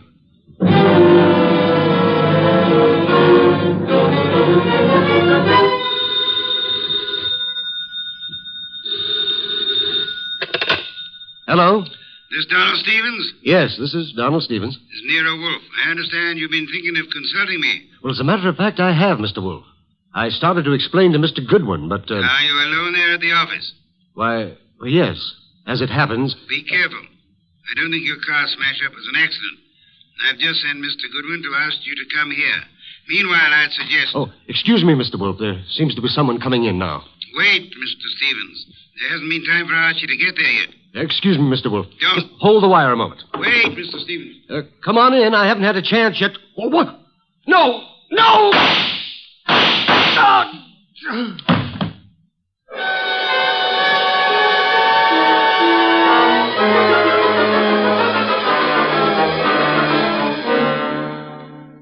And that's all Inspector Kramer has been able to make of it, Archie? Not to hear him tell it, but that's all he's got. Stephen dead and the girl still missing. Did you find anything helpful at the office? I think the murderer started to tear up some account books and project ledgers, but I must have scared him away when I rang the bell.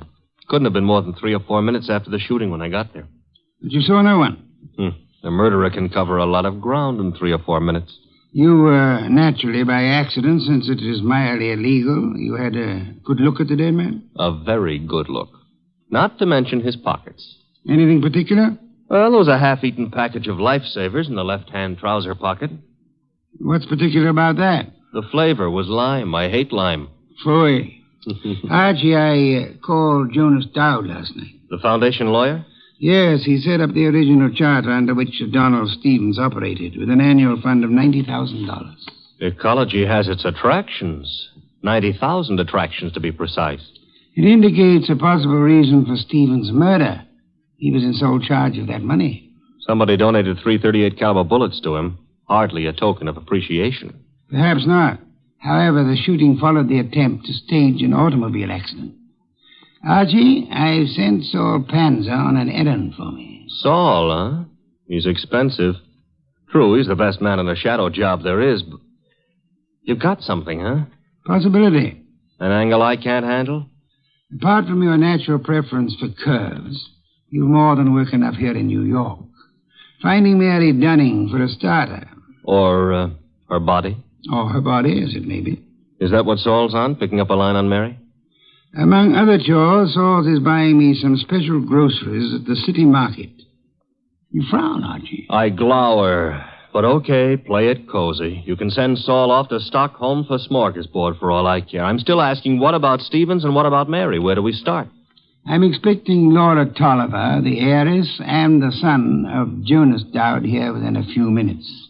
Jonas Dowd himself proved as difficult to pry from the office as you generally are from this one. Oh, good for old Jonas. Wait a minute, though. You said a son was coming. Would that be Peter Dowd? It would be. Could I trouble you to pass that second bottle of beer? It's your third. Stop auditing me, Archie. You reacted to the name of Peter Dowd. May I ask why? Kramer is ahead of you on that pitch. He's had Peter Dowd downtown already. And learned? Playboy, used to be in love with Laura Tolliver, now in line to take over Stevens' tidy $20,000 a year salary as executive director. To take over, phooey. Peter Dowd's no ecologist. He's got more important qualifications. His old man and Laura Tolliver are co-trustees under the Tolliver will, and the director can be anybody they name. Archie, you sound prejudiced against young Mr. Dowd. Yeah, that's what Kramer said. I'm just naturally suspicious of anybody who stood to pick up $20,000 a year, plus a whack at the $90,000 a year in house money, just by throwing 338 caliber slugs into Stevens. Particularly after getting rid of Mary Dunning to clear the way. The police still have no leads on Miss Dunning? A for effort, Z for results. Now, the way I see it, boss... Legwork now, Archie. Guess it's later. You might try Miss Dunning's landlady again for one, and try Peter Dowd's apartment. Now? Yes. I'd say go along and keep after the missing girl. Instead of sifting through the names in Stevens' appointment book you were asking about? It's two legs of the same animal. The names may help on the girl. Now, Archie, on your way.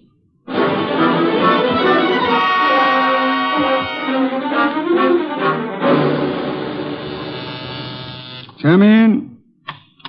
Mr. Wolfe? Yes, come in, Miss Tolliver, Mr. Dowd. Sit down.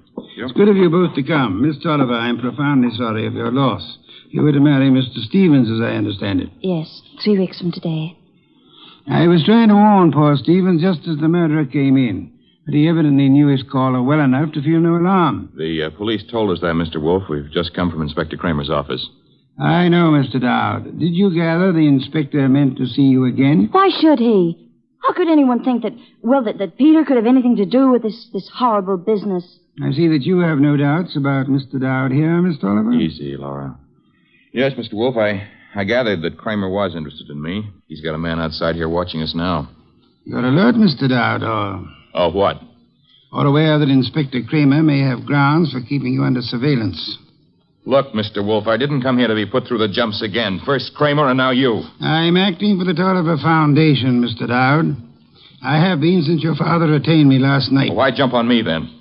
Young man, at my age and weight, the chances of my jumping on anyone are about as likely as, as unlikely as to expect that you're not still in love with Miss Laura Tolliver here. Mr. Wolfe, we haven't admitted that we... Miss Tolliver, your concern a moment ago at the possibility that this young man might be charged with Stevens' murder. Now, wait a minute, Mr. Wolfe. Climb back on me if you want, but let Laura alone. If you're trying to I'm no longer trying, Mr. Dowd. You both confirmed the point for me. All right. I am still in love with Laura. And I think Laura's known ever since she accepted Stevens' ring that their engagement was a mistake. What are you going to make of that?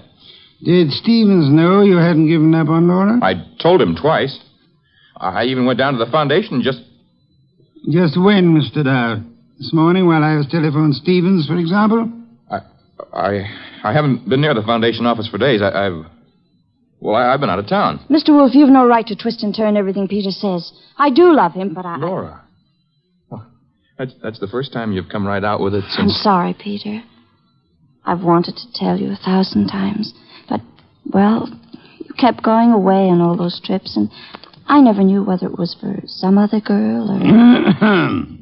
Mr. Dowd, Miss Tolliver, could this tender exchange be postponed till you two find yourselves alone? Go ahead, Mr. Wolfe. Ask anything you want, as long as I know it's all right with Laura here. Roundly spoken, Mr. Dowd. May I ask about Mary? What's Mary Dunning got to do with this? I'm glad you're aware of the Mary I meant. Well, I've met her at the foundation, of course. We've all heard she's missing. You couldn't suggest where she might be. How would Peter know? Let's return to Mr. Stevens. Can either of you explain his 3 days' absence from the city? I've been out of town myself. Miss Tolliver? He could have been inspecting any one of the research plants. He didn't tell me, if that's what you mean. Stevens said this morning he had been wanting to consult me. You can't suggest why? Well, no, I can't. About foundation business or personal business? .338 caliber bullets kept Mr. Stevens from making that clear, Miss Tolliver. Mr. Dowd's father is sending me over some material, but as yet it's not in my hands. Are you familiar with the personnel at the research stations? There aren't any more than 4 or 5 project managers. Halsey in Vermont, Schwartz down in Pennsylvania. Excuse me. Nero Wolfe? Archie, Yes, Archie. you can take it back about Mary Dunning. If she's a liar, she's just gone to a lot of trouble to make it look good. Dead? No, but knocked out with chloroform and stuffed in a closet in a man's apartment. And guess whose apartment? Spare me your charades, Archie. Peter Dowd's. That's where I'm calling from. Is he still with you? As it happens, yes. You better hang on to him. There's been another development. Inspector Kramer's got hold of a man named Schwartz. The Pennsylvania project manager. Right. Schwartz was at the Foundation office this morning, and he says Peter Dowd was going in as he came out. When? Within minutes of your call to Stevens. Kramer's on his way to your place now to pick up young Dowd. Any instructions? I'd like more company. Well, the ball game is all wrapped up, isn't it? I'd still like more company. Right. Mary and Schwartz? If you can get them here. And Archie. Yes? Get them here.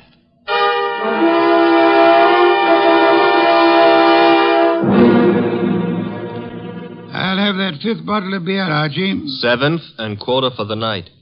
And when do you get around to calling in Mary and our friend Schwartz? In a moment, Archie, in a moment. After all that scramble to get him here. I've been studying these project reports that Jonas Dowd sent over. Fascinating field ecology. I know. The factors playing in the development and survival of living organisms. Too bad poor Stevens didn't figure on a factor named Peter Dowd. Archie, I'm ready for Mr. Schwartz now. No Mary? I'll risk you in the next room with Miss Dunning for the time being. Okay. One Schwartz coming up. Oh, come in, Mr. Schwartz. Mr. Wolfe? How do you do, Mr. Schwartz? My apologies for this long wait you've had. And I'll try to make our business brief. Yes, sir. Mr. Schwartz, you managed the Tolliver Agricultural Research Station in Pennsylvania for some time. 2 years. I am not sure I didn't once enjoy a shipment of mushrooms that came from your place. You've experimented with Maya arenaria. Maya arenaria? Yes, of course. Yes, we've done some work with mushrooms. They were excellent. By the way, I understand you saw Mr. Stevens just before he was shot down. If I'd stayed 10 minutes longer, he might still be alive. May I ask the purpose of your call? I was delivering the monthly reports. No special trouble you came to discuss? No, sir. You met Peter Dowd coming in at the Foundation as you were going out. How did he look? In a hurry. How so? He just pushed past with his face turned away. You're sure it was he? Yes, I had seen him at the Foundation maybe 2 or 3 times before. Were you aware that Mr. Stevens and Mr. Dowd were both apparently in love with the same young lady? I'm a research worker, Mr. Wolfe. I wouldn't know about Mr. Stevens' personal affairs. Just an hour ago, before Inspector Kramer took him from here, young Dowd admitted that he'd been there today. I didn't think I could be mistaken. But he said only because Stevens had phoned him to come. Were you there when that call was made? No, there was no call to Dowd while I was there. Excuse me, Mr. Schwartz. Yes, Nero Wolfe speaking. This is Saul Panzer. Yes, Saul, you're still... Yes, still down here at the city market. Looks as if you were right. Indeed? One of their trucks just pulled in with a load of full crates. Top quality produce. I'll try not to wince when you send in the expense sheets. Any other confirmation? Internal Revenue records show no taxes paid on income by the Tolliver Foundation. Thank you, Saul. Phone any information as you get it. You'll forgive me again, Mr. Schwartz. Archie. Yes, boss? Would you ask Miss Dunning to step in now? Coming up. Come in now, Miss Dunning. Good evening, Miss Dunning. You've quite recovered from the chloroform? Mr. Goodwin's been helping me. He's been rubbing my forehead, and I'm beginning Spare to... me any further details. Miss Dunnings, would you mind telling me again how it was you came to find yourself in Mr. Dowd's apartment? Well, it was the phone call that got me to go over. It was a man whispering. He didn't give his name, but he said if I came to that address, apartment 4C, I could learn something about Mr. Stevens. You went to apartment 4C, and then? That's really all I know. Just after the door opened, before I could see him, his coat was thrown over my head, and then he must have given me the chloroform. It was Peter Dowd, of course. Dowd? Who else could it have been? It could have been Mr. Swartz here. Mr. Wolfe, you're joking. Am I, Swartz? Joking or drunk? Why should I... For the ancient reason, Swartz. Money. For the racket you had and wanted to keep. Racket? Mr. Schwartz was in... Swartz is no more of an ecologist than Mr. Goodwin here. A moment ago, he accepted Mara arenaria as a mushroom. It happens to be a common clam, common on nearly any beach, rare in inland Pennsylvania. Stevens knew I didn't go in for all that Latin stuff. I could understand that you might be useful without it, Swartz. But to get away from your station operations, you faked the scientific knowledge you never had. All right. Suppose I am more of a farmer than a fancy scientist. Our job at the research station is to raise vegetable crops, isn't it? As you worked it, Swartz, of course. You turned the agricultural research project into a commercial farm. All expenses met from tax-free funds, and not a cent of return shown for the produce sold. So that's why Saul Panzer drew the rutabagus run. Stephen had the innocence of a specialist interested in his own field only. But even Stevens finally began to get onto those doctored reports of yours, Swartz. And when was it the Internal Revenue men began asking questions? Look, Goodwin, is this fat guy out of his mind? You had to get rid of Stevens after the last inspection trip. Were you even counting on taking over his job after Peter Dowd was put away for Stevens' murder? Mary, if you'll just explain to this lunatic... Watch it, Archie, watch it. I've got his gun. Adroitly done, Archie. Wait a minute. This is a 32, and it was a 38 that did the murder. Mr. Wolfe, that's my bag. You can't... Take this pistol from it, I have, my dear. This extraordinary effort you put me to, of actually leaving my chair to secure this weapon, we'll add that to the score against you. Mr. Wolfe, if you aren't too tuckered to answer, that gun from Mary's bag. It's a 38. It may be the one used on Stevens. But Mary couldn't. She didn't. If ballistics tells us that this is the weapon, then Swartz must have passed it to her for safekeeping, till it could be planted in young Dowd's apartment or car or whatever. I didn't have anything to do with it. Miss Dunning, you had to do with more than you know. Do you realize that if Mr. Goodwin hadn't found you at the Dowd apartment when he did, that you might not be alive at this moment?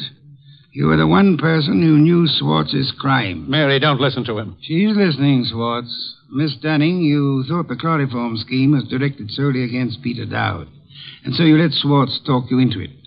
Mr. Goodwin tells me the door of that closet was sealed with Scotch tape. I didn't know that. Schwartz actually tried... Your chloroform sleep was meant to turn into a permanent one, Miss Dunning. And I was trying to cover for him. All right, here it is. Schwartz planned it all. He did try the hit and run, and he did shoot Stevens. He's a liar. Mary, you've been juggling those books since... Say the details for Inspector Kramer, Swartz. There's guilt enough to be divided between you and guilt enough to burn you both.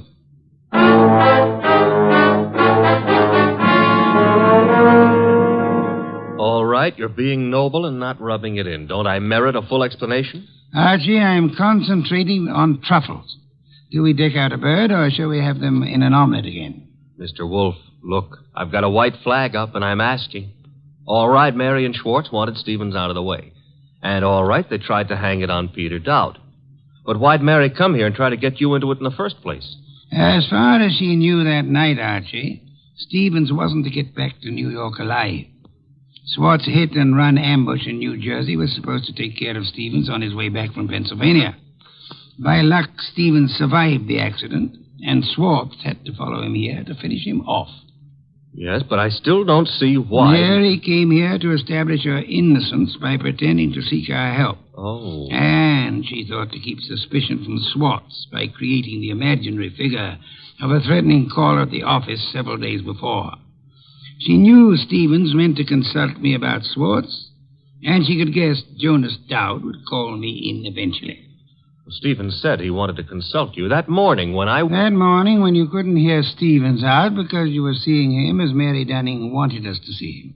Oh, a trick operated with two vanishing acts to explain. Stevens's and Mary's. You have it, Archie. And both fake. A straight business trip branded a run-out or a snatch only by Mary's account, and then the chloroform act at Dowd's apartment. You have it in full. Mm-hmm. Except how you knew she was lying to start with.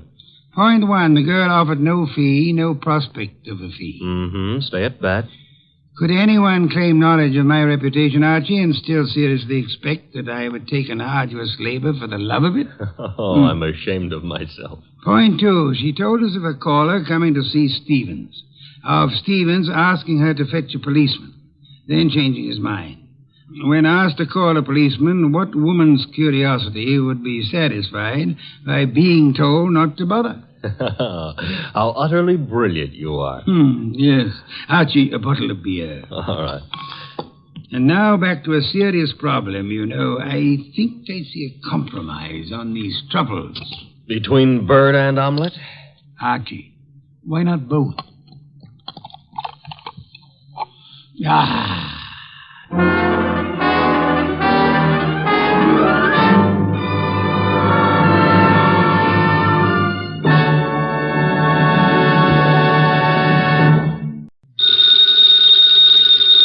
Ladies and gentlemen, that phone bell means adventure. Hello? Hello? The young man answering the phone is Archie Goodwin. And the mountain of a man engaged in deep thought in the oversized armchair is Nero Wolfe. What was that? Somebody's going to be murdered who has no manners? Well, what do you want Nero Wolfe to do? Teach him manners? Oh. Hold on. Mr. Wolfe. Yes, Archie? We've got a prospective client. In case someone she knows gets murdered, she'd like you to do something about it. Very well. However, advise her. Yes?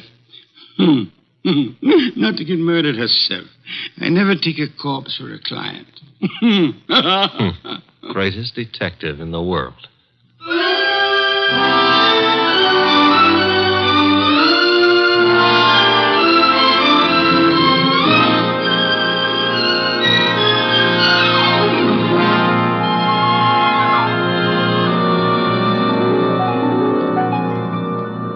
Yes, Archie is so right. He is the greatest detective in the world, and the fattest, and the least energetic. He's Nero Wolfe, created by Rex Stout and brought to you over this NBC network in a new series of adventures by Mr. Sidney Greenstreet.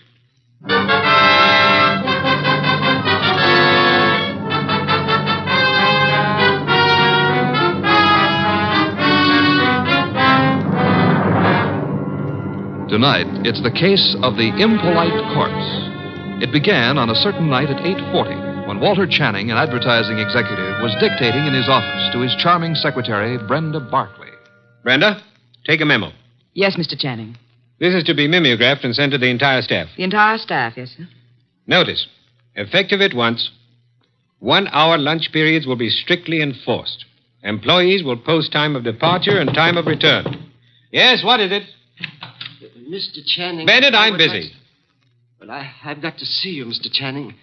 About this afternoon. This afternoon was unfortunate, Bennett, but it happened. I lost my temper. I'm sorry. So am I. Mr. Channing, I've been with the firm 14 years, and because a man blows up once in 14 years... Mr. Channing's office. Oh, you've got to reconsider. That's all, Mr. Channing. I never reconsider, Bennett. It's your wife. But, Mr. Channing... That will be all, Bennett. It won't be all.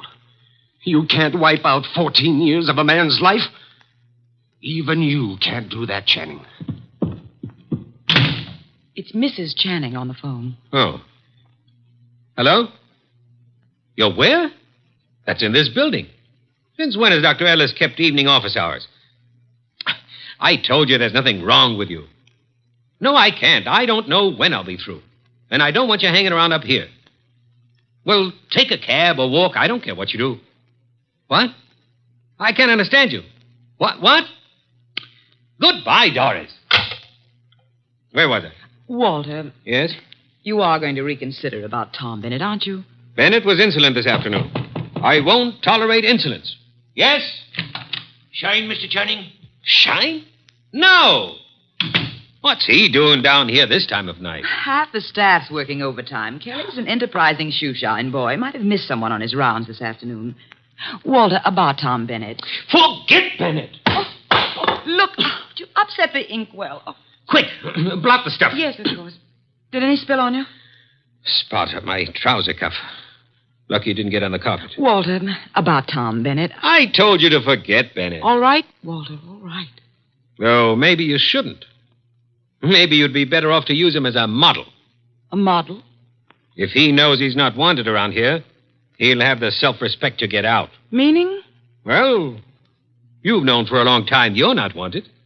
And you're still here. How you'd like to fire me. Denying that would be silly. I've been with this firm 15 years in January. Employees get a bonus of stock shares after 15 years' service. That's what I'm waiting for, and you know it. Suppose we get back to that memorandum. You'd like to get me out before I collect those shares, wouldn't you? I said let's get on with the memo. You'd be petty enough to do it, too, if you knew how. There may be a way. There isn't, and you know it. I'm too careful. You can't fire me without cause, and I've given you no cause, Walter.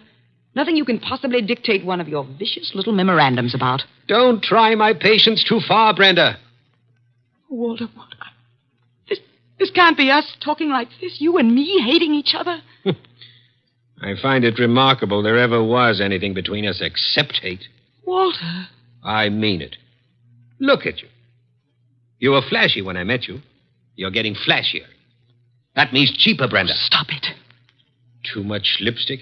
Too much rouge? Hair too bright? Dress too tight? You're trying too hard, Brenda. You're labeling yourself like a sound wagon.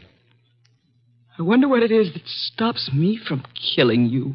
Cowardice, of course. Now, when you've stopped sniveling, we'll get on with a memorandum. You ready? Yes, I'm ready. Notice. In the interest of economy and efficiency, junior executives will confer in the conference room, not in private offices.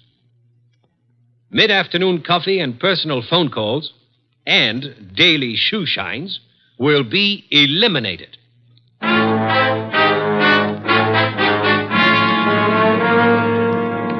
Your name is Barkley, Brenda Barkley. Very well, Miss Barkley. What can I do for you? Mr. Wolfe, I don't know how to begin. Well, maybe I can make this easier all around by briefing Mr. Wolfe on the Walter Channing case. Hey, that's funny. What? Violet eyes. I always thought they were something the poets made up. Archie. Huh? Oh, the Channing case, yes.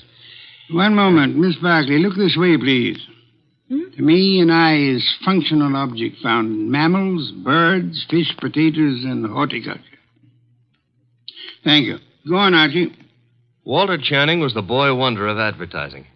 At 33, executive vice president of Winslow, Hart, and Straightmeyer. Just 24 hours ago, they found him at his desk, shot through the heart. They? Who is they? A night porter and a shoe shine boy, is that right? Yes. He'd been dead about an hour. The bullet went through Channing, his desk chair, and lodged in the windowsill behind him. Police thought at first it was suicide. The gun? 38, found it on the floor, 10 feet away. No fingerprints, anyhow, no clear ones. Seldom are on a gun butt. You say suicide was suspected. Why? The gun was 10 feet from the body. It was the smudges. Smudges? Powder burns.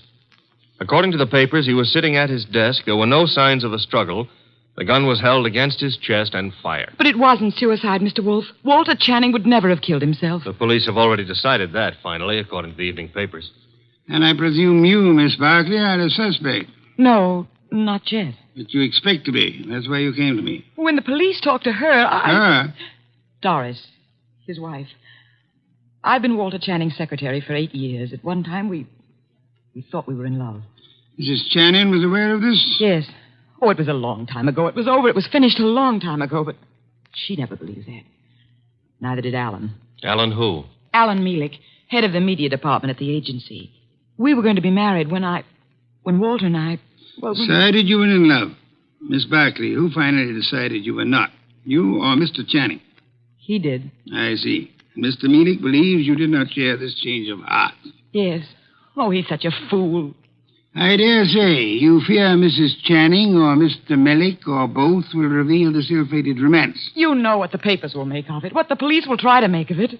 Miss Barkley, did you kill Channing? No. Oh, no, I swear I didn't. Oh, Mr. Wolfe, I didn't. Please, for heaven's sake, no tears. Archie, put her in a cab. Yes, sir. Then come up to the plant room. There are some things I'll want you to execute for me. Yes, sir. Women. Bah!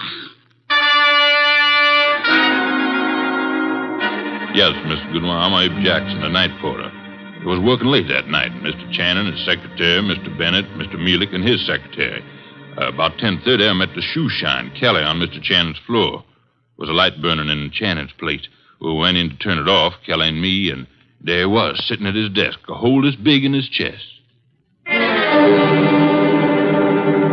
me, Mr. Bennett, did Channing have any enemies in the agency? Channing was a slave driver, Mr. Goodwin. The girls hated him and men were afraid of him. He'd send out memos like this one around. Here, take a look at it. It's typical.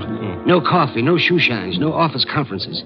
If you want my opinion as one employee out of 150, whoever killed Walter Channing did the rest of us a favor.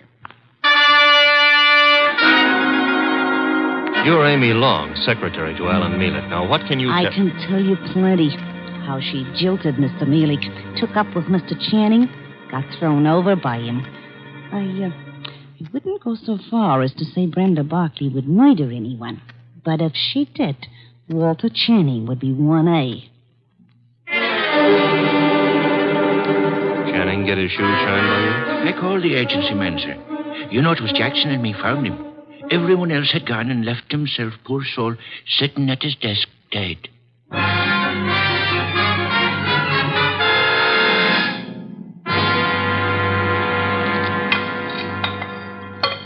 This specimen, the monogamous train orchid. Beautiful, isn't it, Mrs. Channing? Mr. Mealick? I could never quite like orchids. They have no smell, you know. It's pretty all right, but tulips are more in my line, Mr. Wolfe.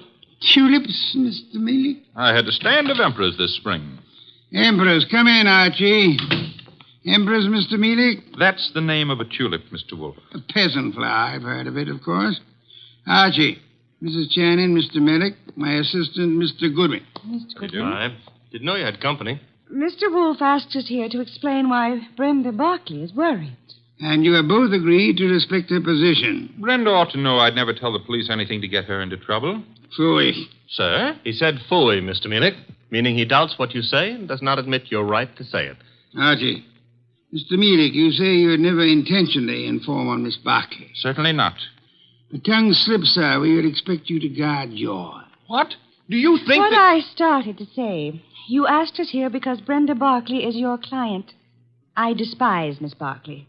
Everyone knows that and why. But I wouldn't stoop to implicating her in murder. You believe her innocent, then, Mrs. Channing? I believe she lacks the gumption to pull a trigger. Poison I wouldn't put past her at all. Mr. Mealick, would you be kind enough to see me home? Of course, Mrs. Channing. Good day, Mr. Wolfe. Good day. And Mr. Goodwin. You have, I suppose, an exhaustive report from me, Archie? 7 pages of notes. Save them and get me a bottle of beer. You're in a rosy mood. What happened? I said I would like a bottle of beer. No, you wouldn't. Archie, you better... Don't puff up about it. Those vest buttons won't stand the strain. I can't get you a bottle of beer. Why not? You ordered me to hold you to 4 a day. I rescind the order. You also ordered me not to let you rescind the order. What's the matter with you, anyhow? I have had to entertain 2 very dull people too long. Both those dull people are prime suspects. Mrs. Channing is a woman scorned. Mealick lost his girl to the guy who was killed. I can't blame her for throwing him over. Archie, the man grows tulips. What? Tulips. Well, give me a report. I checked the agency, everybody who was working down there the night of the murder. Also, I dropped in on Inspector Kramer at homicide. Also, I visited the morgue. Why the morgue? Because if I hadn't, you'd have said, why not the morgue? Go on. I drew a blank there. Kramer let me look at the clothes Channing was wearing. There was an ink stain on the left trouser cuff. An ink stain? And a hole through his shirt front with plenty of powder smudge like the paper said. He was shot with a .38 at point-blank range, sitting down. An impolite corpse. What? Discourteous. He didn't rise to meet his murderer. That is most significant, Archie. I know. I've got a theory about this case. No theories, facts, if you please. But look, Channing owned a .38. That's a fact. It's disappeared. That's another fact. The murder gun was a .38 with the numbers filed off, and it could be Channing's own gun. Thereby proving what, Archie? That his wife had access to it. Your theory involves Mrs. Channing, then? And Mealick. She decides her husband is less trouble to her, dead than alive. A regrettable tendency of wives. Have you noticed? And she sells Mealick on the idea. Now, that wouldn't be hard. They figure to make it look like suicide, but Mealick loses his head and runs, drops the gun on his way out, and... Oh, you don't buy it. Enough of theories. The facts, Archie. Out of your notebook. 1. 9 people were on the scene that night, working late for one reason or another. Mrs. Channing tells me she was visiting a doctor's office in the same building, by the way. 2, every one of those people hated Channing. 3, here's a sample of why he wasn't popular. Memorandum, Dictated the night he was killed. The staff got it the next morning. A whip cracker, Mr. Channing. Fact 4, the ink stain on his trouser cuff was partly rubbed out. With what? Cleaner of some kind. I didn't get the brand. Fact 5, there's a spot on the carpet near Channing's chair. Spot of what? Ink? Blood? Looks like ink. It looks like ink. Well, I didn't analyze it on the spur of the moment. My chemical set isn't working so good, boss. Phooey. Archie, I want 2 things. Yes, sir? Get over to headquarters. The police have Channing's trousers. Suggest to Inspector Kramer that he have the stain analyzed. Suggest also that the spot on the carpet be analyzed at the same time. Be around him when the information arrives. This is Be Kind to the Police Week? Phooey. I never have sought to beat the police on matters of fact, only on interpretation, deduction. Get going. Oh, and Archie. Yes? When you return, I should discourse upon the sanctity of deskhood. The sanctity of what hood? Deskhood. Now be off with you, and please remember you're tracking a murderer. Don't stub your toe.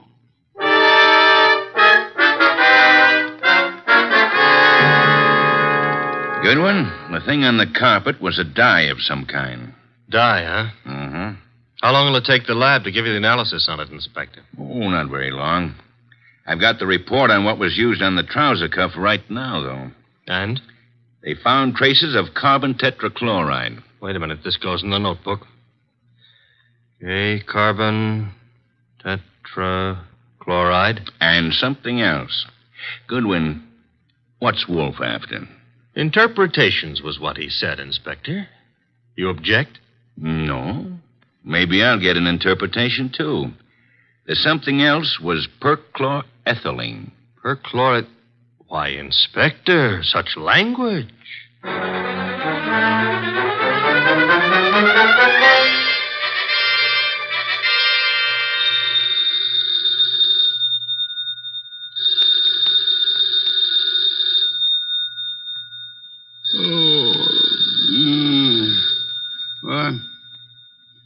What?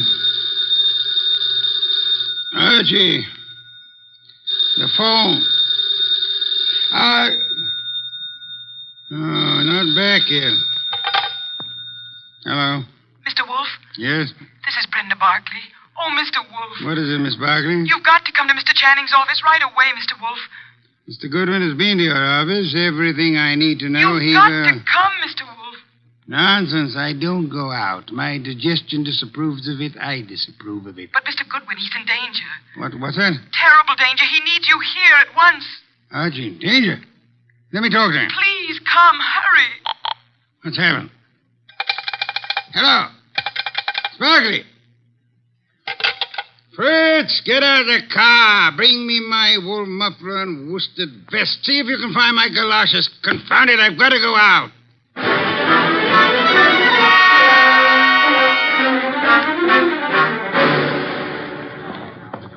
Going up. Step to the rear of the car, please. Mister, will you please step back? I'm back as far as I can go. You are? Elevators, contraptions for little men. Come, take me up, young man. Hold it. Hold that car. I'm late for a date with a blonde. 16th floor, buddy. Evening, Mr. Goodwin. Good evening.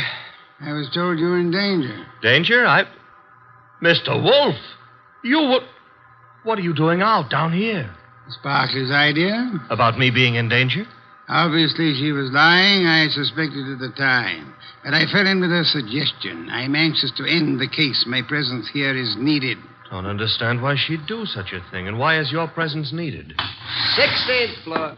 It's a matter of, perspective. Brenda's got a very nice perspective. She'll be around here someplace. The agency's got this whole floor. Her office? Down this corridor, next to Channing's. Well, Kramer came through on those reports from the lab. That smudge on the carpet wasn't ink. It was a dye. Powdered aniline. Brenda. Oh, Oh, Mr. Wolfe, thank heavens you're here. Hey, I'm here, too. The police, they questioned me again this afternoon. I'm so frightened, Mr. Wolfe. You've got to find the murderer before they... Baby, take it easy. Well, oh, hello, Archie. Hello. What's the idea of trying to pull a fast one on Mr. Wolfe? Well, I just had to see him. Please understand. Is this Channing's office? Yes. You told him I was in danger. Ah, at last, the place to sit down. Well, I had to tell him something to get him down here. He's not happy. You comfortable there, sir? Miss Barkley, come here. Mr. Wolfe, I can explain. I thought if you were here, where it happened, I mean, if you could see for yourself, then you'd Young woman, there are many things I'd like to say to you. Oh, now, wait a minute. She was scared, boss. However, I am too short of breath to do them justice. Archie. Yes? Round up everyone concerned with this case. Right now? Including Mrs. Channing. Get them in here. Yes, sir. You help him, Miss Barkley, and close that window. Yes, Mr. Wolfe. Fresh air. I've had enough today, thanks to you, to last me a lifetime. If after all that exposure, I live a lifetime.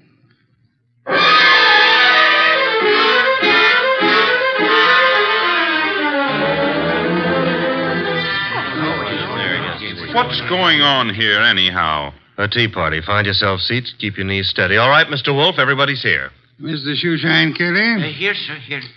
It was you who found the body. Him and me, Mr. Wolfe. I'm Abe Jackson, the night man. You gentlemen can help us if you will. Oh, to be sure, Mr. Wolfe. I'd like to know the exact position of the body when you found it.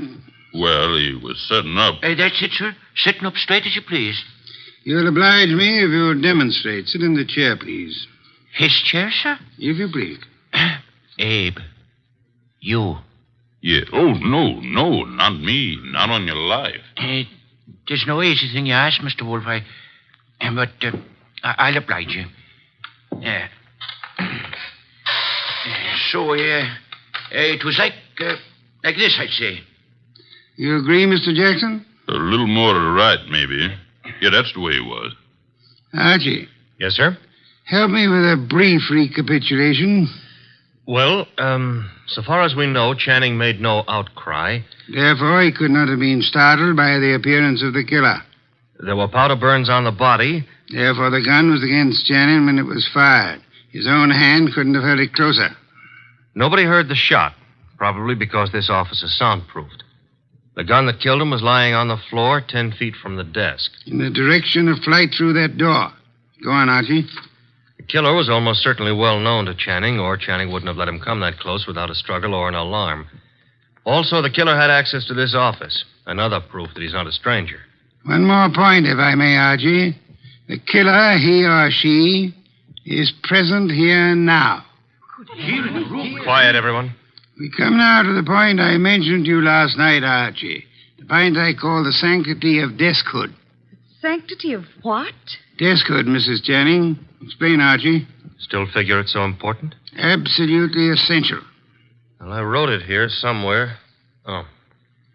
Deskhood refers to that area behind a desk where a man earns his livelihood, makes his career, builds his reputation. You mean here, where I'm sitting? So long as a man sits at his desk, he enjoys a curious area of privacy. He is remarkably safe from intrusion. That's it, Mr. Wolfe. The sanctity of deskhood. Think about it a moment. You'll see what I mean. Nonsense. I've gone around that desk hundreds of times. I'm sure she has. Many more hundreds. If you mean what I think you mean, Mrs. Channing, you... Please, ladies. Mrs. Channing, when you approached your husband at his desk, what did he do? What did he... Why, he stood up and... He stood up. Miss Barkley, you agree? Well, yes, he'd have to stand up. At least he always did. But for his murderer, he did not. Archie, resume from your notes, please. Well, whoever killed Walter Channing went around the desk without Channing rising, held a gun to his chest, and pulled the trigger. Excuse me. If you will go behind the desk and stand facing Mr. Kelly, Archie. Here. This the way you mean? You know the angle of the body wound to the hole in the chair? There wasn't any angle. One was in a straight line with the other. From where you stand now in front of Mr. Kelly, if you wish to inflict an identical wound upon him, could you do it? Not from where I stand. I'd have to kneel. You'd have to kneel. Do so. Note, please, the murder tableau. The question now, who could kneel before Channing, get close enough to kill him from that position without alarming him in the least? Kelly. The shoeshine man. Hey, wait a minute now. Shut up, you, and sit there. His motive is crystal clear. The memorandum. Memorandum. You have a copy, Archie? In my notebook. Ah, yes. Miss Barclay, read the part which could explain Mr. Kelly's action. No, not now. The memo was all over the office. Kelly must have seen it. Oh, wait a minute now. Notice effective at once. Yes, here it is. In the interest of economy, daily shoe shines will be eliminated. That'd cut off Kelly's bread and butter. Kelly, I can't believe it. Nor can I. What? It's obvious Kelly murdered Walter Channing. Mr. Wolfe, now listen, I did nothing But the obvious can be too obvious. Meaning what exactly? Archie? Yes, sir? Brief these people on the ink-stained trousers. Channing spilled ink on his trouser cuff the night he was murdered. Somebody tried to clean the spot off. With what? According to the police analysis, carbon tetrachloride and perchloroethylene showed up. Both non-inflammable ingredients used in many commercial cleaners. Exactly what are you getting at, Mr. Wolfe? One moment, Mrs. Channing. Mr. Goodwin also has an analysis of the spot on the carpet behind the desk. Archie? A powder form of dye, aniline dye. Used in what, perhaps? Well, the lab suggested a shoe dressing. I got no powder dye. I swear I ain't, Mr. Wolfe. I'm sure you haven't, Mr. Kelly. You'll find this particular type of dressing is used on women's shoes, suede shoes, usually. I don't understand. Wait a minute. Yes, Archie? If a woman... Now, suppose a woman knelt in front of Channing to clean that ink spot off his trouser cuff. That smudge could have rubbed off the tip of her shoe onto the carpet. Exactly. I believe you'll find a typewriter cleaner contains tetrachloride and perchloroethylene. Something else just occurred to me. That memo was sent around the morning after Channing was killed. I never thought of that. True, Archie. And for only one purpose, to point suspicion at Kelly. But when the police didn't take the hint... Go on, Archie. What then? Somebody else was brought down here who would. Comes around to three questions, doesn't it?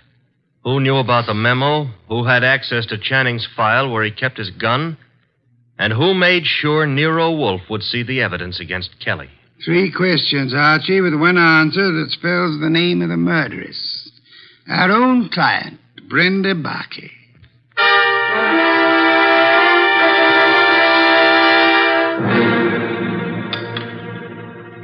Steak, Archie, marinated. You like it?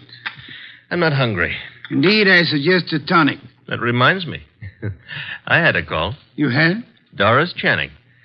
She had some idea about my explaining things to her.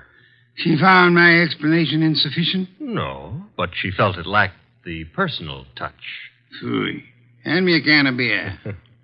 However, you do have the evening off. Yes, sir. Keep out of trouble. Doris Channing is a blonde. That is, try to keep out of trouble. In the company of a blonde who wants to. Good night, sir. Good night, Archie.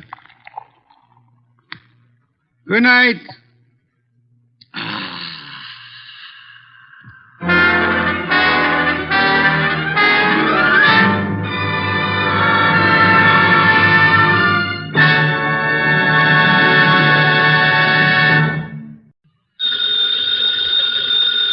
Ladies and gentlemen, that phone bell means adventure. Hello? Hello? The young man answering the phone is Archie Goodwin. The mountain of a man engaged in deep thought in the oversized armchair is Nero Wolfe. Mr. Wolfe, we've got a case. I'm not sure whether somebody's going to kill a rabbit or a rabbit is going to kill somebody, but either way, it's going to be murder. Please, Mr. Wolfe, even orchids have to eat. Phooey. Yes, sir, Mr. Wolfe will take the case. As a matter of fact, he's working on it right now. Money, work, bah. Greatest detective in the world. Only trouble is, he is.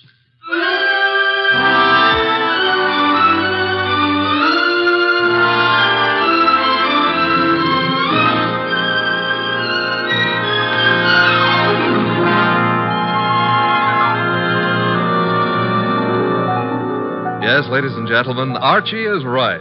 Nero Wolfe is the greatest detective in the world, and the fattest, and the least energetic. Nero Wolfe, created by Rex Stout, and brought to you over this NBC network in a new series of adventures by Mr. Sidney Greenstreet.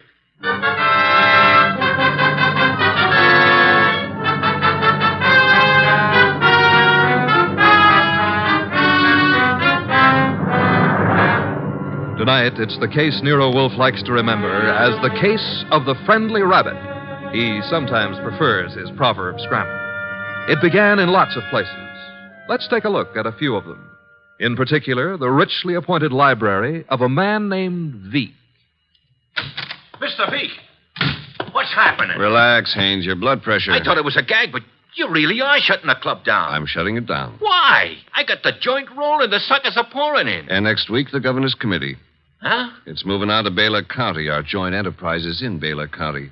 I think the club needs a rest. Crime committees so rarely admire gambling. Oh, that's different. So it is. The club needs a rest. You need a vacation. Florida, perhaps? I don't like Florida. Pick any place you like, just so long as you get out of reach of a subpoena. The heat's on, huh, boss? You've just coined a phrase that may very well catch on. Get out and stay out of the state until I send for you. Okay, Mr. Veek. Sure, Mr. Veek. Marshal? Yeah? That about covers us in Baylor, am I right? You're right. The dear governor's dear committee will be sorely disappointed. However, I doubt it'll give up quite so soon. I wouldn't think so. Therefore, have the truck driver deliver another shipment of carrots to the rabbit farm. Eh, Marshal? Okay, boss.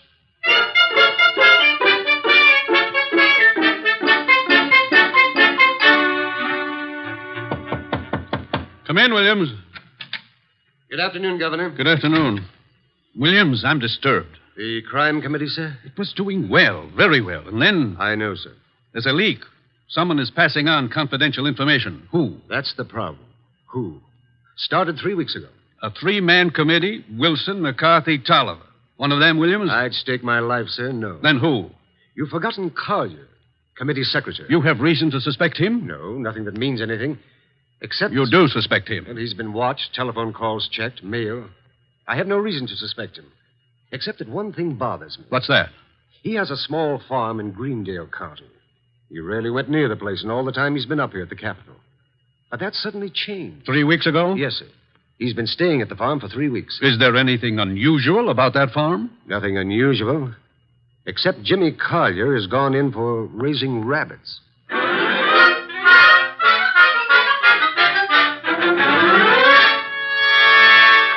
Jimmy, Who is... Oh, hello, Claire. you've been hiding from me. I've been out here with the rabbits. Jimmy, what's wrong? With what? You. There's nothing... You're lying. We grew up together, remember? We live next to each other, Jimmy. We were going to be married. Hey, wait a minute. We still are, last I heard. You haven't heard recently enough. What does that mean? It means we're not getting married. But, Claire... You've been avoiding me, and you've been getting money, lots of money from someplace. And in a shady way, I feel. All right, you know. So what? I've been concerned about your sudden devotion to these rabbits and the kind of men you've been seeing. What do you mean? Like the one up at the house now, waiting for you. Oh, there's somebody waiting? That's why I came down here after you. I'd better get up there. He's a crook, Jimmy. Look, All right. I sort of got myself in a mess. I needed money, but it's over, Claire. No more. Are you sure? Of course I'm sure. I wish I could believe you. For your own sake. But I feel I can't. Not anymore.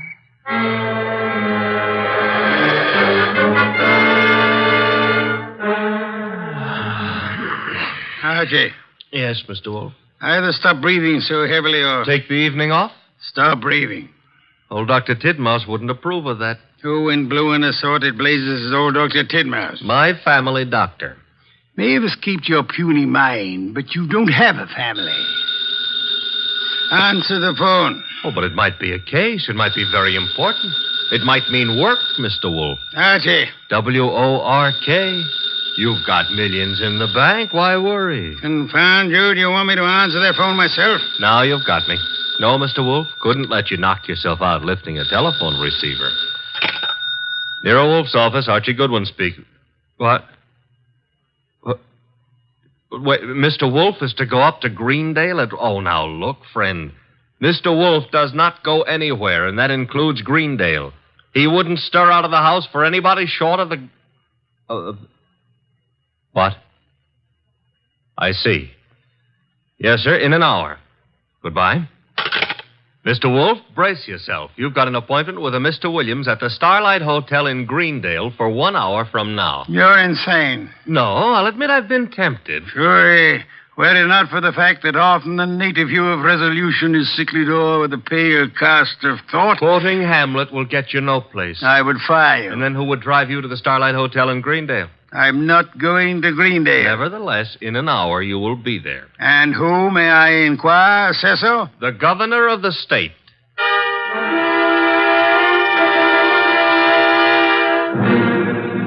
Is that all, Mr. Williams? That, Mr. Wolfe, is all anyone knows about the situation. Except the guilty man, of course. An admirably clear summary, Mr. Williams. Obviously, our meeting here at the hotel was necessary. I couldn't be seen entering your house, nor would it have been advisable for you to visit the governor. I can appreciate that. You're quite sure I need pay no attention to anyone on the committee except James Collier? Quite sure. Police surveillance of Collier is deemed unwise. He has suddenly taken interest in rabbits, but although keeping them may perhaps be considered suspicious, it is hardly in itself of value. You have no other evidence against Collier? I know we're clutching at straws, Mr. Wolfe, but there is a leak and work is being nullified. Something must be done. Hence the governor's call for you. Very well, sir. I shall attempt to be more than a man clutching at a straw. I said attempt. Archie, unpack. We shall stay at Greendale near Collier and his rabbits.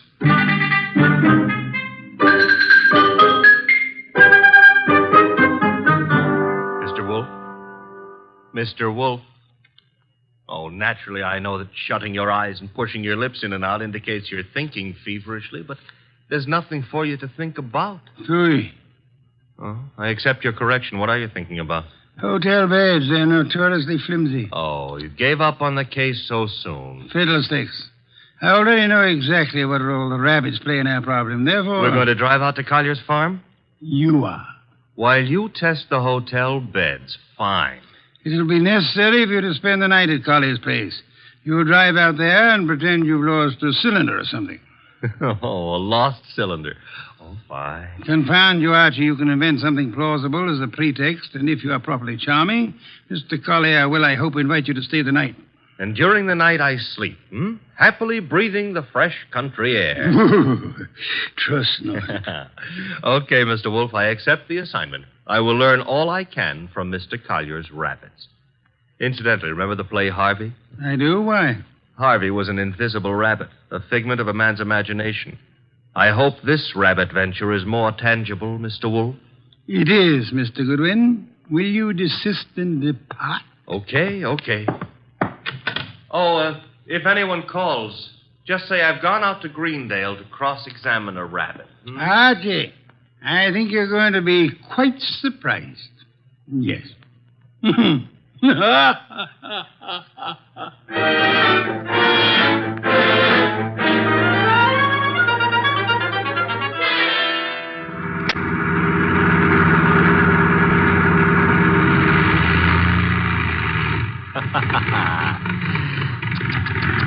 Running out of gas, and me such a big boy.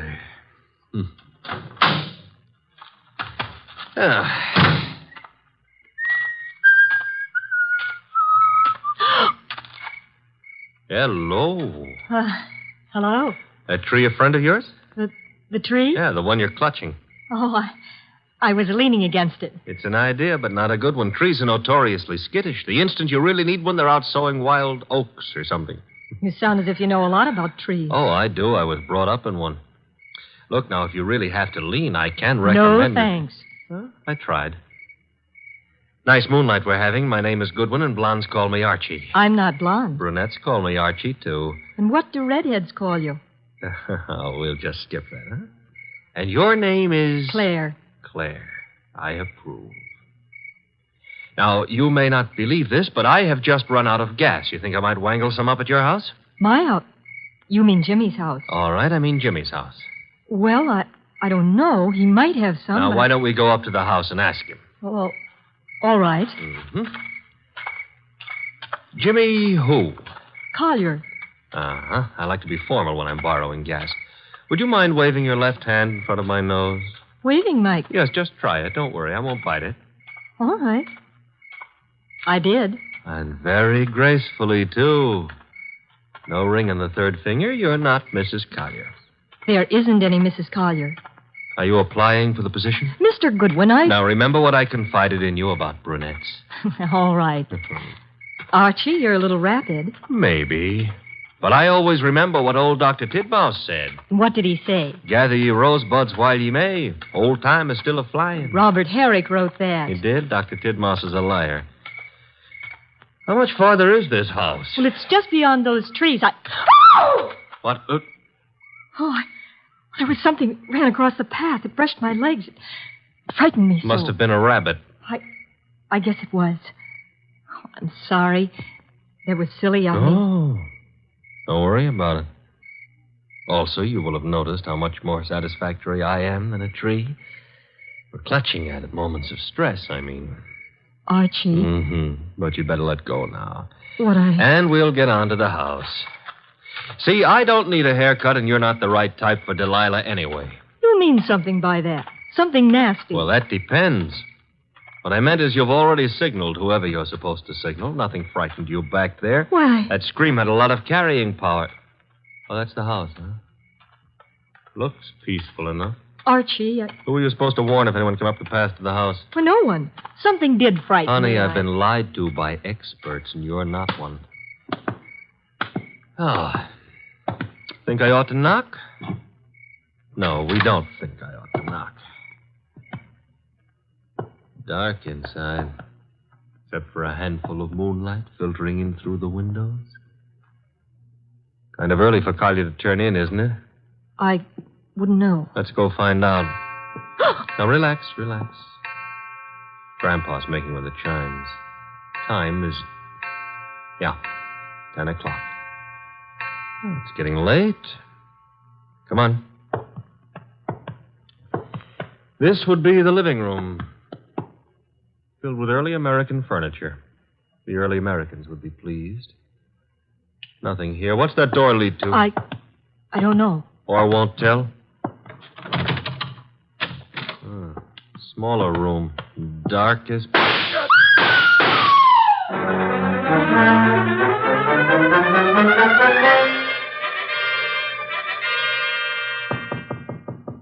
Come in. Put the beer on it. Oh, you're not the bellboy. I'm sorry. I should have remembered to bring some beer. Indeed, and you are? I'm a fellow guest at this hotel, Mr. Wolfe. My name is Veek.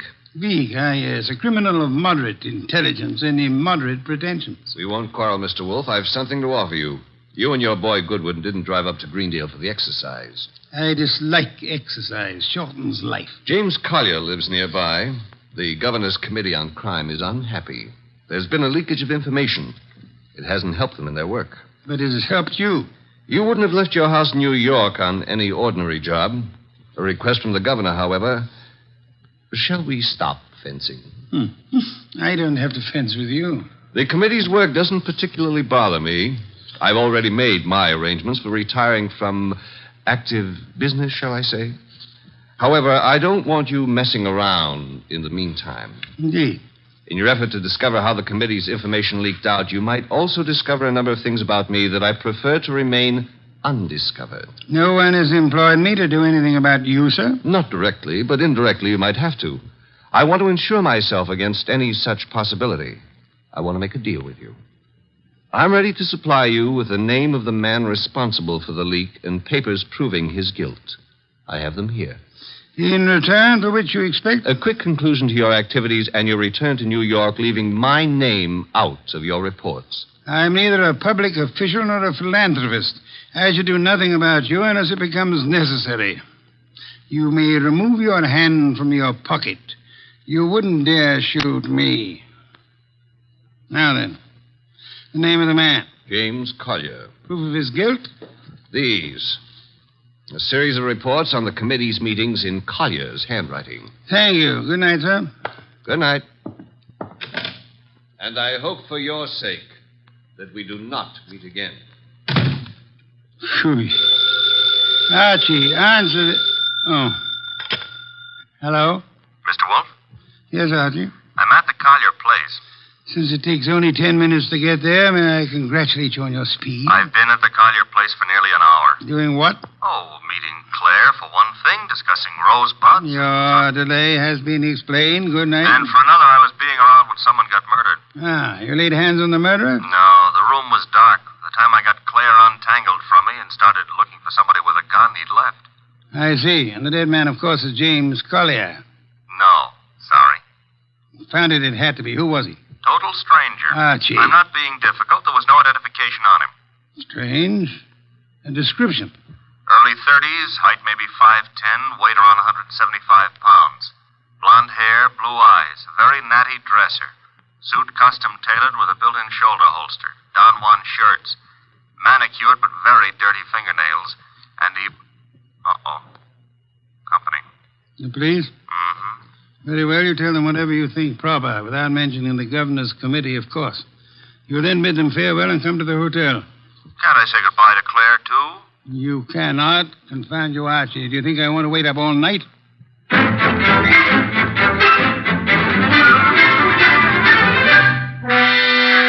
Police were not happy about letting me go, but I threatened to tell you on them, so they gave up. You have told me the entire story of what occurred at the Collier farm, Archie? Mm-hmm. All details. If you like, I wouldn't mind repeating the parts about Claire. Phooey. You may call it phooey, I call it love. By the way, did you know that it was Robert Herrick who wrote that poem? Confound you, be quiet. Okay, push your lips around, but you've missed something. I have? Mm-hmm. The burning question of the day. Night, rather. Which is? Where is James Collier? Ah. Stop buying. The cops want him on suspicion of murder. The way it shapes up, he shot our unknown pal and then headed for the nearest border. Nonsense. Mean he didn't shoot our unknown pal? I mean Collier's whereabouts are not a mystery. You know where he is? I know where he is. I don't believe it. You couldn't know. You haven't been out of the hotel. You haven't had any calls. Archie, I use my intelligence. If you had used yours instead of voting the girl... I still wouldn't know where Collier is. Never mind. I'm impressed. What do I do now? You get Mr. Veek on the phone. Huh? He's staying here at the hotel. Oh, old home week. Operator. Mr. Veek, please. Hello? Hello, Mr. Veek? Who is this? Mr. Wolfe wants to speak with you. Just a second. Here you are, sir. Thank you. Mr. V, where were you at 10 o'clock? Why, on my way to the hotel. You checked in at... 10:15, then came directly to your room. One other question. You have an employee, a man in his early 30s, blonde-haired, blue-eyed, and well-dressed. Am I correct? Yes, that is Marshall. No, that was Marshall. Good night, sir. Having done that, whatever it meant, we now go to sleep? Phooey, we go to the Collier farm. Okay, but why? Because, Archie, the time has come to cross-examine the rabbits.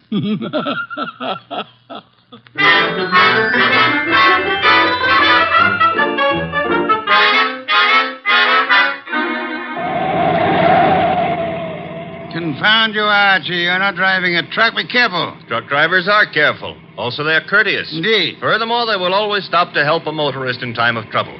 Archie, are you training to become a truck driver, or have you fallen in love with a truck driver's daughter? Her name is Susie, her hair the color of wheat fields at high noon. Never mind, turning purple. I'm about to change the subject. Boss, I have a theory. Stick to truck drivers. As follows. Our boy Collier, who'd been selling information to Veek, had a change of heart and decided to turn ethical. But Veek's man, Marshall, at Veek's orders, tried to apply pressure, so Collier shot him and headed for Canada. And the girl's role? Was to brighten my life. Oh, you mean about her playing sentry? Well, she's in Veek's employ, too. Phooey. Don't like my theory. It's charming. It merely happens to be wrong. Merely happens to be... Why is it wrong? Because, Archie, of a dead man's dirty fingernails, Marshall's fingernails. Oh. Well, you made me bring you to the rabbit hutches. We have arrived. There are the rabbits. Go ahead, cross-examine them. Good many hutches. A large pen for the rabbits to run about in. Notice that they're all cowering at the far end of the pen, ran as we entered. That's because they don't like us, maybe, huh? One of them, however, seems to be friendly. The one up here, and at the corner opposite us. Oh, yeah, there is one here. He's not friendly, Mr. Wolfe. Indeed? He's dead. Somebody stove in his skull. Interesting. What's interesting about a dead rabbit? He may be dead now, Archie, but he was friendly. Too friendly.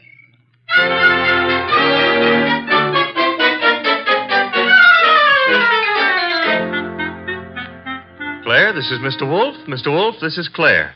Claire, I'm Archie. Chair, Archie. A chair. Try this one. Be gentle with it. If you break it, all the early Americans will hate you. It'll serve. Steady. Well, now then. Mr. Wolfe, I'm dreadfully tired. The police have... Are idiots. What? For example, do they know that you were posted as sentry outside this house in order to warn James Collier of any intrusion? Well, they don't... I wasn't. Do they know that James Collier and the dead man Marshall were quarreling? No. Do they know that James Collier had armed himself in preparation for this meeting with the gunman? That isn't true. It is true. I don't have to say anything. You've already said more than enough with your actions, my dear. What do you mean? According to Archie's report, and Archie is always meticulously accurate, when you and he opened the door of the room in which the murder took place, you screamed at the shots. Well, of course. Any girl would scream with... Then you clung to Archie with sufficient force and for sufficient length of time to prevent him from chasing the murderer. Why? Because you had seen and recognized the murderer as the man you loved. It was too dark to see anything. True. Therefore, you didn't have to see the man. You thought you already knew who the killer had to be. That's a lie. You're shielding James Collier, aren't you? I'll never admit any of it. Never. May not be necessary. Archie. Yes, Mr. Wolfe? Get hold of that policeman outside and remember what happened to one particular rabbit. Well, look around for freshly dug earth.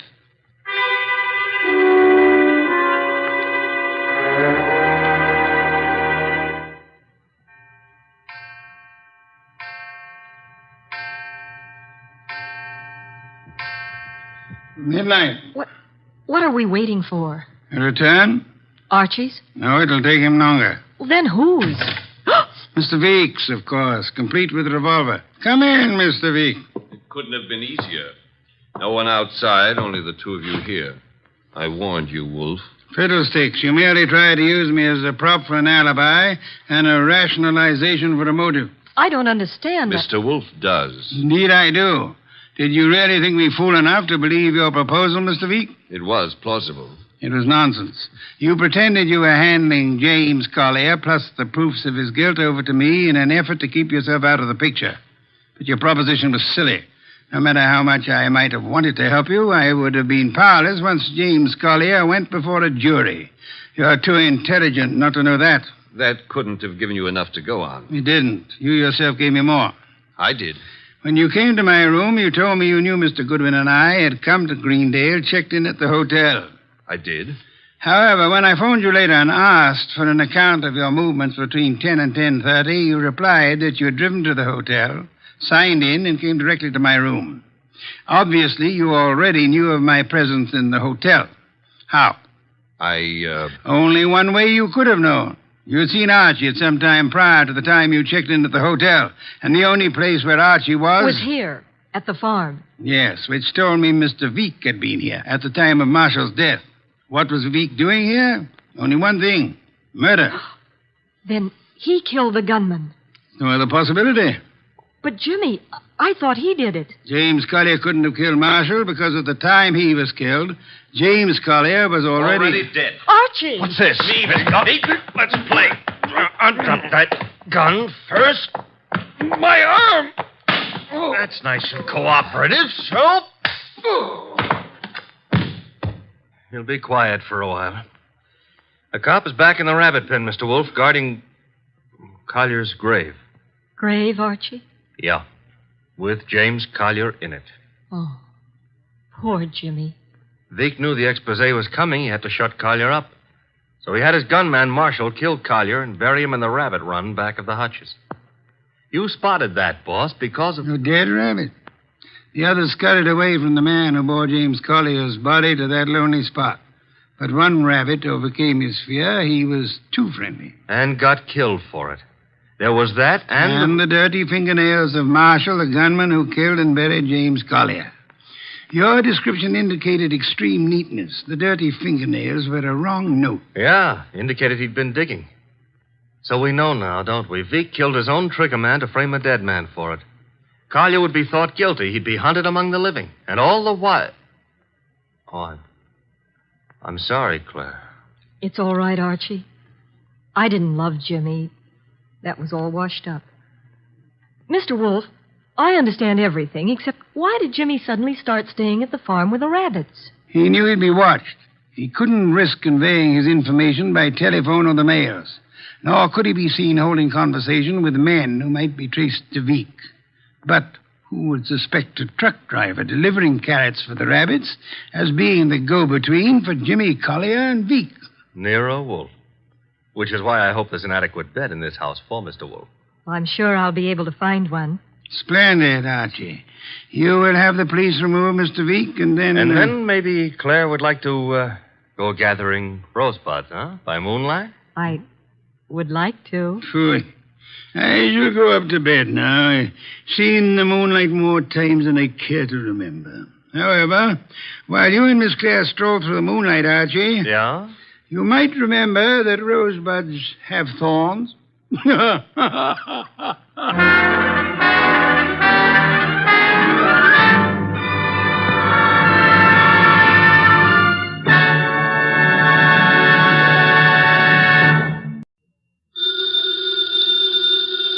Ladies and gentlemen, that phone bell means exciting adventure.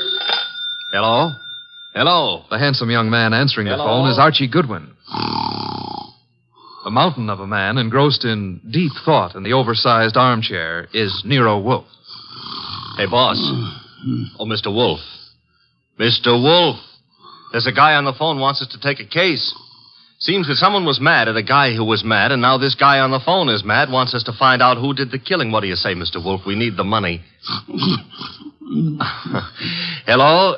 Yes, Mr. Wolfe says he'll be happy to take the case. Just present yourself and a check for $2,000 at 601 West 35th Street at 11 o'clock. Mr. Wolfe can't wait till you get here. He's dying to go to work. Goodbye. Greatest detective in the world. The only trouble is, he is.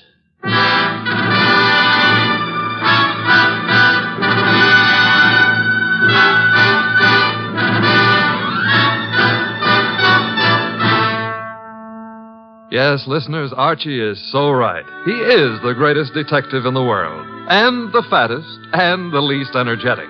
He's Nero Wolfe, created by Rex Stout, and brought to you over this NBC network in a new series of adventures by Mr. Sidney Greenstreet.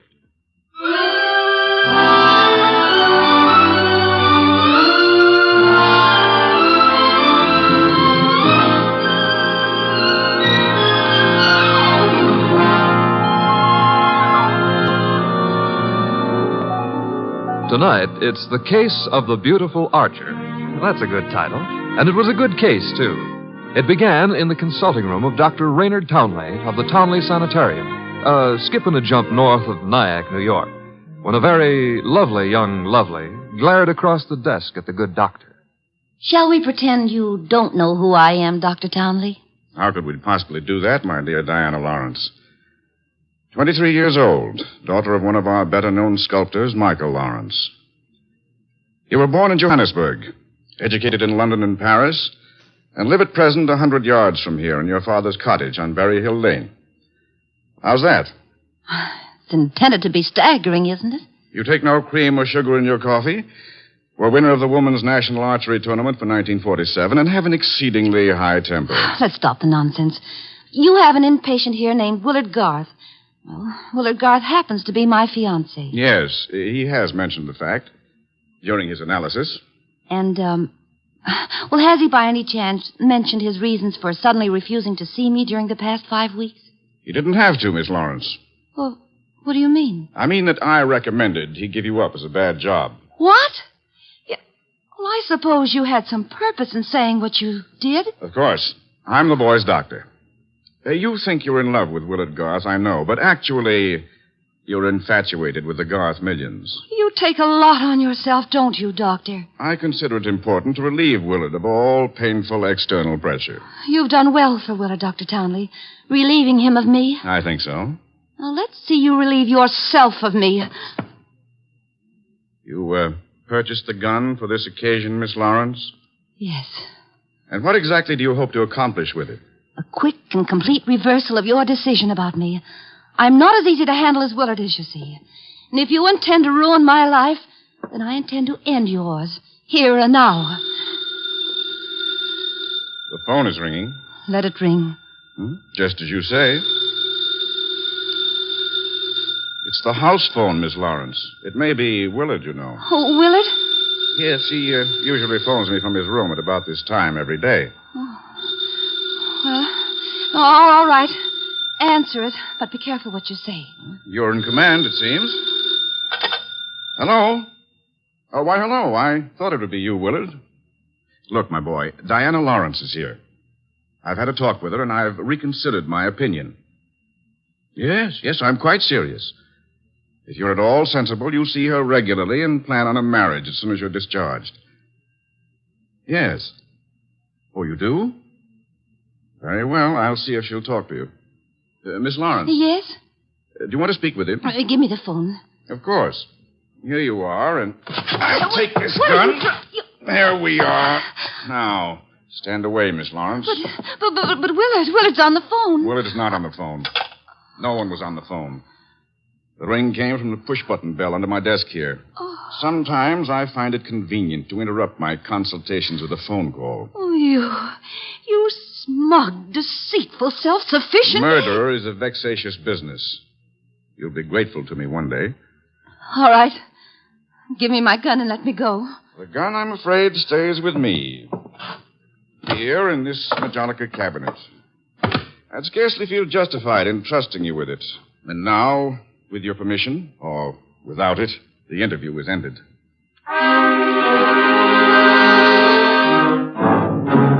Later that day, the phone in the Lawrence house on Berry Hill Lane began to jingle. And this time it was no phony.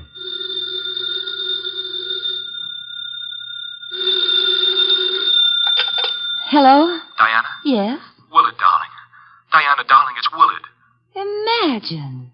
Has the doctor let you use the telephone just as if you were a great big adult? Oh, I've got to see you, sweetheart, and I didn't call you to argue. Love, beauty, understanding, that's what matters. Isn't it? Isn't it? Do I hear the overtones of a change of heart? Oh, Diana, what's happened wasn't my fault. He poisoned me against you. Then why don't you walk out of that amateur nut house and stand up like a man? I probably shall, Diana. Now, please listen to me. He's letting me have the limousine tonight from 8 until 12. I want us to go for a ride and talk until everything is clear. Clear as a bell, my baby. Don't tell me he's trusting you to drive. Oh, no. No, one of the handymen here will chauffeur us. Oh, say you'll come, Diana. Will you? Say it. Say yes. Say you will. Well, yes, Willard. I'll be glad to. Oh, 8 o'clock, then? 8. Oh, bless you. Bless you, my angel.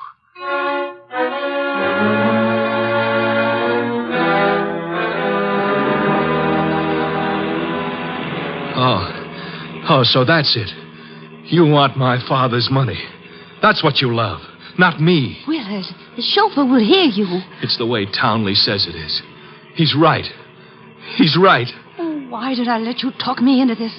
What a fool I was to have come at all.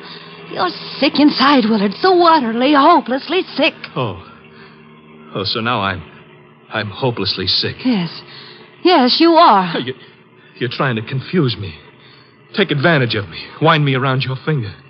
Just because I love you too much. That's it. That's my illness. Of course, I see it now. You're the thing I must get rid of. You with your beautiful, beautiful face and your twisted values. You're at the bottom of all my agony. Willard! Willard! I'm saving myself.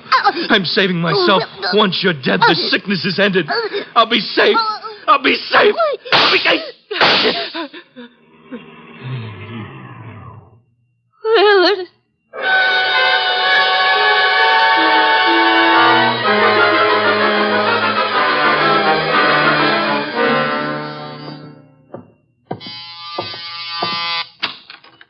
Dr. Townley? Yes. Come in. Mr. Wolfe's been expecting you. Come in, Dr. Townley. Come in. Have a chair. Thank you, Mr. Wolfe.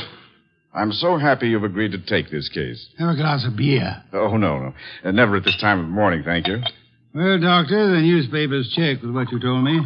The girl and young Garth went out for a ride in your limousine last night. The car was driven by one of your handymen. That's right. Haynes, his name is. And they never came back. Young Garth was found dead in the car with 2 bullets in him. The girl was gone, and also Haynes, the handyman chauffeur, huh? Correct, sir. Have you any idea where he could be? No, sir. And the young lady, tell me about her. She's Diana Lawrence, daughter of Michael Lawrence. The sculptor? The sculptor. She lives with him in a small cottage near my sanatorium on Berry Hill Lane. An extremely aggressive and self-centered female with more than a slight flair for violence. Your description might easily lead me to suspect her of this murder, sir. Well, I'm aware of that. And I don't think you'll be far off the mark. As I told you on the phone, she tried to murder me yesterday morning. The police have made no headway in locating her? No, the homicide division has contacted her father, but he's remained quite noncommittal. He simply says that he's sure she's incapable of killing a fly and that he hasn't laid eyes on her since 8 o'clock last night. Highly suspicious behavior. She was unquestionably in the car with young Garth when he was murdered. She wasn't alone in the car with him. You're referring to Haynes? Yes, but he can't be found either, remember? It appears that he failed to list his address on his job application. But somehow, Mr. Wolfe, I'm quite sure he'll show up this afternoon. Somehow, Dr. Townley, if I were you, I wouldn't be quite so sure. We must begin by facing the initial problem of locating our suspects. Archie? Yes, sir? Get out the car and drive up to the house on Berry Hill Lane. And then? There you will ask Mr. Michael Lawrence to be sensible enough to cooperate with us in finding his daughter. And if the answer is no? I recommend, Archie, that you flatly refuse to take it.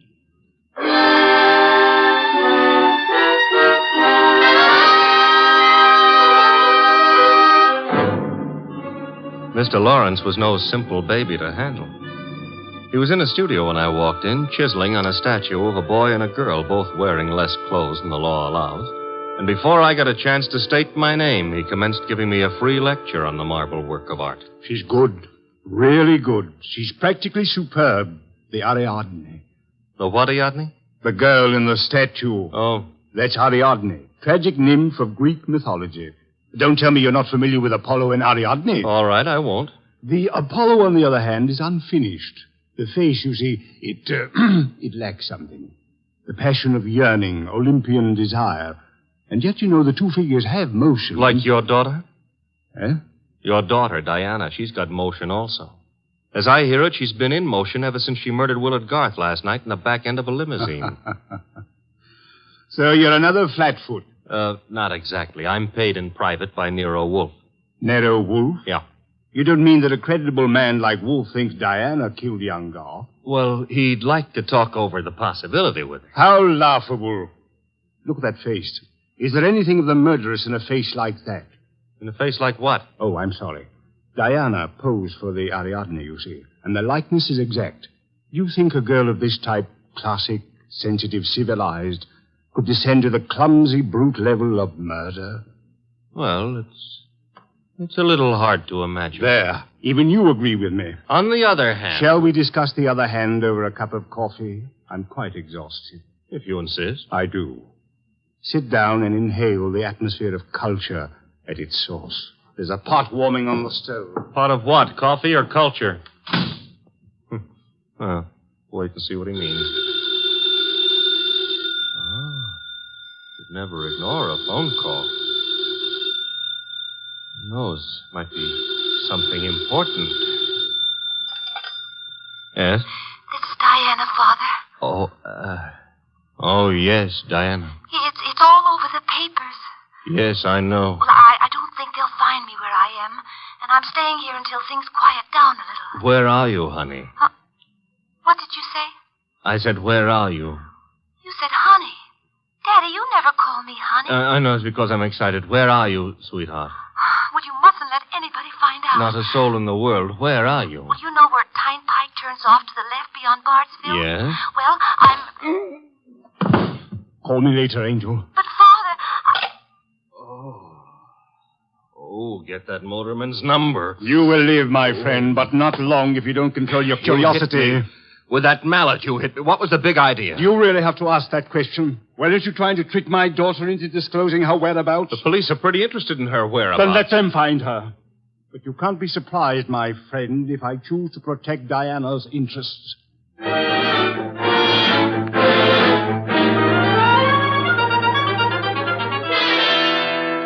So he's working on an Apollo and Ariadne, is he, Archie? Who cares about Apollo and Ariadne? The point is how he worked on my gourd. That, of course, was unfortunate, my boy, but... Did you get that piece? Mm-hmm. Hello? Inspector Kramer. Hold it. For you. Here. Thanks. Yes? Wolf? How are you, Inspector? I hear you're in on the Garth killing. Not very deeply, I am afraid. We are still trying to locate the Lawrence girl. Well, you can forget about that. Yeah? Yes, we've already located her and released her on a habeas corpus. That sounds interesting. Her father had a lawyer on our heads before she was in here 10 minutes. Too bad you couldn't have held on to her. Oh, I don't know. I'm not so sure we want her. Why not? Well, first of all, it's not likely she did it. No? No. Ballistics stated that the bullets that killed Willard Garth were not fired from point-blank range. And she was sitting beside him on the back seat. I see. Also, we found the murder weapon in the grass near where the limousine was parked, and she admitted it was hers. That sounds like a poor reason to release her. Well, the point is she wasn't in possession of the gun when the killing happened. At least so she says. No, who what? The doctor. What doctor? Townley. The guy who runs that sanitarium. According to her, he took the gun away from her for safekeeping at noon yesterday.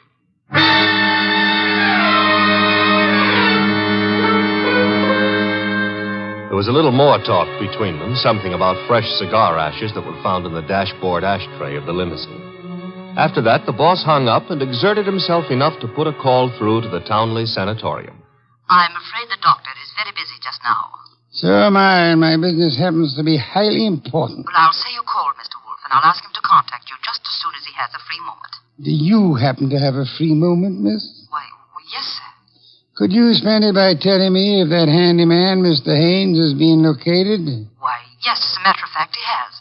One of the staff just found out where he lives, Mr. Wolfe. Well? He has a little cottage at 206 Dockside Road. That's out near Sheepshead Bay. Thank you. Archie. I'm going someplace, I suppose? You are? You're going to Sheepshead Bay.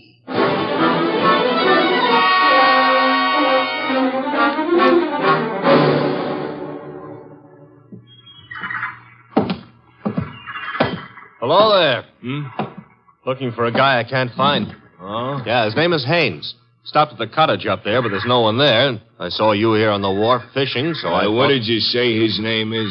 Haynes. Haines. Oh, Haynes. Yeah, do you know him? Well, there's a fella named Hines used to fish out here. No, not Hines. Haynes. Couldn't be Huntingburg? No, it couldn't be. The name is Haynes. Hain... Haynes, give me a hand here, eh?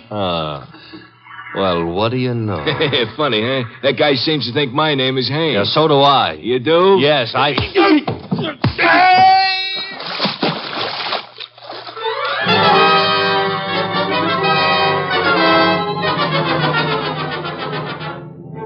I got back to our house soaked to the skin and minus Haynes, and just in time to see the boss in the exhausting process of walking across the room to answer the phone. Hello? This is Dr. Townley. You called me. So I did. About the murder? More specifically, about the statement from Diana Lawrence that you removed a firearm from her possession yesterday morning. That's quite correct. It's here in my Majonica cabinet. Is it? Of course it is. I suggest you check. Just a moment. Mr. Wolfe. Yeah? I'd like to see you at once. The gun, I suppose, has vanished. What? How did you know?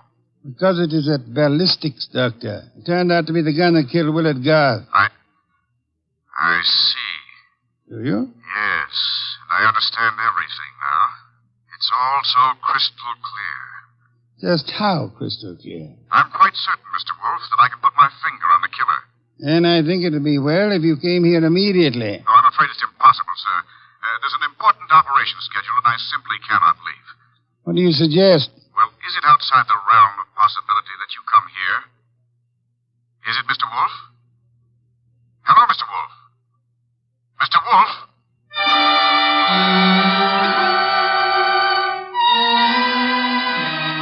When my boss has to leave the house, it's a major tragedy. Sometimes he rages, sometimes he curses the whole detective business, lock, stock, and barrel. And sometimes he keeps very quiet and grips the side of the car desperately and tries not to inhale any fresh air. This was one of the quiet times. Just go slowly, Archie, but get there as quickly as you can. Oh, you don't want a chauffeur, Mr. Wolfe. What you need is a magician. Keep your eye on the road and don't strain yourself to make superfluous witticisms. Why don't you try relaxing a little?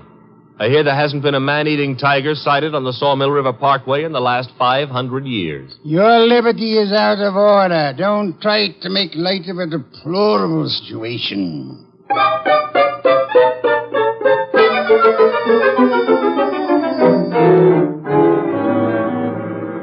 Here's the sanatorium. And there's Dr. Townley coming to meet us. It's terribly nice of you to have come, Mr. Wolfe. I've heard about your aversion to traveling, and I appreciate your going to the trouble. Don't mention it. Oh, Archie, help me out with my other arm. There we are. Now, calm down. You're all in one piece. I think you'll find the trip highly profitable, Mr. Wolfe. You'll consider it time very well. Hey, what's the matter? What is it? What happened? He's been shot. It's hardly likely there wasn't a sound. This kind of shot doesn't make a sound, boss. What do you mean? Better take a look for yourself. There's an arrow in his back, and he's dead.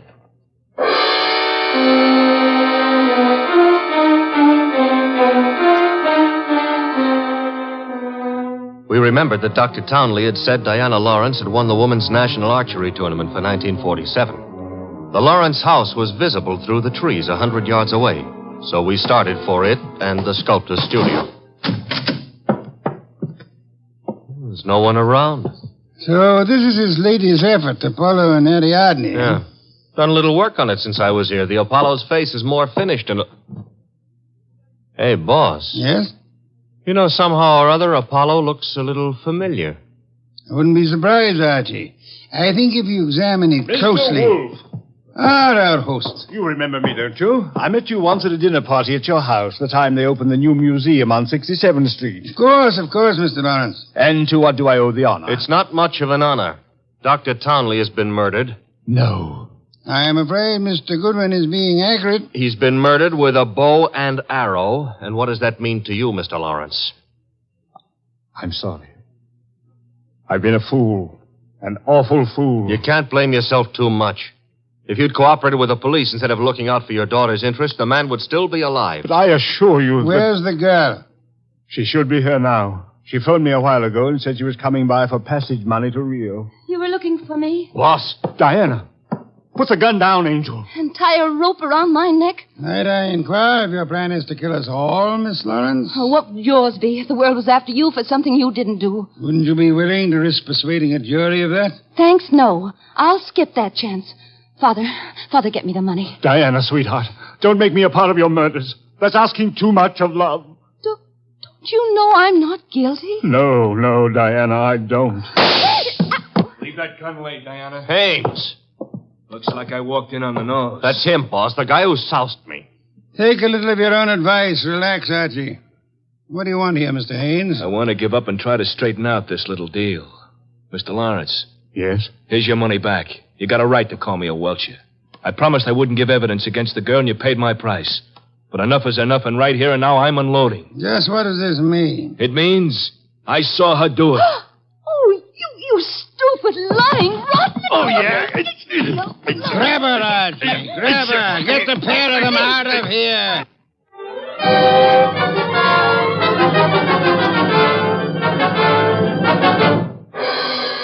What can I say to myself now? What can I do? I'm sorry, Mr. Lawrence, but it's not necessary to eat your heart out. Many fathers before you have done their best and failed. But I had a special duty toward Diana. Special duty? Yes. Well, you see, you'll find it out sooner or later, so I'd best tell you now. I'm not a real father. I adopted her 9 years ago, and she was 14. I see. And I should never have done it. I realize now that I wasn't equal to the task. Well, all's not lost yet. They may not convict her, you know. Eh? I said they may not convict her. But how could they fail to convict her? She killed Garth, didn't she? Did she? She shot him? But the gun was in Townley's possession. She could easily have stolen that. She could have broken into his office later. It wasn't locked. What wasn't locked? The Majolica cabinet. I believe you mean what you said, Lawrence, the Majolica cabinet. Though for the life of me, I can't see how you could know whether it was locked or not, unless you had the experience of opening it. Could it be that you went looking for the gun yourself after Townley said he had confiscated it? That you killed Townley with a bow and arrow, which you handle as well as your daughter, because he was just on the point of telling me that you knew where the gun was, and that you were the likeliest murder suspect? You must be mad. Oh, sir, not I. But you are mad and more than a little. You hated Willard Garth. It was you who were making the marriage impossible. You loathed him, and in the end, you killed him. How could I have killed him? I'll tell you a little secret, Mr. Lawrence. The police found cigar ash in the dashboard tray of the death car. Chemical analysis showed that the ash was from an El Adoro cigar. What have you got in your left hand, sir? In my... an El Adoro cigar. And in my right hand, a derringer. Powerful and admirable little weapon, Lawrence. I suggest you show proper respect for it by dropping all this here and now. You don't wish to hear me say the rest, that you were horribly in love with Diana, your own adopted daughter? In love and hopelessly, eternally frustrated? You begrudge me the triumph of accusing you of having bribed Haynes to let you take his place at the driver's seat of the limousine? And further bribed and threatened him into putting on his show of merry pranks and false confessions to confuse us all beyond measure? You said I loved Diana. Would I do all this to her if I did? Oh, but of course, such love as yours is really hate. You were content to see her dead rather than relinquish her. Like all miserly, small-hearted men, you would rather kill the thing you love than muster the generosity necessary to seeing it attain happiness. That's enough out of you. I should think it was much too much. It is.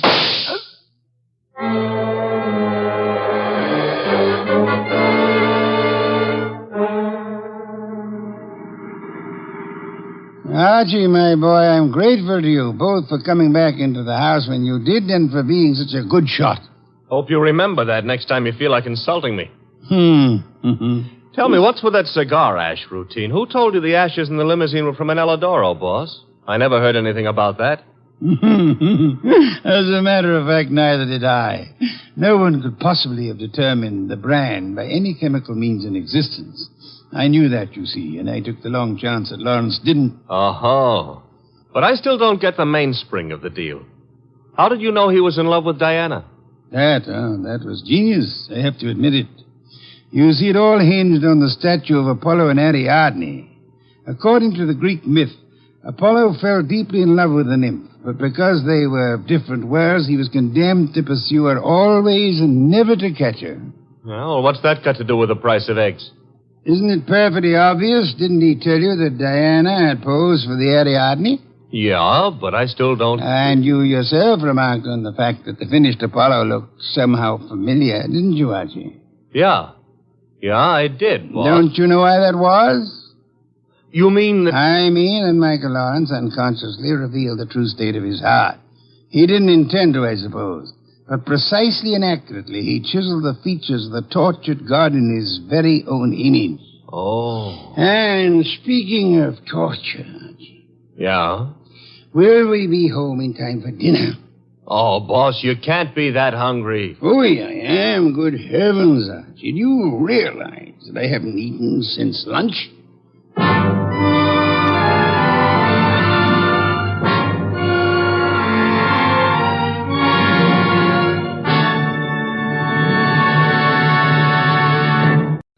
Oh, Mr. Wolfe. Mr. Wolfe. Want something, Archie? Would you be interested in taking on a case involving a woman who was found stabbed to death in one of New York's fancier men's clubs? Can't you see I'm already occupied, Archie? My Oncidium hybrid is ailing. But, sir, cash. C-A-S-H. Remember, you need it to live on? Well, you're actually learning to spell. You'd better learn to count. We're broke. Thank you, Mr. Goodwin. Now, if you'll just go away and stop interfering. Oh, just a minute. Yes, sir? On your way out, switch on the fan.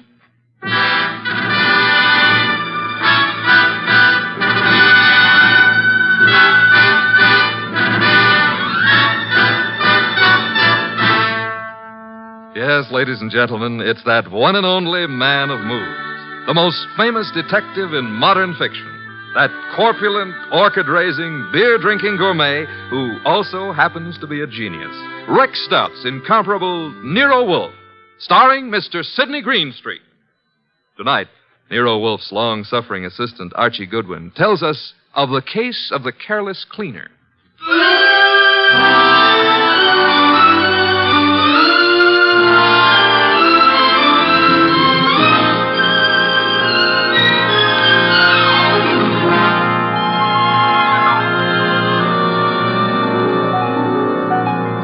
We didn't know Clay Michelson very well at the time, though Mr. Wolfe had hung one of the Michelson's paintings on the library wall.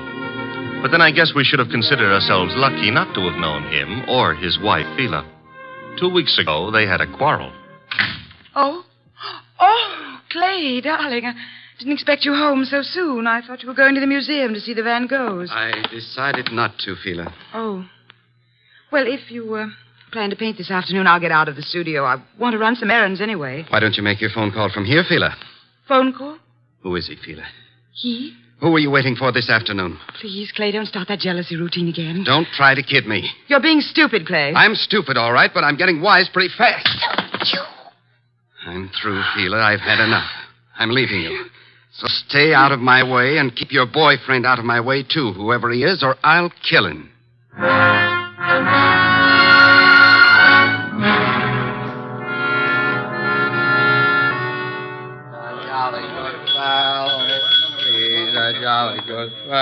Yes? What can I do for you? Sleepy. I want to have a drink and go to bed. I'm sorry, sir. The Garrison Club's a private establishment. No rooms available to the public. You think I'm drunk? Oh, no, sir. Why do you suppose I came here? And I'm sure I wouldn't know, sir. I'll tell you why. I came here to see my old pal Lou Saunders. That's why. You know Mr. Saunders? Do I know? Look, I paint him. Lou sells them. Mr. Saunders is your agent? I'm Clay Michelson. Just call Mr. Saunders. Clay, what in the world? Lou, tell this guy who I am. But I'm sorry, Mr. Saunders. It's all right, Mr. Martin. You see? Let's go have a drink. Yeah, sure, Clay. Yeah. You know what, Lou? I left Phila. Yep, I walked out on her. Is there something I can do, Mr. Saunders? Yeah, have someone fix a bed in the other room of my suite. Mr. Michelson will be staying with me. At least for tonight.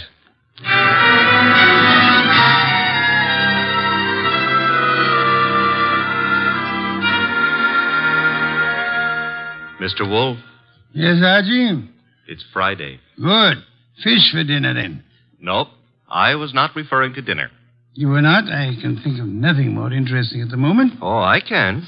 My salary. Of course, according to the Julian calendar. We're on the Gregorian, so let's stick to it. Today is Friday. Today I get paid. Archie, there's a drop. Oh, don't exaggerate. You can't be getting the cold shutters just because I'm asking for my money. I can distinctly feel fresh air flowing into the room. Well, it's possible I might have opened a window 6 inches. You're insane. Shut it at once. Nope. Are you trying to blackmail me? Think it might work? Never. Then the window stays open. You're fired. I accept your offer. All you have to do is pay up. I've hired you again. Oh, Mr. Wolfe, you've cleaned out the bank balance again? Well, that is... Well, had you seen those Miltonians? Would I have voluntarily given up my paycheck for them? Orchids are very beautiful, Mr. Wolfe, but blondes are... The door, Archie. I am unemployed. Found you'd maybe a client, and if it is, and we can extract a fee. You follow me, Archie? I'm already on my way to the door. Mr. Wolfe, I've got to see him at once. Well, come in. Thank you. Mr. Wolfe, this is... My name is Saunders, Mr. Wolfe. We've met before. I remember. As a matter of fact, you sold me a painting of Michelson. Yes, well, that's why I'm here. It's about Michelson, Mr. Wolfe, that I've come. Frankly, I think the man's about to go mad. He and his wife have split up, and such a splendid artist, too. A pity. I don't know what to do. He's drinking like a fish. For 2 weeks I've been letting him live in part of my suite at the Garrison Club, but he's just steadily getting worse. Try a hospital. I can't. The publicity. Mr. Wolfe, Clay admired you so that time we all had dinner after the painting transaction. I thought maybe you could talk to him. Maybe you could get him on his feet again. I'm not a doctor, Mr. Saunders. But I'm sure he'd listen to you. Excuse me a moment, Mr. Saunders. Nero Wolfe speaking. Inspector Kramer. Good evening, Inspector. Got a guy called Lou Saunders at your place? Garrison Club said he'd gone to your place. Yes, he's here. Well, see to it that he doesn't leave until I get there. I'd hardly do that, Inspector. I have no reason to detain Mr. Saunders. There's plenty of reason. It so happens a woman's just been murdered in his suite. Murdered? Yeah. A Miss Hilda Lundgren. What's happened? Now will you hold him? Do you know a Miss Hilda Lundgren, Saunders? Hilda Lundgren? I've never heard of her. She seems to have chosen your suite to be murdered in. I'd better get right over there. Mr. Saunders says to tell you he'll be right over, Inspector. Now listen, Wolfe. Good day, Inspector. Murdered? Murdered in my suite? Mr. Wolfe, you've got to come with me.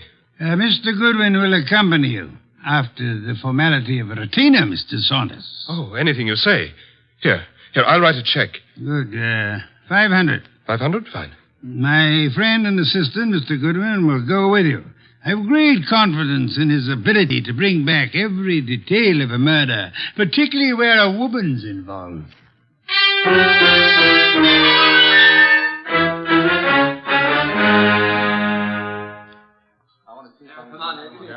Okay, you photographers, picnic's over for tonight. Pick up your stuff and get out of here. You sound real mean today, Inspector Kramer. Well, if it isn't Nero Wolfe's favorite stooge. What are you doing here, Goodwin? I got bored with my knitting. Look, I wasn't asking for humor. I'm Louis Saunders, Inspector. Saunders? Ever seen that woman before? Yes, I believe I have. I can't remember where, but the face looks familiar. Lovely-looking woman. Blonde and really built. Well, she ought to look familiar. She's one of the cleaning women here at the club. She is? Cleaning? Well, since when have gals like this been reduced to cleaning floors? What's happening to the world? There ought to be a law. Yeah, there is. She was killed with a knife, or haven't you had time to notice? That's not a knife, Inspector Kramer. That's one of Clay's Chinese letter openers. What was that? Well, nothing. Nothing at all. Yes, it is a strange knife. What were you saying, Mr. Saunders? Just said that looked like one of the letter openers belonging to one of my friends. Who is this Clay? Clay Michelson, the artist. You can't possibly think he'd do a thing like this. I think everybody did it until we know otherwise. When were you last up here, Mr. Saunders? Me? Why, just a little while ago. I changed my clothes just before I went to see Mr. Wolfe. She wasn't here then? Well, I don't know. I didn't come into this room, just in my part of the suite. Your part? Who occupies this room? Mr. Michelson. He's been staying with me. Strange wound, no blood. What do you think you are, Goodwin, a medical examiner? Oh, but Yeah, the killer probably wiped the blood away. Saunders, have you any idea where your artist friend might have run off to? I haven't seen Clay all afternoon. He spends a lot of time down in the bar. Well, he'd hardly sit in a bar if he's killed somebody. Why would he pick on the cleaning woman? Oh, this is no ordinary cleaning woman. Get a load of that figure. Watch it, Goodwin, watch it. You're liable to stretch your brain. But you're wrong. In spite of everything, Clay's still terribly in love with his wife. He wouldn't... Hello, Lou. When did you get in? Yeah, who's this? Clay. We're your friends, Lou. They won't serve me any more liquor down at the bar. I gotta find my flask. Mr. Michelson, may I introduce you to Inspector Kramer of the police? Who's this guy, Lou? He's Nero Wolfe's assistant. Wolfe? Police? Well, what do you all want? Somebody park overtime? Where's my flask? The one with my initials. I just bought it this morning. Mr. Michelson, do you know that somebody was murdered here in your room? Murdered? Why don't you guys go away and joke with somebody else? Where's my flask? You better get hold of yourself. I said there's been a murder. Understand? You serious? Yep. And I wouldn't be surprised if Inspector Kramer here considers you top suspect. Me? They think I did it? You better pull yourself together, Clay. Yeah, because I got a lot of questions. Excuse me, the phone. Sit down, Mr. Saunders. I'll answer it. Hello? Hello? Hello? This is Fila. Who is this? This is Inspector Kramer. Hello? Hello? Who is Fila? Anyone know? Well, that's my wife. Your wife? I want to speak to her. Come back here, Michelson. Let me alone. You're not going anywhere. Now, stay back there. You're wrong, Inspector. I am going somewhere. Junior's got a gun. Yes, Inspector. You should be more careful about your gun when you shove people. Now, look, Mr. Michelson, I'll see Mr. Wolfe myself. Stay back, Inspector. You haven't a chance. We'll nab you before you get a block away. Well, then I'll just jerk these phone wires. There. And I'll lock the doors. That should hold you long enough. Good night.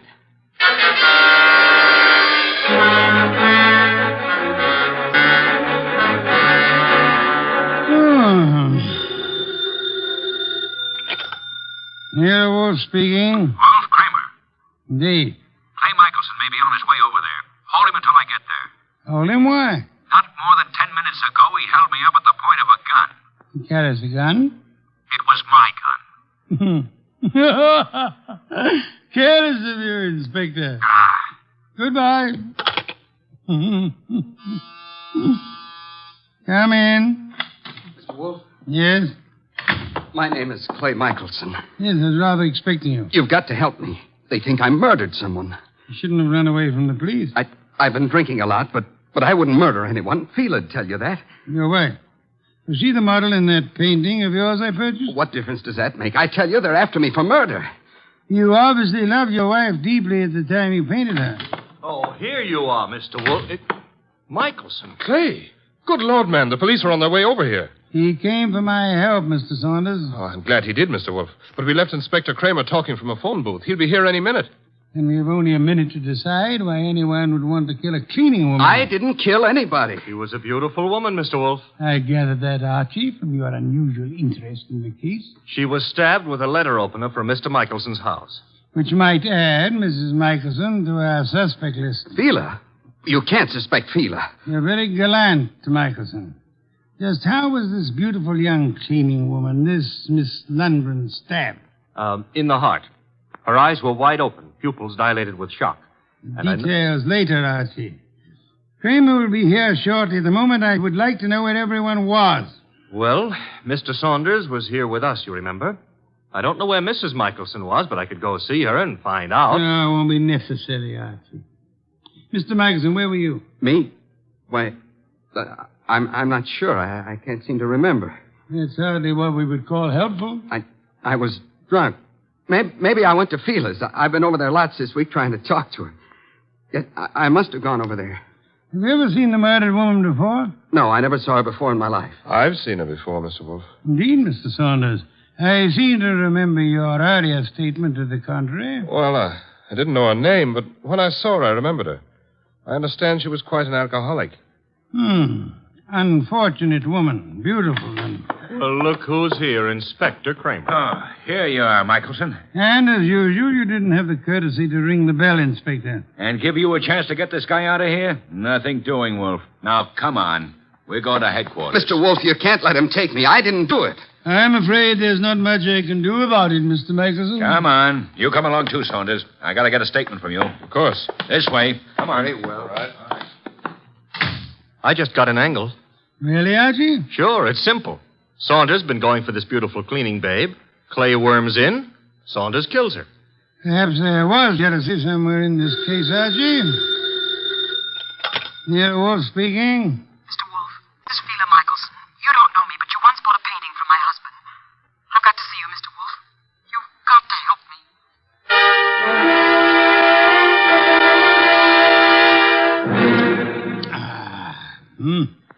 Mrs. Michelson, have some of this delicious beer. Another can, Archie. And now, Mrs. Michelson, may I ask how you found out there was a murder in the first place? A policeman came to see me. He told me what had happened, that they were looking for Clay. I don't know what to think. He's temperamental, he's jealous, and he's sometimes violent, but can't imagine anything like this, not Clay. Maybe some of those friends of his, but... You don't care for your husband's friends? No, they all live off him. They're leeches. Mrs. Michelson, did your husband come to see you this afternoon? This afternoon? No. You're quite positive? Oh, yes. That was his alibi for the time of the murder. He said he went to see you. Of course, he was fuzzy, usual effect of alcohol on the brain cells, but, Mrs. Michelson, might I be a little indiscreet for a moment? Indiscreet? Have you been seeing some other man? I don't know what you're talking about. Please, Mrs. Michelson, I'm afraid your face gives away more than you tell. I thought we were here to talk about a murder, Mr. Wolfe. Indeed, but your husband's jealousy might well fit into that category. Clay, imagine things. You're a very beautiful woman, Mrs. Michelson. Now, if you'll try telling me the truth, perhaps we can accomplish something. But I tell you... All right. So I thought I was in love with another man. Your husband suspected but didn't know, huh? No. Clay didn't know. He wouldn't have given me a divorce anyway. You sound as though you want your husband back. I did, but I didn't even know where he went. Indeed, Mrs. Michelson. Archie informs me that the murdered woman was quite lovely. What are you trying to suggest? You said yourself you wanted your husband back. Yeah, one woman jealous of another, that's always murder. Why, that's stupid. Clay wouldn't play around with a maid. That's stupid. Clay loves me. I'm not jealous of anyone. No one, do you understand? Archie, if you'll see Mrs. Michelson home... Yes, sir. Thank you. I can find my own way. I'd prefer Archie took you, Mrs. Michelson. You wanted my help, didn't you? Thank you. Thank you, Mrs. Michelson. If you will just wait outside for a moment, please. What have you got in mind, Mr. Wolfe? Try exercising your own judgment just once, Archie.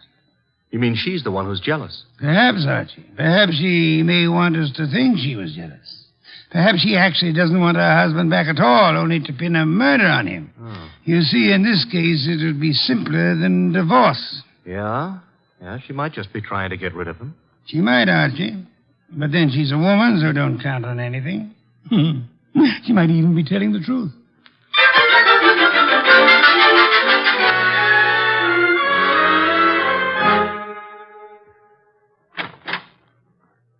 This is where I live, Mr. Goodwin. Nice. Very nice. I like Greenwich Village. I'm trying to figure out why Mr. Wolfe sent you along with me. I'm a sucker for beautiful women. I wonder. Archie, Huh? does Mr. Wolfe believe me? He hasn't made an official statement yet. Nice furniture and things. You sound like an appraiser or someone looking for something. That's because it's November. Mr. Wolfe sent you to search my apartment. You could be wrong. I don't... Oh. What's the matter now? Thought you said your husband hadn't been here today. He wasn't. And what's his flask doing among these papers on the desk? Very prettily decorated with his initials. He was looking for it at the club. Flask? I don't know what it's doing there. Yeah, sure. You're trying to help, Clay. Right into the electric chair. But... His only alibi was his being here this afternoon, and you said he wasn't. Then what is his flask doing here? He said he just bought it this morning, so he must have been here today. I don't know what you're talking about. Where's your phone? Well, you've got things wrong. I don't know anything about that flask. Hey, the lights... Who switched off those lights? Fila, put those lights on. Put on those lights.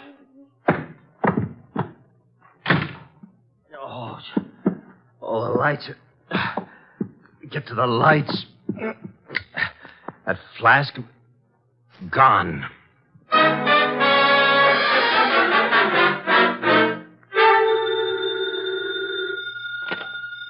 Nero Wolfe speaking. Wolfe, where's Fila Michelson?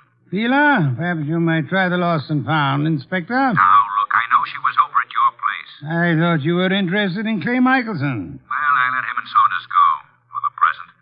They're clean until I get the medical examiner's report. Oh, when will it be ready, by the way? An autopsy takes time, you know that.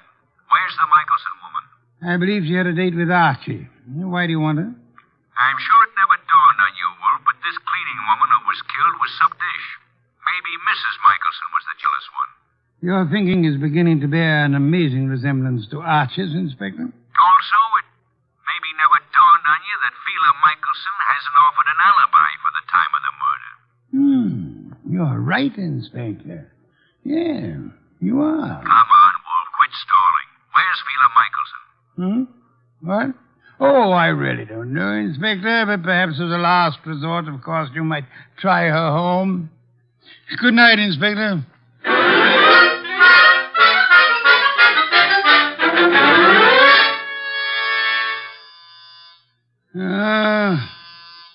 Inevitable.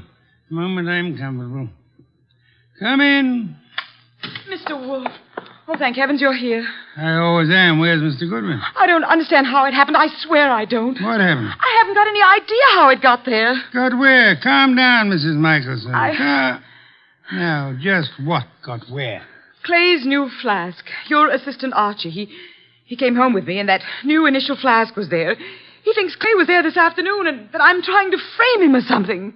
Oh, here you are. She's here, therefore. This is our gal, Mr. Wolfe. She's been lying right down the line. I tell you, Clay wasn't there. Then why did you give me this clout on the head and grab the evidence and run? I didn't hit you. I ran, but I didn't hit you. And I didn't take that flask either. Oh, next thing she'll say there wasn't any flask. Stop gaping at Mrs. Michelson, Archie, and open the door. Yeah, sure. Well, Mr. Wolfe, they let Clay and me go for the... Sheila, what are you doing here? After your visit this afternoon, Mr. Saunders, she decided to come down and see me. After my visit? What makes you think I was at Fila's? It was Mr. Saunders, not your husband, who came to visit you this afternoon, wasn't it, Mrs. Michelson? I don't have anything to do with Mr. Saunders. Then might I ask why you called him today? I wasn't calling him. I was calling Clay. You told me earlier yourself that you didn't know where Mr. Michelson was. Well, all right. So what if it was Mr. Saunders who came this afternoon? As he has for many afternoons. What are you trying to get at, Mr. Wolfe? Saunders? He and Fila? Yes, Archie. Mr. Saunders, the artist's friend and agent, happens to be the one who was making a fool of the artist. But that's all over. I told him. That's what I was talking to Mr. Saunders about this afternoon. I didn't want Clay to know. Clay would never have come back. All right, so it was Fila and me. I admit it, but that's not murder. I suggest that it is, Mr. Saunders. I suggest that one of you two murdered the cleaning woman. Whichever one of you carelessly left the whiskey flask in Fila's apartment. This is murder, Mr. Wolfe. Not a joke. Not at all a joke. You see, our cleaning woman was not murdered by the knife found in her body. She was poisoned. What do you mean? Not by the knife? Poisoned. She undoubtedly drank from Michelson's flask while she was working in his room at the Garrison Club. But she was stabbed. True. However, Miss Lundgren was an alcoholic. Saunders mentioned that, and I checked with the club manager. But how does that prove there was poison in the flask? That she was poisoned? Archie, would you mind repeating your description of the dead Miss Lundgren? First, as to the wound. Okay. There was no blood. Someone advanced a fantastic theory about wiping the blood away. And now, Archie, the description of the body of Miss Lundgren. I mentioned the fact that her eyes were wide open, the pupils were dilated. Hey, dilated pupils? Yes, Archie. The lack of blood had already made me wonder about the entire affair. When you added the dilated pupils... What's special about dilated pupils? In death, that is a common symptom of poison by a certain vegetable drug of considerable potency. But what was the point of stabbing her? The poison did the job. However, the killer later used the letter knife in an effort to deceive the police. However, he unhappily forgot that the dead don't bleed. I think you're guessing, Mr. Wolfe. Am I? All I can say is that I was at the pool in the early afternoon. You're very certain you were at the club pool when the murder was committed, Mr. Saunders? Certainly. From 1 until 3. Excuse me, please. Wolf speaking. Inspector Kramer. Medical examiner's report just came in this minute. And get a load of this, Wizard. The dame didn't die of stabbing at all. I know. You know? She died of drinking a fatal dose of poison known as deadly nightshade. What? How do you know that? Inspector, do they know what time she died? Time? The medical examiner says 2:30. Thank you, Inspector. Oh, incidentally, if you care to drop over here, you may pick up the murderer. Goodbye. I heard him, Wolf. She died at 2:30. As I told you, I was in the pool at 2:30. Which is exactly how you prove yourself a murderer, Mr. Saunders. Oh, I proved myself... Even the police didn't know what time she died.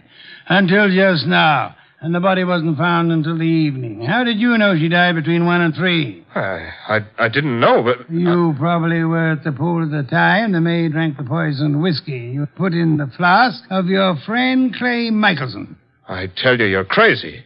You planned to get rid of Clay, who stood in the way of your marrying Fila. When you came back to your room at 3 and found that the maid had drunk it instead, You stabbed her with Clay's letter opener to cover up the real cause of the murder and throw suspicion on Clay. Oh, this is nonsense. Ridiculous. And then, when you learned that the woman for whose love you were willing to commit murder was through with you, you took Michelson's new flask to Fela's home, confident that it would be found there. Yes, and then he attacked me and stole that flask again in order to make it look like Fela had done it. Exactly, Archie. Mr. Saunders, the chances are that your fingerprints will be found on that whiskey flask, and they'll be able to trace the poison to wherever you purchased it. The chances are... Oh, no, you don't. Careful now, all of you. Guns bore me, Saunders. Oh, yeah? I'm leaving. You are Clay! Oh! Clay. Yes, Mrs. Michelson, your husband has been there for some time. Clay, are you all right? Yeah, I'm all right. Well done, Mr. Michelson. I think you proved that an artist's life may indeed be exciting. I've been an awful fool, Mr. Wolfe. Mr. Michelson, you might remember for the future that unreasoning and unjustifiable jealousy sometimes creates the very conditions that it fears. You're being very kind to me, Mr. Wolfe. How can we ever thank you? By prompt remittance of your check on receipt of my bill in the morning. Good day, Mr. and Mrs. Michelson. Good day, Mr. Wolfe. Good day. What's the matter with Archie? You look glum. Yeah. I always have the lousiest luck. Meaning? A hectic case with two beautiful dames. Michelson gets one, the Undertaker gets the other, and what do I get? Hey, that reminds me. You got a fee. I get paid.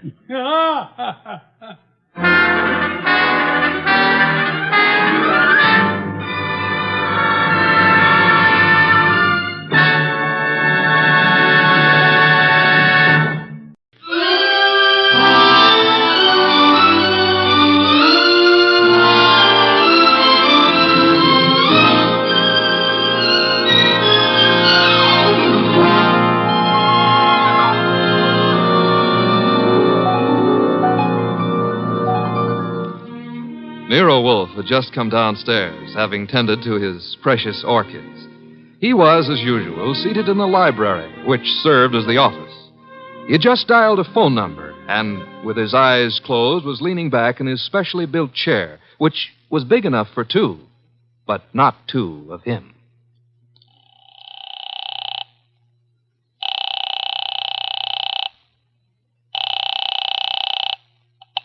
Halsbrecher's Market, domestic and imported delicacies. Mr. Halsbrecher, this is Nero Wolfe. Oh, yeah, Mr. Wolfe. I was just about to ring you. Well, I have need of 2 pounds of duck liver. I do not, of course, refer to the commercialized Strasbourg pate. Well, I appreciate the order, Mr. Wolfe, but... Next, my cook Fritz informs me that we require 3 fine fat geese. Look, Mr. Wolfe, there's a little matter of an unpaid... You bill. might add 12 cases of beer, a bushel of Vermont apples, green for stuffing, and a gallon of Marquesa Patricia Roman oil. Mr. Wolfe. In addition, Fritz has listed 6 dozen eggs, 4 braces of Sussex woodcock, and a few pounds of Westphalian ham. You have all that? Well, I can get it, Mr. Wolfe, but my bookkeeper... Thanks very much, Mr. Halsbrecher. That will be all. Now... Now then, Archie. Yes, boss? You seem to be worried. Oh, I am. This means naturally that I'm supposed to handle Halsbrecher's delivery boy when and if he shows. I had thought of leaving that simple matter to you. And what about the simple matter of the money? Money? I hate to bring up a vulgar subject, but where is it coming from? Oh, of course. You're right, Archie. I should have said... Said what? Charge it. Boss, look, you don't realize I know, but we're into that truffle broker for $500 bucks and change. All right. Then give him a check. Okay, I will give him a check. And I hope they'll let you keep the orchids in your cell. You're a wit, Archie. Mm-hmm. You know, I'm on the bank's mailing list. We got a notice this morning. You don't mean... Oh, but I do. Again? Yeah, you just can't take money out of an account, boss. Sometimes you gotta put some in.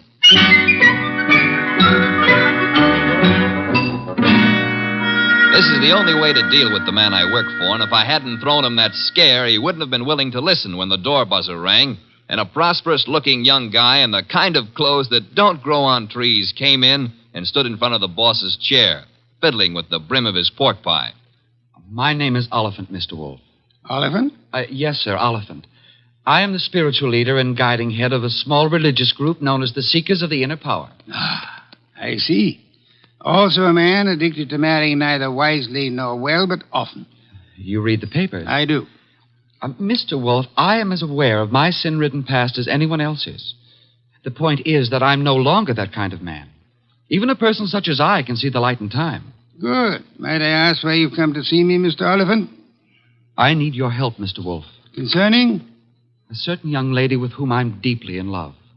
Oh, I beg you not to confuse the present emotion with any of my earlier escapades. What I feel for Miss Dana is the pure and righteous glow of an upright seeker of the inner power.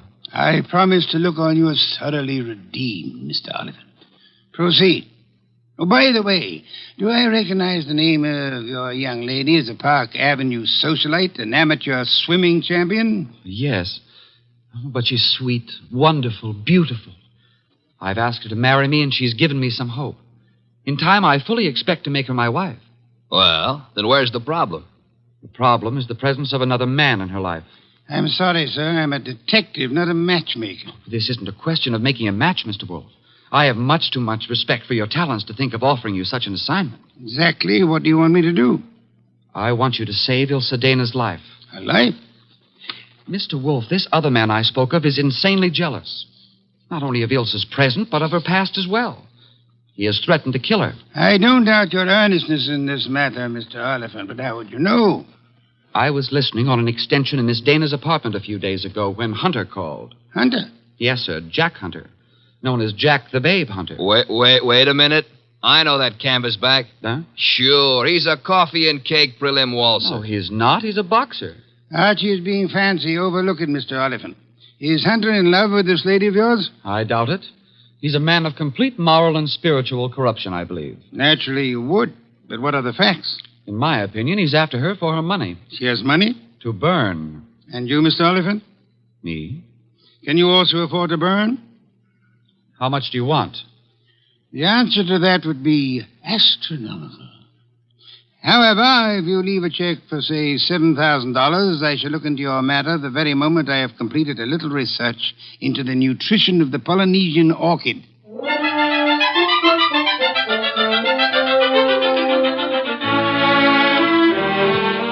Oliphant's check gave our bank account a slight blood transfusion. I think it was the boss's plan to spend a week or two in the plant rooms before he got busy on the case. And he'd have done it, too, if that phone call hadn't come in about a little after 9, just after Wolfe had polished off one of Fritz's dinners and was settling back with a stein of beer in his hand. Don't disturb yourself, Archie. I'll get it. Now, well, look out you don't strain yourself, boss. You got to straighten out an elbow to reach that receiver. You have an unfortunate flair for mixing humor with impertinence, my friend. Hello, Nero Wolfe speaking. This is Ilse Dana, Mr. Wolfe. How do you do, Miss Dana? We were discussing you only this morning. So I've heard. Through whom? Ted Oliphant. I see. The young man seemed to be quite worried about you. The young man should tend to his own affairs. Said you were in some danger. I know what he said, and not one word of it was true. Oh? I'd like to talk to you, Mr. Wolfe. I'm sure it'll be an immense pleasure. Where do you live? I have an apartment at 22 Blanton Street. Could you be here soon? I could be there in a quarter of an hour, Miss Dana. By proxy, of course.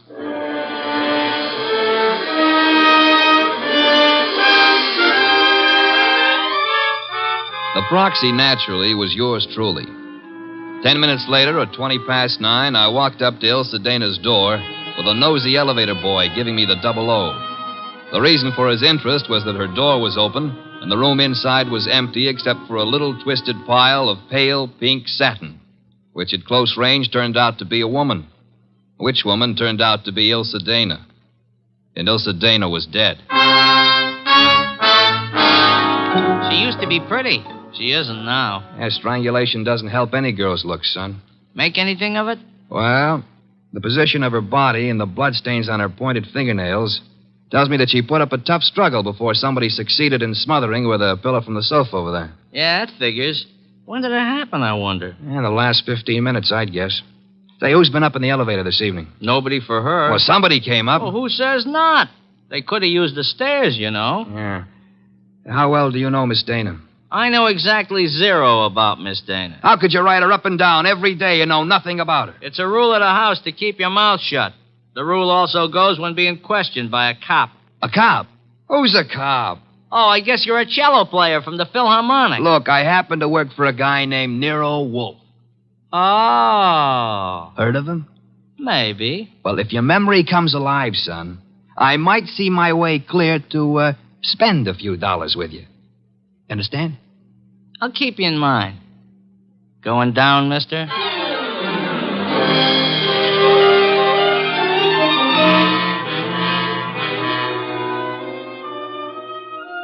I spent time trying to get sense out of the superintendent and a set of chambermaids, but they were as quiet as a ballpark on Christmas Eve.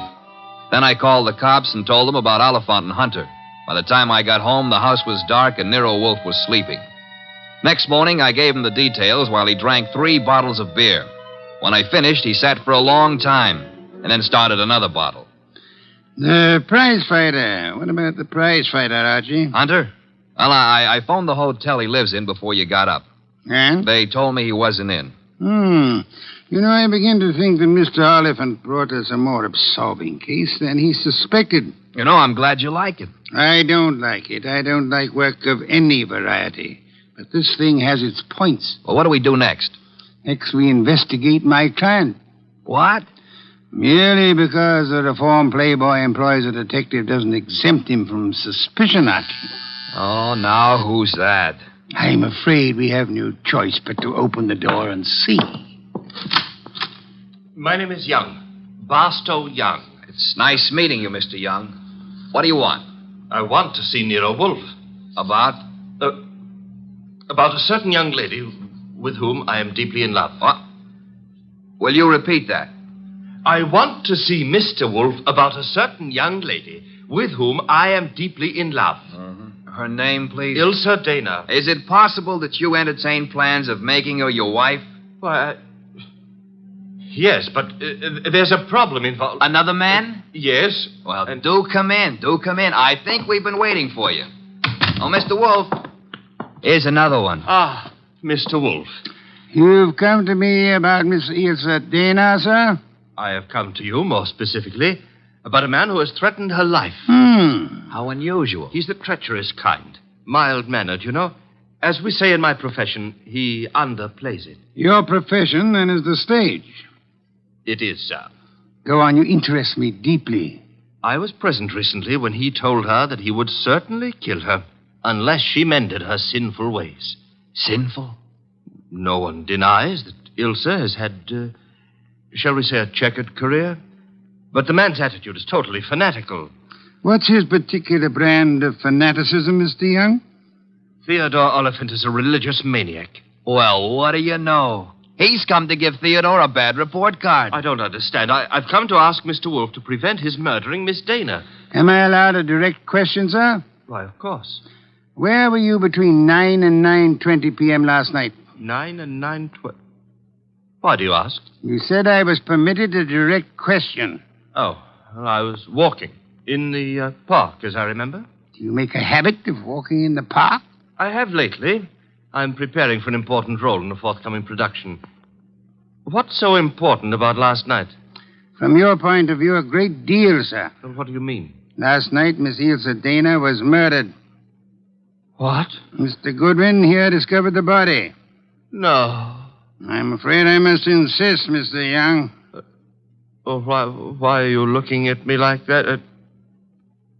Are you accusing me of... I have accused you of nothing, my dear sir. Well, now, look, you're making a mistake.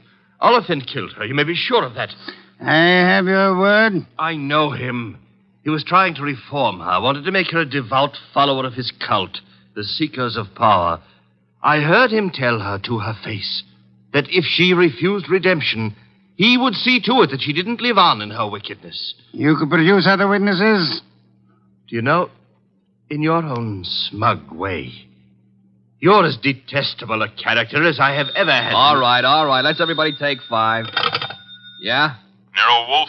He's busy. This is Archie Goodwin. You'll do, Goodwin. This is Jack the Babe Hunter. Oh? How are you? Great. except the cops seem to want to talk to me about some murder fandango because, as I get it, you named my name. You got it wrong. I doubt it, and I'm coming over there to set you straight.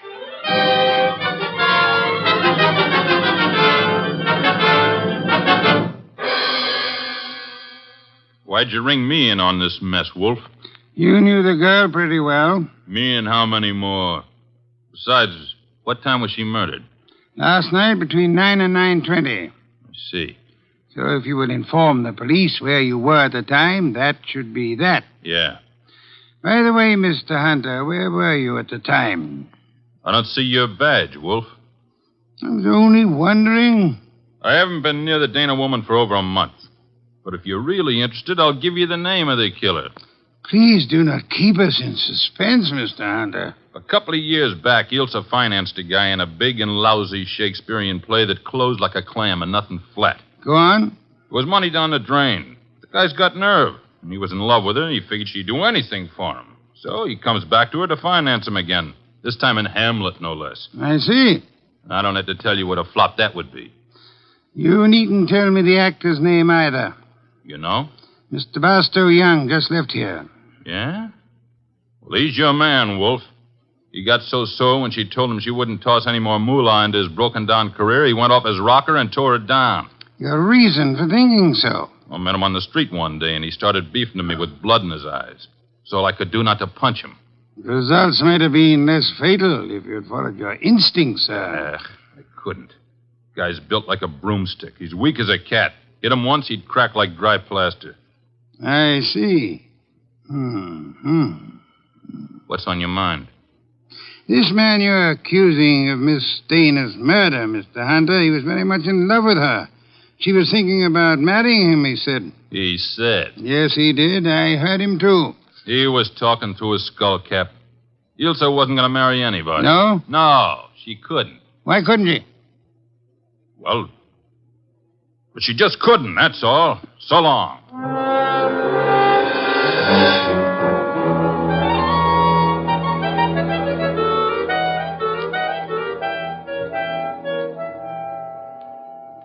Well, now we got a perfect circle with everybody pointing at everybody else and nobody able to prove a thing. What Hunter says isn't impossible, Archie. You think Young did it? I don't think at all yet. But if there's anything more dangerous than a woman scorned, it's an actor scorned. We have another visitor. Yeah, who are you expecting? At this point, anybody. Hi. Oh, you. Yeah, I told you might hear from me. Come on in. Who's this? Fella runs the elevator at 22 Blanton Street. What do you got for me, kid? Postcard? Postcard? Here. The cops missed it, but I spotted the edge stuck under a rug. Nice of you to have delivered it. Or maybe he was just being curious. Curious? It's not every elevator boy who has a chance to see Nero Wolfe in the flesh. Oh, him? Come off it, High Pockets. I'm here because you mentioned something about spending a few bucks.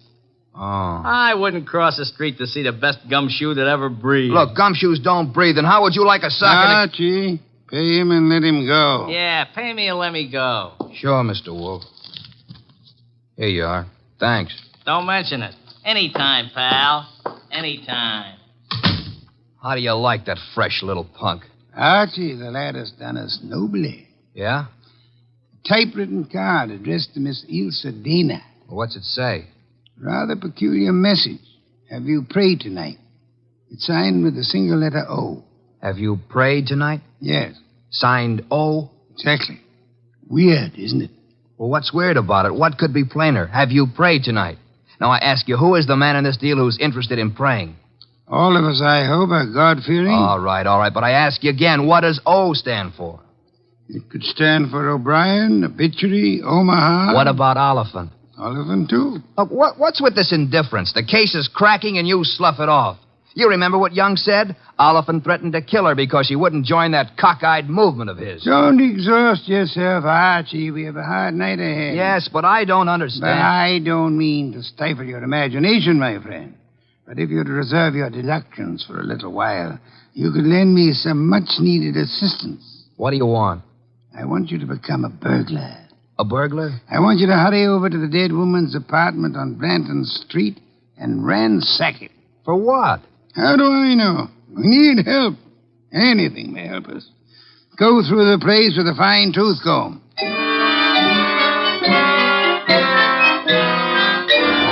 I tore the late Miss Dana's apartment to shreds, but I saw nothing. Then, just as I was about to give it up as a bum job, I noticed a little writing desk in the living room. Pried loose the lock and spotted something among a pile of papers that belonged to no well-to-do flat. It was a pawn ticket, lot 8N046, and the address was a pawn shop around the corner on 6th Avenue. It wasn't more than 90 seconds later that I walked into the joint and tossed the ticket across the counter. Oh, yeah, this, want to redeem it. And fast, huh, Pops? Yeah, it's nothing that's worth much, mister. No? No. Oh, what is it? This? Small steel filing box. Oh. Anything in it? I don't know. Come to me locked, never been able to get it open.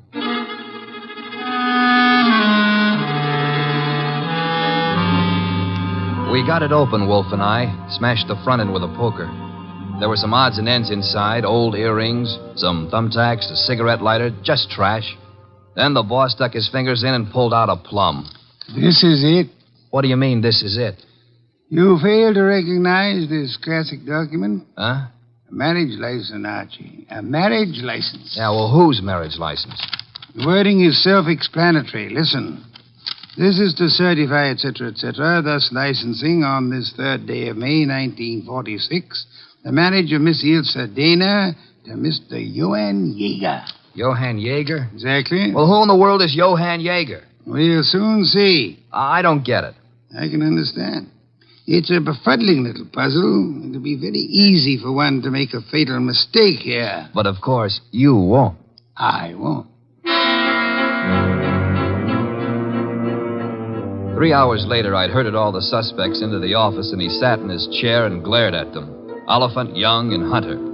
It was tense and tight, and the boss let it stay that way, saying not a word to anybody while he calmly sipped his beer. It was Oliphant who cracked first. I didn't kill Ilse. I couldn't have. Jealousy is a very compelling motive, Mr. Oliphant. And you came to me, remember, complaining that there was another man in Ilse Dana's life? Whatever I complained about, and jealous as I was, I didn't kill her as the sacred power is my holy judge. Being unacquainted with your sacred power, I'll have to ask you for a better authority. Sacred power. Oh, it simply wouldn't have been possible for me to have done it. Why not? Yeah, why not? Because I was at Mickey's Night Owl Club last night from 7 until 4 a.m. Contemplating the sacred power, no doubt. That can be proved, Mr. Oliphant? Let me call now. Let the head waiter tell you. Well, you take your embarrassment as an indication that you're telling the truth. Hey, wait a minute. You can't let him off like that. Don't be bothersome, Archie. Yeah, but we got that card he wrote, the one about have you prayed tonight, signed with his initial. He didn't write that card, Archie. Now, look. And the O is not his initial, is it, Mr. Barstow Young? I'm afraid I don't understand. On the contrary, I am afraid you do. But for the record, I'll explain. Oh, Archie. Yes, boss? Hand Mr. Young that large red volume off the shelf behind Mr. Hunter's head. This one? That one, thank you. Now then, Mr. Young, you will favor me by opening the volume to page 1133. But why? Open it, sir. Good. You will now count 6 lines down from the top and read what you see.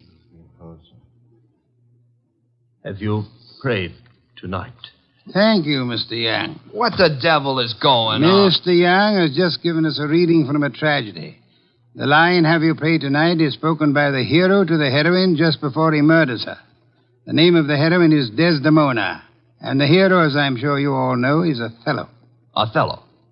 Yeah, the O was not Oliphant, Archie.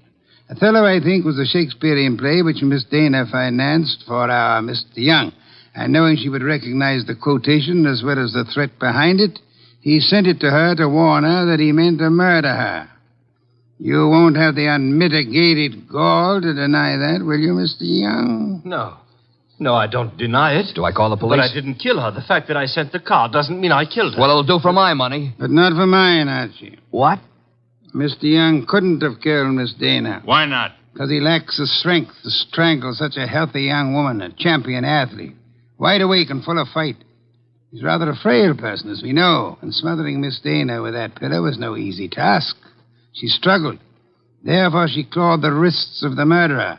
I'm sure that if you examine Mr. Young's wrists, you will find no scratches or scars. Here, let me see that. Go ahead. Well, Archie?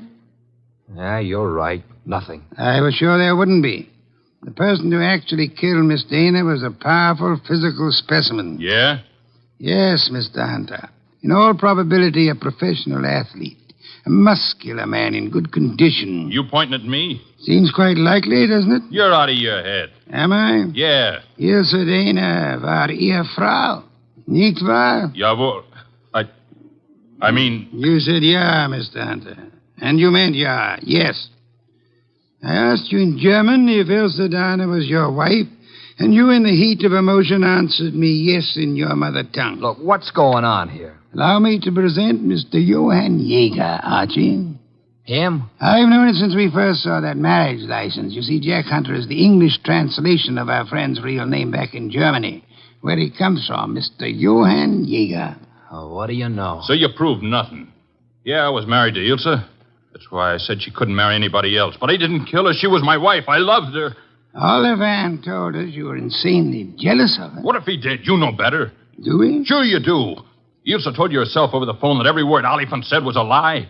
Interesting. What is? How you could possibly know what Ilse Dana told me over the phone.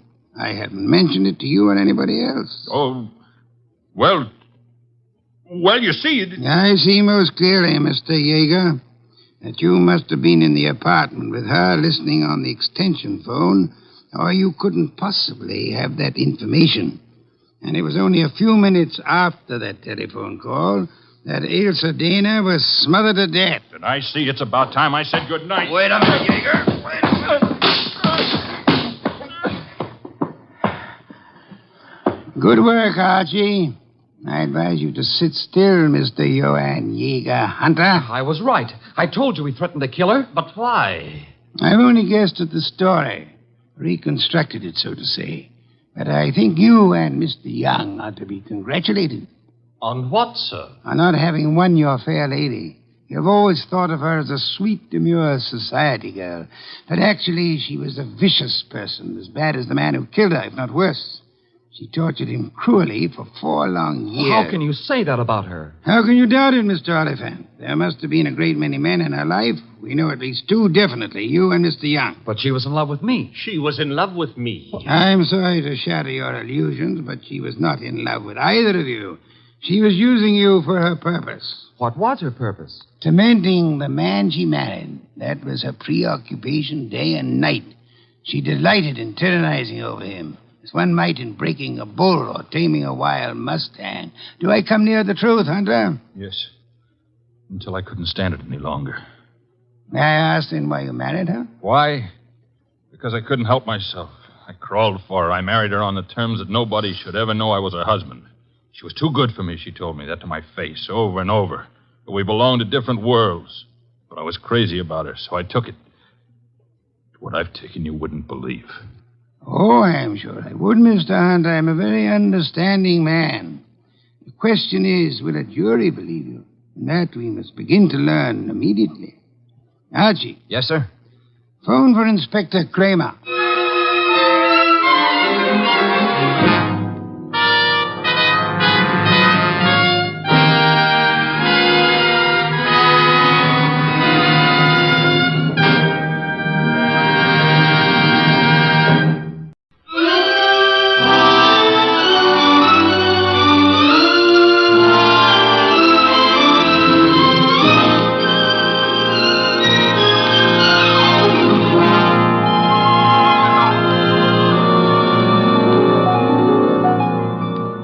The place is Nero Wolfe's office. At the moment, the world's greatest motionless detective is sitting in the chair which was built especially to support his 300 pounds. His eyes are closed, and he's making sounds through his nose.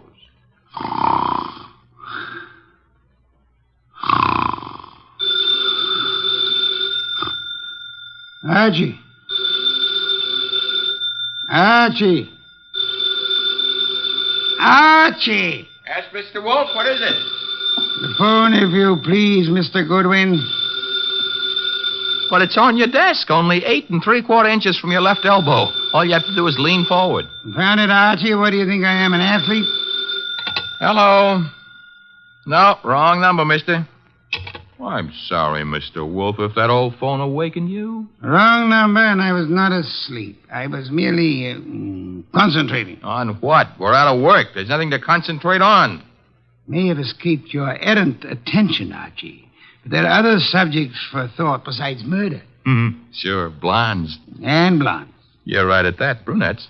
Phooey. That's not a nice thing to say about any girl, even if she does happen to be a brunette. Archie. Yes, sir? Go away. You annoy me. Suppose I did. Who'd get your beer for you? Fritz. Tonight happens to be Fritz's night off. However, you can always get your beer for yourself. Don't be an idiot. There are exactly 23 steps between here and the kitchen. As you very well know, I abominate strenuous physical activity. 23 steps times 2 is 46. You could walk very slow. Nonsense. Now that you mention it, I happen to be mildly thirsty, Archie. Would you... Now that I mention it, you'd better let the beer go for tonight. Why? Our stock is running low. You being careless? I've been careful, because something else is also running low. What? Money? Fiddlesticks, there's plenty in the bank. Sure, but very little of it is yours. Mr. Wolfe, do you remember that batch of orchids you bought last week? Of course I do. Magnificent and very rare specimen. I got a magnificent bill for him this morning, too. It was large? It was large. Confound it, Archie. I shall have to do some work. You turned down half a dozen cases in the last few weeks. One of them may still require me. Most of them hired other detectives. However, there is a Mr. Wenceslas who might still be in need. His problem is what? As I remember, he's being followed by midgets. He wanted you to do something about it. Not that he minded the midgets so much. It was the elephants they were riding. The man needs a psychiatrist, not a detective. Anyone else? I can check my files, but I don't think... Ha-ha! Saved by the bell. Another cliche like that, and I shall... Answer the phone yourself? Assassinate. You see what it is. Okay. Hello? Yes, Mr. Wolfe is in. Yes, he'll be in. He always is. What? But... That was a Mr. Charles Porter. He was in a hurry. He's on his way over right now. Should be here in 10 minutes. Prospective client, I trust? $1,000 worth of prospective client. Splendid, Archie, my beer. Okay, but, look, I'm not sure you're going to accept his offer. Indeed? What does he want me to do for his paltry fee? That's the point. If I heard him right, he wants you to do nothing.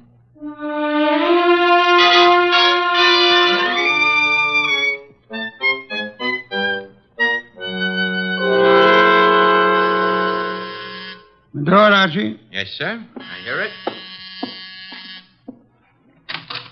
Mr. Porter? Naturally, I'm Charles Porter. Who else would I be? It's a large field. Never mind. Come on in. I'm Archie Goodwin. Where is Wolfe? Mr. Wolfe is in here. Mr. Wolfe, this is Mr. Porter. Good evening. Fat, aren't you? It's moderately noticeable. Archie, a chair for Mr. Porter. Don't bother. I'm too impatient to sit. When I have business to take care of, I take care of it quickly. Very well. Send him out of the room. Mr. Goodwin, nonsense. He's my assistant. He remains. I don't like it. Archie, show Mr. Porter out. Now, wait. There's no need to get temperamental.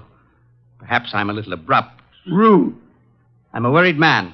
And impatient. You're wasting time, Mr. Porter. I suppose I am. The reason I came to you... Young man, what are you doing with that notebook? Getting ready to make marks in it. But... Oh, never mind. Mr. Wolfe, you have a client named Dorothy Spencer. Have I? There's no need to be coy about it. I happen to know. Then you know. I want you to drop her. Drop her? Refuse to handle her case. Close the books on her. You know what I mean. Why should I? The girl has no money. I have. That doesn't answer my question. Perhaps this will. Appear to be a small package of dollar bills. It happens to be $1,000. Archie, will you? I will. It is $1,000. Thank you. Mr. Porter. Yes? You're paying me $1,000 in order that I refuse to act for Miss Spencer. Nothing more. That's right. What does she suspect you of? I said nothing about... Well, that is... You must know that as well as I do. Possibly, and nevertheless, what does she suspect you of? Being a blackmailer. Whereas your occupation really is? I'm a musician, pianist. I'm appearing nightly at the Windsor Hotel. Archie, have you made out a receipt for Mr. Porter? Yep. Give it to him and show him to the door. Okay. Mr. Porter? Mr. Wolfe, I want your assurance that the entire affair is definitely finished. My association with Miss Spencer, you mean? You have my assurance that it is. You will forgive a classical illusion. The carver. Thank you. Good night. Mr. Wolfe, I have a secret about Mr. Porter. He smells. Some perfume or other. More important, his right coat cuff is more worn than his left cuff. And a carver happens to be a musical term meaning start again from the beginning. Oh? Porter thought it meant finished. Therefore, Mr. Porter is a liar. His ignorance of common musical term indicates that he's not a musician. The worn right coat cuff, that he is an office worker. That's kind of leaping to a deduction. But even if Porter's a liar, Mr. Wolfe, there is something else. He paid you $1,000 to drop a client named Dorothy Spencer. Mr. Wolfe, you never had a client with that name.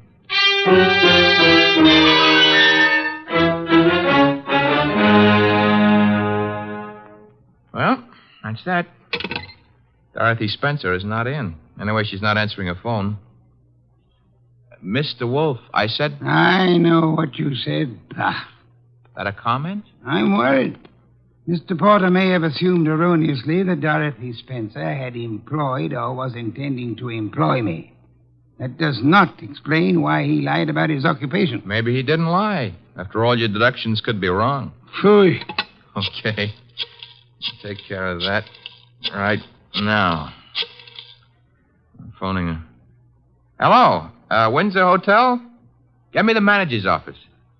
Thanks. Could you tell me if a Charles Porter plays the piano at...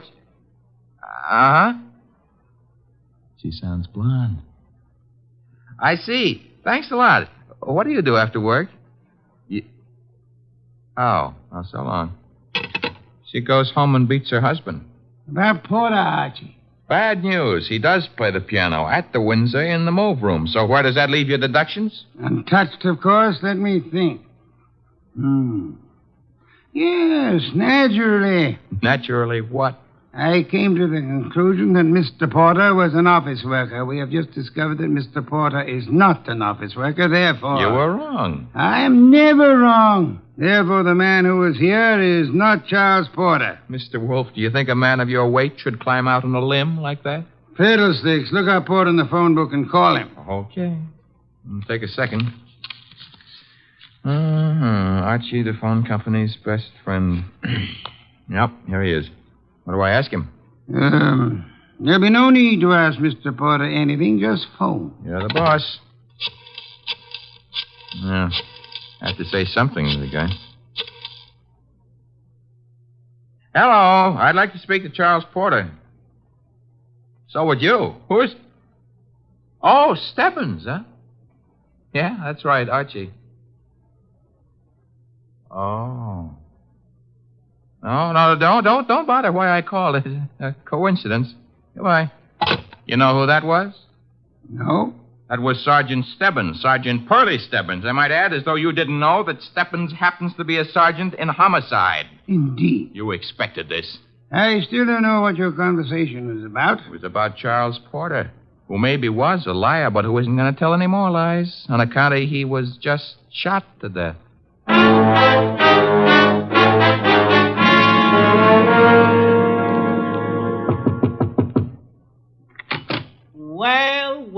Well, if it ain't Archie Goodwin. Come in, Goodwin. Thank you, Sergeant Stebbins. I've been expecting you. Oh, that's sweet of you to say that, Pearlie.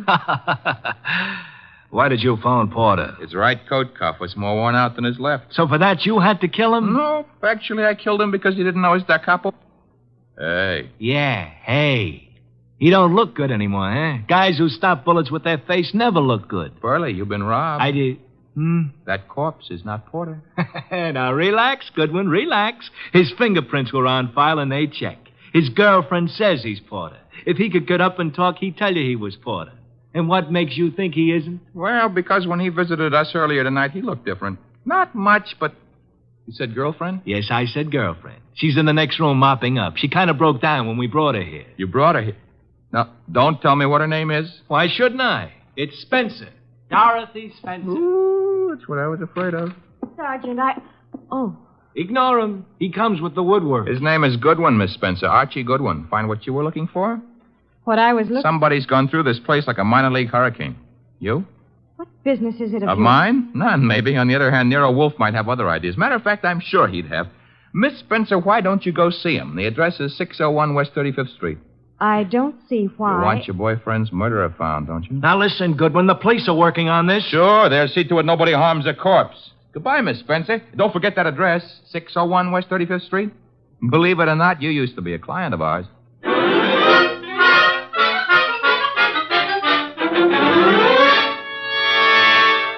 Oh, Mr. Wolfe, you're getting to be so brilliant, it's boring. Boy. That is, All right, tonight you deserve it. I'll get you another can of beer. But this is the last one. What's your promise to do some exercise, like maybe standing up and sitting down 5 minutes a day? Thank you. And why should I indulge in such idiotic behavior? Well, after a while, you might be able to see your shoes. I've already seen them. Oh, that was 20 years ago. Things have changed. No more buttons. Hey, that must be Dorothy Spencer. She's undoubtedly young and beautiful. You deduced that from the way she pressed the buzzer? I deduced that from the gleam in your eye, Bah. Bah, all you want. I'm going to keep that gleam shining. Hello, Miss Spencer. Come in. Thank you. Mr. Wolfe. Is the large sitting-down gentleman behind the desk. This is Dorothy Spencer, Mr. Wolfe. You will forgive me not rising. It is due to a necessary conservation of energy rather than rudeness.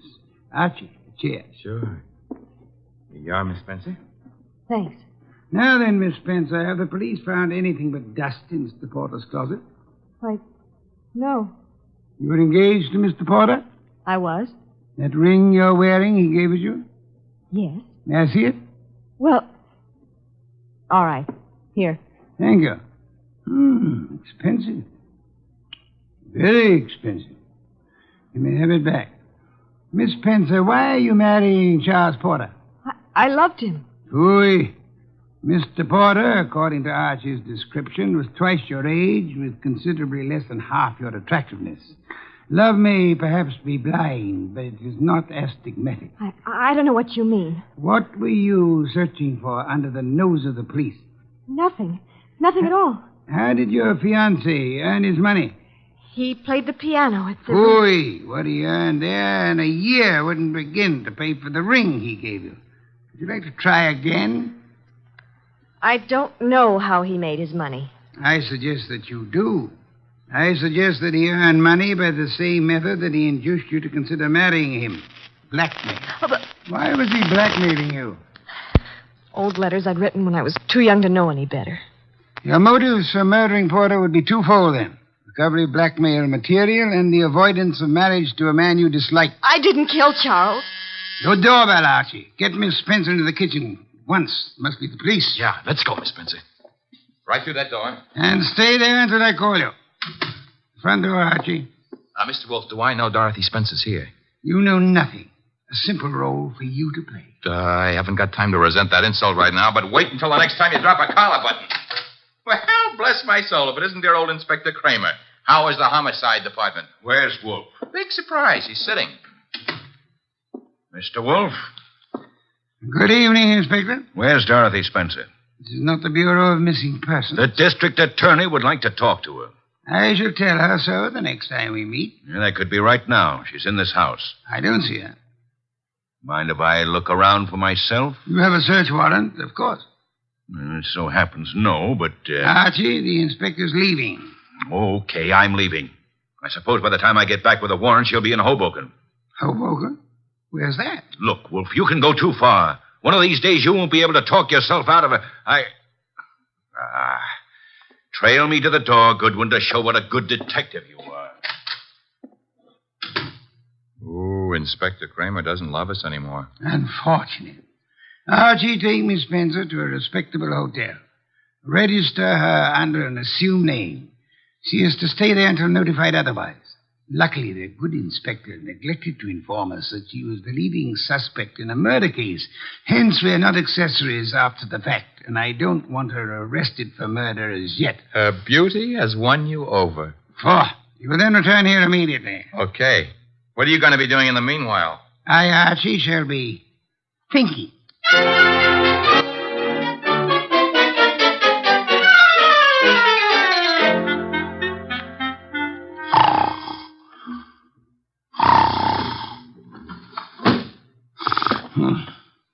Archie? No. No, not Archie. Our impatient and non-musical friend came in through the window. How are you, Mr. Not Porter, of course. Where's the girl? Question is beginning to bore me. I don't know. I think she's here.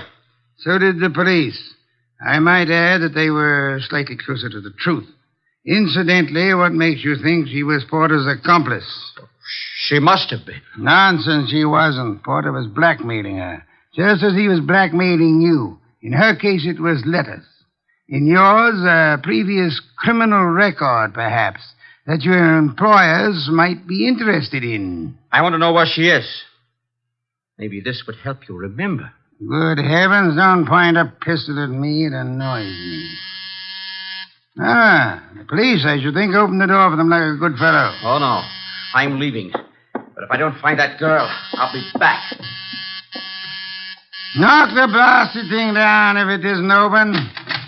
All right, well, I've got the search warrant. Also, no doubt, a fine tooth comb. Bah. By the way, Inspector. All right, boys, cover the house. All right, Inspector. Yeah, what did you want? As your men go through the house, will you have one of them shut the back window? I've just had a burglar, and I suspect he left it open. Unless the matter is attended to, the house might be filled with fresh air. Yeah, what's the matter with that? Fresh air, deadly poison. It clogs the lungs.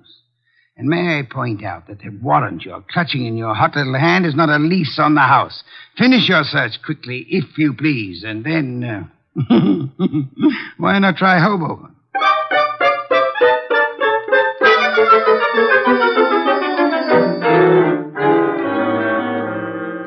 So I just missed the inspector, huh? You did? That I can stand. I'm sorry about the burglar, though. Perhaps we can arrange to have you meet him in the morning. He left his calling card with name and address on it? He dropped his handkerchief here on my desk. Oh. It's a handkerchief. It smells. So it does. But, all of our unknown friends' clothes carry the odor. Therefore... Yeah? You will go out immediately to the nearest drugstore, buy a specimen of every cake of soap manufactured in this country.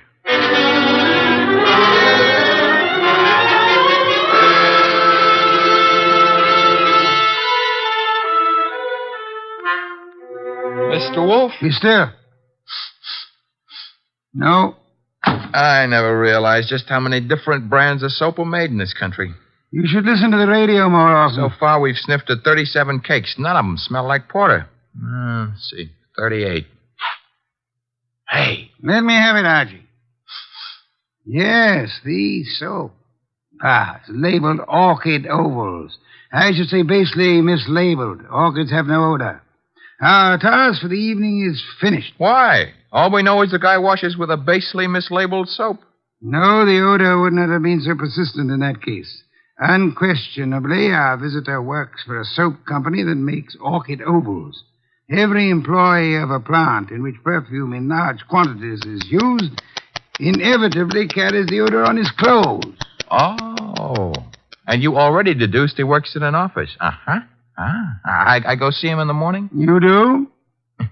You know, Mr. Wolfe, what with hiring rooms for girls and paying visits to a perfume factory, I'm beginning to feel like a maiden aunt. No one would ever mistake you for a maiden aunt, Archie. Thanks. Is that another deduction? Maiden aunts rarely need a shave.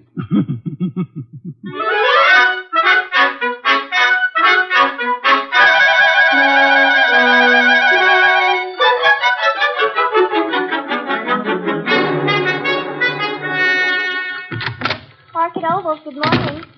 1 moment, please. Oh, can I do anything for you, sir? Yeah. That is, let's postpone that question and slip in another one. I'm looking for one of your office people. In his 40s, 5'10", brown hair and eyes, speaks in a sharp, quick voice. He owes you money, too. Who owes me money? Mr. Wheeler, the man you were describing. He owes everybody money, in spite of the fact that he's office manager and makes lots and lots of money. How much does he owe you? Oh, not an awful lot. It won't break me if I don't get it. Is he in yet? Well, he was, but he went home. He was sort of sick. Sort of. He got a phone call from somebody and rushed out.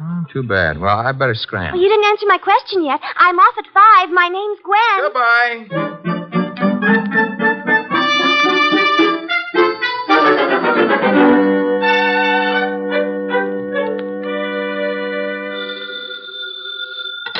Wolf speaking. Archie here. Unknown's name is Wheeler.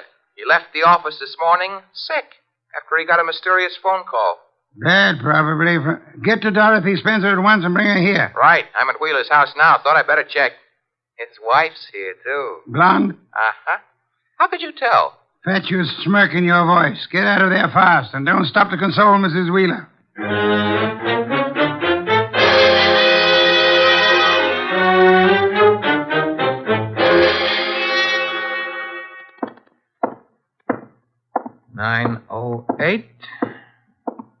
Room 909. Miss Dorothy Spencer.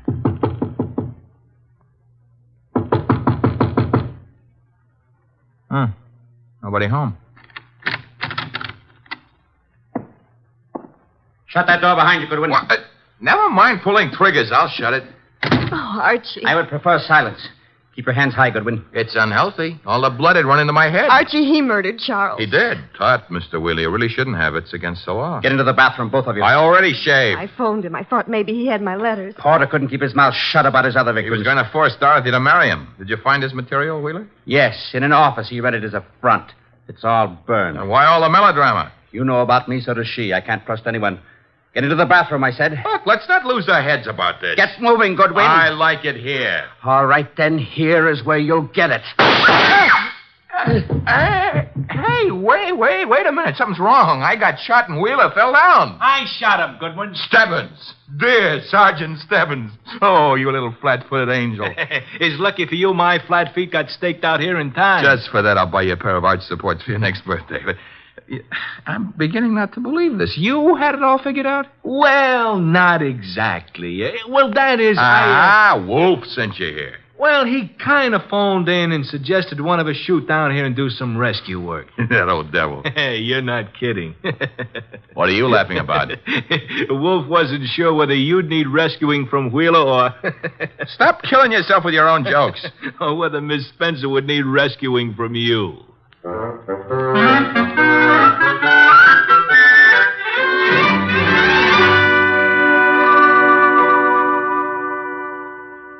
You've been a very foolish young woman, Miss Spencer. I suggest that in the future you exercise more care in your correspondence. Oh, I shall, Mr. Wolfe, but how can I ever thank you? Well, one way would be to listen wide-eyed while he explains how he solved the case. I have no intention. Oh, come on, Mr. Wolf. Stop stalling. Please, Mr. Wolfe.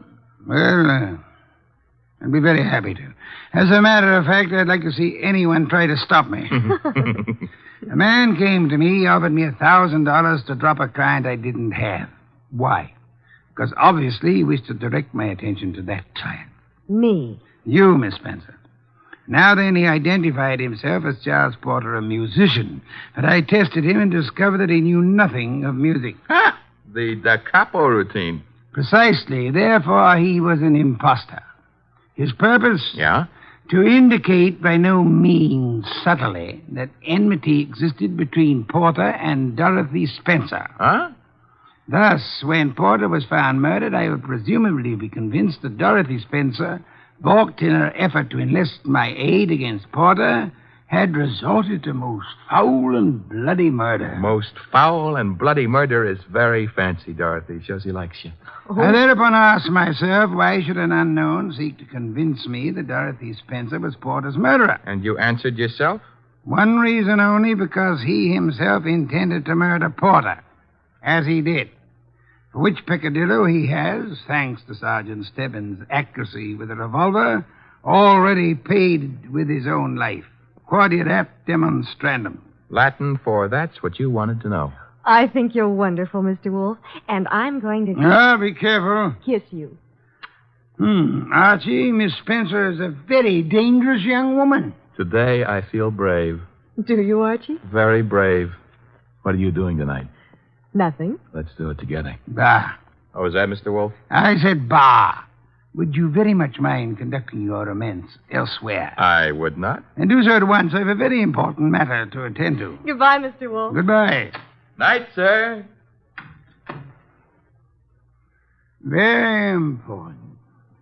Very important.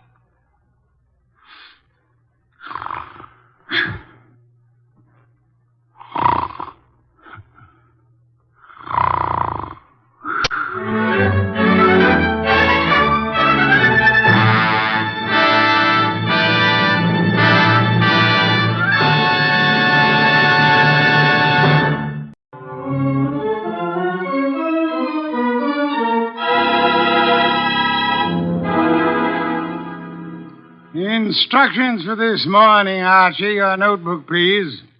First, Mr. Salinsbeck. Inform him that the Long Island peafowl he sent were most unsatisfactory. Peafowl's breast flesh is not sweet and tender unless it is well protected from all alarms, especially from the air, to prevent nervousness. Long Island is full of airplanes. Look, Mr. Wolfe, I shall want a dozen chickens that have been raised on blueberries.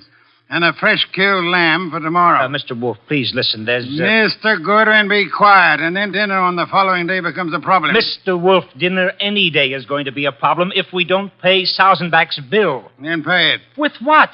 The bank account's empty. Ridiculous. There were $4,000 yesterday. But you bought that shipment of orchid bulbs from Weinhold Gluckner. Mr. Wolfe, we need money. You've got to stop eating and drinking beer long enough to earn some... Shush. You're an alarmist. Will you, for the love of heaven, stop turning down clients and turn an honest dollar? I've got a couple of prospects right outside the door. Send them away. No, sir. Send them away. Tell them I've gone to Egypt. Nothing doing, sir. Confound you, Archie. Obey orders. Send them away. Miss Kent, Mr. Rodman, come in, please. Thank you. Confound you, Archie. You're mutinous. Yes, sir, and you're stuck with it. This is Miss Gloria Kent and Mr. Rodman. They arrived as advertised with a pressing problem. Good morning. You people are here by sufferance only. I shall speak to Mr. Goodwin about it later. Yes, indeed. I don't like pressing problems, Miss Kent. What are yours? My father. Indeed, I'm not a court of domestic relations, Miss Kent. What did your father do? Beat you? Withhold your earnings? Discourage your suitors? Mr. Goodwin should have informed you this office does not undertake cases involving marital or family problems. But that's not... If Mr. Goodwin had not been beguiled by your pretty face, he might have warned you and avoided this embarrassment to you and annoyance to me. Now, take it easy, take it easy. How many times have I told you you don't know how to handle women? Then suppose you let Miss Kent handle me. Well, it's simply this, Mr. Wolfe. I had some money my mother left me. My father's just spent it without my permission. I want it back without a scandal. Thanks, Miss Kent. How much? How spent? $10,000. Father bought a treasure map. Indeed, from whom? A pair of swindlers named Cross and Halleck. They've driven him crazy, talking about fortune salvaged from the SS this and the SS that. He's got a map and old letters he studies. He's childish. Many fortunes have been recovered. Many more await on the sea bottom. How do you know your father has been duped? Well, I know. You do, Mr. Rodman. Yes. Cross and Halleck bought some old letters from me, written by my grandfather from Hawaii. They used them to manufacture the map and evidence. And that's what they sold to Kent. Father thought he was being so clever. He had the paper analyzed. Of course, the document research laboratory said the letters were genuine. They were. But something new had been added. I'd have never known if Mr. Rodman hadn't told me. You're a party to the swindle, Mr. Rodman? I was not. I never knew what they were up to. Mr. Wolfe, you've got to help me. I can't do anything with Father. I can't convince him. Even Mr. Rodman can't. No, Miss Kent, I'm sorry. This is not for me. But you must. You must. Not in my office, madam. No tears. Please, Archie, stop her. Okay. Archie, when Miss Kent has finished her disgraceful exhibition, show them out. How dare he walk out on us like he was... Easy. I know him. You don't. He gets into a panic when women cry, or else he's curious about what Fritz is cooking for lunch. Now, just wait a minute, please. Oh, aren't you ashamed of yourself walking out like that on that poor kid? That hysterical gamma. She's lost all of her money. She needs help. I charge high fees, Archie. So charge a small fee. Do you want her to starve? Good heavens. Starve? How monstrous. I'm not kidding. While you'll be in here smelling your dinner, she and her father will be starving. I thought you were bringing me a paying client. Well, this is different. She's, You're beautiful. Archie, you're impossible. Oh, very well. Go back into them. Get names, addresses, facts. I am not committed to Miss Kent's case, but we'll see. Be a tribute I pay for your weakness for a pretty face.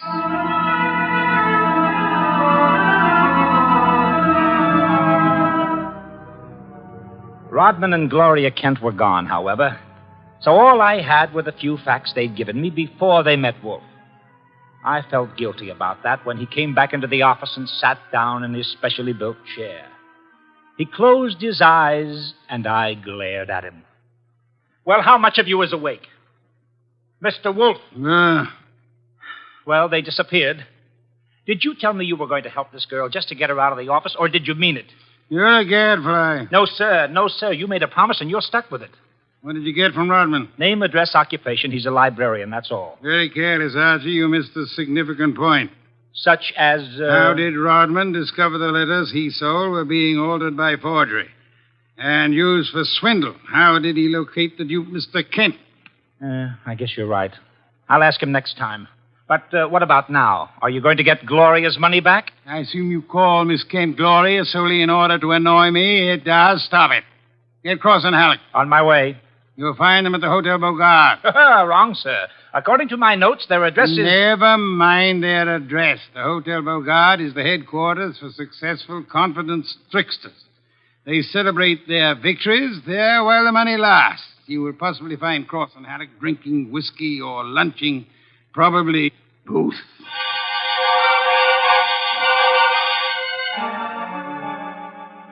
I located Cross and Halleck in the hotel bar and lured them back to our place on 35th Street. Wolfe was sitting behind his desk with his hands crossed on his impressive middle, at peace with his lunch and the world when I ushered them in. He sat bolt upright and scorched me with a look. Good afternoon, Mr. Wolfe. The tall one's name is Cross, the short one is Halleck. They want to help me invest my money. Gentlemen, Mr. Nero Wolfe. What? Who? Nero Wolfe. Hey, what is this? Confound you, Archie. How drunk are they? Not too drunk for business. Let's get out of here. Come on. Wait a minute. You want me to keep him here, Mr. Wolfe? Not by violence, Archie. Come back here, gentlemen. Unless you want 7 years in the state penitentiary. What? You got nothing on us, Wolf. Nothing. I have the Kent case. The Kent? That's a laugh. We're sitting pretty. You are not, sir. You imagine you possess legal immunity. Mr. Kent believes you are grotesque balderdash and will not sue for fraud. Miss Kent cannot sue because she is reluctant to accuse her father of wrongfully obtaining her money. Ergo, you think you are invulnerable. Now, listen. But you forget me. I'm a detective with a fee to earn. A big fee. Quiet, Archie. I am determined to get that fee. Therefore, as Miss Kent's agent, I can and will bring action against you. I'm indifferent to her tears or her father's disgrace. I'm indifferent to anything outside of money. You will return the $10,000 to me at once, sir, or you will be in jail by morning. You mean that? I do, Mr. Cross. Alec, come here.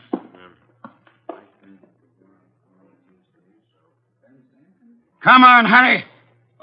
Okay. Here, Mr. Wolfe. Alec and I have decided we don't want to get in any trouble with you. Here's your $10,000. Let's have it.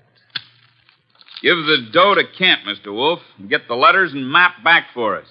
You've got a reputation for being tricky, but honest. We trust you. Come on, Alec, let's go. Well, how about that?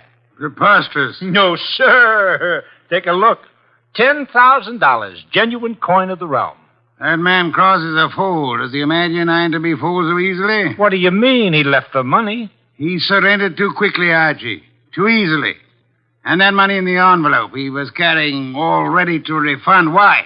Well, maybe he's got a better sucker. I heard him mention a Ben Sanford. Nonsense. Does he need Kent's forged letters and map to cheat this Ben Sanford? Couldn't he prepare another set? I guess you're right. Something's fishy. In any event, it's no concern of mine, thank heaven. Why not? I'm not committed to Miss Kent in any way. As a favor to you, I undertook to regain her money. I have done that. You may take it back to her and obtain the forged papers in return. But, Silence, Mr. Goodwin. Go to your red-haired charmer. Leave me in peace. I intend to spend this afternoon with my New World Atlas.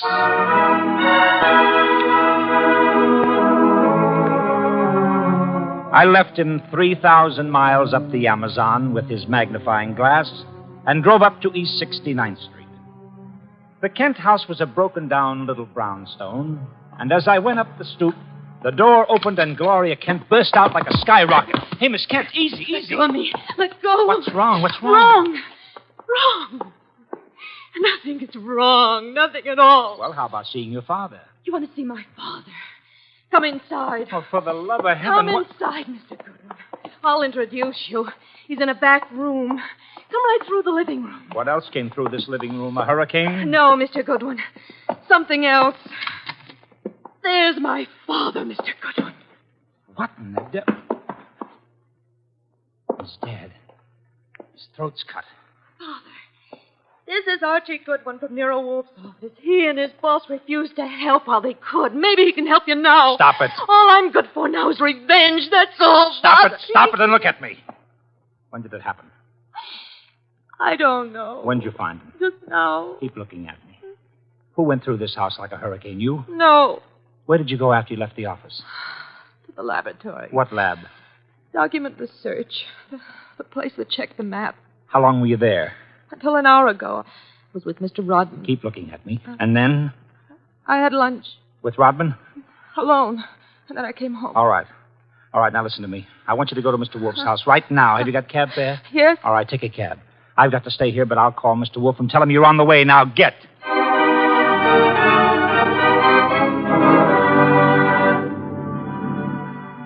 I called Wolfe, told him everything, and he instructed me to advise Inspector Kramer, who arrived with the homicide squad. I gave the inspector everything while the squad photographed and measured, print dusted, and detected. At 3:30, Kramer took me back to the house on 35th Street for a fight with Wolfe. It's a great story, Wolfe. Great. Kent buys a phony treasure map. Everybody knows it's phony except Kent. But Cross and Halleck try to buy it back, and Kent gets himself murdered. Did you find the map and letters in the house, Inspector? No, I didn't. The killer was after the map. The phony map? Certainly. Why? Well, if we knew that, we would know why Cross and Halleck so willingly paid back the money and why Kent was murdered. Maybe it's not phony. I'd better see the girl now. No, you fancy her for the murder. Well, I'll know after I ask a few questions. Tonight. She's had a shock, Mr. Kramer. She needs rest. Look, Wolfe, I want her. Why bother with her when there's so much to be done? Yes, such as? Cross and Halleck, find them. And the mystery man they spoke of, Ben Sanford. These are the men you want now, not this poor, overwrought girl. Yeah. All right. The girl will be here for questioning tonight, though, huh? Tonight, Mr. Kramer. Okay. You'll hear from me later on. Well, you buffaloed him out of that, okay. Say, why don't you want her questioned? Is she guilty? I don't know. Well, what did she say when she got here? She said nothing. She never arrived. She never what? She never arrived. Well, then why did you tell Kramer she was resting? Would he have believed the truth? She must be found. More important, we must learn why forged letters and forged map produces turmoil. Find the killer and you find the map. You said so. I said the reverse, which is an altogether different statement. Archie, I want a photograph of that map. Get it. Oh, sure. Any particular camera you want me to use? You'll find the photograph at 200 Vanderbilt Street. Are you kidding? The lab cannot check the authenticity of old papers without photographing them in ultraviolet light, infrared light, and so on. If this document research lab has examined those papers, they will have photographs. Get them.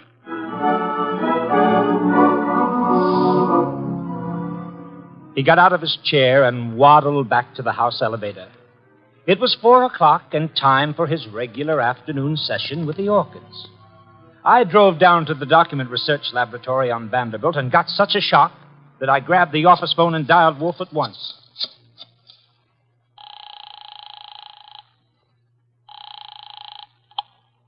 Nero Wolfe. Mr. Wolfe, Archie here. What's the matter? You lost? No, sir. No, sir, but I found something. Photographs? No, Mr. Wolfe, I don't think you'll ever see any photographs of the Kent map. I don't think any were taken. Indeed. But guess who runs the document research laboratory? No. Don't guess. You probably know. A man named Ben Sanford, and he's sitting right here looking at me. Bring him home with you. Home? But it's 4 p.m. This is the sacred hour when you pray over your orchids. And Mr. Sanford can join the ceremony.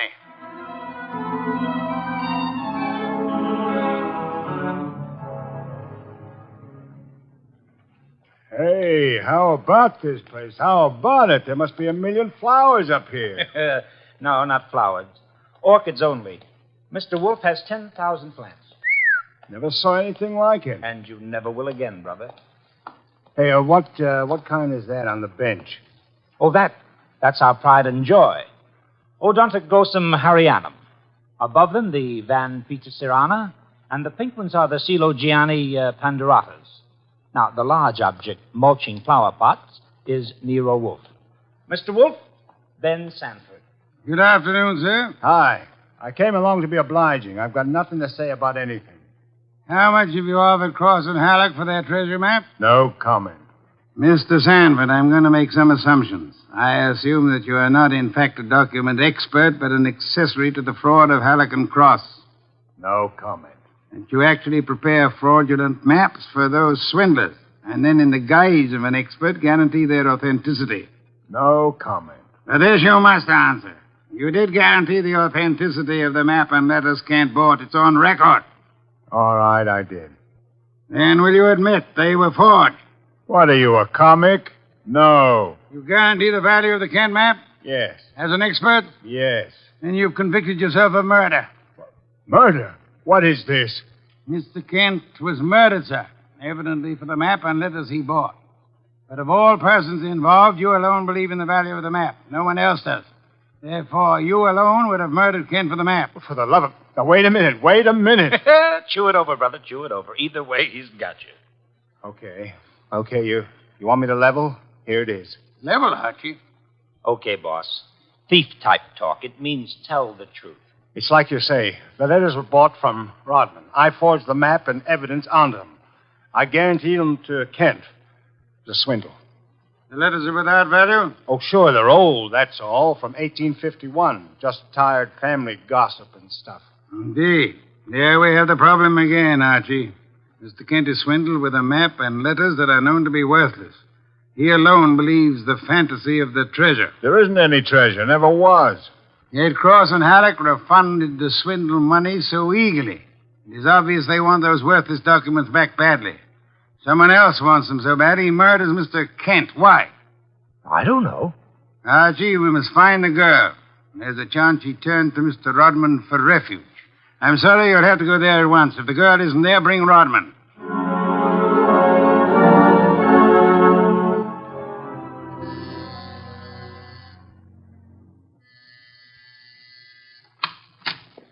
Yes? Hello, Rodman. Remember me? I'm Archie Goodwin from Nero Wolfe's office. Oh, yes, of course. I came to get Gloria Kent. There's been a change in plans. Tell her to come out, please.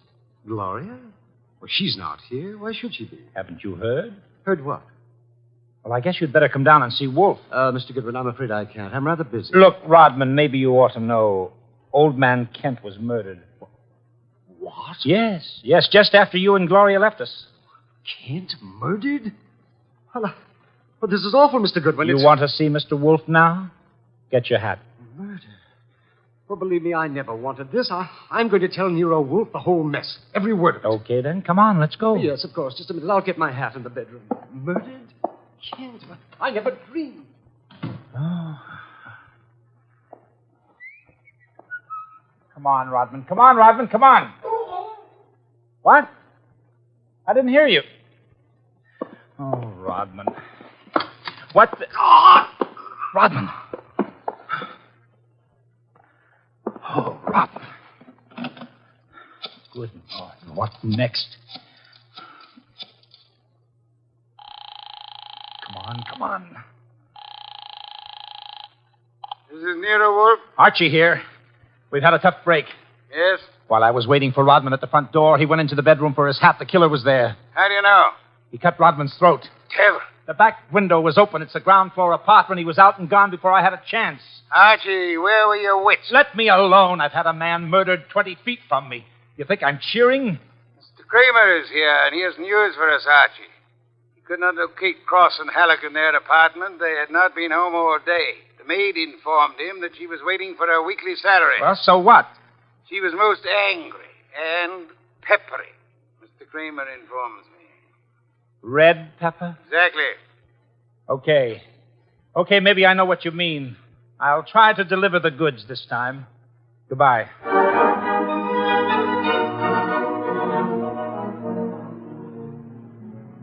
I drove down to the apartment house on Gramercy Square where Cross and Halleck lived, took the elevator up to the 10th floor, found the right door, and slipped in with a pass key.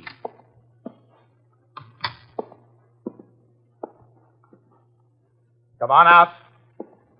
Come out wherever you are. I know you're in here.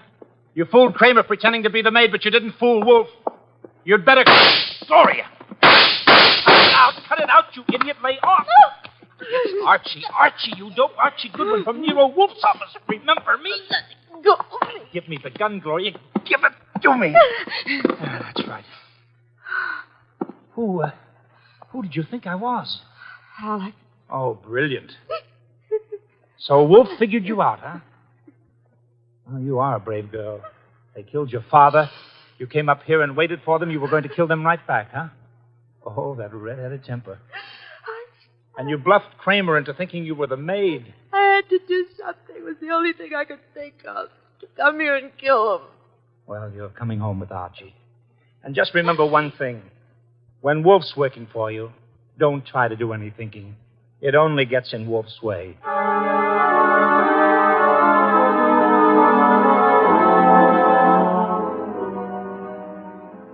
I got Gloria Kent back to the house at 7 o'clock.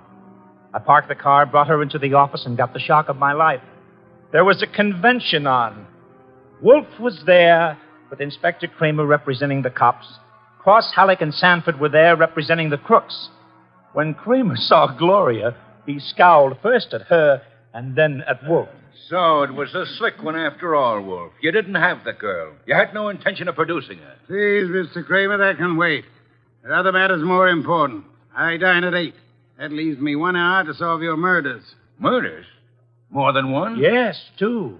Elmer Rodman. By heaven, Goodwin, if you... Please, Mr. Kramer, not now. First, Miss Kent. Good evening, Miss Kent. I presume you have met these gentlemen, Cross, Halleck, and Sanford? Yeah, I'll take your purse, please. Why? Don't think me as naive as Mr. Goodwin, miss. When you left your home after the murder of your father, you took the map and letters with you. They are in your purse Well, now. that's not true. Archie, the purse. Thank you. We have here an interesting situation. There exist some old letters and map, forged and fraudulent. They're worth $10,000 and more to Cross and Halleck, and worth 2 murders to a killer. Why? There must be something of great value in the letters. Yes, such as? Something which Mr. Sanford could not see, although he worked on the document closely. Yet something which could be made manifest. What is the answer, Miss Kent? You know it? I swear I don't. Secret writing, Archie. Bring the chafing dish from the dining room. Right. Secret writing? I saw nothing when I worked on those letters. Naturally, Mr. Sanford, the writing is invisible. But heat is an agent. It makes most forms of secret writing visible. The chafing dish, boss. Thank you, Archie. Place it before me and light it. Right. Now I open Miss Kent's purse. From it, you see, I withdraw these ancient letters which he took from her house after her father's murder. That's not true. Archie. That's enough, Gloria. That's enough. From now on, you just listen. We remove the letters from the envelope and toast them gently. The secret ink vintage 1851 will easily succumb to the agency of heat. Careful. Those envelopes will catch fire. Hey, they're caught. Don't be upset, Mr. Cross, Mr. Halleck. The envelopes! They'll burn safely in the dish. We can concentrate on the writing. Watch closely. I don't want to be accused of trickery. You fat fool. The envelopes are everything. Put them out, Sanford. Don't sit there. Put them out. Why, Mr. Halleck? Well, the stamps, the missionaries, are worth a fortune. The missionary. Of course. You know that. Mr. Cross knows. So does Mr. Sanford, right? Yeah. Cross Sanford knows, you old fool. Let me... Mr. Sanford is not alarmed. Why not, sir? I don't know what you're talking about. $50,000 or $100,000 is burning before your eyes, Mr. Sanford. Cross and Halleck are burning their fingers, putting out the flaming envelopes. And you sit there quite indifferently. Why? Well, You know the value of the missionary stamps on the letters you bought from Rodman.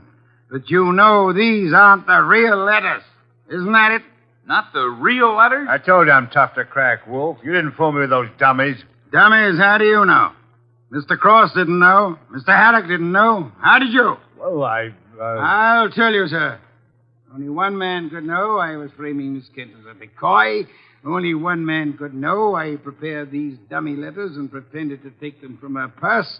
And that is the killer. The man who murdered her father and stole the map and letters this morning. You, sir, Mr. Sanford. Well, I'll be... Mr. Kramer, there's your killer. You'll find the missing map and letters on him or concealed in his home or office. You won't need the evidence anyway. Look at his face. He's self-confessed. Self-confessed like fun. He was booby-trapped.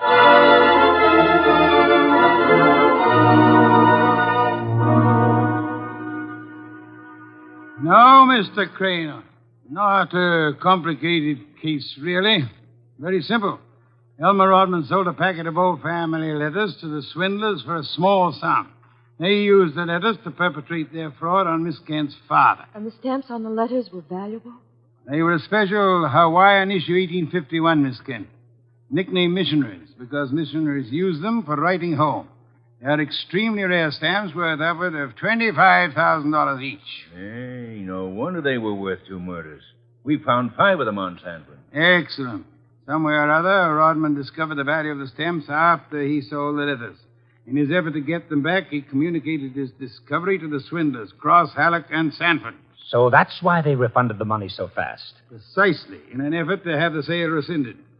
Rodman sought out Kent and tried to convince him of the fraud. Alas, he would not listen to the truth, Mr. Kramer.